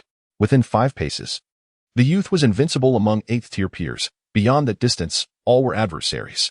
Beneath the city wall, in the center of the arena, surrounded by a multitude of demons, the young man seemed destined for death. Even the jade purity of existence offered no solace.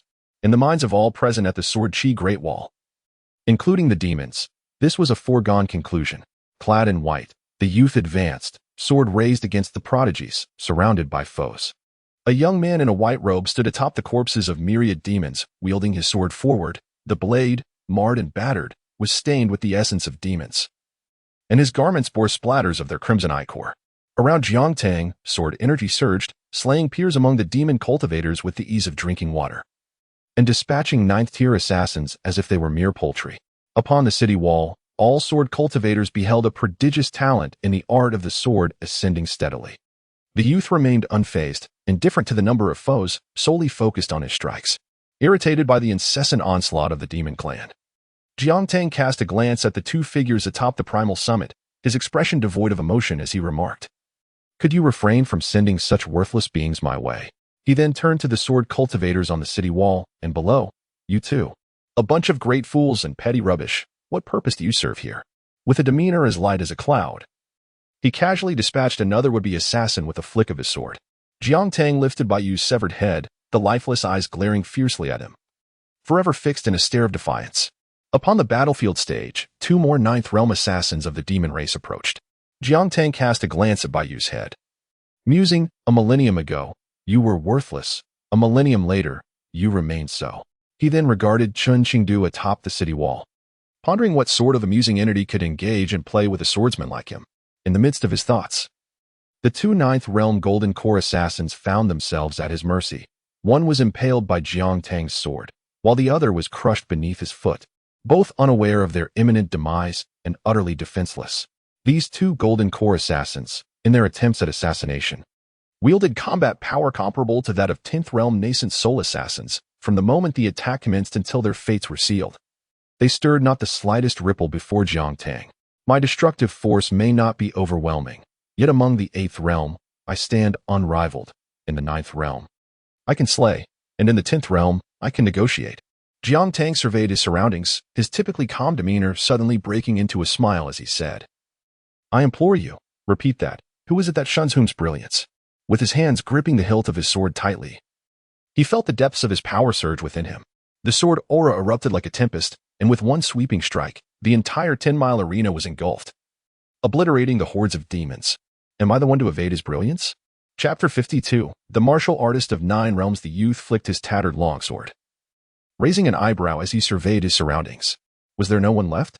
The gale howled like a blade, stirring the mottled blood sand on the arena.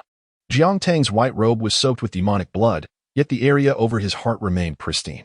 As the barbaric prodigies around him fell, a stir arose from the observing demon army. The first thrown, barbarian Zhou, calculated and deduced, his spiritual energy causing cracks to form in the third line of his turtle shell.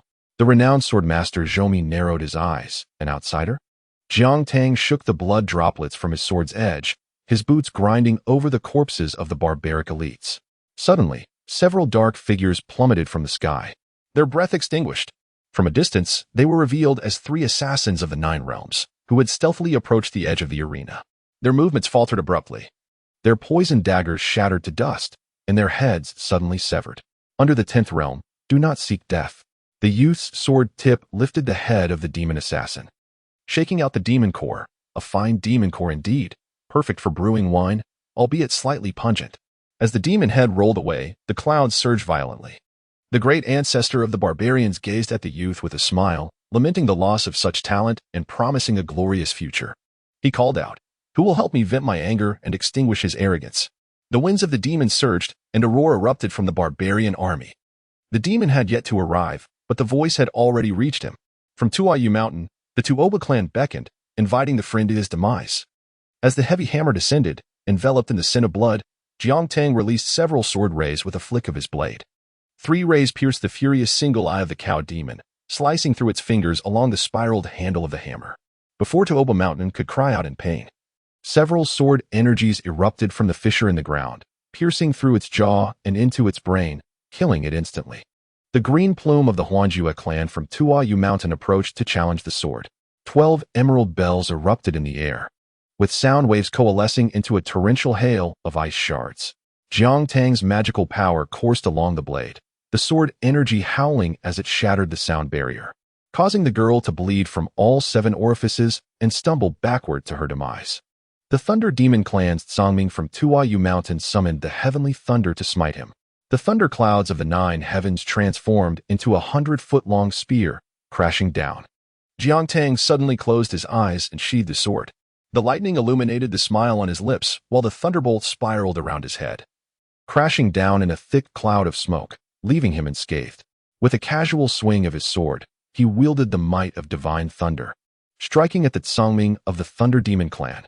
I fear not the heavenly thunder, much less. He stepped over the charred corpse of Tsangming, mockingly addressing the diminutive demon lightning.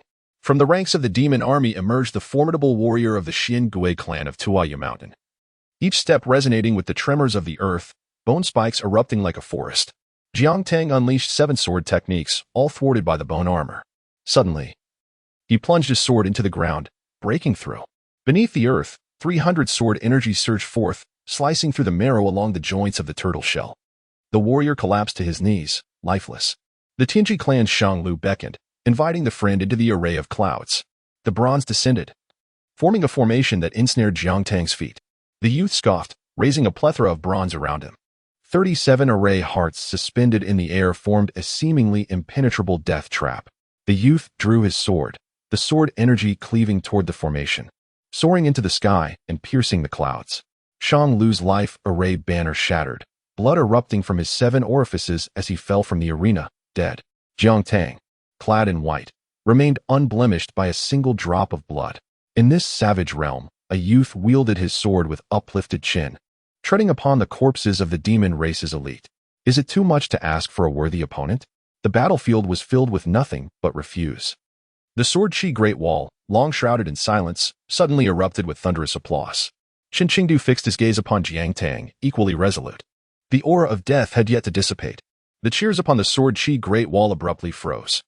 A wisp of gray shadow seeped forth from the charred corpses of Tuoba Mountain, swift enough to leave even the sword immortals atop the city wall unprepared. A Mantis demon. Resplendent in emerald, with forelimbs as delicate as gossamer wings, its blade-like edges pulsating with indigo venom, emerged. An assassin from the demon race's ghost hunt clan. Hidden amidst the sea of death from the onset, had harbored a death wish, hoping to exchange life for life. Though he, in the ninth realm, could not match Jiangtang, the realm of Yipu could. Beware. The sword of the immortal on the city wall was barely unsheathed. The mantis's blade had already pierced Jiangtang's back. The collision of their bodies produced a thunderous roar that sent the youth hurtling several miles, shattering boulders along his path. The billowing dust engulfing half the battlefield. Laughter erupted from the demon army, while countless sword cultivators on the Sword-Chi Great Wall clenched their swords in fury. It was about time. The demon assassin hovered in the air, his eyes reflecting the tattered remnants of white fabric amidst the smoke. No matter how divine your swordsmanship, ultimately, the venomous mist suddenly froze. As the smoke was torn apart by the sword energy, all sounds vanished. Jiangtang sat slumped at the bottom of the circular pit, his white garments in tatters, a grievous wound etched upon his exposed back. The mantis's blade lodged between the third vertebrae, venom coursing through his veins, causing his flesh to emit a sizzle akin to iron being tempered. 11th realm? The youth spat forth blood, slowly grasping the mantis blade embedded in his spine.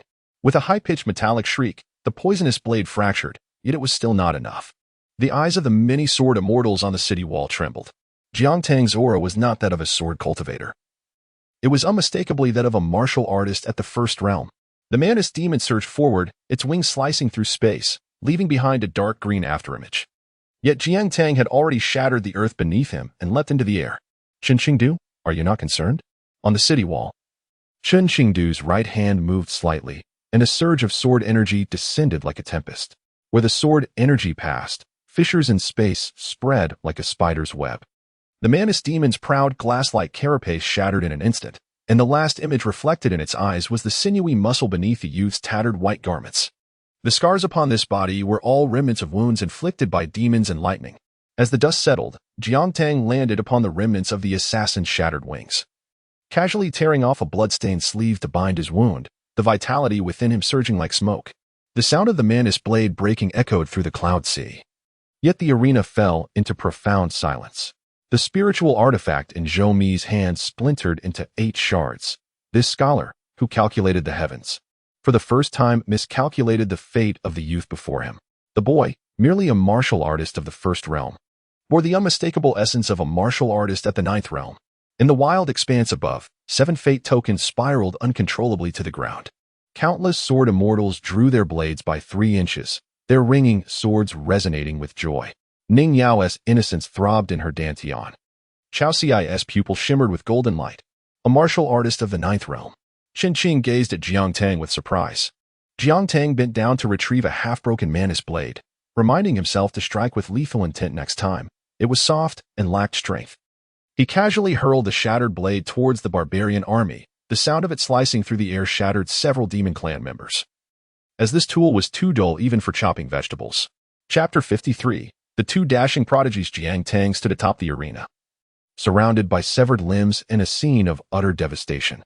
He gently rested his hand on his slightly trembling shoulder, his expression devoid of fear, exuding a certain nonchalance. In the next moment, he stepped off the stage with grace, landing firmly as if he had just taken a leisurely stroll rather than emerging from a brutal melee. Jiangtang turned around, casually gesturing, for did not the savage world favor the slaughter of the strong? There were exceptional talents behind him, ready to challenge him. With that, he shook the remnants of his broken sword, which, despite its fractured state, still radiated a chilling aura. He then seized the head of Baiyu with his left hand, raising it high with force, casting the severed head into the air. Simultaneously, with a slight movement of his right wrist, the nameless broken sword shot forth with great speed. A muffled thud resonated as the sword pinned Baiyu, the esteemed disciple of the Tuayu mountain, firmly against the city wall. Baiyu's lifeless eyes were wide open, his disheveled hair giving him a terrifying visage, as the tip of the sword cruelly secured his forehead, blood trickling down the blade. The sword immortals of the Great Wall, having expelled their pent-up malice, erupted in applause.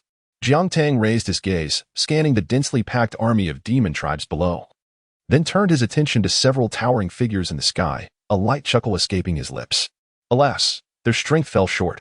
Otherwise, the number of demons pinned to this city wall would have increased significantly. Arrogance. A cacophony of roars erupted from the demon ranks, akin to thunder reverberating through the low sky. Jiang Tang remained unfazed, his demeanor tranquil as he turned to ascend the city wall. As for the question of arrogance, they would soon comprehend it when I ascend to the heavens and sever the wilderness with my sword. Steadily, Jiang Tang returned to the city wall, bringing along Chao Ci, who had been struggling to rise despite his injuries. Chao Ci, gritting his teeth, fixed his gaze upon Jiang Tang, inquiring whether he had been concealing his true abilities all along. Those around, the sword immortals, could not help but cast curious glances at Jiang Tang, as the actions of this usually flamboyant young man had been nothing short of astonishing. With an air of calmness, Jiang Tang replied, "Not at all." Chao Ci frowned deeply. Skepticism etched across his face. "You, who are typically so ostentatious, today act in stark contrast. How can you claim that?" Jiang Tang chuckled lightly. "I believe myself to be rather inept. However, there are those even more incapable than I. Slaying a few worthless demons hardly amounts to anything. Do you truly believe that?" Chao Ci clenched his fists, retorting, "What do you mean by worthless? Are you referring to me?" Jiang Tang responded, "Who else could it be?" At that moment, the voice of Chun Qingdu interjected, interrupting the exchange. "Indeed, your swordsmanship lacks a certain finesse." To which Jiang Tang conceded, "I have not practiced for long." Chun Qingdu nodded slightly, a glimmer of approval crossing his eyes as he began to comprehend Jiang Tang's talent and performance. He mused that Jiang Tang was at least superior to himself and had the wisdom to conceal his prowess. Chun Qingdu then asked, "Did you just mention that there are others behind?" Jiang Tang squinted into the distance, responding, "Yes, there is a noble young man whose cultivation, talent, and strength surpass my own." Chen Qing raised an eyebrow, a flicker of astonishment gleaming in his eyes. As Jiang Tang approached, another youthful figure quietly materialized along his path. Lu Chendai's words had successfully captured the attention of the grand ancestor of the wilderness. A genius even more formidable than Jiang Tang? Observing the unfolding scene, Lu Chendai appeared somewhat bewildered. Was the demon clan launching a full-scale offensive? The grand ancestor of the wilderness chuckled lightly. "Who among you will convey my regards to the upcoming genius?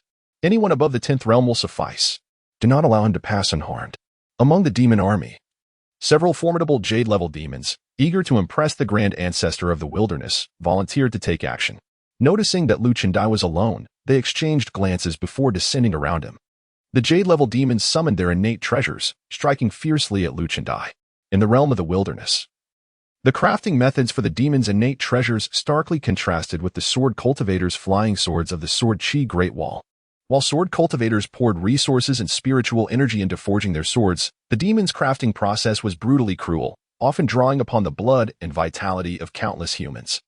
In the wilderness, where human populations were scarce, they resorted to the large-scale breeding of humans, periodically conducting massacres to collect the blood of the fallen, which they then infused into their innate treasures. The demons' treasures, born from the wails of thousands, surged forth with a gruesome ferocity toward the youth, Lu Chendai. The air was thick with the stench of blood as the formidable treasures of the demons swept through, as if Lu Chendai were on the verge of being decapitated in an instant.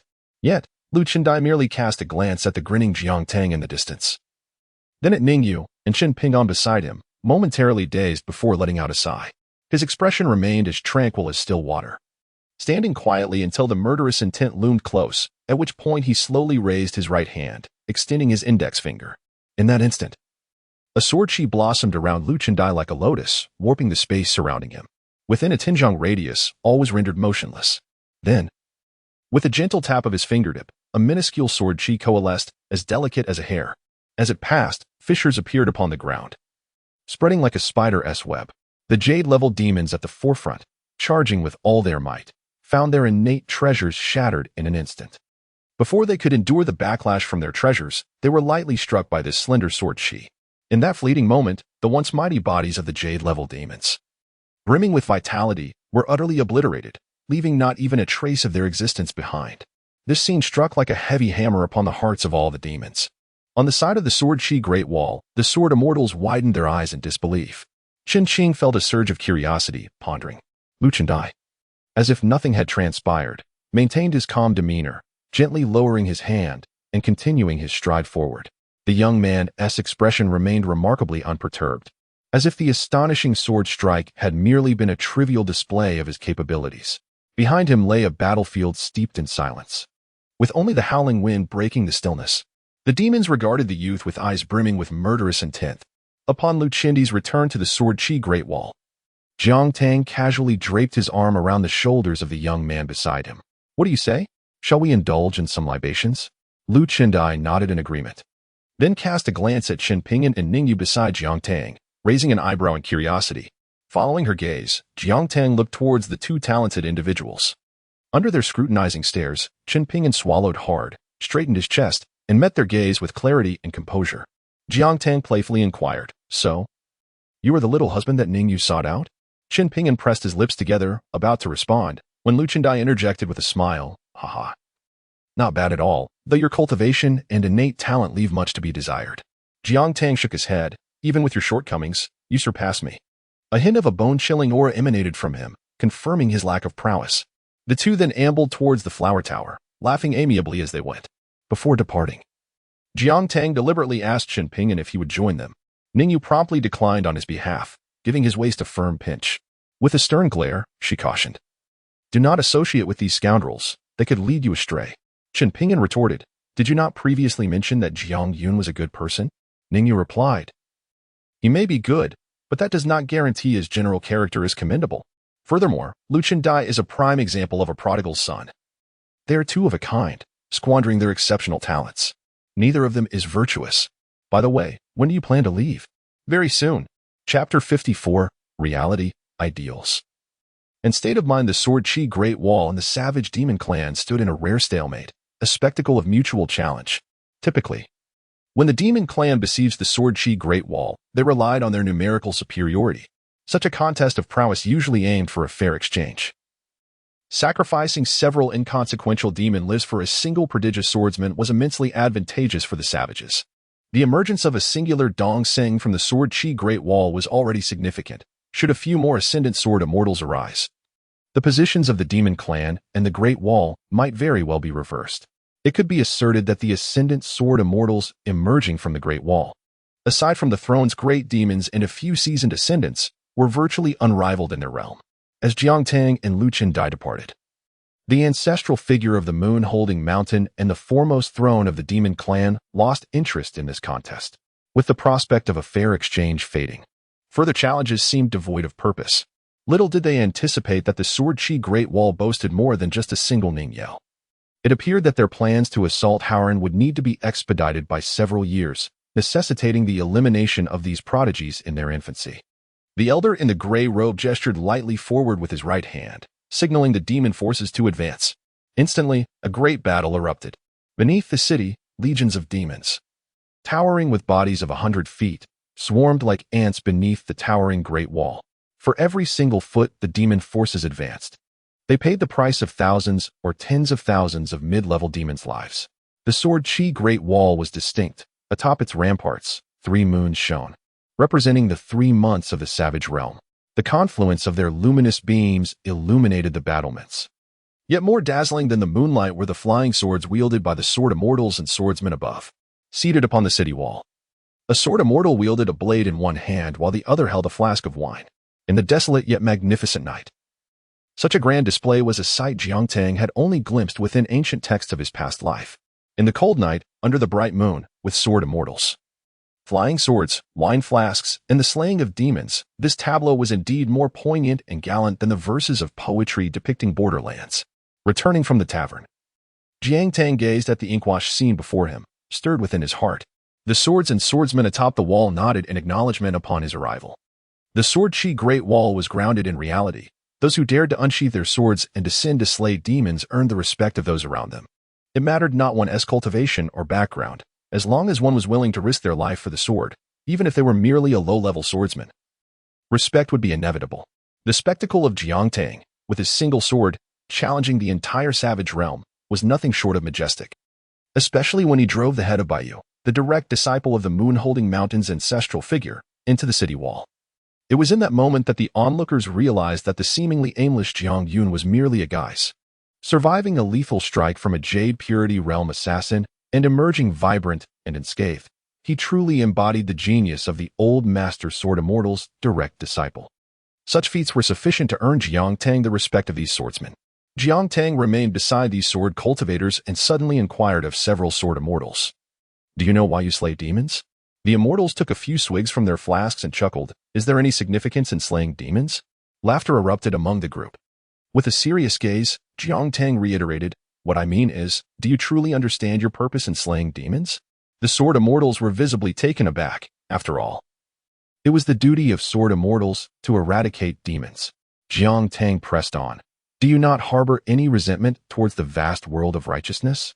Is there truly no grievance to be had? No extraneous thoughts? The sword immortals glanced down at the demon race below, took a hearty drink, and replied, of course. But what can we do? Aside from killing demons here, what else is there for me? To infiltrate the wilderness? To revel in the grandeur of righteousness? To question the sword of righteousness?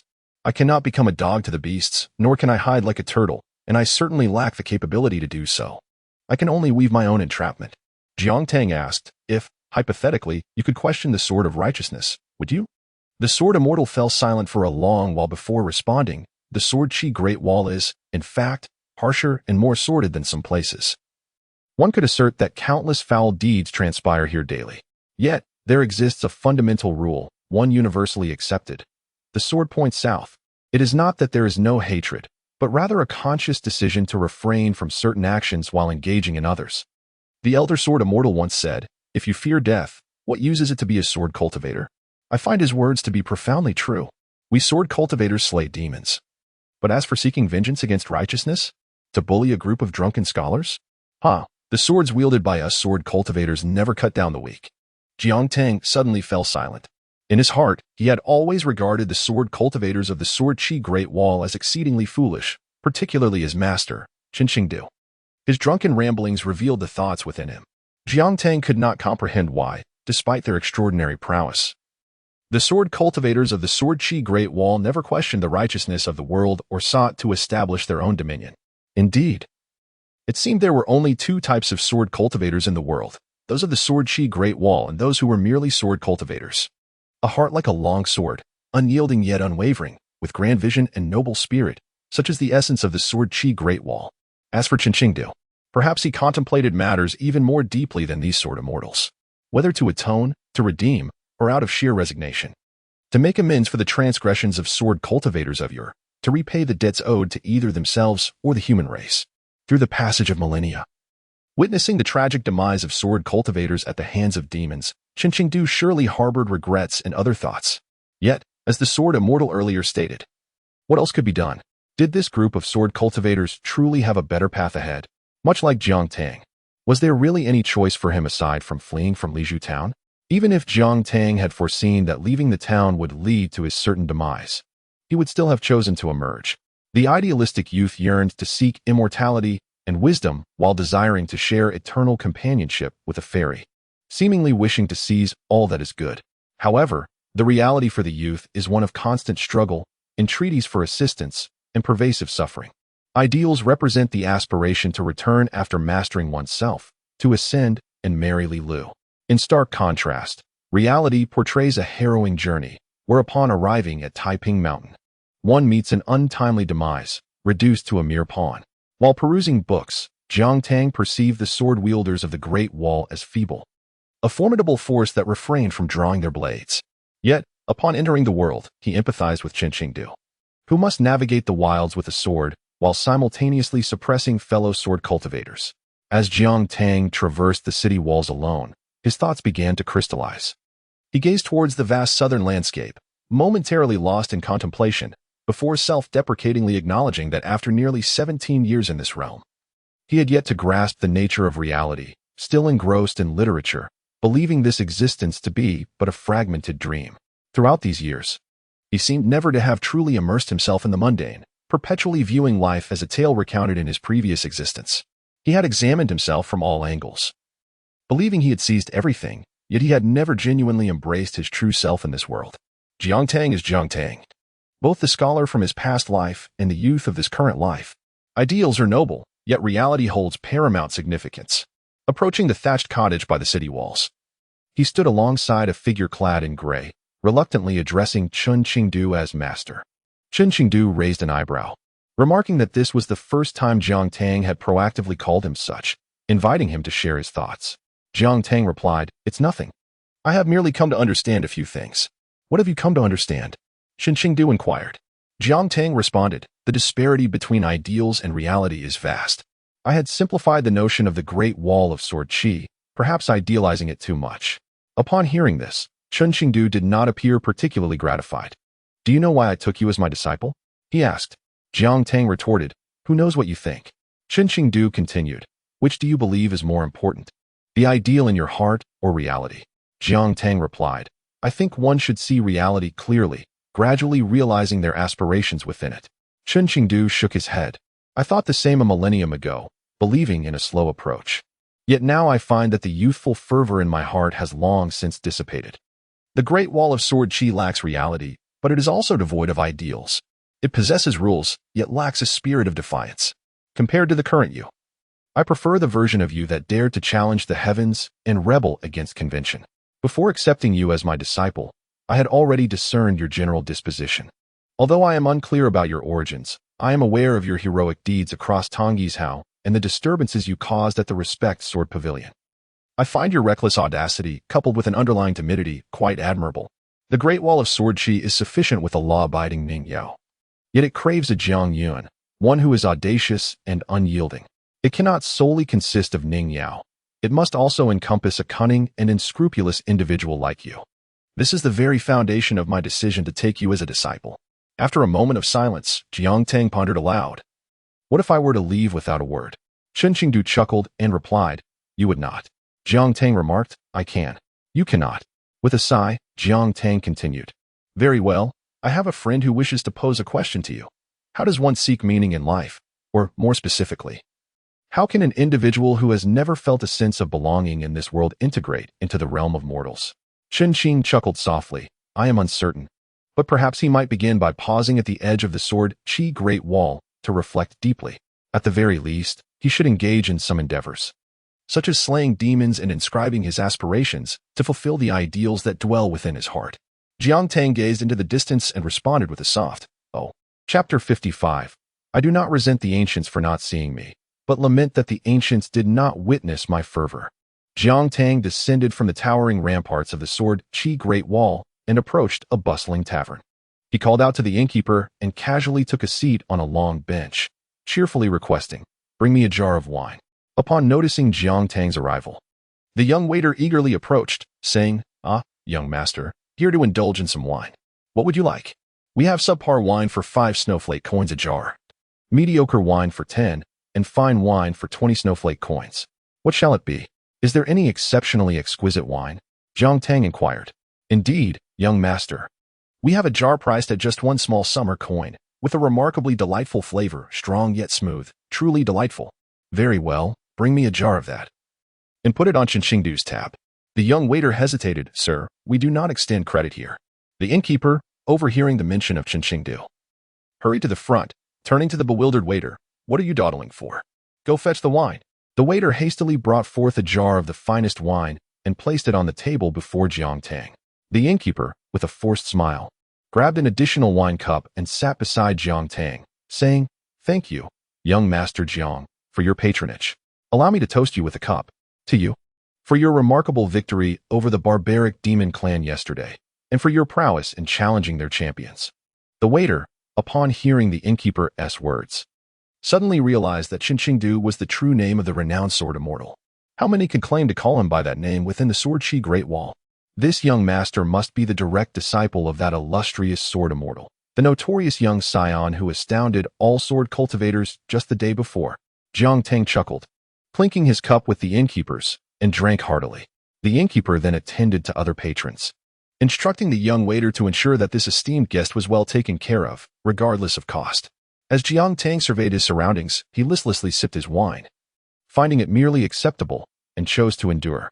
Outside, patrons of the tavern glanced curiously toward the young man, as if he were a rare spectacle. Jiang Tang dismissed their stares as inconsequential. Thanks to Jiang Tang's presence, the tavern quickly filled with customers, among them a swordsman who approached on a flying sword. Jiang Tang looked up to see the newcomer, a young master named Miyu, also labeled a wasteful scion. Miyu settled across from Jiang Tang and requested the most expensive wine from the same waiter. Pouring himself a cup from Jiang Tang's jar, he remarked with a grin. You've hidden your talents quite well. Jiang Tang met Miyu's gaze and chuckled. When it comes to feigning ignorance to ensnare the unsuspecting, you would surely rank among the top 3. Not too shabby, Jiang Tang replied, though I must be more cautious in the future. I nearly met my end at the hands of an assassin from the Jade Purity realm last time. Miyu laughed. Now you stand shoulder to shoulder with the extraordinary genius Ning Yao. Such treatment is only fitting. I do not consider myself a genius, Jiang Tang countered. But on that day at the arena, Miyu retorted, the disciple of the barbaric grand ancestor, known for being invincible among his peers, was bested by your sword. If you do not qualify as a genius, then few in this world would dare to call themselves prodigies.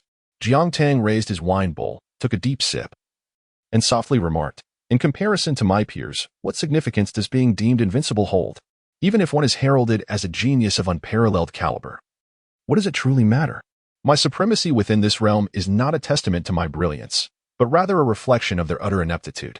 If one must compare, let it be with those ancient immortals. Measuring oneself against contemporaries seems rather uninteresting. I do not resent the ancients for my lack of visibility. I resent them for not witnessing my audacity. The surrounding patrons, clutching their wine bowls, trembled slightly in response to his audacity. Such a youthful prodigy. Such a bold Zhang Yun. How audacious. It was not merely his strength, but rather their shortcomings that he so brazenly derided, casting ridicule upon all the sword cultivators of his generation within the sword Qi Great Wall. Yet, this was not the extent of his boldness, his final declaration. I do not resent the ancients for my lack of visibility. I resent them for not witnessing my audacity. Was particularly cutting. A hush fell over the tavern, only to be followed by a chorus of jeers. Miyu, who prided himself on his thick skin and standing within the sword Qi Great Wall, felt a twinge of embarrassment at that moment. He gently tapped the table, quietly suggesting, isn't this a bit too ostentatious? Jiang Tang surveyed the room and smiled. I speak merely the truth. If you all were of my caliber, even combined, you would not suffice to challenge me alone. With that, Jiang Tang unleashed a torrent of sword energy, stirring a tempest that resonated with formidable intensity. It was so potent that even those sword cultivators of the 9th realm, who stood a level above, would have to weigh their options upon witnessing its sharpness. Indeed, as the sword energy surged forth, silence enveloped the patrons. Suddenly, Jiang Tang bellowed. Is there any sword cultivator bold enough to share a drink with me, Jiang Tang, or to ascend the stage and challenge me? This provoked a surge of onlookers, including Ning Yao, Qi Shou, Gao Yiho, Dong Buddha, Chen Sanqiu, Dai Zhang, Dong Huafu, Yin Zhua, and Peng Yuanji, who all gathered at the wine table. First came Ning Yu and Chen Ping'an, followed by Qi Shou and Peng Yuanji. It was as if all the prodigies of the sword Qi Great Wall had converged upon this tavern. The tavern keeper, witnessing such a throng, could scarcely contain his delight, his smile nearly splitting his face. Ning Yu crossed her arms, her demeanor cool as she inquired, a challenge? Qi Shou echoed her sentiment. You claim to have outstripped the entire generation of the sword Qi Great Wall? Peng Yuanji, with a cheerful demeanor, quipped. I heard from a distance that young Master Jiang Yun deemed our generation of the sword Qi Great Wall to be inept. What say you to a duel? Given the escalating tension, it seemed that a confrontation was inevitable. Jiang Tang raised an eyebrow, sensing that a peaceful resolution might be out of reach. Ning Yao interjected. Do not rush, let us drink first. The wine table, a seemingly ordinary round one, originally accommodating only 6, was now squeezed with over 10 individuals, leaving no vacant space. It was evident that all present were extraordinary talents, while those so-called scions of noble families could not even gain entry to Jiang Tang's table. Thus, all the prodigies of the sword Qi Great Wall had gathered. In contrast to Ning Yao and others, Jiang Tang found himself particularly intrigued by Chen Ping'an.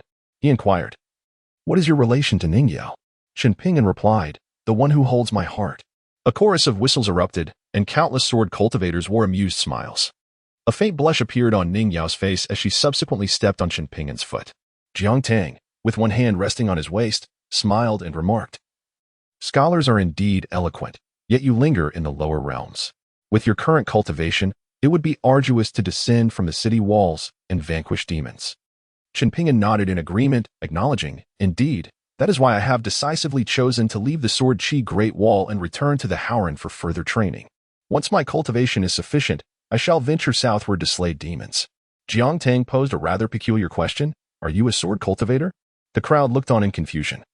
for it was evident to anyone that Chen Ping'an was merely a martial artist. The notion of him being a sword cultivator seemed far-fetched. After a moment of contemplation, Chen Ping'an replied, "Not at present." Jiang Tang chuckled and nodded in understanding. As the group indulged in drinks and light-hearted conversation, the youthful exuberance flowed abundantly. Chen Ping'an listened intently to Jiang Tang's words and suddenly inquired, "Brother Jiang, are you also a scholar?" Jiang Tang was taken aback for a moment before responding with a grin. "Not exactly. I can only be considered a half-scholar." Chen Ping'an continued, "I perceive that your words possess great elegance. That line you spoke earlier, 'I do not resent the ancients for I do not see them. I resent the ancients for not seeing my wildness.' Was it penned by you?" Jiang Tang hesitated, then admitted, "Well, it could be said so. But as for the entirety of it?" He set his wine bowl down and shook his head with a smile. "Yes, but I prefer not to elaborate." Chapter 56. Sword against the talented. At the banquet table, several individuals laughed and chatted merrily. However, once they departed from the table, the atmosphere turned tense with the presence of sword energy. Jiang Tang, brandishing his sword, surveyed the assembly of prodigies, each at the 7th and 6th realms, and raised an eyebrow, declaring, "I shan't take advantage of you youngsters. I shall suppress my realm and challenge all of you at the same level. What say you?" Ning Yao knitted her brows slightly, contemplating that lowering himself by merely one realm might be rather presumptuous. Jiang Tang chuckled, "What of arrogance? What of carelessness? I maintain my stance. Fighting you all feels akin to a mere formality." Pang Yuanji scoffed, unsheathing his sword and stepping forward a few paces, asserting, "No need for the others to join. I shall test your mettle first. I am eager to discover your true capabilities." In his mind, Jiang Tang ceased his entanglement with Jiang Tan, aligning his spirit and body with the external world, focusing his intent. A faint smile graced his lips, and a surge of malevolence enveloped him as the young swordsman subtly trembled his sword. Onlookers, sword cultivators witnessing the duel, beheld a flash of sword light akin to a rainbow, which swiftly reached Pang Yuanji. The brilliance cleaved downwards with an unparalleled edge, creating a tremor that resonated through the ground. Pang Yuanji was grievously injured on the spot. The lower 5th realm sword cultivators could scarcely perceive the sword light, only sensing a blur before Pang Yuanji fell, bewildered. The mid-5th realm cultivators discerned the trajectory of the sword light but were unable to fathom when the youth had unleashed his strike. The speed was utterly astonishing. Meanwhile, the upper 5th realm cultivators, though they grasped the sequence of events, remained awestruck by the youth's rapidity, intensity, and weight of his sword energy. The surrounding spectators, captivated by the spectacle, found themselves wide-eyed, momentarily forgetting their drinks, some spilling their wine in the process. Outside the scene, Chen Ping'an stood in stunned silence. The young man in white, sword in one hand, bore an expression of amusement, the corners of his mouth curling upwards as he squinted at the assembled talents. Chen Ping'an's astonishment stemmed from the fact that surrounding Jiang Tang, countless prodigies were enveloped in a dense aura of sword energy, extending several feet in all directions. Jiang Tang proclaimed, "Should any of you dare to draw your sword, the sword energy within half a mile will erupt violently, and none shall escape." Those of the upper 5th realm gazed at the suspended sword energy, seemingly frozen in time, feeling a wave of admiration wash over them. Genius is indeed genius. The mastery of such sword energy is a feat that ordinary sword cultivators would struggle to achieve even after a century of diligent practice. Yet, they remained unaware that Jiang Tang had indeed trained for nearly 100 years, for within the realm controlled by Jiang Tan, time held no meaning. In the external world, a mere moment could equate to a year or even a century within the mind's realm. During this mental journey, Jiang Tang had suffered countless defeats at the hands of Jiang Tan. To stand against Jiang Tan, one must possess an intimate understanding of one's own sword energy, as if it were an extension of oneself. Without such mastery, Jiang Tang would be unable to approach Jiang Tan, destined only to be overwhelmed by the deluge of sword energy. As for how he acquired this knowledge, the answer was simple: through cycles of life and death. The prodigies of the sword energy Great Wall could be categorized into two types, one being Ning Yao, and the other, everyone else. Jiang Tang had expended considerable effort and time to master a particular technique, yet Ning Yu conceived a countermeasure in the blink of an eye. Ning Yao wielded her sword with grace, unleashing a torrent of sword energy that clashed with Jiang Tang's in the air. Amidst this exchange, Ning Yao's sword energy remained suspended, forming a protective barrier. Jiang Tang sighed, acknowledging the brilliance of true talent. Yet, with a mere smile, he sent forth the suspended sword energies. cascading like raindrops towards Ji Shou and the others. As the smoke cleared, apart from Ning Yao and the 6 members of the Duzhong, all other prodigies lay defeated. The defensive formation created by Ning Yao and her companions proved sufficient to withstand Jiang Tang's sword energies. Rubbing his temples, Jiang Tang subtly gestured with his right hand, causing hundreds of sword energies to materialize once more. These energies were denser and sharper than before, unexpectedly crackling with hints of lightning. With a swift motion of his right hand, he unleashed a deluge of sword energies towards Ning Yao and her companions, who found themselves unable to retaliate, forced instead to defend. Amidst the relentless bombardment, Ning Yao realized they could not remain passive, lest they succumb to Jiang Tang's relentless assault. They dispersed, soaring through the air on their swords to evade the incoming energies and create distance. Then, 6 personal flying swords surged from all directions, launching a surprise attack on Jiang Tang. The myriad of sword techniques executed at breakneck speed was formidable. As the flying swords approached, they shattered Jiang Tang's sword energies, carving a path through the suspended blades as if they were mere weeds. Inch by inch, the flying swords drew nearer to Jiang Tang, and just as victory seemed imminent, he smiled slightly, moving his sword to disperse the incoming projectiles. They were unprepared for the reality that the prized flying swords, praised by their elders, were effortlessly deflected by Jiang Tang's ordinary long sword mere inches from him. The gathered prodigies watched in disbelief as their 6 flying swords failed to even graze the hem of Jiang Tang's robes. It was as if the sword energies had deliberately parted to grant their swords a clear passage. Jiang Tang openly mocked them, his expression a mix of surprise and encouragement, exclaiming, "You almost hit me. Keep trying." Chen Sanqiu and the others turned pale, fully aware of the humiliation they faced, yet feeling utterly powerless against Jiang Tang. Just as they attempted to retrieve their swords, Jiang Tang pressed down with his left hand, forcefully driving their flying swords back to the ground with his sword energy. A sword cultivator who could not even maintain control over their personal swords had no hope of mastering the art of swordsmanship. Subsequently, Jiang Tang's right hand swept through the air, unleashing a 100-foot sword energy that split into thousands of smaller energies, hurtling towards them. As these energies surged forth, they crackled with thunder, transforming into a net of lightning that enveloped the surroundings, a sight that would send even a 9th-tier sword cultivator trembling. Watching the spectacle, the 5th-tier sword immortals swiftly positioned themselves before Chen Sanqiu, Du Zhang, Yin Shu, and Dong Huafu, shielding them behind their protective barrier. With a flick of their right hands, they effortlessly intercepted the vast net of lightning. Just as Jiang Tang intended to withdraw his sword, a perilously dangerous flying sword suddenly materialized in the air. Jiang Tang focused intently as he spotted the origin of the flying sword, a faint glimmer emerging quietly from behind the clouds. The preceding moments were merely appetizers. This was the true lethal strike. The typically reticent Ning Yao, in the fleeting time afforded by her companions, unleashed this formidable sword. Observing the radiant expression on Ning Yao's face, Jiang Tang furrowed his brow, his demeanor grave. This sword was likely one of the 4 celestial swords, the innocent. Ignoring the potential backlash from the celestial sword, she summoned it with all her might, exhausting every ounce of her magical energy and focus. The sword she presented warranted Jiang Tang's utmost seriousness. Jiang Tang remarked, "Is it truly necessary to risk everything for such a simple comparison?" While Chen Qingdu's presence alleviated some concerns, such recklessness seemed rather absurd. That was the celestial sword innocent. Should it inadvertently backlash, rendering her a sword slave, none would be able to rectify the situation. A glimmer of golden light flickered in Jiang Tang's eyes as the vitality of his body surged. 3 yellow talismans enveloped him, severing any chance of Chen Ping'an detecting his divine essence. Utilizing the full extent of his 9 realms of physical prowess, Jiang Tang narrowed his eyes and consented to deliver a sword strike. The onlookers witnessed a clash of 2 lights, resulting in a thunderous roar, and soon after, Chen Qingdu emerged from the fray. The esteemed sword immortal grasped the flying sword, transforming it into a streak of brilliance, and returned it to Ning Yao's brow, firmly stating, "No more of this next time." He then turned to Jiang Tang, questioning, "And you? Are you to join in their folly? With such energy, why not descend into the city and slay demons instead of playing at home?" With a cold huff, Chen Qingdu departed the street. Jiang Tang remained unfazed. He offered an apologetic gesture to the multitude of young prodigies, acknowledging their presence. These outstanding sword cultivators had not even the qualification to take a step forward. Their talents were truly astounding.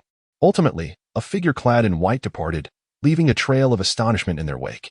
Chen Ping'an, witnessing this, felt a surge of emotions. believing that sword cultivators ought to embody such prowess. Among peers, sword cultivators reign supreme. Within their realm, I declare invincibility.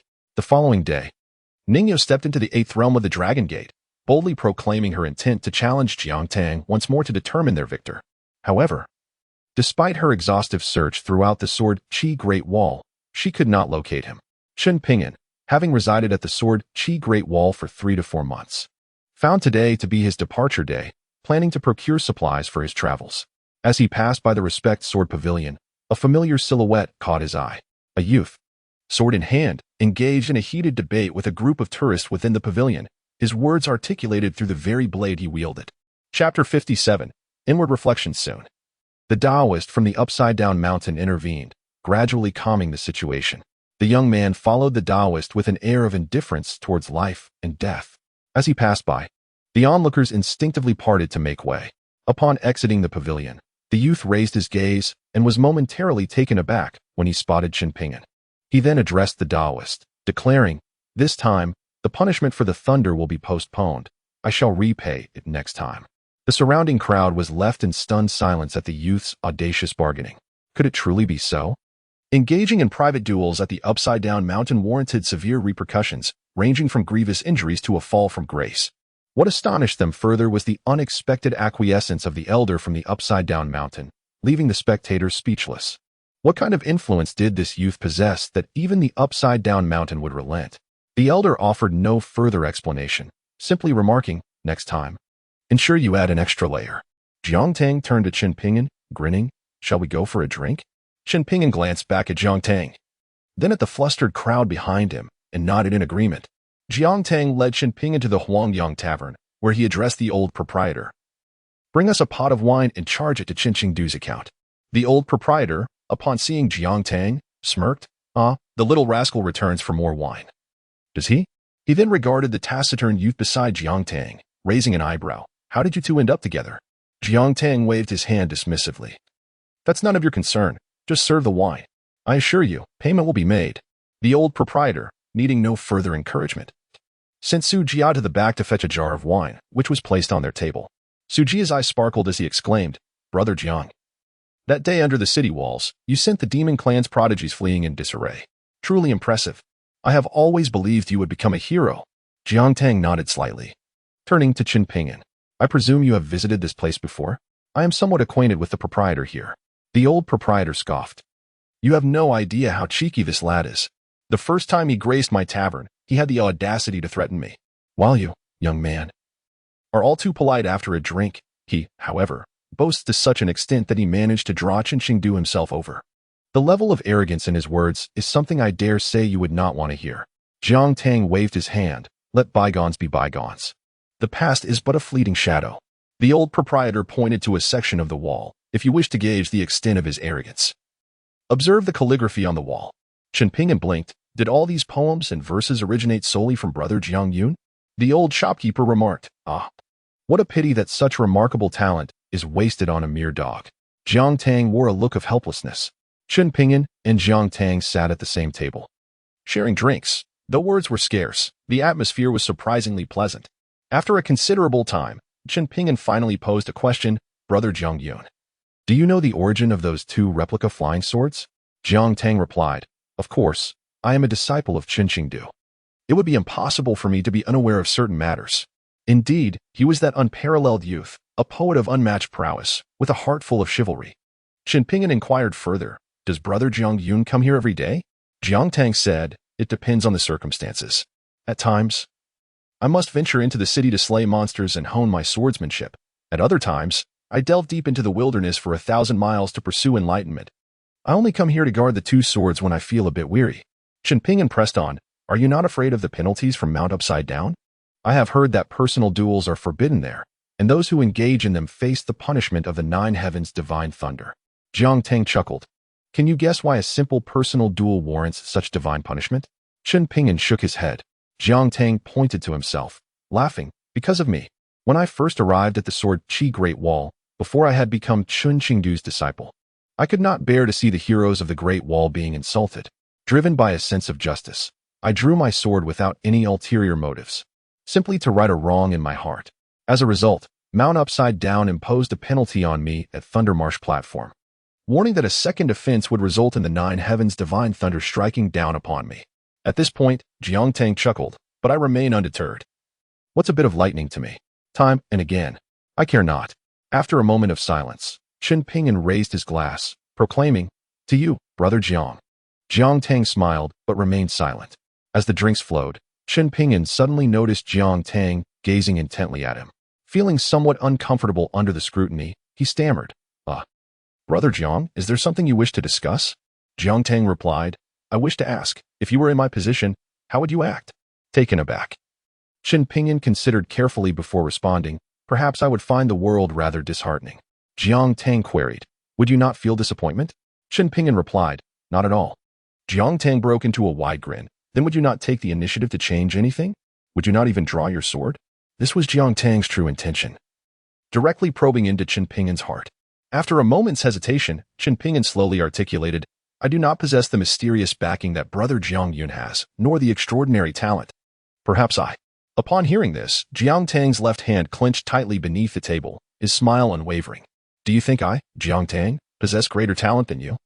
Chen Pingyan, "What forces stand behind me?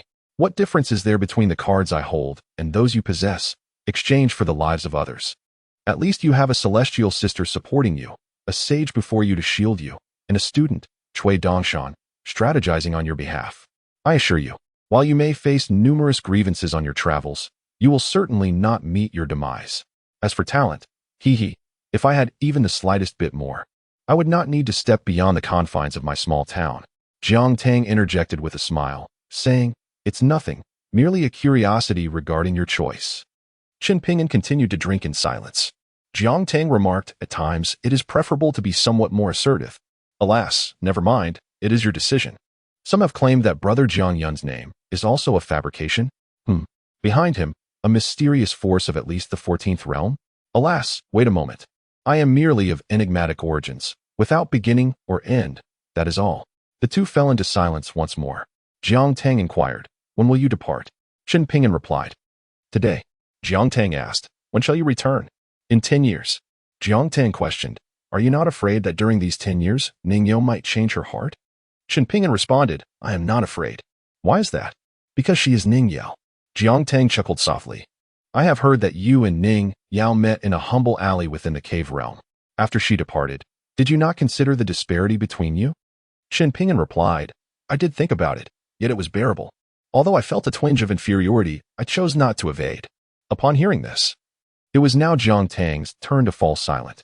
Did he escape? No, he merely sought a brighter future. Could his mindset withstand such thoughts? He was not comparable to Chen Pingyan's unwavering heart for Ningyao. Chapter 58 Departure. Did Jiangtang feel guilty? Undoubtedly. Driven by the pursuit of power and his own future, he resolutely departed from the small town. Subsequently, in his relentless quest for strength, he compelled Jiangtang to sever the threads of destiny and cut off all communication, solely to become stronger. Rationality incessantly reminded Jiangtang that his efforts were aimed at self-improvement, with the hope of a future reunion. Yet, was this truly the right path? Perhaps it was.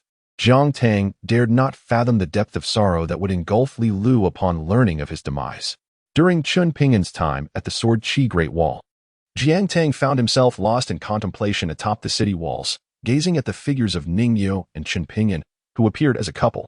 In that moment, he felt a profound sense of disorientation. He pondered, how was Li Lu faring now? Had her divine essence been restored? Jiangtang felt an unsettling distance growing between him and the Li Lu etched in his memories, so vast that he sometimes struggled to discern his own feelings. Did he still harbor affection for her? Was she well? Would he ultimately choose the path of enlightenment over the one tied to his beloved? His heart was a tempest, tangled and unyielding as his resolve wavered. As he sipped wine and drifted into thought, he counted the days and suddenly realized that this year marked the 16th since he had arrived in this world. At 15, he would soon celebrate his 16th birthday. Those 16 years seemed to drift by in a haze. In the small town, he had sold himself into servitude merely to survive. Fortuitously, he encountered the Li Huai family. Without them, he would have been condemned to a life of slavery. The town operated under a unique heavenly law. If one signed a contract, it bound them by karmic oaths. Should the family refuse to release you, that bond would last a lifetime. rendering it nearly impossible to break free from the infant soul stage and ascend to the higher realms. Jiang Tang's decision to serve the Li Huai family was calculated. Firstly, due to the family's benevolent nature, even as a servant, he would not be mistreated. They truly regarded him as one of their own. If he wished to leave, they would not impose undue hardships upon him. Secondly, the Li Huai family was blessed with profound fortune. Jiang Tang initially approached Li Huai and Li Lu with ulterior motives, envious of Li Huai's extraordinary luck. As for Li Lu, pondering this left Jiang Tang in a state of bewilderment. Did he fall for her out of selfish desire, or did his feelings arise upon first seeing her? Perhaps he himself could not untangle this mystery. Nevertheless, one thing was certain, his affection for Li Lu felt undeniably genuine. In pursuit of enlightenment, he sought the guidance of Qi Jingchun, donning the guise of a diligent student to earn her trust, yet ultimately to no avail. His petty tricks failed to deceive Qi Jingchun, yet she unrelentingly played along for 4 long years. Had he become an actor in this farce? What a jest! Uncovered from the very beginning, he felt an overwhelming shame and indignation swell within him. Was this an affront to his dignity? From the very beginning, Qi Jingchun should have simply rejected me. Why engage in this charade? It is a waste of my time as well as yours, Qi Jingchun. The reason Jiang Tang harbors a discontent towards Qi Jingchun is precisely this.